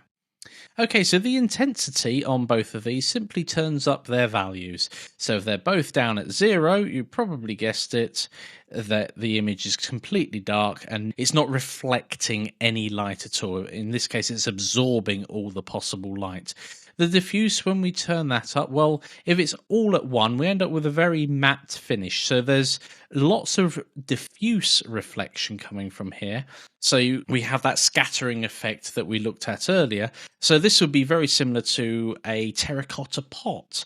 So if we change this to maybe that sort of colour, there you go. Oh, that's a bit too pink now. Very close. I was the second click. There, I'm not going to faff about with this. So there we go, sort of a terracotta pot. But if you were to gloss that pot, you would add some specular to it. So that will give it some highlights. So if we bring the specular up and see how it looks, then in this case, this is looking rather plasticky still. And we may need to actually change the hardness. So if we lower that down, you'll find that the highlights get more and more spread out. And if we make it really, really, really hard, it goes up to 511. We end up with these very fine, wispy-like highlights. So that changes the apparent hardness or sharpness of those reflections. So you can play about with those to your heart's content. Ramp, well, that changes the way that the color is brought into the scene, and as we can see here, it enables a lot more options, and we're not going to go into those at the moment either. Just need to know about these two items here. Now these two here, the Lambert and Cocteau, they're the shader types. So you've got 5 options of diffuse shader and 5 options of specular shader. Now these change how the diffuse and specular shading is worked out, and it does vary quite dramatically between all of these. Fresnel, if I'm pronouncing that correctly, as you can see here, has changed it very, very dramatically, and these are quite sensitive. Let's turn it up maybe to 1.2 and maybe that down to 2, so you get a very sort of chrome-like effect going on with the Fresnel shader going on there. The Cocteau on here, well, if we change it, we see we get much sharper. I'm just going to change these now. You get a completely different feel and look to your model depending on which shader option you go for. Some of them will be very, very similar. So I quite like in this one the Warzido or Wardiso. I can't. Oh, here we go. It's use a ward anisotropic shader. So there's lots of options there, and you can change these about to your heart's content and get the actual end result that you want. That's gone incredibly plasticky at this point, but there we go. We can see that the Orin Naya one gives this new option down here, roughness. So that will increase, I presume, the apparent roughness of a material, making it slightly darker by the looks of things. Now this is quite a smooth material, so I don't know whether we'd get a decent result playing about with it anymore. Now, if we look behind the area where we don't get any light at the moment, now this is, again, one of the things to remember with Blender Render. You won't get any bounce off of other objects, but you can fake some of that. I know we said we're not going to dip into the shading or anything lower, but one of the things that you can do is just make the material itself slightly emissive, as if it's giving off light. And of course it would give off light if there was something hitting the back. So if you turn up the emit value ever so slightly, all of a sudden the back is not completely dark. 1 or 2 is absolutely fine, and that just gives it a bit more detail in the background. There are other options down here. Feel free to play with them. One of my favorites is mirror, and turning the reflectivity all the way up. Of course, that's reflecting. What's it reflecting? Absolutely nothing. It's reflecting the environment around it. But obviously, you can play with that to your heart's content. Perhaps pop something in an environment and turn the reflectivity up. Okay, so to just finalize here, I've done the monkey Suzanne using all 5 different diffuse shaders. So over here in the outline, I'm just going to turn them on one at a time. So this is the, as I've said before, it's Fresnel. It's not, the S is actually silent, so I presume that's Fresnel. This is what it would look like. Turn Lambert on, we can see that that is ever so slightly different as well. The mini art is down here. Let's turn on the Oran. That's up there. And then finally the Toon shader. And we'll just let that render out. And you can see that each one is drastically different from the last one. They're completely different in their appearance. So it's worthwhile trying out the various ones to get the style that you want. Right, a quick challenge for you guys now, a reflection challenge. So assuming the same lighting conditions, grab a pen and paper and name yourself a material that is almost 100% specular. Then think about which materials you think have almost no specularity, that don't have reflections on them. Now look at items around you and you will suddenly start noticing this detail in objects themselves. So pause the video now and give that a go. Okay guys, welcome back. Well, looking around what I had my teapot here, lovely reflection in there, and my little Bluetooth headset, and they were very glossy and highly specular. We can clearly see reflections of the windows amongst other things in those objects. So going on to a medium specular, well, my microphone stand is sort of a satin finish to it and has quite clearly defined specularity on it, but it's not super reflective. Same with the toy train that I have on my desk for some bizarre reason. And I notice, of course, there is a bit of high specularity in the wheel hubs and the magnet on the front, but that's fine. The rest is sort of a medium. And then finally, a low specular. I've got an old Nexus phone, and the backer of it is very rubberized, so it doesn't really reflect anything at all. In fact, in this case, that leading edge there is really exaggerated because there's a light quite close to it. How did you guys get on? Hope you now get what diffuse and specular are, and I will see you in the next lecture. Welcome to using an image as a texture. In this video, we're going to show you how to add a texture to your material. We're going to reinforce the diffuse and specular settings. We're going to model the board surround and then finally apply a texture to that board surround, making it look much better. So let's hop straight on over into Blender. So here we are in Blender and with our default cube. So let's zoom into our cube a little, hide the timeline. I'm getting a feeling I should just set this as my standard layout by now. And let's apply a material. Of course, there's going to be one already applied. I'm going to call it brickwork. And the next section along on the properties pane, this little checkered square here, that's the texture properties. So you can click on that there, and we've got a list down here. Now I'm going to name this bricks, and then further down, let's just have a look here. Type. Well, it needs to be an image in this case. There's loads of other options which are procedurally generated textures, but we're going to use in this case an image or movie. So if we select that and go into your assets pack, and you will find a texture. I can't remember what it's called. I think it's called bricks. Yes, it's called bricks.jpg. So open that up and it will give us an example of the texture itself. Now, is it applied to here? Well, we don't know at the moment while the viewport shading is set to solid. So change it now to rendered and we'll see how it goes. Okay, so it has applied it, but it does look a bit odd there. As you can see, it looks a bit funny down the sides there. So first of all, so we can see our entire object, I'm going to change our lamp to a hemi just so the whole thing's highlighted. And then I'm just going to go round our cube. Okay, so this is a good example here. there's not a chance in the world that a wall is going to look that shiny, that glossy, unless someone's going around varnishing walls. So in our materials properties for the cube, if we go down and turn the specular either all the way down or off, yep, I'm happy with that now. And I'm just going to turn the diffuse up in this case. Okay, so let's hop back over into the texture. Scroll down a little. So what we're looking for here is the mapping.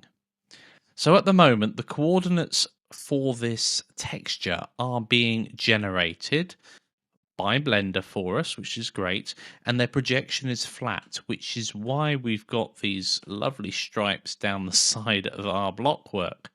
We may want that, but in this case, I certainly do not. So if we change the projection of that from flat to cube, you will see that, there we go. We've now got our texture applied to all of the sides. Now, as your model gets more and more complicated, and we will get to UV mapping and unwrapping later on, but you will need to do that. But since our models are quite simple at the moment with basic textures, this brickwork here, for instance, is working really well. The other one you can choose here is object, so we're mapping it to the object itself, and that does look a bit bizarre at the moment. And why is that? Oh, that looks very bizarre. It's kind of tracking our view at the moment because we've not selected an object for it to be mapped to. And if we select the cube as the mapping, there we go. It's mapped in a very similar manner as it was before. There are quite a few other options in the coordinates. We won't be using any of these at the moment. Okay, so finally, the size and offset. Well, offset, as you could probably guess, shifts the texture from left to right, up and down, etc. And the size, well, this acts in the reverse manner as I was expecting it to. So if I halve the values of X and Y, the texture actually gets larger, as we can see there. And if I double the value of X and Y, the texture gets half the size. So it's very easy to get confused which way around those things are. I certainly did. I'm going to set them back to 1 for the moment. And you may need to alter this depending on the scale of the model that you're working on. In this case, that looks absolutely fine. And I'm happy with that. So I've just saved that brick cube for the moment, just in case I need it again in future. And I'm going to go and open up my chess scene. So let's go and model the surround to the board itself. So the first thing I'm going to do is add a plane object. Okay, that's added it in a funny location. I've got a couple of options here. I can go to the transform up here and relocate it at 0, 0, 0. I could go over here to the add plane in the operator panel and change that to 0, 0, 0.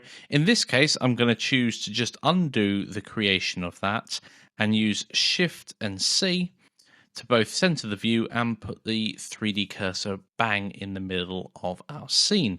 Then I can create our mesh plane. I think this is 24 radius. I'm not sure. Let's just give it a quick go. 24. Excellent. Right, we're going to use a little bit of a hack here to get this done. We're going to extrude. We're going to go into edit mode first before we extrude, and we're going to grab the edge loop running around the outside of this plane, and we're going to extrude by absolutely nothing. Odd, I may say, but this basically has duplicated that edge, so now we can scale it outwards. I must say at this point, if you do have the automatically merged vertices turned on the 3D editor header, that will not work, the process we've just done, because it will just merge the 4 vertices at the corners back into 4 rather than having the 8. So if that is on, you'll turn it off, and then we can scale that outwards. And I'm going to do this by eye. One of those two is absolutely fine, 1.2, 1.3. Brilliant. So I'm going to go into face select and remove this center face completely. And remember, when you're deleting, in this case, we are deleting faces. And this middle one now I can extrude in the Z axis by -1. Okay, that doesn't appear to have behaved itself. That's okay because the operator panel still has our transform in it that we've just done. And apparently I moved it in the x-axis, so I'm going to set that to 0 and that to -1, and that should excellent. We don't have the hashing on the top of the board, and we should find it's got some depth now. Brilliant. Okay, so finally here I'm going to grab the edge loop running around our board. I'm going to extrude in the z-axis, yep, by -2. Excellent, so it's got some thickness. Probably going to undo that and extrude in the z-axis by -3 to give it a bit more depth. Then finally fill in that face.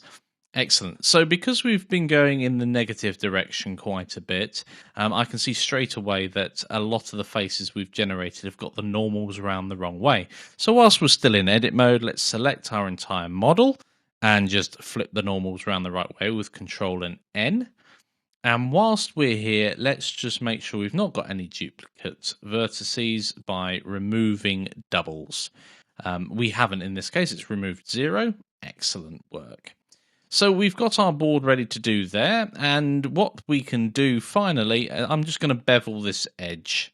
So I'm going to select the edge loop going round, hold down Control and B, and add in a bevel with 3 or so edges, and let's just have a look at the operator panel and see what the other options we have. I'm going to set that to a whole number. Segments, yep, that's fine. Vertex only, oh, that's interesting, but not what I want. Let's just work our way around here. Have a look at the profile. Yes, that's a nice profile. Bear in mind, you can go a bit wacky on yours, pop feet on it, or whatever you want in that way.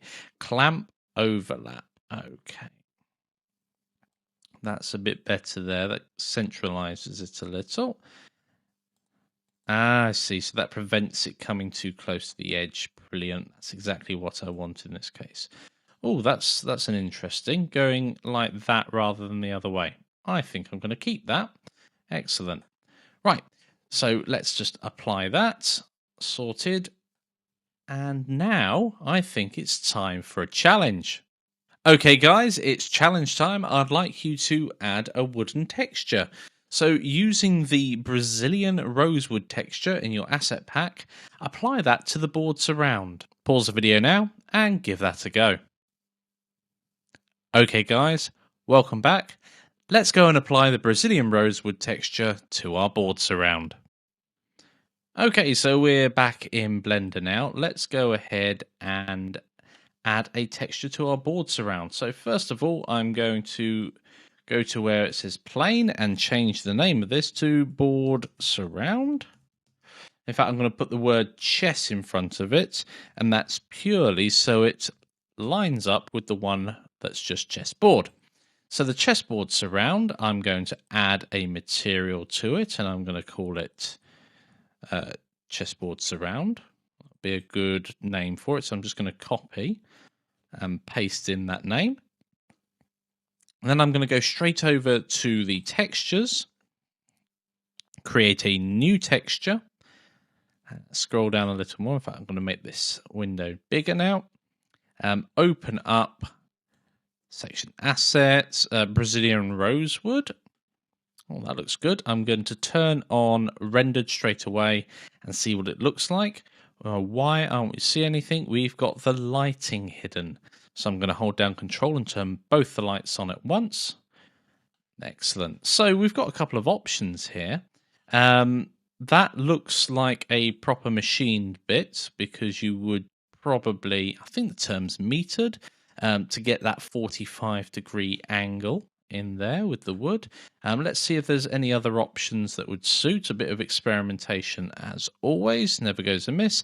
So the mapping at the moment, it's mapped to UV coordinates, and we can see there it's following the face that has been generated from there. So if we go to generated itself, I'm not too sure on that. The texture, it looks very big. looks like or the board it makes the board look very small because the texture's there. So if we went in here and did X, Y, and I will do Z as well. Yeah, that looks okay as well. That's got grain in it. It does look a bit odd though. It does look uniform, but I do prefer the UV option that was coming out before. Let's just try object and set it to the chessboard surround. Wow, that's certainly too small there. So let's change that to 0.5, I think. No, it's going to have to be more than that. So I'm going to leave that as its previous selection at UV because that looks really nice. Now, the specularity of this, is that about right? Well, we've got to make a decision here. I don't think wood would be that polished. So I do want some specularity, but I don't want that much. So I'm just going to turn that down until I'm happy with it. I'm going to halve it first of all, and probably a little lower than that. Yes, I'm happy with it having some glare on it, some reflection of the lights in the environment, but not so much that it's too glaring.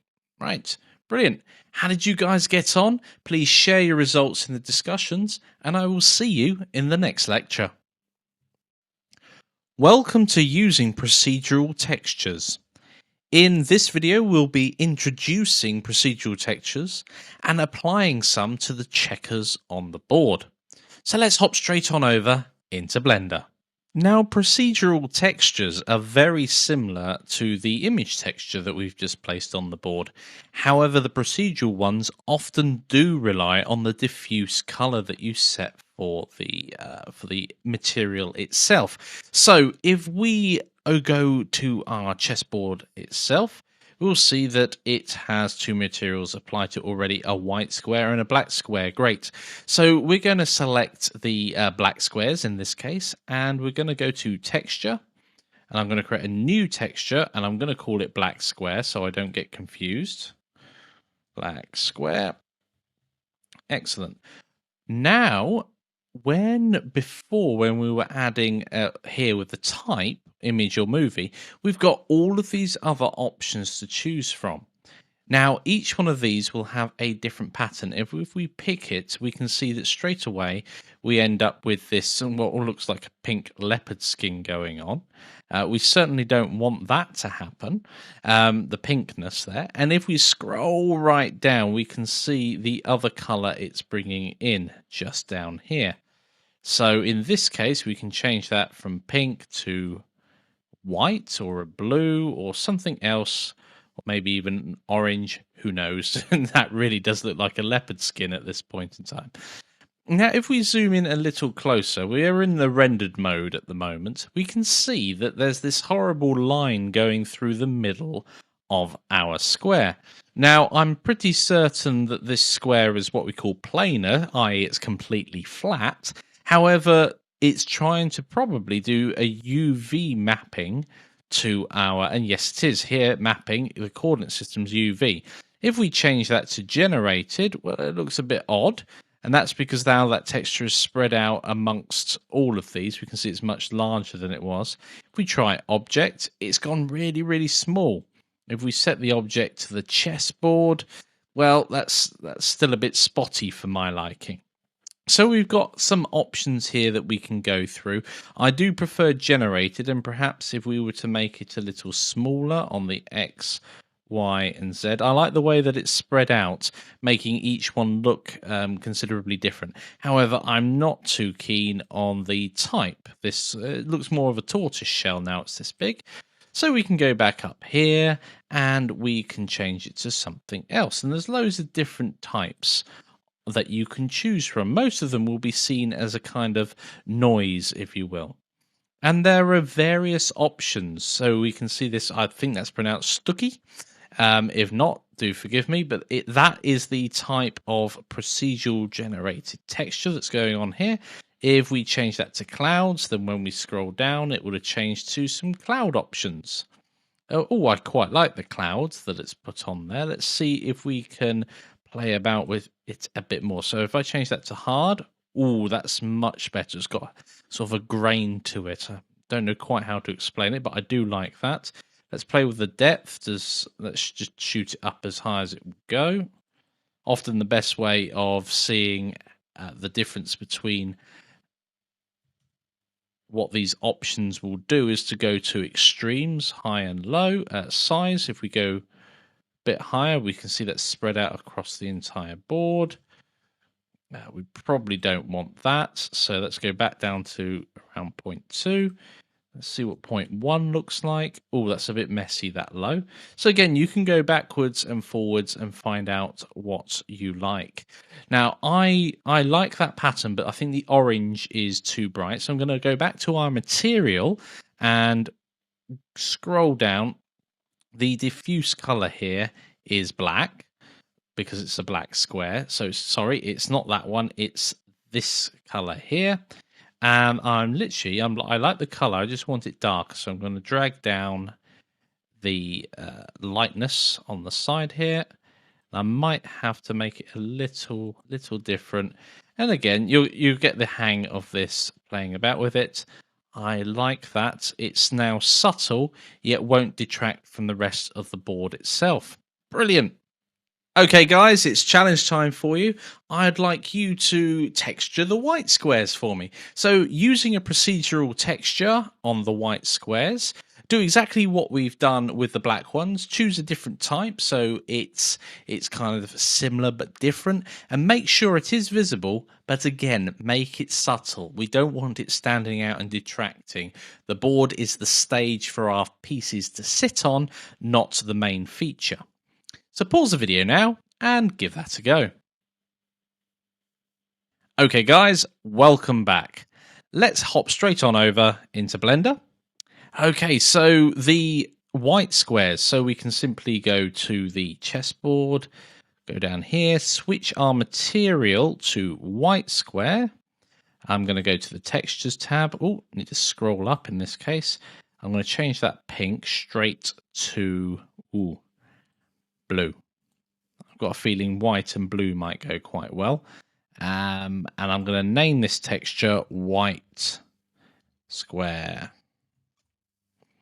Okay, so we've got that. Let's change the type here to, let's just try anything for the moment. Not too sure on that one. Let's try marble. Marble's going to be cool, but that's a bit too spread out. So let's scroll down. Again, it's generated. Let's apply it to the object. Oh, that looks horrible. You can see how playing with some of these doesn't work out to your advantage. UV also looks horrible. So let's go back to generated, and it's just too big at the moment. So for the size here, let's lower that right down. 0.05 by the looks of it. That's a bit better. Yes, I do like that. A little lower, I think. Let's play with the depth. Turbulence. Oh, that's interesting. Not that high, though. A little higher than that. So you can go through here and play to your heart's content. Oh, I like that, but it's too pronounced. So we need to certainly tone that down a little. So I'm going to go to here. And let's bring that back up and drag it towards the lighter side of things. It's going to be incredibly subtle. If we're not too careful, it will just disappear. Okay. So we've got a kind of a marbled effect down there. Is there anything else we can do to help pronounce it? Perhaps change it to sharp. Yes, there are lots of options here. That looks like lacquer's peeling off at the moment. I think I'll stick to it being a bit softer in its tone. Oh, Blender Original. So there's a lot of different options we can have. Oh, that was a good pick. Let's try another one quickly. Yes, I do like that. So there we go. We've got our board now all mocked up and ready. A couple of things that I'm going to do that you don't have to do, but I'm just going to sort them out. I'm going to group these together under another empty. Again, you can group them just on top of one another if you want, but I'm going to create an empty for us after centering called, where's the empty's gone? I'm being blind. Empty, just a plain access. I'm going to call this chessboard. And another way you can parent objects is you can simply drag and drop them here in the outliner over the top of the parent that you want. So now the chessboard is all grouped together, so I can turn it on and off at will. Excellent. Oh yes, there was one final thing that I wanted to do there, and I just wanted to see what this looked like if I set the shading on the chessboard surround. So now we've got that. If we set the chessboard surround to smooth shading. Aha, yes. Do I like that better? I think I do. Not sure, actually. I'm going to leave it with flat shading along the board. I think I prefer the sharper edges on it. Okay, brilliant. How did you guys get on? Please share in the discussions. And of course, I will see you in the next lecture. Welcome to quads versus triangles. Oh, and there's n-gons as well. So in this video, we're going to go over how it's better overall to make your models using quads, and we'll go on to explain what they all are in a few moments. Whatever you use, it is essentially being converted back to triangles anyway in the background, and what we want to make sure is that we have full control over our geometry. And we're going to be watching out for making things non-planar, and we'll explain that a bit more later on. So, what are they? Well, as you probably guessed, I'm very sorry if this insults anybody out there, especially the one on the left. This green object in front of us is known as a triangle. It's got 3 points joined together with 3 lines. It's the most simple 2D shape we can have, and it's also the simplest face we can have in our models. Quads are one vertex up from that, so it's essentially a simple quad. Here is a square, and everything we've been making so far, the chess pieces, the bowling pin, the bowling ball was made out of triangles, but everything else has been quad based. Just by the way that we've managed to construct it, it's ended up as quads. And we're about to start making a couple of pieces where we may get some non-planar quads, and we'll explain that in a bit. And then we've got n-gons, and n-gons is not just 5, but it's anything with more than 5 edges, so 5 plus vertices and 5 edges, making up that one face. Now, in general, we want to avoid triangles and avoid n-gons, and that's what we call good mesh topology. Now, if we've got a load of triangles, it can mean it's unpredictable how the mesh deforms or animates, and n-gons, well, we're leaving our mesh, our geometry, to the mercy of Blender on how it decides to deform an n-gon of all things. Anyway, so let's hop over into Blender and see what these things look like. So the first thing we should look around in Blender is something that we have been working on. So we've been working on our lovely chessboard here. So let's take a closer look at it. So let's hop over from the rendered mode into solid mode. In fact, I'm going to hit wireframe mode here just to see how things are laid out. We need to go into something else. Let's go into the chessboard mode, into edit. And, well, actually, let's hide everything else in this case. So let's hide these things here, keeping the chessboard surround about. There we go.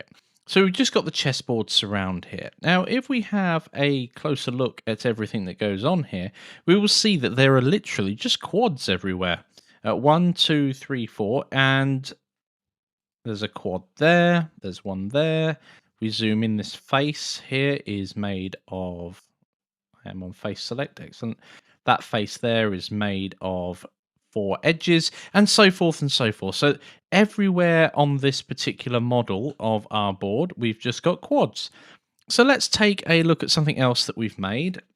In the bowling scene, we had our bowling ball. And if we zoom into that and switch on over into edit mode, we can see everything's made up of triangles, with the exception of these holes. Now, if I can get a good look at the hole, we can see that these faces here are quads, and it ends in a triangle in the middle here. Now, there are some times when triangles are what we call acceptable, if you will, and that is when it comes to a point like it does here, and that point is called a pole. Now, a good example of a pole, if I create myself a new Blender file and delete our cube there, if we create ourselves a mesh object that is a UV sphere, if we go to the top of a UV sphere, you'll see that everything on it is quads until you get to the very top, which is a load of triangles meeting at one point, which makes it a pole where things join. Now, the problem with triangles and poles is if we went to go select this edge loop running around here, it would select it. But if we select this one here, it terminates at the pole. Blender just doesn't know where to go. It can't go straight over. It's got another, I can't remember, 31 possible paths that it can take from there. So it cannot draw a loop all the way around. So, but there are places where poles are acceptable. Now, n-gons are a funny one. So an n-gon is basically a face that's made up of more than 4 vertices. So if we get the basic cube here, and we hop on over into edit mode, and we grab one of these edges and just subdivide it. So we can do that in the tool shelf here, just hit subdivide once. And now we have a face that's made up of 5 vertices. It still looks like a quad, but we actually have a vertex here that we can pull out and reshape if we wanted to. Now, you also see that this little dot that's usually in the center of our squaring cubes has been moved. It's been moved on this face and this one. So the center of the face has been shifted because there's an extra vertex here. So it's been weighted more to this side because there's 1, 2, 3 vertices on this side of our cube and only 2 on this side. Okay guys, it's challenge time. I'd like you to make the queen.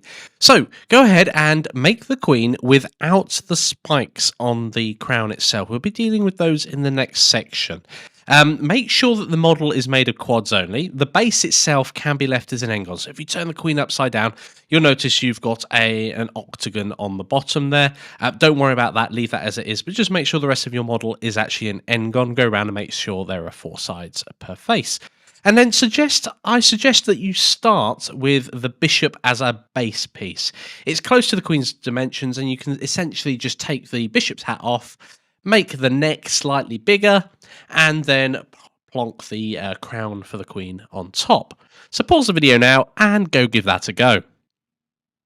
Okay guys, welcome back. Let's hop straight on over into Blender. Right, so over in Blender, I've found our bishop. So the first thing I'm going to do is go File, Save As, and I'm going to save this low poly queen. If I can get my cursor in the right place, there we go. Low poly queen. Excellent. And I'm going to check at the top that I'm working on the low poly queen. Brilliant. And I'm going to change the mesh name over here just to work that out. Brilliant. So I've got all the basics lined up now. So let's go and change the reference material. Let's go and find the, where is it? Staunton Queen. Brilliant. And we're already in orthographic projection, so that's great. So we just need to flip over into the front view. Okay, now I think this picture is actually a bit small. Certainly the bishop itself last time was absolutely fine, but I think the queen is a little bit larger than this. So I'm going to use it as a basis, but then I'm probably going to enlarge my model afterwards. Anyway, so let's zoom into the top here, and I'm just going to make the picture a bit stronger in the scene. So similar to the bishop itself, who has kind of a hat on, if you will, the queen has also got her hat on, or a crown, and it looks like up until this point on the image is the same as this point on our model. So I'm going to use border select and deselect everything first, hop over into edit mode, switch over to border select, and just highlight everything up to the bottom of the crown. So that's absolutely fine. And when I delete, because I haven't selected these edges here, it's not a big deal, because when I delete, I can select vertices as the option to delete, and that would also delete the edges itself. I've forgotten to delete the other side, and there's a couple of options. Of course, I could switch into wireframe mode, or I could have turned on limit selection to visible, this one next to face select here on the 3D editor header. So I'm going to flip back into front view. Here we go.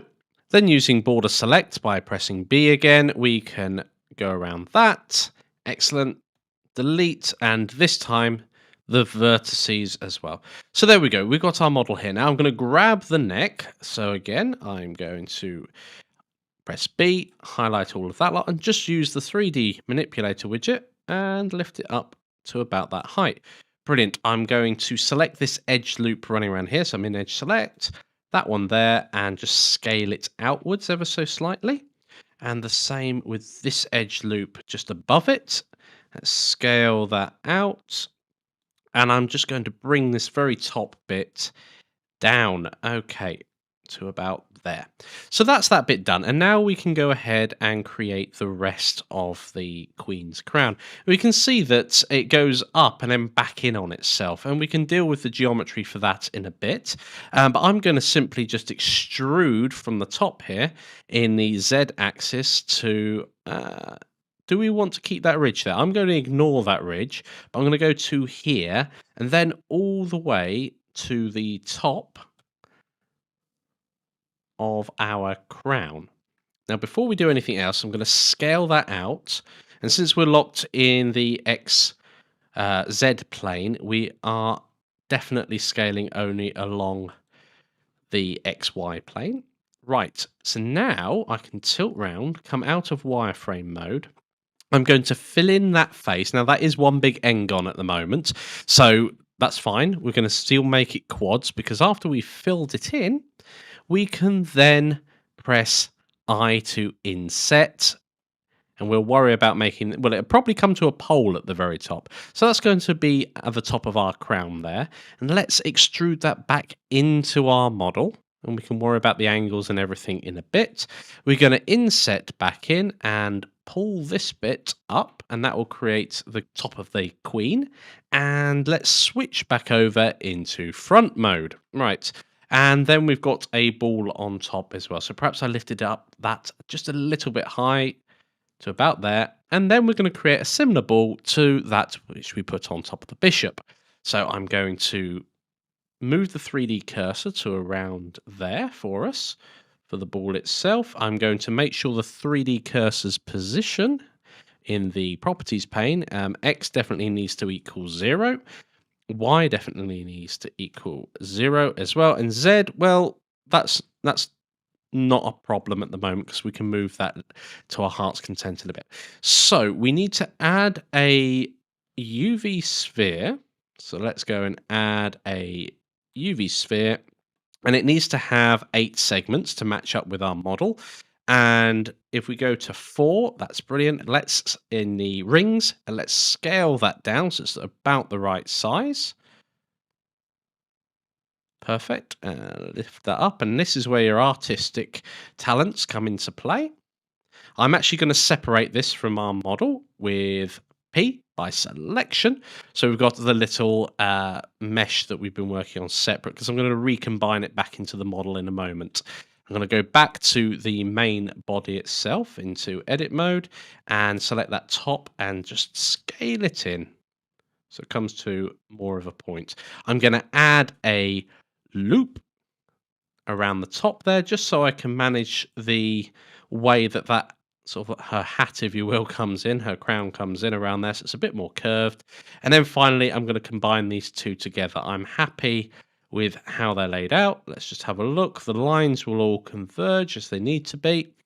Right, so I'm going to use a Boolean operator here. So I'm going to select our... Oh, there's still a cube in the scene somewhere by the looks of things. Let's get rid of that. That's messy. So with that rogue cube gone, we can select our bishop and operate, let's add a modifier of Boolean. We're going to combine, so a union between that and the one further down, and click apply. I'm happy with how it looks. And then if we go and hide our ball, that's gone. And the bishop, well, it still says bishop, should say queen. Low poly, queen. Excellent. And we can get rid of the ball on top now because it's just doubling up on what we have already. Excellent. I'm happy with that. Apart from, I do want... Let's flip round to the front. I do want it to be a bit more jagged, if you will, or spiky. So we need to make these the top of this crown a bit spikier, I suppose. So let's grab the inside edge. Let's hop over into edit mode. Turn off seeing through our model so I've got more control. I'm going to grab this edge loop here and just scale it outwards to bring it more to a point. In fact, I might scale it right on top of that and get rid of this ridge running round. So I'm going to turn on snapping. I'm going to merge vertices and I'm going to make sure snapping is to the vertex. Excellent. So we're going to scale. I'm just going to lock it to there. And that should have made that perfect. Excellent. So the next thing would be to pop the spikes around this top edge loop here. And we'll be doing that in the next lecture.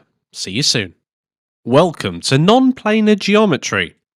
In this video, we're going to understand that non-planar geometry only happens with quads and n-gons. By definition, a triangle is always planar, and we'll explain a bit more of that in a moment.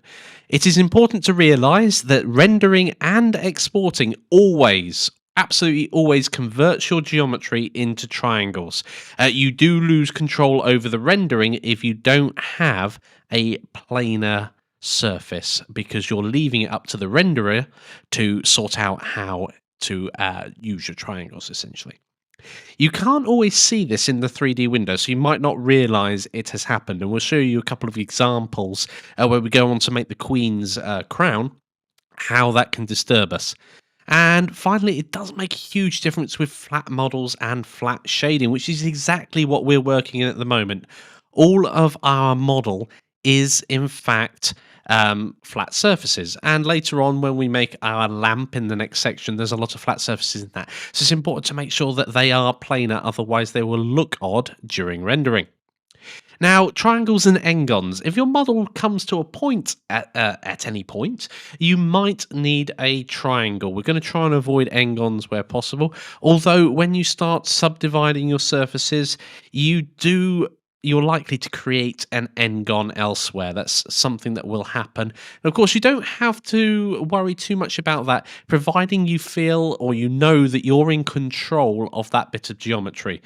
It is important to know that you will break loops when doing this. So edge loops and face loops will be broken the moment you do this. And you want to keep those edge and face loops to enable you to edit and deform and control your model accurately wherever possible. Now, this is a chess piece, so we're not going to worry too much about deformation. So over in a default Blender file, we have the cube in front of us. Now, let's work with that cube as it's a 3D object that we can manipulate and see the effect. First of all, if you're not already, do make sure you're on flat shading. You can do that over in the tool shelf itself. So we're on flat. Excellent. I'm also just going to hide the outliner and the properties windows over here. So I'm just going to get rid of those and turn off the tool shelf whilst I just duplicate the current window that we've got. Let's try that again. Brilliant. And I'm going to set one of these windows to a permanent rendered mode on the viewport shading.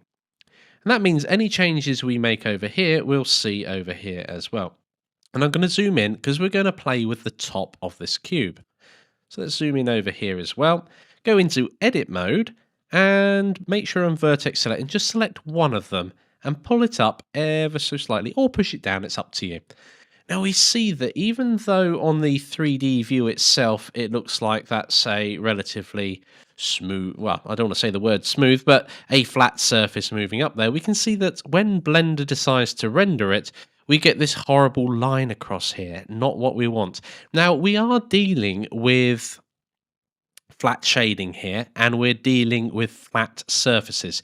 Now, that means that anything that is non-planar, and we've made the top of this cube was planar until we moved one of its vertices out, and that's made it non-planar. And this is the way that Blender has decided to muck around with our model and make it into a planar surface so it can render it. So it's split, as it does anyway, it's split this into triangles.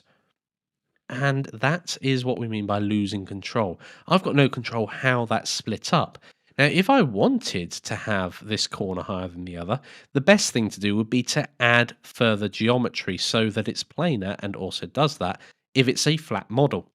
When we push it back down into its neutral position, it once again is planar, and we can see that over in the rendering. If we pull that out there, we will see that this edge is now the problem edge. Now, if we're really extreme with this, so let's lift that up really high, you'll get this type of effect going on. So from the side in the render, it looks like it comes down and then it moves off almost at not quite a right angle, something like 60 degrees or so. But in our model itself, it looks absolutely fine. So you can see that if you weren't very careful when constructing your model, you'll be over here working away, not being very lean, not taking it to the rendered section. So this would be an ideal workflow when you're modeling and you're not sure if you're going to make a non-planar surface. You can see it in live that is in fact not what we think we're going to get over in this view. So let's look at some of these solutions in more detail. Okay, so the solutions to this non-planar issue that we're going to have with our flat shaded models, or anything with a flat surface. Now, good mesh topology from the beginning always helps with whatever you're doing, and also being lean and checking your model through, as we have been with the cube. We've got a rendered view straight there, so we can spot any issues as they happen, rather than having to remodel later on, which is very easy to fall into the trap. You get in there, you're modeling away, and all of a sudden find that you've made a big mistake for the last half hour and you've got to start again. Finally, we've got these two options here. There are a few more as well, but these are the two main ones. You can turn on mesh analysis, and that will highlight a surface in by default bright blue if it's not planar. And I'll show you how to adjust that in a few moments. If we do a scale along the normal of a face itself to 0, that will flatten the face itself. Unfortunately, that has the side effect sometimes of making other connected faces also non-planar, so you can end up in a right pickle. But again, this only matters if it makes an impact further down the line. So it's worthwhile bearing in mind, we don't want the tail wagging the dog. If you are happy with the look of your model at this stage, that's absolutely fine. We're not going to be deforming, we're not going to be mucking around too much with the underlying geometry. So let's go have a look at mesh analysis and manually making a face planar again over in Blender. So let's turn on our, not tool shelf, sorry, our properties pane on this one here. And if we scroll down, we've got mesh analysis towards the bottom. Popping a tick in that, it looks a bit funny, I know. But we can adjust here the type from overhang, which is good if you're working with 3D printing, to distortion. And these values here, we want this is the minimum angle to display and the maximum angle to display, which is great if you've got certain angles you need to adhere to as well, again, with 3D printing or other considerations, perhaps an engineering consideration. But in this case, we want the maximum one to actually be 0. We don't care. We just want to know if it's not planar. And then finally, this one here, where you can lower it down to 1 degree. But that, as you can see, if we move this edge down, at some point it will be less than 1 degree, but still non-planar. So we can, I don't know whether we'll see this in the rendered view or not. If we made the cube much bigger, I'm sure we would. But that's not exactly planar at the moment, and we can tell that because our Z value needs to be 1 in order for it to be a true planar surface. What you can do, of course, is in here go type 0.001 or something silly like that, tiny. That means any movement whatsoever will make this face bright blue, and you'll tell instantly that it's non-planar. The other option is to select the face, making sure that you're scaling in the Z-axis of the face itself and scale it to 0. Okay, I'll run through that once more. So assuming we've made a non-planar surface like that, you'd select the face itself, you'd scale it, then you press Z twice. So once is for the global normal, And then Z again is for the local normal, and we can see it change in the lower left. And then if you set it to 0, it will flatten the face out again. So let's go and have a look at this in action over on the Queen that we're currently modeling. So in File, Open Recent, and I'm going to go to my low poly Queen. So let's turn on Mesh Analysis here and see if we've got any non-planar quads at the moment. So Mesh Analysis on. Distortion, I'm just going to set it at 1 degree, don't need it any lower than that, and maximum of 0. Okay, so looking around our model, it's looking pretty clean at the moment. Let's just test to make sure it is working. So in edit mode, I'm going to select a vertex, and move it about, and we can see it's these triangles at the top. Notice they're not going blue because a triangle by definition can only be planar.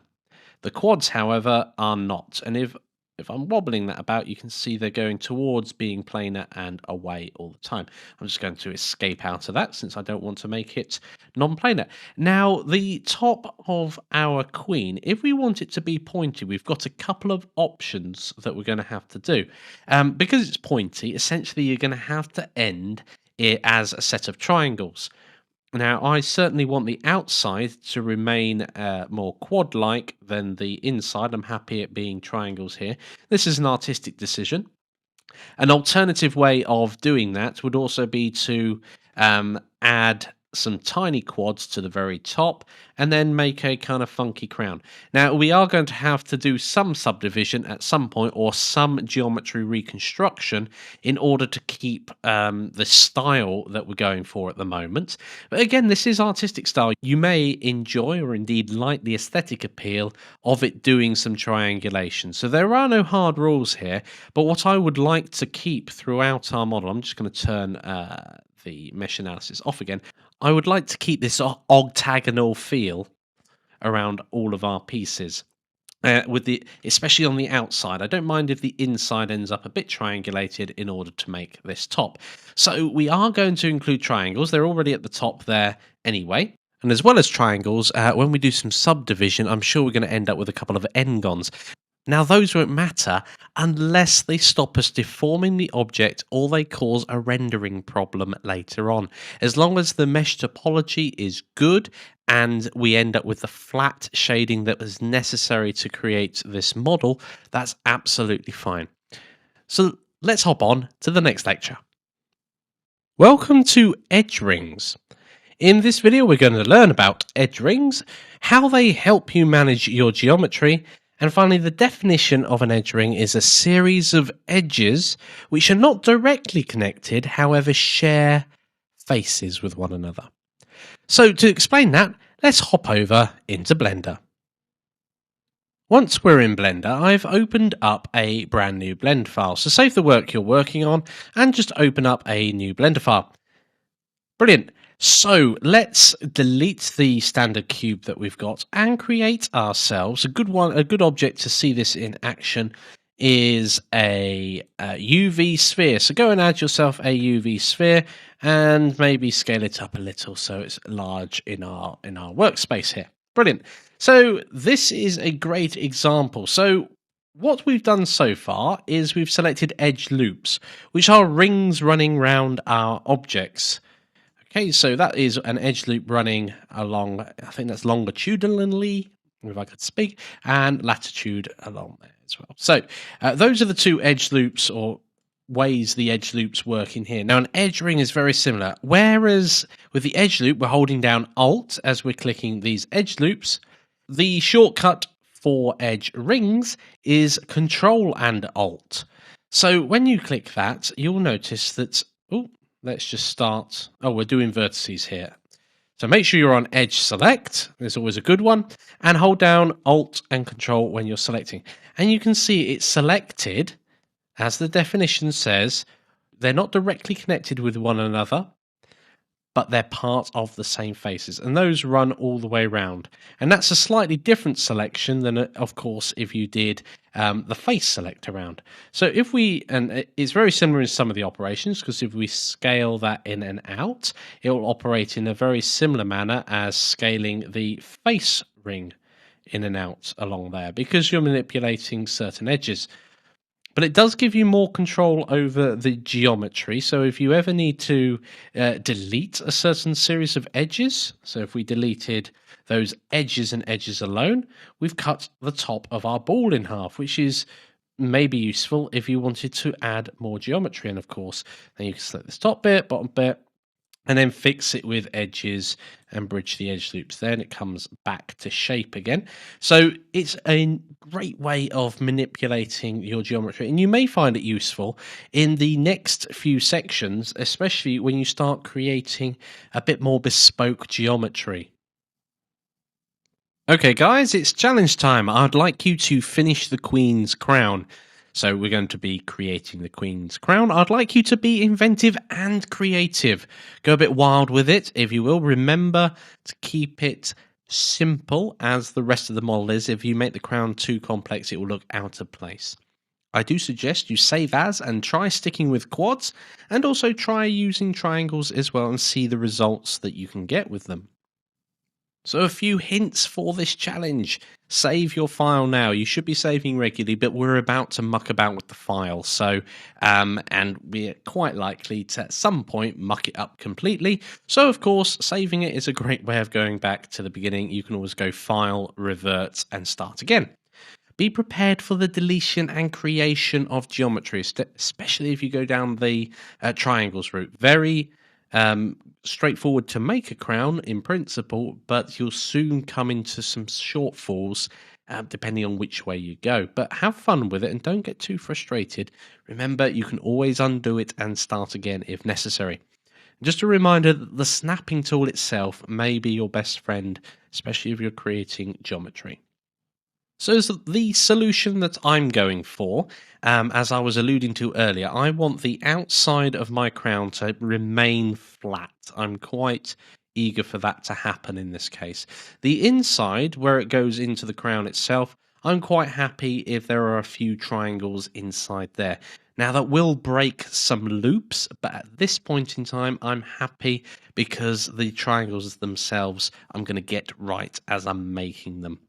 Okay, so pause the video now, go give that a go. I'd love to see your results as well, and I'll see you in a few moments where I'm going to make this.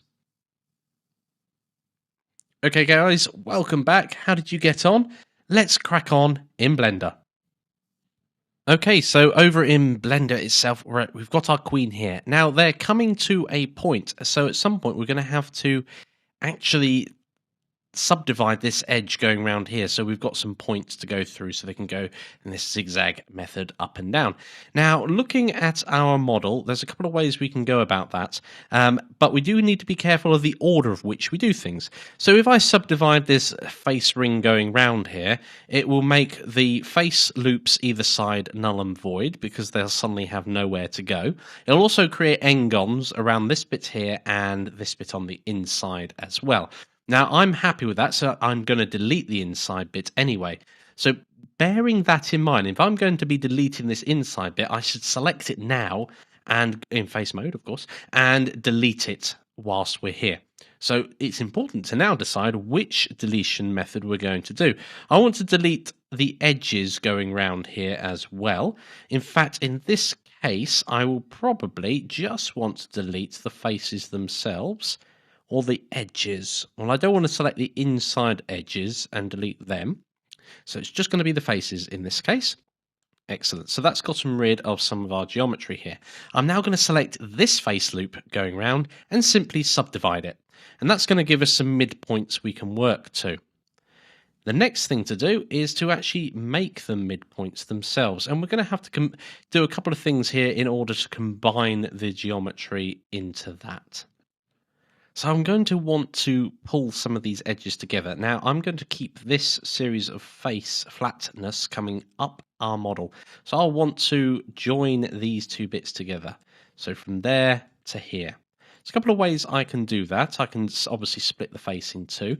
If I grab this vertex, I mean, one of the things we could do is turn on snapping and move that vertex over here. That would create one triangle, but we'd lose the ability to make the triangle on the other side. So at this point, I am literally going to go round this loop. So this is still selectable as a face loop if we're in face select. So around here, and I'm going to delete the faces. So let's go in and X and only faces. There we go. So that's left our geometry around here. That's great for building up what we're about to do. And let's go to vertex select, and we're going to literally fill in these gaps. So I'm going to use the F key here to fill in. So that's those bits there. And we're just going to literally go around the model now and do this a couple of times, probably 16 in total. Now, when you're constructing geometry itself, it can be quite time consuming. I've spent a few minutes actually thinking about what I wanted to do before going ahead. And by doing this, we've essentially created a framework that allows the geometry I'm creating to be planar with the area underneath, and so therefore look flat when we're shading. I've tried loads of other ways of doing it, and it just doesn't work. So the next thing is to just go around and basically remove the support pillars that we've been working. I think that's the final one. Excellent. So we've deleted those edges there, and now we've got some geometry that we can work to. Now it needs to come back in as well, and to make sure I'm not totally confused,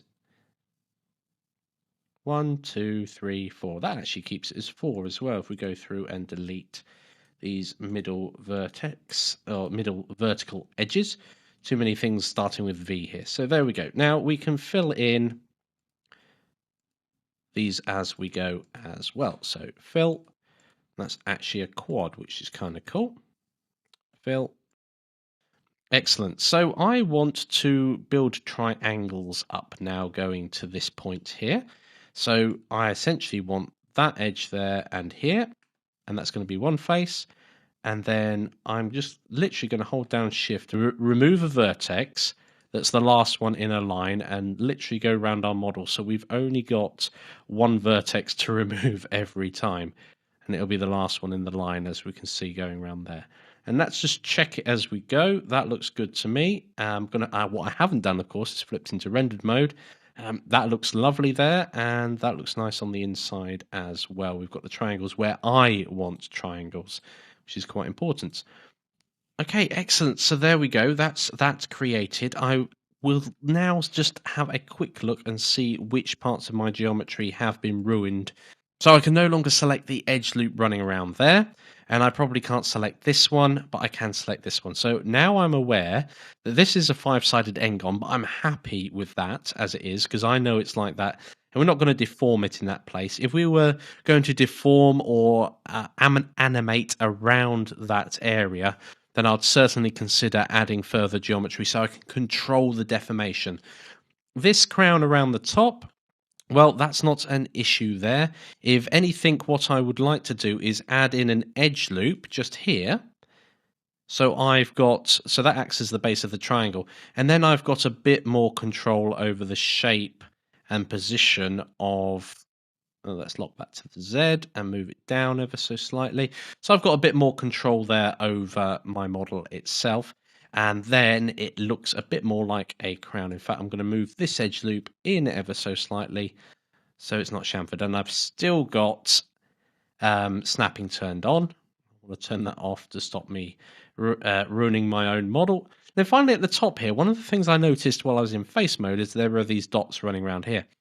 Now that is simply because there is an ingrowing face somewhere that's tiny, and I don't think that adds anything to the model itself.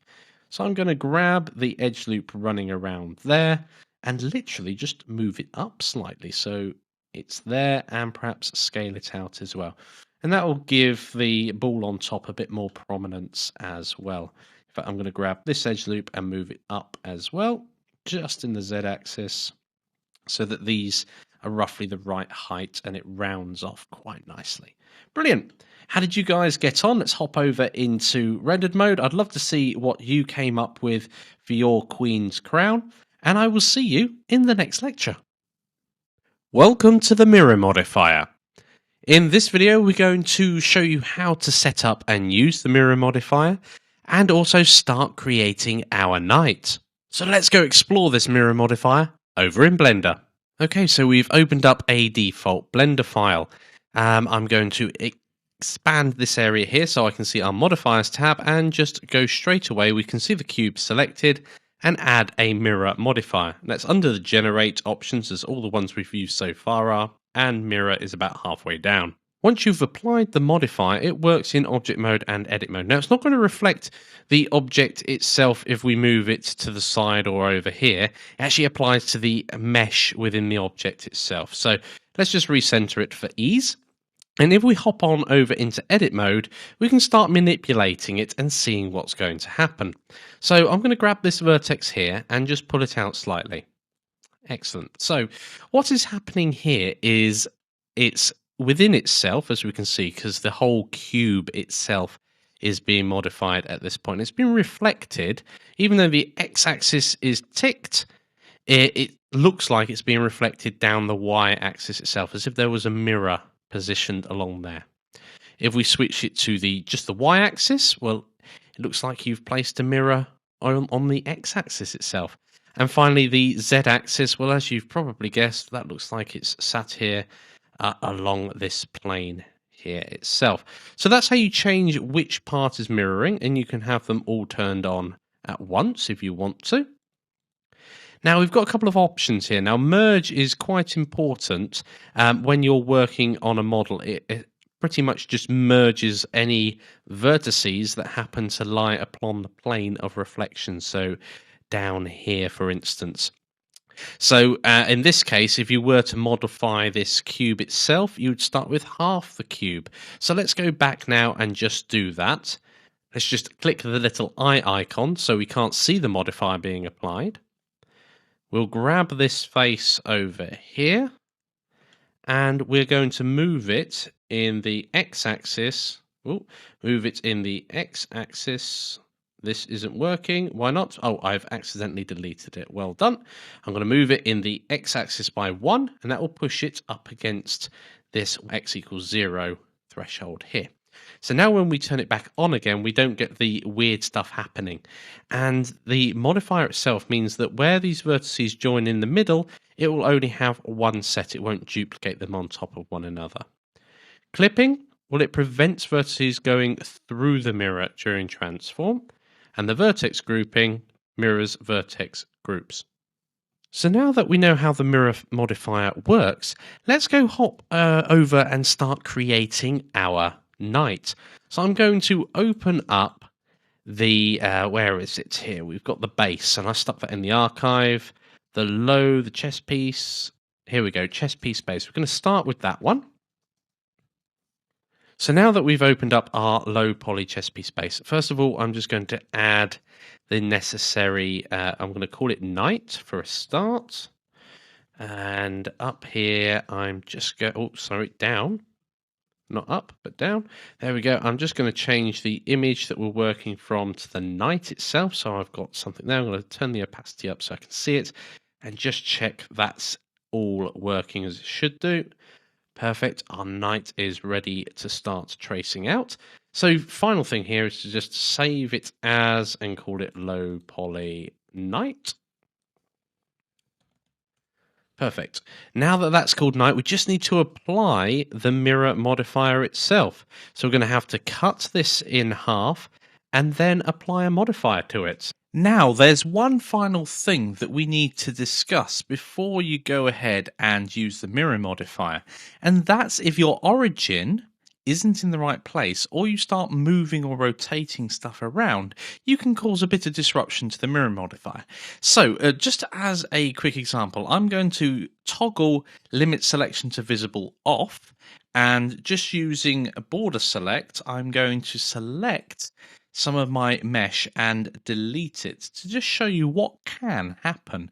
So I just want to delete vertices in this case, and we've got half a model left.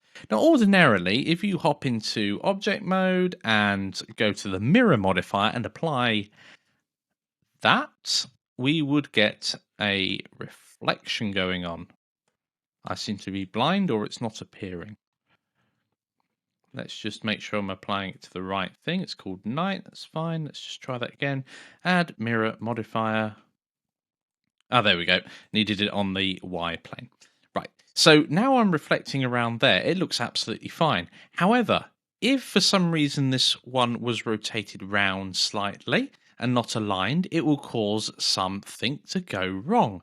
The other thing that can happen is if you created your geometry or moved your origin at some point, let's pop the origin over here, you'll see that it also changes the model quite drastically. And what you thought the mirror modifier would have done changes it a little, and not in a good way. So in that case, make sure that A, you're aligned properly, and B, you haven't rotated, or this is the common one, you've rotated half your object ever so slightly, and that causes things to break apart. So I'm just going to undo quickly. So we've got this area here, and in edit mode, if you've ended up with something that's looking like that or like that, in fact, if I rotate it around the Z-axis, that's more than likely what would happen. You'd have to actually align them back so they were straight along the axis you're reflecting along in order for it to work. So with that little thing that I know is going to trip up some of you if you haven't made this base exactly square, it's time for a challenge. I would like you to set up a mirror modifier. So we're going to set up a mirror modifier on our knight, ready to construct the head of the knight, so it's even on reflected on both sides. And I'd like you to make sure you cut the base in two along the mirror plane itself. So you'll end up with the mirror modifier reflecting the other half of the base you've just deleted. Pause the video now and give that a go. Okay guys, welcome back. Let's go apply that mirror modifier. So back over in Blender, let's start applying this mirror modifier. So you will want to, I'm looking at it, I believe, from the front. I'll just check that. Yes, I am. So I'm either going to pick the left or the right side to do. It doesn't really matter. And I'm going to select everything on this right-hand side. So let's just highlight it with the border select. I will say box select. Missed it there, but I think we'll need to select all the way through our model as well. Yes, we will. So let's just do that again. Let's go back round to the front. Turn on this option here, which is to limit the selection, or rather turn limit selection off. Press B for border. Highlight through. Brilliant. And this way, we can actually just delete the vertices, and that'll delete the faces and edges that also these vertices touch. Let's try that now. X and delete the vertices, and we end up with half a model. Now we also end up with no base on our model and nothing around the top here. Nothing around the top here isn't going to be an issue for us, but this bottom bit maybe we might forget. So the top bit we're going to build upon, but the bottom bit we're likely to forget, or I certainly am likely to forget. So what I'm going to do there is, whilst I remembered, I'm going to select the edges going around and just put a face across there with the fill. That will be an n-gon, but since I'm not going to see it, since it's hidden away, I'm fine with it being on the bottom there. Okay, so now that's done, we just need to apply the mirror modifier. So I'm going to hide these bits and bobs here so I can see more of the work I'm working on. I'm just going to pull this out. The mirror modifier, going to add that straight away. Oh, and I've got the right axis straight away as well. So that's brilliant. I don't need to do anything else. Now I'm not going to apply the modifier. I'm just going to keep it, because then when I start modifying this side of the horse later on, it will automatically apply to this side as well. Brilliant. How did you guys get on? I will see you in the next lecture. Welcome to the Edge Split Modifier. So in this video, we're going to be focusing on creating a freeform model, the body of our knight. We're going to be ensuring the faces are not triangulated when being created to keep with our style. So we're going to have a render window open just so we can spot if that's happening.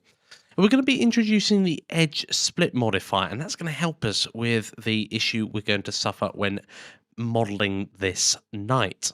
And essentially what we're going to do here, this is the basis of organic modeling. So it's a great introduction to more organic forms, a horse being an animal. So let's hop straight on over into Blender. Right, so we have the base that we've just created. Let's hop over to a side view. Let's grab the right view. Excellent. So we need to do a bit of modifying at the base here. We can see that the knight itself is much chunkier than the other pieces on our board. So I didn't mean to move away. I wasn't holding down the right key. So we're going to select these couple of edge loops at the top and just pull them out slightly. But before we do that, if I move our model around now that we've got selected, if I just scale that, you can see on our model that it separates on the mirror modifier or it pushes through and creates horrible geometry. So before we do that, let's escape out of it and just turn on under the options on the mirror modifier, clipping. And this is a great example of what it does is it doesn't allow it to go through itself. Great. So let's hop over into the right hand view again and just scale that out ever so slightly. So that's a good starting point for the rest of our night. This top edge loop, in fact, I'm going to remove. I don't think I need it in this case. So I'm going to delete it. I'm going to delete the vertices so the edges coming down from it as well also get removed. Now I'm going to select this edge loop around the top, make sure it is selected. And of course, it doesn't go all the way around because that bit over there does not exist. Flip back over into the right view, and I'm simply going to extrude upwards. Now, it doesn't really matter if we slant going forwards and back. I'm just going to put in basically I'm going to place it every time there's a change in direction. Just helps with the model itself. Of course, I don't want too much detail, but I do want to keep enough for it to go. Now, as I'm placing this, I'm going to have to do either some scaling or rotating or doing something with it in a moment in order to make it go around the horse's head. So on this next one that we extrude up, I'm going to place it roughly, I think about there. But this time press the R key to move it round. Now we don't want to do it too quickly, otherwise it will screw the horse's head into itself, and we don't want to do that.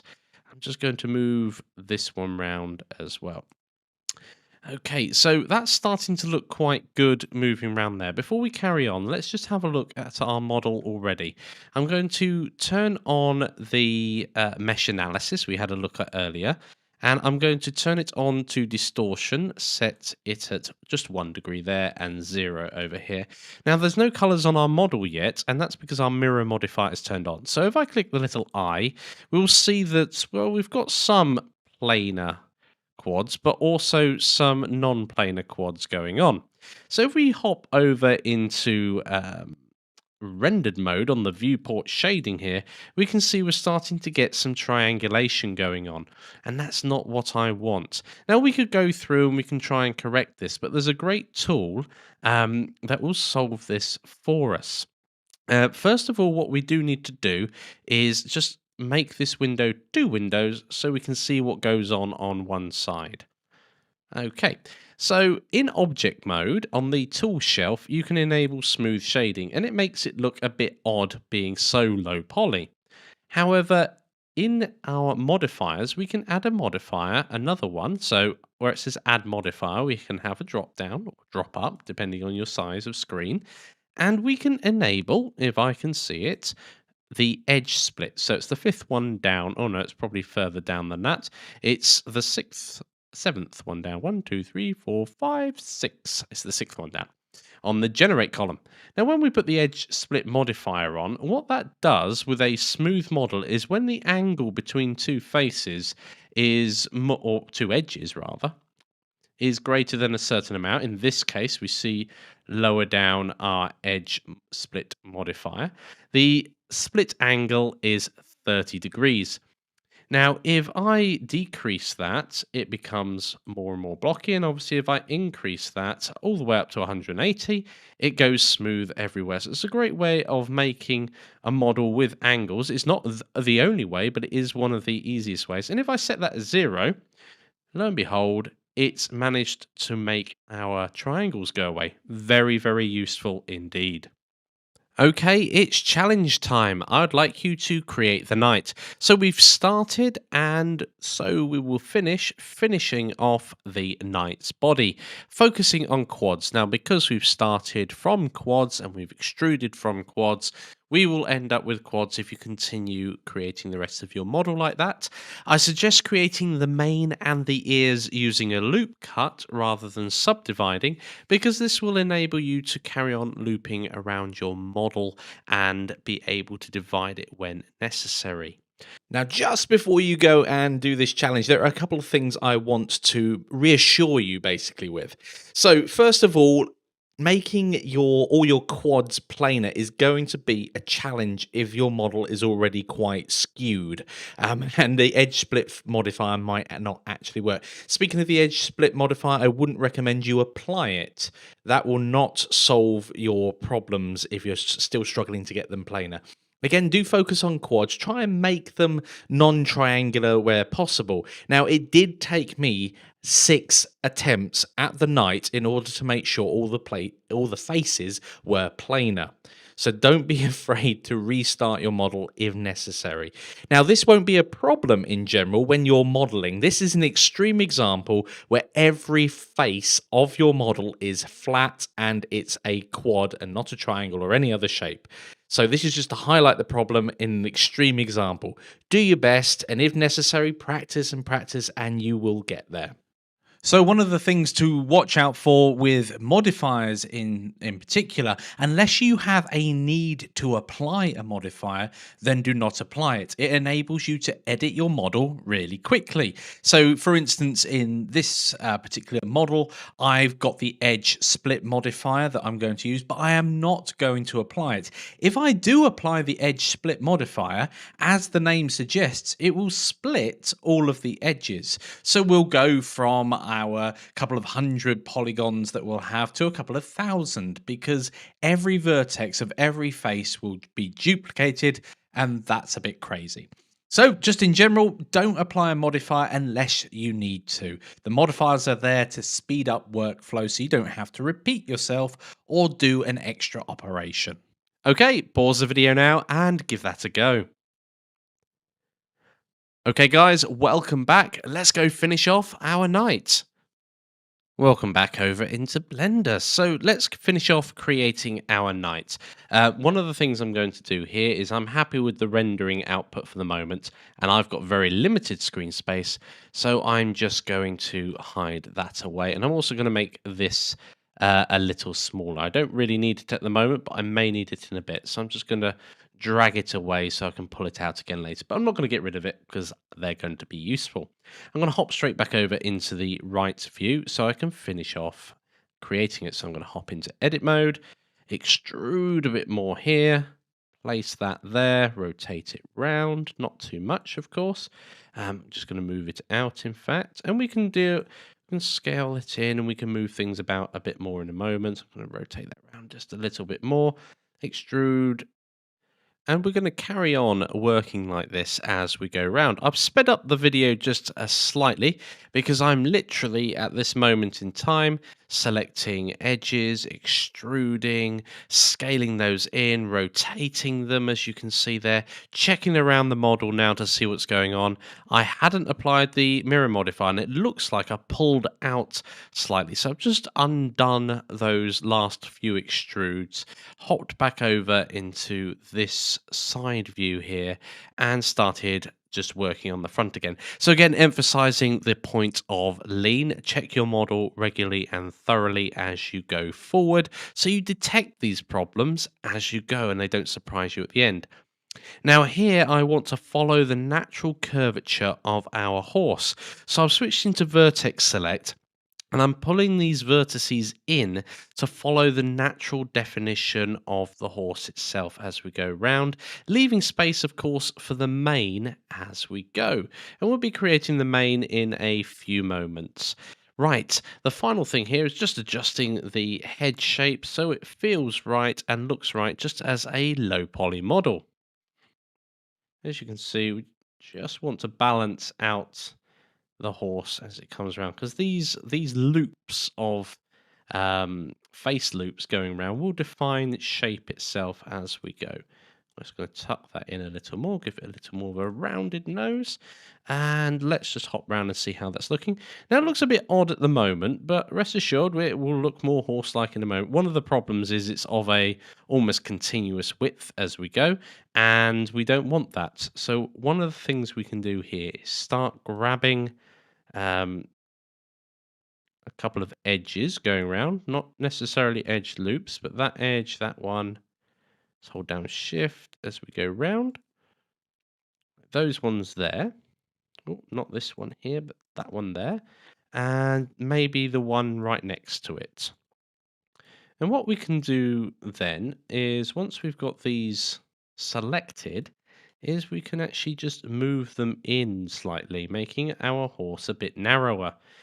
Because horses aren't so there we go. So it's wider base where the body is and slightly narrower at the top. In fact, I'm going to make it even narrower. I prefer that. Now, there's a loop going around where the neck is. Well, actually, I'm going to add a loop cut here for a bit more definition. Go around here. And I'm going to scale that in. So, oh, it looks like I'm strangling the horse. Do I want to scale it in? Does that just look really odd now? I think I'm going to leave it as it is. Had an idea of bringing the neck in ever so slightly, perhaps just this bit here to give it a bit more form as it goes round. Now, this end bit here, let's think how that's going to be defined. So, 1, 2, 3. So, we could have 1, 2, 3, 4. That would work. So, let's 1, 2, 3. And we'll want a fourth one bang in the middle, and then maybe 1, 2, 3. Yes, so we could have quads on right on the end here. In fact, this is far too pointy for our horse anyway. So let's just lift that up ever so slightly and pull it out as well. There we go. So that's a better shape for our horse, and let's pull this down as well because horses aren't that pointy, I'm pretty sure. Okay, brilliant. So let's fill in this face first of all. There we go. In fact, that still looks like it's pinched ever so slightly. So I'm going to have to pull that one out, I think. And let's just move it in ZZ. Now, we need to change this down here to normal. And then we should be able to move ZZ. That'll pull it out from its position. That's a bit better. We'll do the same for this one. Move ZZ. Okay, I'm not going to delve too much into the details there because I could be here for a couple of hours modifying that. Okay, so I'm happy with the general shape there. So let's add the mane in. So we're going to apply a loop cut, and because we've done quads, it will run all the way around our model. Now remember it's doubled, so it doesn't need to be too thick when going around here. Excellent, so we've got the loop running all the way around. Now obviously the mane doesn't start at the horse's nose, but it does run all the way down its back. Excellent. So I'm going to, from that new geometry, if we hop over into shading, we can see that there isn't. Is there any extra geometry now clouding our model? I am going to change our lamp type here to a hemi, so it's more evenly lit. And just going around, I'm just making sure that the extra loop cut we've put in hasn't added another layer to it. So it has done down here. You can see it's got a little bit down the front. Well, this is the back of the horse, down the back here. But that's okay, because that's where our mane is going to be. Has it affected the front of our horse at all? Let's go in and have a look. A little bit. Yes, it has. So what we can do there is just twirl that around a little more. Let's start making our mane out of that. So we're going to hop back into edit mode.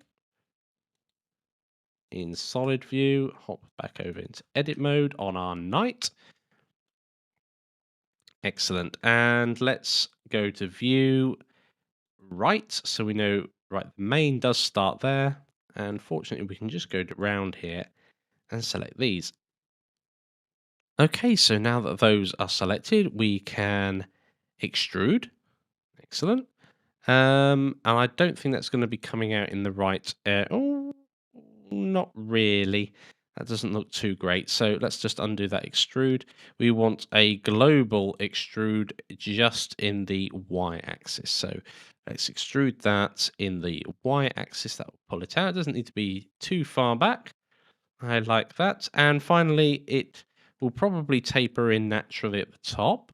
Well, it looks a bit horrible at the top. We'll move that in a moment. This bottom bit here, however, I'm going to switch to edge mode on our snapping.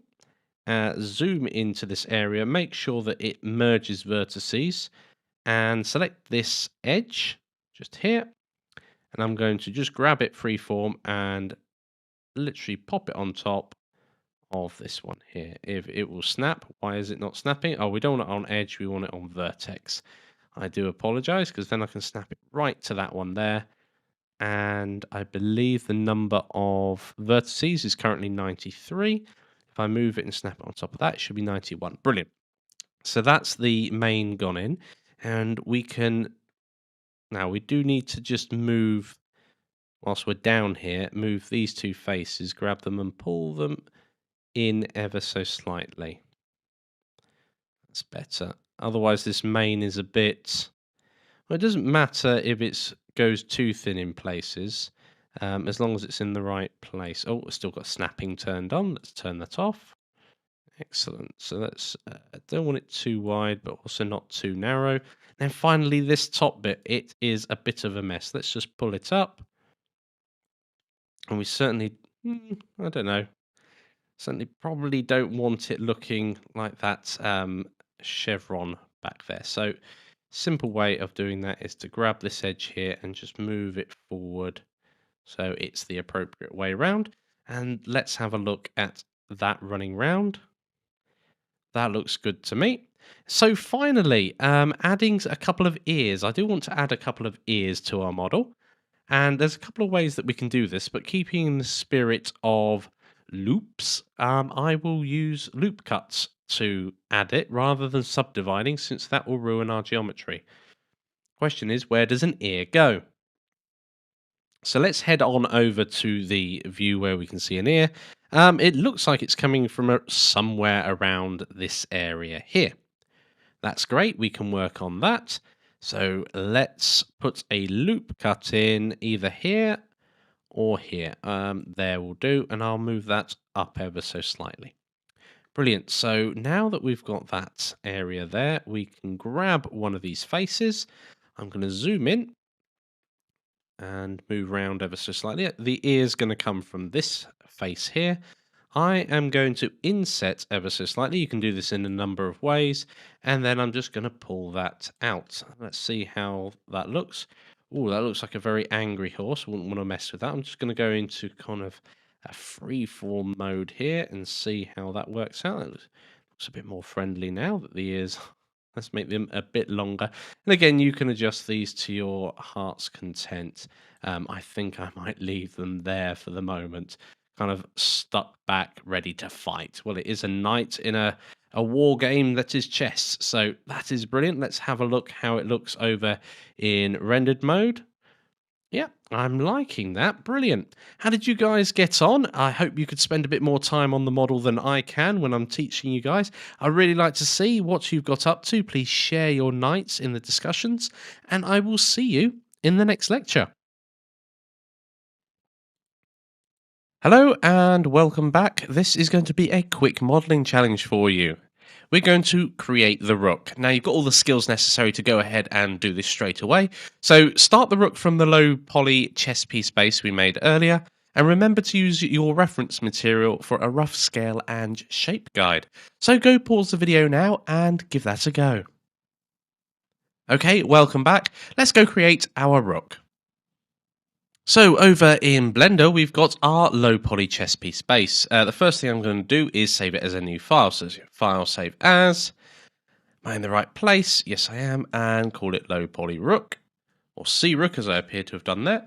And save the Blender file. Right, and rename it over on the side before I forget to do that as well in the outliner. So we've got low poly rook. And of course, one thing I keep forgetting to do, and I should have done it from the first point, is the lamp type here. I'm just going to set to Hemi so that we can see when we flip into rendered mode all around our object without it being horrible. Brilliant. Okay, so let's start making our rook. We need to use the reference material. So in the properties pane here, let's go and open up our Staunton rook. Excellent. Just view it from the left, right, front. It doesn't matter. Okay, not there. Opacity, turn that up. Okay, brilliant.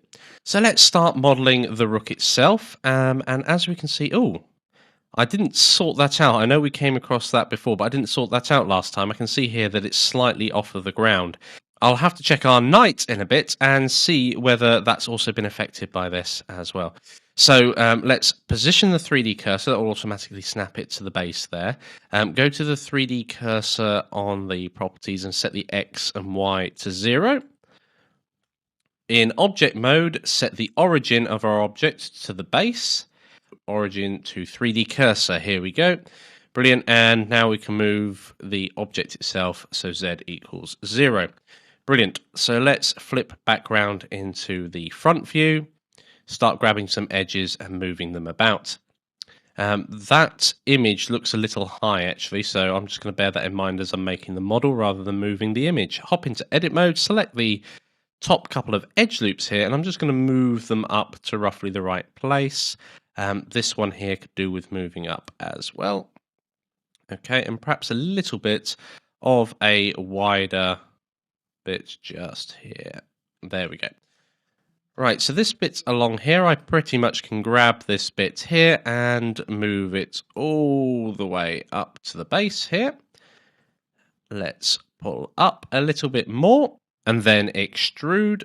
It is locked in the Z-axis at the moment, so that's brilliant. I need a little bit to chamfer it up there and then the top bit. And we need space with the castlements, but I'll add those in a moment with an inset. Brilliant. So we just need to make these two edge loops here and here. Let's just scale them out. With not Z, so it's just going outwards. I'm going to do that by eye since the picture's wonky. That's great. So let's move out of this view here. This top bit here, we can select the face. We can inset the face with the I key, and that looks about right. Now we're going to select every other one of these for the castlements along the top. Now, if we just try and grab those and move them up, the whole top moves. So that's not going to be any good. So let's escape out of that. What we can do, however, is extrude by nothing. So if we extrude and just press enter, let's put a face on top of the face, but that's exactly what we want, because now when we grab that new face and pull it up, we get our castlements, and I'll lock it in the Z-axis.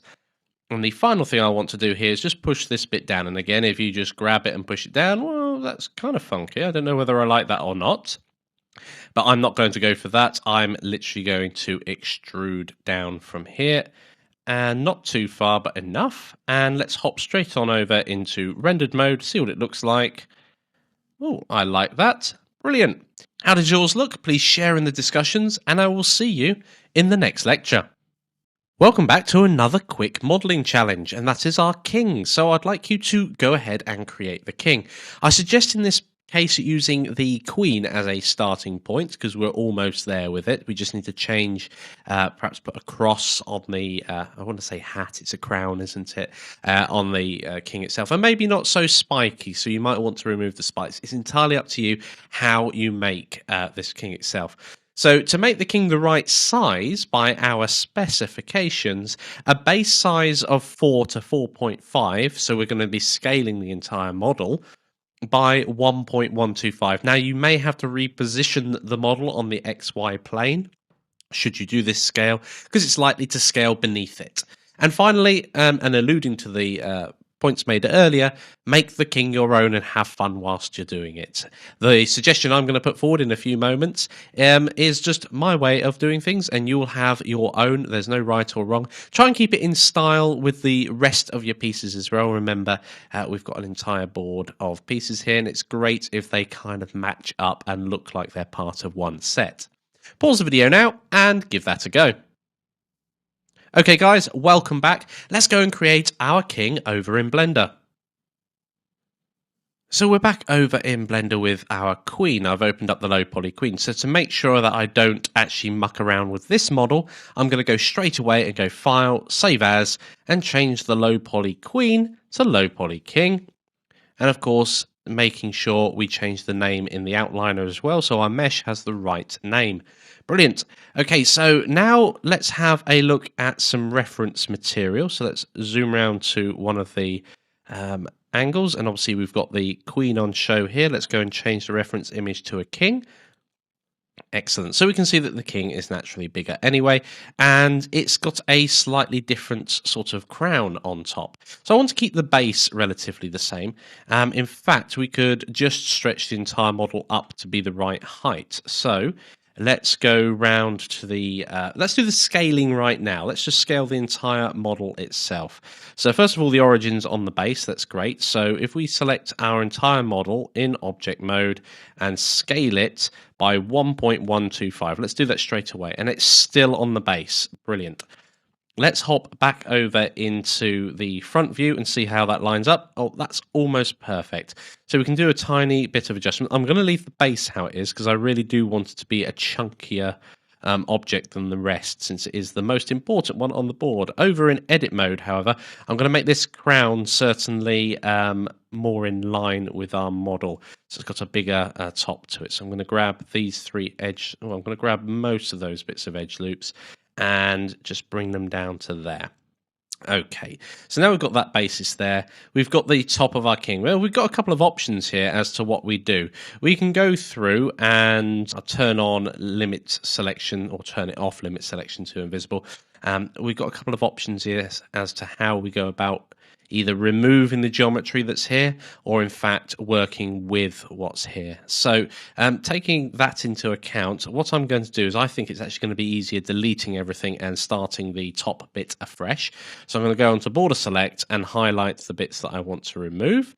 And in fact, because I've broken edge loops around here with the n-gons, I'm going to select a bit further than that. I'm going to come right down to here and delete. Oh, we've still got some other stuff selected. Good job, I spotted that. So let's try that third time lucky. And we're going to delete the vertices so these vertical edges also go.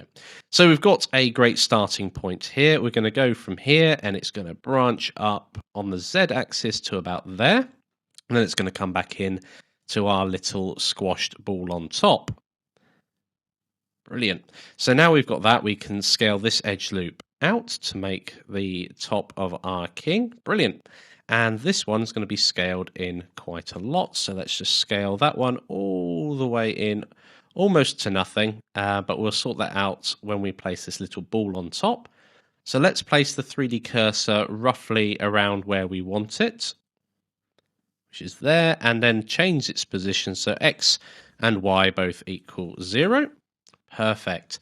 So now we're going to add a UV sphere of the same number of segments as before. So we're going to add a mesh, a UV sphere. It does actually need to be a separate object. So we'll go ahead and make it a separate object in a moment. So we're going to have 8 segments and 4 of those. Brilliant. So what we need to do here, just to make sure that it matches up, is separate it by selection whilst it's still selected. And I'm not going to bother renaming it because we can simply, we're going to merge it back in a few moments anyway. So let's scale that in so it's approximately the right size. So it's because we built it as a new mesh object within our current object, it's added it, and the origin for it's way down at the bottom of the screen, which is no good. However, we don't need to redo the origin in this case. What we can do is change the pivot points. So next to the viewport shading, we've got a box here. So we can actually change the pivot point to the 3D cursor, which is brilliant in our case because that saves us a load of faffing about moving something that's only temporary. So I'm going to scale that in so it's approximately the right size. I'm then going to scale it again, but this time only on the Z-axis. So I'll be squishing it a bit flatter. There we go. So that's got the shape, and I'm again going to scale it, but this time excluding, so just make that a bit wider for the base of our king itself. And now I'm just going to combine the two together with a Boolean operation, and I'm going to make it a union and with the king itself. There we go. That's done once we've clicked apply. Now, one of these we want and one of them we don't want. So we don't want the low poly king 001, which is the one we've just created. And now we've got the rest of our model on top here.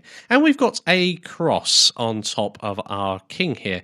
Now, I'm going to make my cross a little more rudimentary than the one we've got here, just to save me a bit of time. And also, I don't want it too complex, because if I make it too complex, it won't be in keeping with the rest of our model. So I'm going to hop back over into edit mode and select these faces running around. Oh, let's turn visible off again. Select these faces running around here.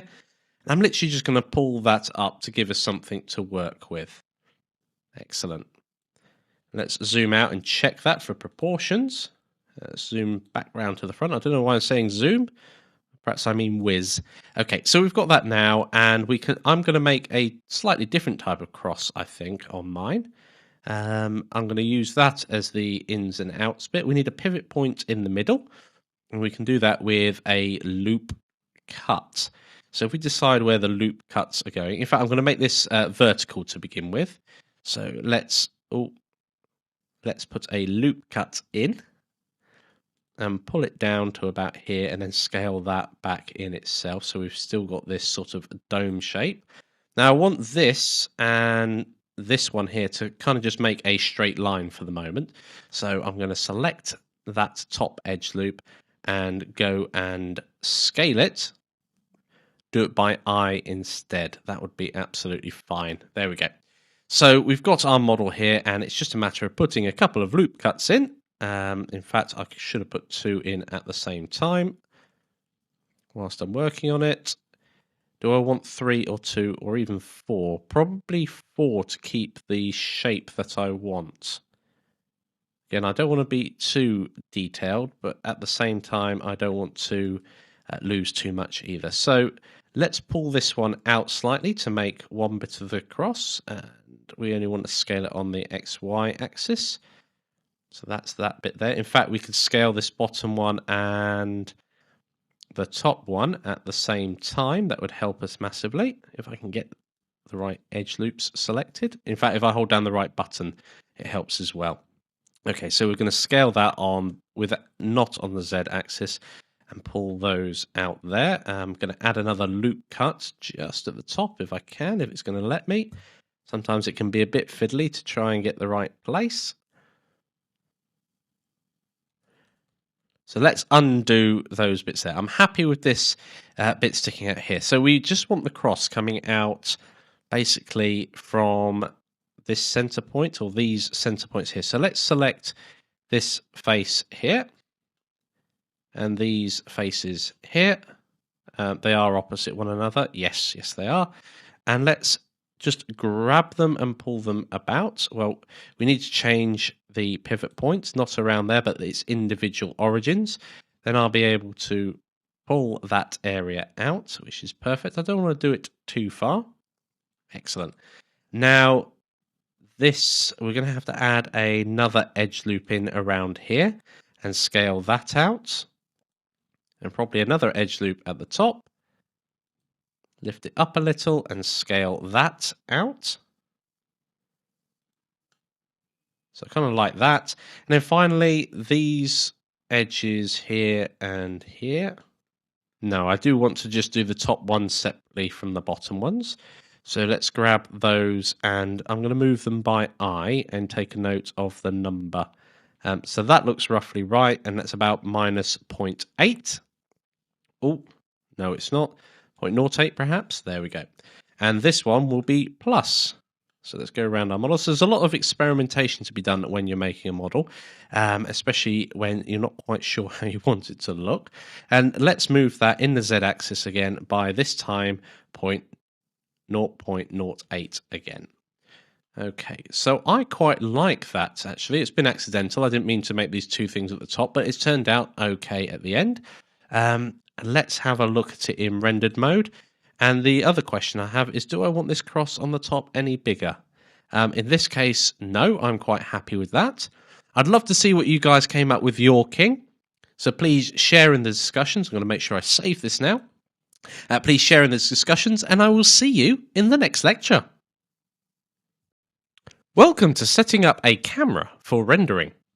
In this video, we're going to be learning about the camera placement.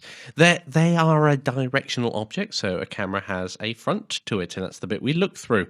We're going to overview the camera settings themselves, and you can have more than one camera in the scene, but only one active camera, and that's the one that you'll be rendering from, and I'll show you how to switch between those as well. So let's hop over into Blender. Okay, so over in Blender, I've opened up our chess scene that we've been working on. I'm first of all going to unhide the pieces and the camera because it was hidden over here. So I'm going to hold down Control as I click the little eye in the outliner, making sure that everything beneath the hierarchy is also unhidden. We'll add our pieces in a moment, but let's play with the camera. First of all, where is it? So let's click on Camera. And here it is. It's tiny in our world space because our chessboard's quite huge. So we've got a couple of design decisions. Once the board is made, we can always scale it but down. I think it's a factor of 10 too large at the moment. Or alternatively, we can play with it at this range. And I'm going to play with it at this size and this scale because it's going to highlight some of the issues you may have if you are rendering certain size objects. So the first thing we're going to do is see what the camera is currently seeing.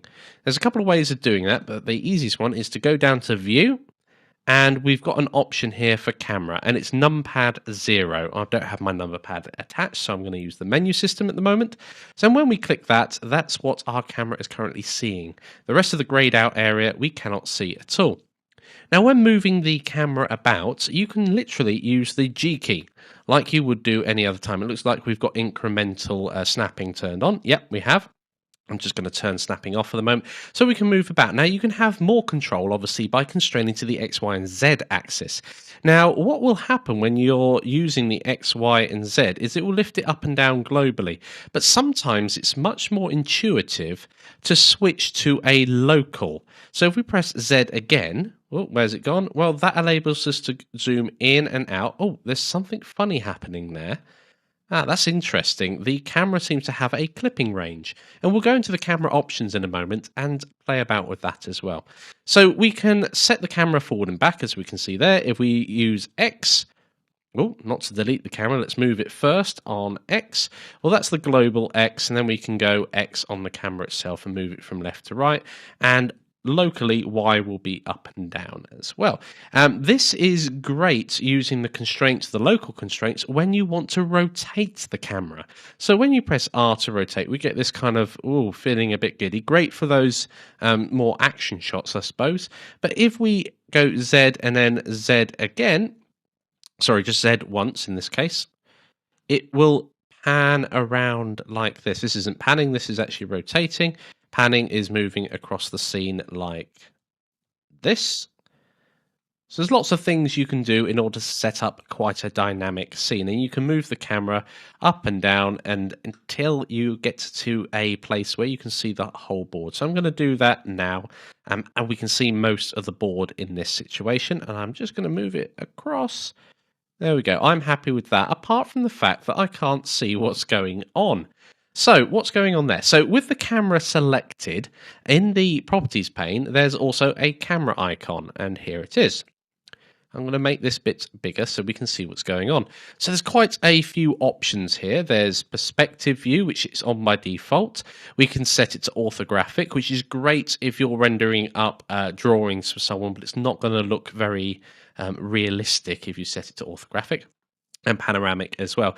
Then we got the focal length of the camera, so that changes the focal length. The lower that number, the more wide angle your view is going to be, and it's set to millimeters at the moment. So the next option down is Shift, which shifts the camera, pans it across essentially from its default position, and Y will do up and down. A great way of altering that. I'm going to set that back to 0. Clipping. Now, this is when the start of the clipping is how close will it actually show you your object. So if you're really close to something, you may get clipping issues right from the very beginning of your model, so we zoom in too far. Now, the end clipping, that's what's causing this issue here. And if we move that higher or lower, you can eventually fill up the entire board in the camera view, and that's fine at this particular camera distance from it. At 132-ish, it's absolutely fine. Camera, there's a little drop down here, and camera presets, that's quite cool. You can switch between real life cameras. So that's a great way of, if you're taking real footage and adding your rendering on top of it later on, we'll get to things like that, you can match your camera that you've just used. Brilliant. And finally, depth of field. Well, that's how you can keep one of your objects in focus and blur out the rest of the scene. We're not going to go for anything like that at the moment. We just want to render up our scene and see what it looks like. Now, because this is the active camera, we can have more than one in a scene. We can see what the rendering looks like straight away by going up to render and hitting render image. And it will render the view we've currently got. And the shortcut for that is F12. When we do that, we see we've got this image here. Now, to change the settings of the render itself, that's over in the properties with something that also looks like a camera on the far left. And if we click on that, we've got the couple of options, including a button to render anyway. Now, further down here, there are loads and loads of options, and we're not going to go into detail at the moment. Suffice to say, one of the most important ones is this resolution, which is the resolution of the output image, and usually it's set to default to 50%.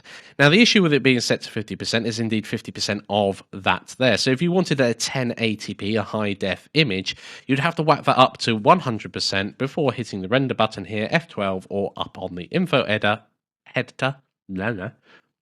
up on the info header, render image. And then we get a much cleaner and crisp image as well. So, but it does take longer. In fact, it takes about 4 times longer to do the difference between there. Now, there are further options further down. The performance one is one of the big ones for people. Playing about with these settings can improve, and that is per computer basis, depending on how many cores you have. Whether you and we're in Blender Render at the moment, so we're only using the CPU for rendering. Then finally, our output folder. Now, this is quite important because at the moment it's in a temporary folder, but you can set that to somewhere else. So as you generate your images, you can have an output folder for them as you do. And this is great because we can go to a PNG, and later on we'll set this up for when we're rendering animations as well, because it essentially will create a video for us. So let's hop over and create another camera real quick. So because we've done a rendering, we're now in the picture view. So we're going to have to change ourselves back to the 3D view. Excellent. Okay, so we've got our camera and it's actually way out here in our scene. So I'm just going to duplicate that camera and put another one over here. Now, if we go to view camera again, you will see that we're still on that original camera and not our new one. But because our new camera is selected, what we can do is view, cameras, and then set active object as camera. And when we do that, this is the camera that we're now looking through. And of course, we're not looking at anything yet because I plonked it somewhere random in our scene. So if I go and grab this new camera, I'm going to actually move away. So the moment you move away, you're no longer in the camera view. I'm going to lift it up so it's above our board. Then I'm going to go view camera again. Excellent. I'm going to rotate that around its own Z axis. So we're looking at it from there, and I'm going to move it out ever so slightly so we can see more of the board. Brilliant. And now when we go render image, it's the active camera that we render from, so that we can render it from that side. And if we select the other camera, go view, let's switch back into 3D view, go view, cameras, set active camera, and again, numpad 0 if you've got that. And then when we go to render again, we get our, that's the same view. If I clicked on the wrong camera, probably. So let's go back to 3D view, select that camera, go to view, cameras, set active object as camera, so control and numpad 0. Then you can go, I want to say file, then you can go render, render image, And there we go. So Control and numpad 0 will switch to your new camera. And you could do great things with this later on. If you want an object to look at another object, when we get to our characters, etc. later on, you can set up a camera within or just in front of the person's face. So when you're actually doing your animations and things like that, or even your stills, you can guarantee that your model is looking at another object in your scene or something like that, because that's what you're seeing through their eyes, so to speak. Okay, so it's challenge time. I would like you to finish off the board and render it. So you will need to append all of our pieces into the scene, the ones that we've got left to do. Duplicate the white pieces to create the black pieces, and you'll need to change the material so it's a black piece again. And then set up the scene itself to be more interesting than just a starting pose. Finally, remember to share your render in the discussions so I can see how you guys have gotten on. Pause the video now and give that a go. Okay guys, welcome back. Let's finish off this board and render it. So back over in Blender, let's go and add our necessary pieces. So I'm struggling to move my board about for some bizarre reason. I think I need to reset my view to the current object. View selected, that'll do. Yes, that sometimes happens if you zoom too far in or out. I'm glad it happened so I could show you it does happen from time to time. So we need to bring in some models. So let's go and append our... we have brought in our bishop, so we don't need that. Let's do the king. Object, king. And I'm just going to go through and do every other one really quickly. Knight, object, knight. Then into append, back out of here. Queen. Where are we here? Object, queen. Append, rook, object, rook. Brilliant. So we've got all our pieces on top of one another. Let's turn snapping to increments on, since we're dealing with real world scale, and we can literally just move that guy over here. I'm going to turn face snapping on. So I can move him and put him in the right place. Brilliant. In fact, I do want increment turned on, and I'll just constrain the movement itself to the XY plane, and then I can place it exactly in the middle. Let's grab the next one. It's the king. So the white queen is on the white square, so he'll be over here. So let's grab it, constrain it to the Z, and put him there. I think I'm going to have the knight next. Well, let's grab him and constrain him to the Z axis and put him there. Who have we got now? We've got the queen. Excellent. So again, let's move her to there. Brilliant. So we just want to duplicate linked our rook and our knight. Now, they look slightly different colors. I am a little... Oh, the rook is in completely the wrong place. I am a little concerned that the normals may be around the wrong way on those particular models. I'm not sure if they are or not. And it looks like these are now floating. So I'm just going to delete those and do them again. Because when I moved them, I didn't constrain it to the... Oh, let's duplicate it. Linked. Duplicate linked. Then move the new one over here. Perfect. And do the same with our rook. Excellent.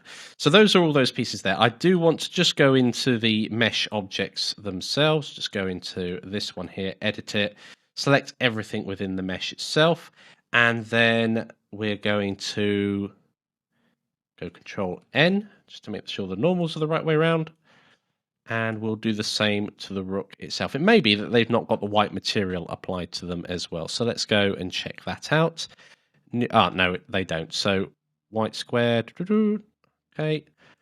None of these appear to have a white material on them yet.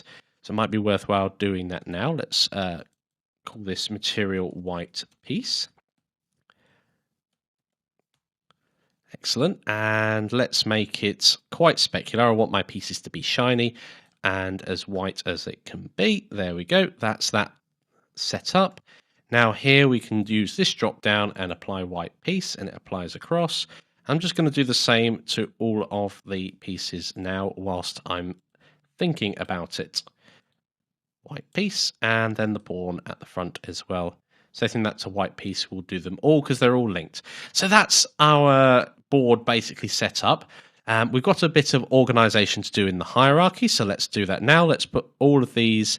I'm going to create a layer of hierarchy just to keep things organized themselves. So I'm going to add an empty and call it knights, so I can keep them just a plain axis and call them knights, white. Just realize if I'm going to duplicate this, I'm going to have to do a lot of renaming. May not do for the purposes of this exercise, so I'm going to put the white knights in there, and then the white knight in the white pieces. The low poly king can go in, the low poly queen can go in, the rook themselves, because it's implied by white pieces itself. So if anything in here says white, it can be truncated to just bishops, knights, plural, and pawns. They're absolutely fine. It's implicit that they're white because they're under the white pieces. I'm just going to join the rooks together as well. So let's add, let's use the right shortcut, add a empty, called plain axis. It'd have been nice for it to be over the rook itself. So let's do that again. Empty, plain axis, and call it rooks. And put those under rooks. And put rooks under white pieces, and then we've got a nice tidy hierarchy here. So we've got our lighting and our white pieces. So then we should be able to select all of our objects underneath by holding down Control and clicking the little mesh icon there, the little empty icon. And now I should be able to, I don't want to duplicate linked. I actually want to do a separate duplication at this point. And there we go. We've got our other pieces. And I'm going to constrain it to the XY plane and plot them there. Obviously, they're round the wrong way at the moment, so we can rotate on the Z axis by 180.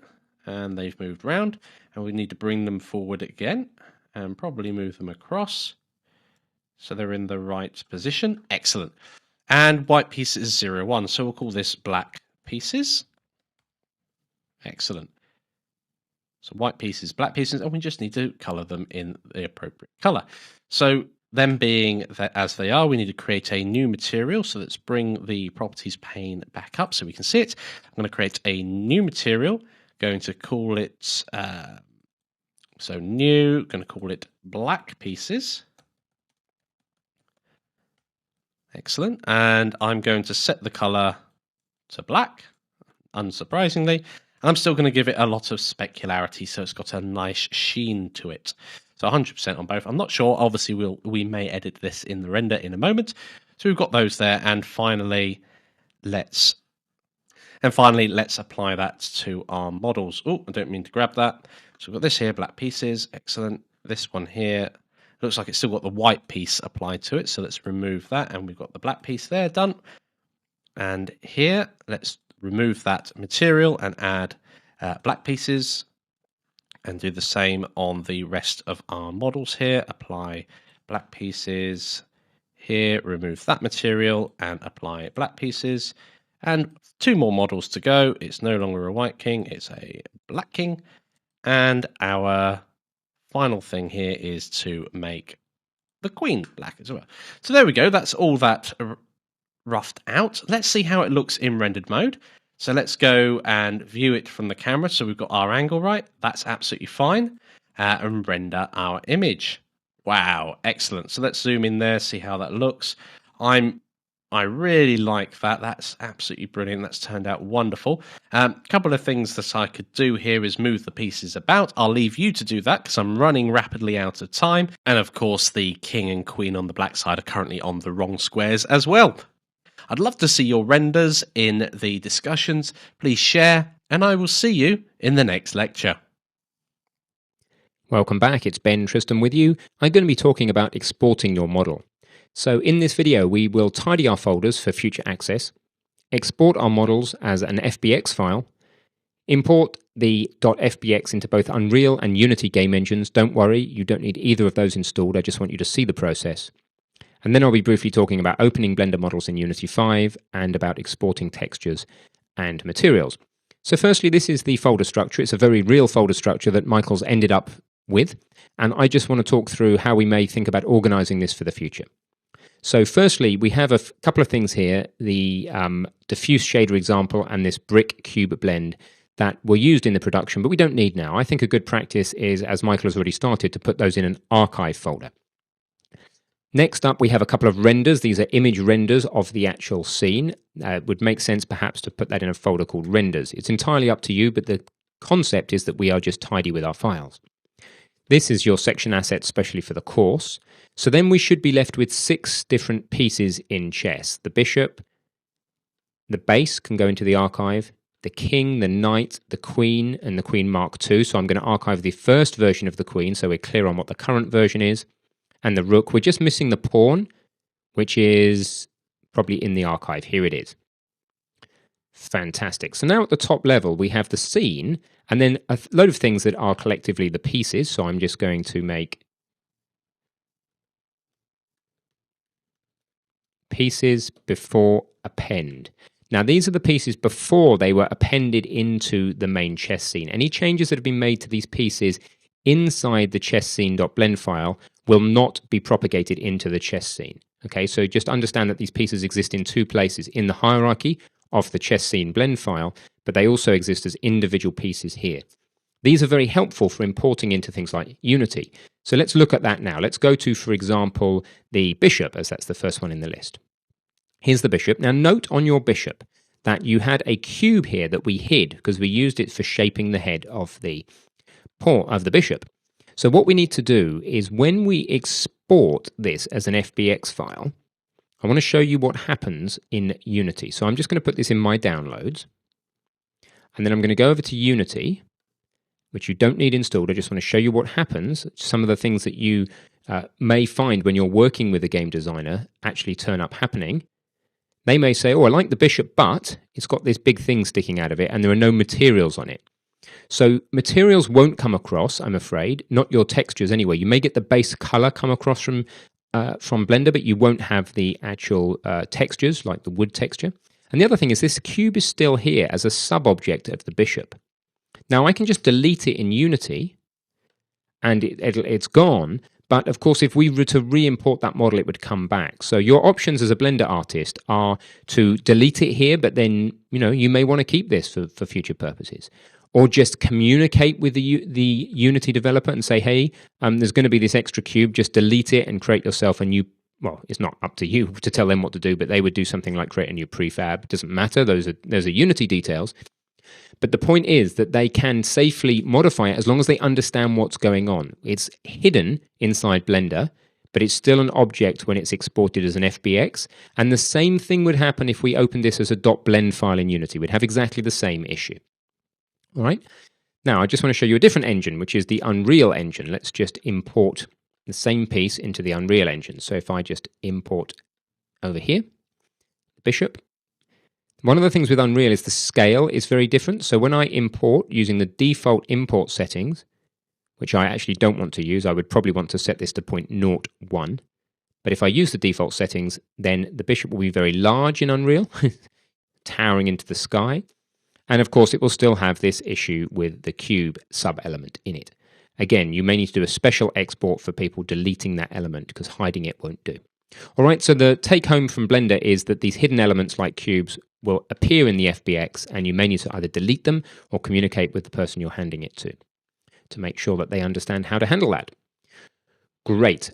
So another thing to tell you is you can open .blend files directly in Unity. If you're using Unity, you would know that, and that works just fine. You can end up with a rotation issue with simple models.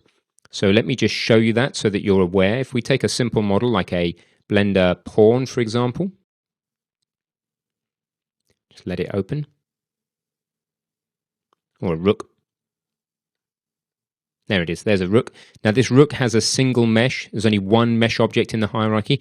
This is when we get a problem with Unity. Let me show you what happens if I directly open this rook in Unity now. Okay. So I go to Import New Asset.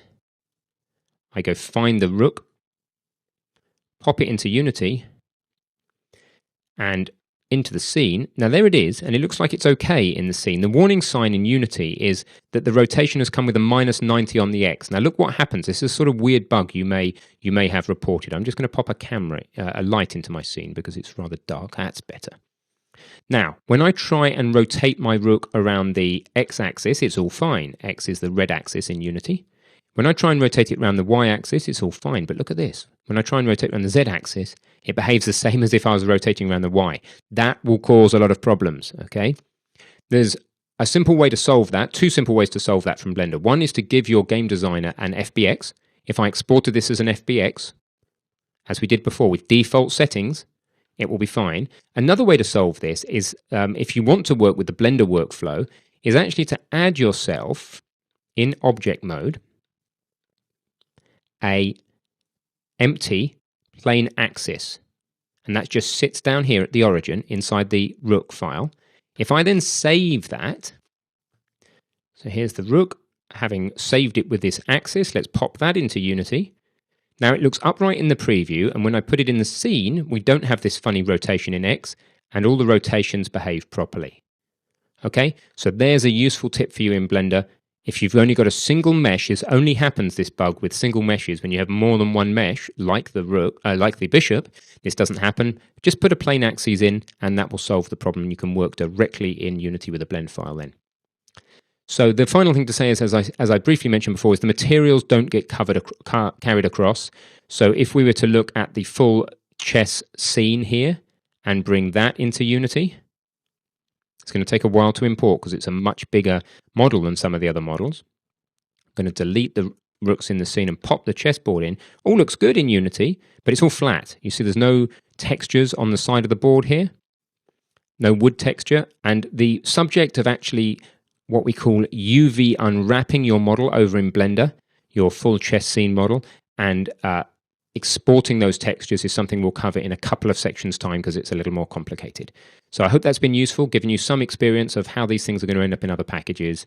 Remember, generally use FBX with default settings. That will be fine. If you are going to use Unity to open Blender files directly, put a plain axis into any model where you've got a single mesh, and that will solve your rotation issues. And yeah, see you soon.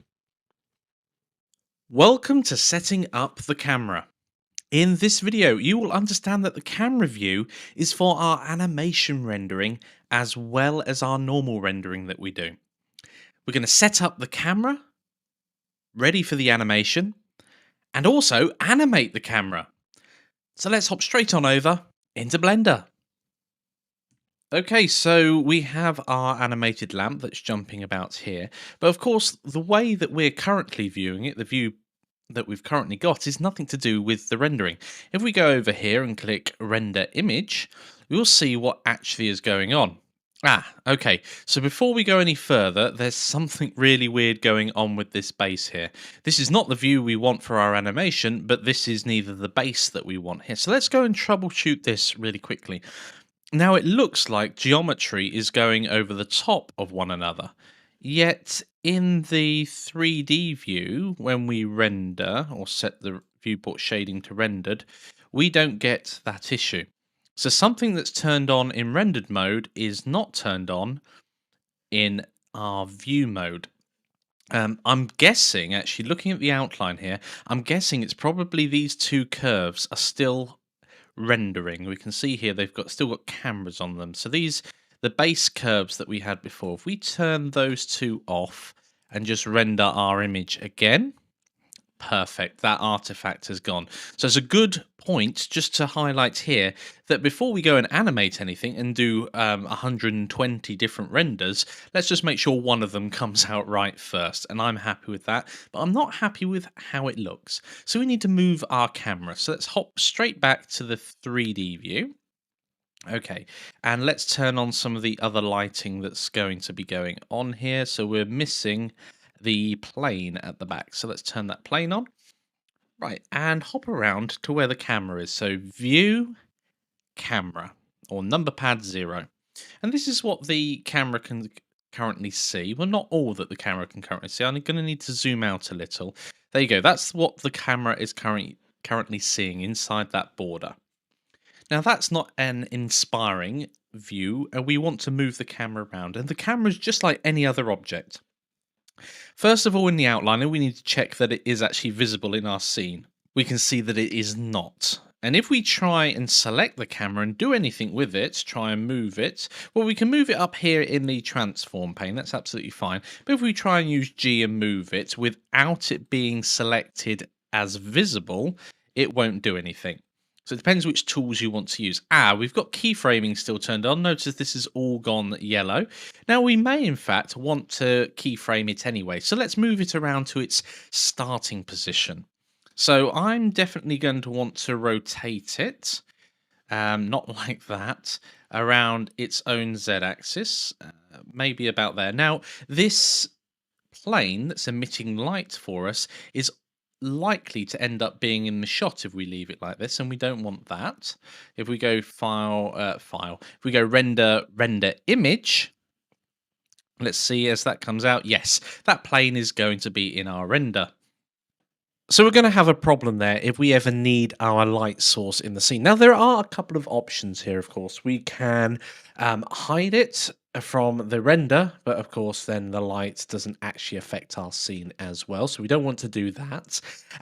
The other thing we could do is make sure the camera never passes behind or rather in front of the plane itself, but that may be difficult if you were doing almost like if you imagine a selfie where the light is always directly in front, lighting the object or the main part of the scene, then it's likely that that's going to actually be in the way at some point. There's a couple of ways we can sort that out. As I say, we can just avoid having our camera anywhere near that. But on the times when it's unavoidable, what we can do is actually go to the emissive plane or planes if you've got more than one in your scene, and actually go to its object properties. And if we scroll down, so the object properties as this cube here, if we scroll all the way down under cycles settings, we can actually say ray visibility, and whether or not it's visible in the camera.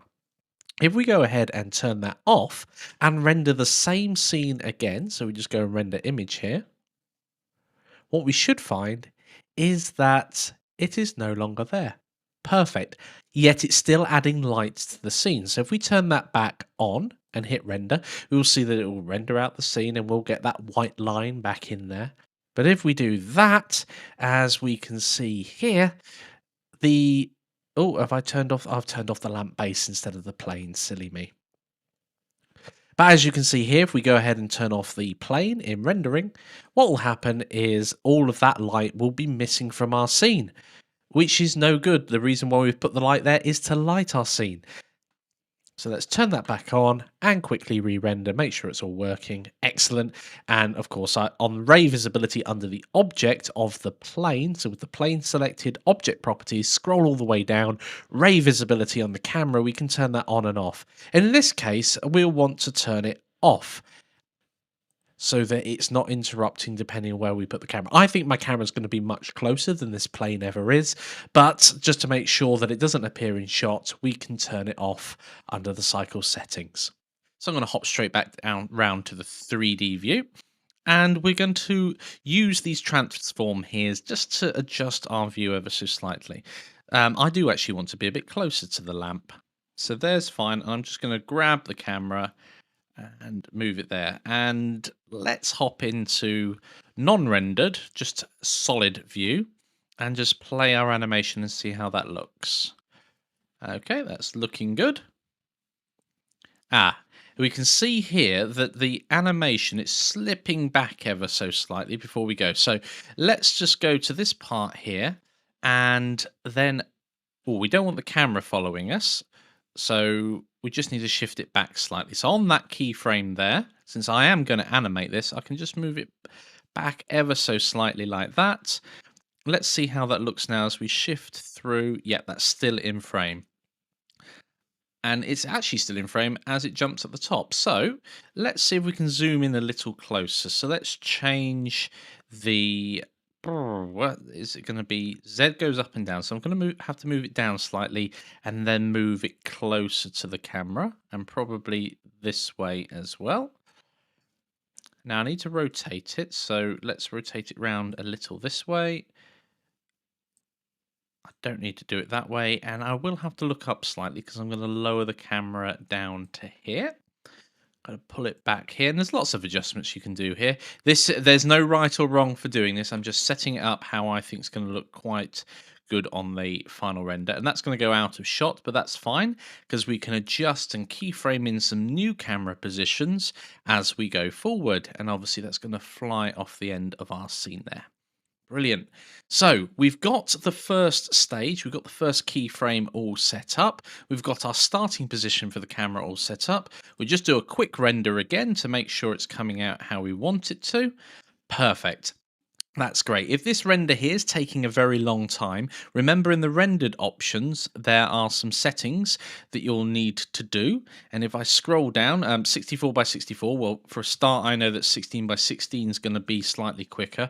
Now, this is not going to be a fair test. We've got 2 minutes 26. If I render again like this, it's probably going to be very close. 2 minutes. Okay, it's taken longer in that case.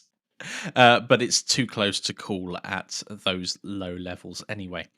So the other thing, of course, is scrolling up the samples here. We've got the render sample set to 10. Now, I suggest you do leave that down low at the moment. If you increase that massively and find there's a problem, like we had that base problem, if I hadn't rendered it there and missed that, again, being lean, make sure you render it quickly. Well, we're about to render 120. So 120 times 3 seconds is several minutes of waiting. However, if we set that render samples to 1 just for a test render and then hit this, we can see it's very grainy, but it's done very quickly. And if we go ahead and render out an animation like that, which I don't want you to do just yet because it's not going to come out how we want it because we haven't set it up for exporting like that yet. We're just dealing with the camera. It will render very quickly anyway. And of course, once you've got the animation right, you can turn these rendering samples up as high as you like, is depending on how long you have to wait. The higher that is, the better the image quality is going to be until you get diminishing returns.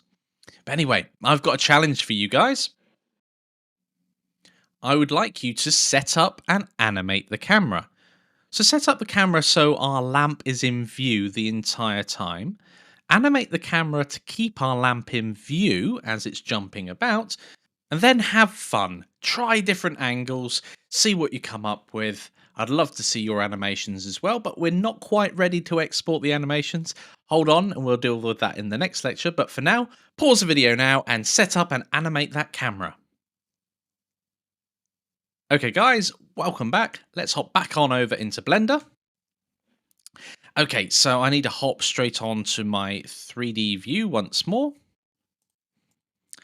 Now that we're here, the camera needs to really be rotated upwards so we can see it. Now, at the lamp's highest point, which is around there, I'm going to move the camera up.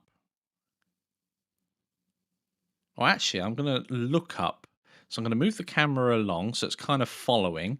And let's see if I rotate, I think it's X. Yeah, to look up. And I can even move the camera in ever so slightly. Brilliant. So let's just see how that looks. So the camera should follow us here.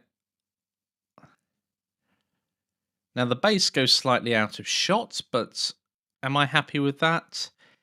Yep, that's fine. And as it goes down to land, obviously it's nowhere near our lamp. And I would like to be looking back. I've decided I want to look back on our lamp. So before it lands, so I can see it lands about there. Before it lands, I want the camera already in position. So it's going to be around here that the camera needs to be there. So I need to rotate it round to look down our scene. And this is the X coordinate, I believe. So let's pull it out. Let's move this in and the camera down. So let's see how that looks as it swings round. Because the other thing we need to bear in mind is if we're animating the camera, does it make sense? So let's look there, and then the camera's being pulled round. Now, I'd actually like it to be looking down on the scene at this point. Part of the point of having this lamp is that it's shining a light on the floor. So at this point here, we come to here. I want it to be looking down. So let's rotate the camera. Let's pull it down here and then lift it back up. So how does that feel as we pan across? Go across here. And then we go out for a wider shot. Perfect. So the final thing that I would do here is I would just pull this camera perhaps a little bit further down, even rotate it round, rotate just a little bit more. Oh, that's a bit too much, because I want to see the spot that this is doing. So let's just run through that from here. Comes around and pans out. Perfect. Excellent. How did you guys get on? And shortly you'll be able to share your animations with the rest of us. Take care. See you in the next lecture. Welcome to Being Lean. In this section, we are going to do many iterations through our model to the very end, even though the lamp won't be built fully on many occasions. Later on, rendering times, just to let you know, are likely to be longer than the last section, and we'll go into more detail in that in a moment. And we'll be making and testing the lamp as we go to make sure it's lean. We'll go through all the processes one by one. So I'd like you to think about being lean for a moment. Think about the process of construction, how it is made, rendering, what it's going to look like, and rigging and animating, how it will move. Now, we haven't covered rigging and animating yet, but just think about what constraints might you come across when you start moving your object rather than just having a static one. What problems can you envisage happening? I'd like you to grab a pen and paper and just think about that now. Write down a couple of questions that you think would be good to ask. So pause the video now and give that a go. Okay, guys, welcome back. Let's go through a couple of questions that I thought about during this process of thinking lean. So what happens if the lamp cannot move because something is in the wrong place or is obstructing that movement? So if you've gone ahead and made the entire lamp before actually testing this out, you could have a much bigger task or even have to start again. And this lamp is going to be a very basic mechanical interaction. You could only imagine the length of time it may take you to recreate something that you would have spotted the problem immediately going through multiple iterations. So another question that I thought about was what happens if the lamp looks wrong or the lighting is incorrect? Now, this isn't such a big problem with just a couple of materials in the scene that we'll be working on, but without checking as you're going, whilst we can make the changes rather quickly, you'll be wasting a lot of yours and your computer's energy. And why is that? Because rendering takes time, and I can't stress enough, sometimes a lot of time.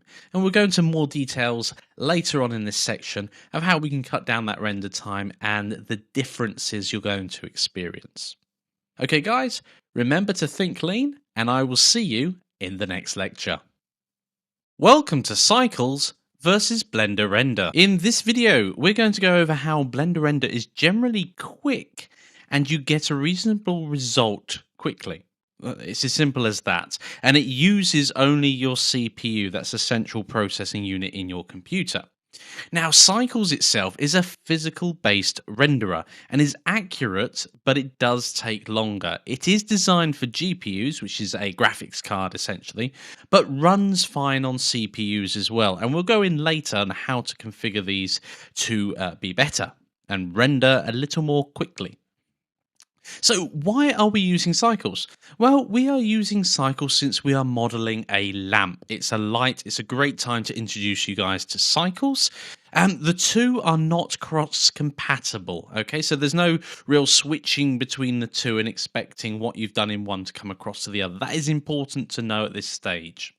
So you can use other renderers too if you have access to them, but we won't be covering these in detail. Some of the supported renders we can have a look at if we quickly hop over to the Blender website. So here we are on the Blender website. If we go to, I believe it's under download and external renderers, we can see there's a list of other renderers that do work directly with Blender themselves. Things like V-Ray and Octane also work, but they're not listed on this list at the moment. So there we go. There's a series of... I'm going to stop scrolling up and down randomly. There's a series of external renders that if you already have access to, you may want to use. They all have their own pluses and minuses as well, and that's always worth bearing in mind. So none of those are absolutely perfect. So render time differences, this is an important consideration. I will be showing you in a few moments 3 clips of a 4-second bowling ball animation that I mocked up a while ago, a couple of weeks ago now. The Blender render itself came to only 2 minutes for that 4-second clip. Now that's quite a long time to wait for 4 seconds, but at I think it was 30 frames a second, it was actually doing 120 renders in that time. A basic cycles render, well, that took 15 minutes, and a thorough cycles render took 4 hours. So you can see immediately how being lean with all of this will help massively, especially if you're doing a thorough render towards the end. You don't want to spend 4 hours only to find something wasn't working properly. It would be better to do a basic cycles render at some point rather than going for the full one, and then when you're happy, bumping it up and doing the full one. So I quickly show you that video now. Here we have Blender render, and as you can see, it's a relatively good mock-up straight away. Skipping straight into cycles, a low pass there, we get a relatively grainy and horrible result. So here's a reminder of the Blender render. And then if we skip straight over into cycles again, but this time spending a lot more time on the render, we get a very polished model. So what's the solution here? Well, neither really. The Blender render is great for getting stuff out quickly. That whole scene, it was only 4 seconds long, took about 2 minutes to render, something like that. The cycles, the very basic grainy one, took almost 15 minutes to render. The Blender render again, back down to 2 minutes, and that really polished one, we can see the end frame here of it. Well, that takes a silly amount of time. That took nearly 4 hours. Now, is that worth it? Probably not in this case. Now, the main thing that's going to determine your render speed is your machine specs. So let's have a look at the CPU at the moment. Now, just like graphics cards, there are going to be a lot of different machine specifications. They're going to vary massively across every one of you guys taking the course here. The simple rule is the more cores you have and the higher the frequency of your CPU, the better. So if you've got an 8-core 4 GHz processor, it's going to be faster than a dual-core 3 GHz processor. Simple as that. You're unlikely to hit any memory limits when using CPU rendering, because if your system runs out of memory, it often goes on to virtual memory, but we won't delve into the details of that at the moment. It is important at this point to know that you cannot use CPU and GPU rendering at the same time in the same instance of Blender.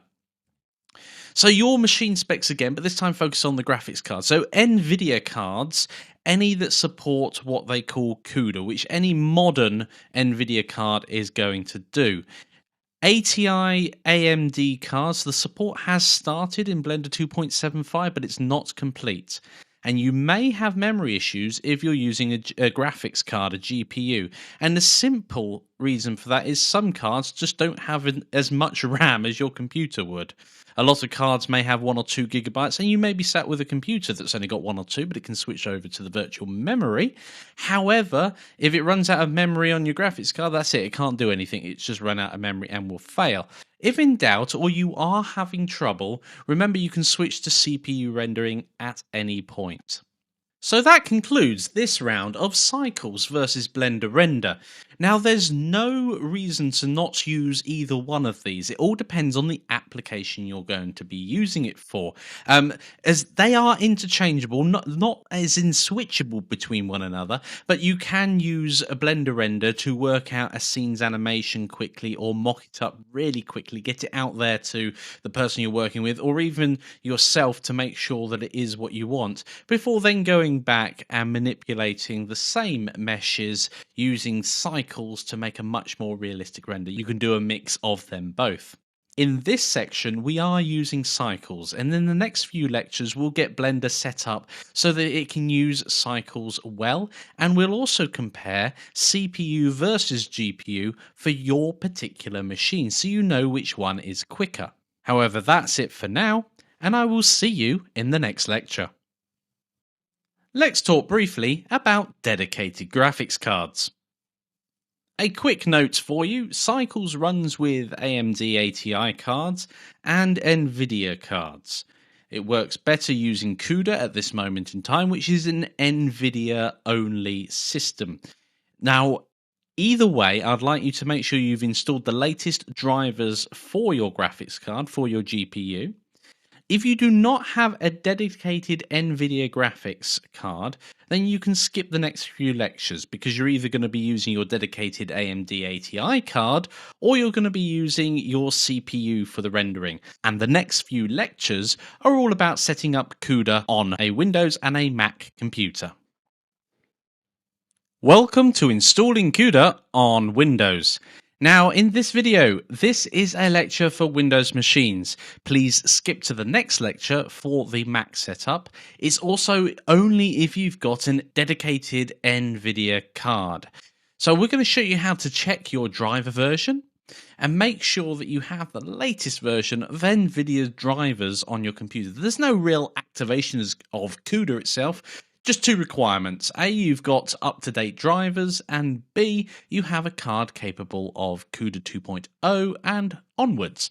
So let's hop into Windows and check out our version of NVIDIA's drivers. So here we are over in Windows. Now there's a couple of ways of checking the driver that you currently have installed for your NVIDIA card.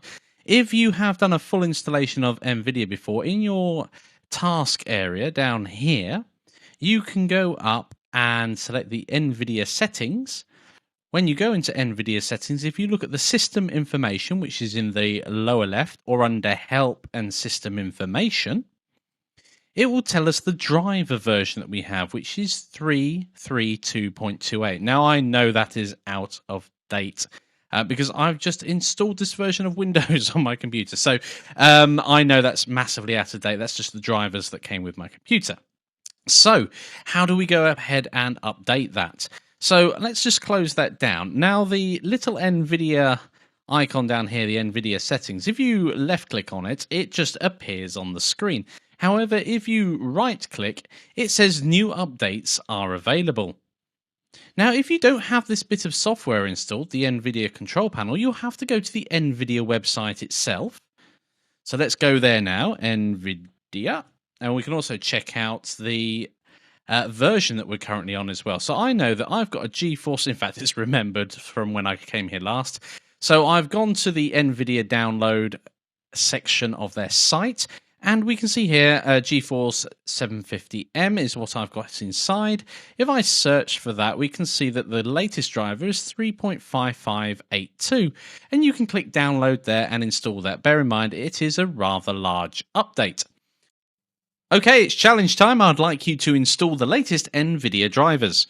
Now, I must stress at this point, it is optional. So if you don't feel comfortable installing the latest NVIDIA drivers onto your computer, then please don't. Remember, you can always use the ones you either have or indeed the CPU rendering if necessary. Otherwise, please go ahead and install the latest NVIDIA drivers onto your computer. Once that's complete, restart the computer and check the version of your drivers is up to date. Pause the video now and give that a go. Okay guys, welcome back. Let's hop straight over and make sure we've got the latest drivers on our machine. Okay, So let's have a look. Let's go through. I'm going to use this NVIDIA control panel area here and go to new updates are available. And we can see that we are on 332.28 and it's 355.82. So I'm going to click on download. And lo and behold, it takes us to the appropriate site with the latest drivers. I'm going to agree and download, and it's going to whiz away in the background here. Now, you don't have to do this. Obviously, updating drivers on your computer can cause some issues. So if you're unsure about this, then you can always use your CPU for rendering in Blender. And in the next couple of lectures, we'll go through how to set up cycles and actually test it with your GPU and CPU. So you may want to check out that first. Yeah, of course, if you play games on your computer, you're going to want the latest drivers on there to have all the latest features. So we've got about 10 seconds left of this download going on here. I'm going to click to open it up when it's finished, and we'll go through the installation process. Okay, so let's go ahead and install our drivers. So it needs to extract them first, and then it will put them onto the computer. Okay, so now the system is just being checked over for compatibility. If you've downloaded the wrong drivers, this is where it makes sure it won't install anything that would potentially ruin your computer's setup.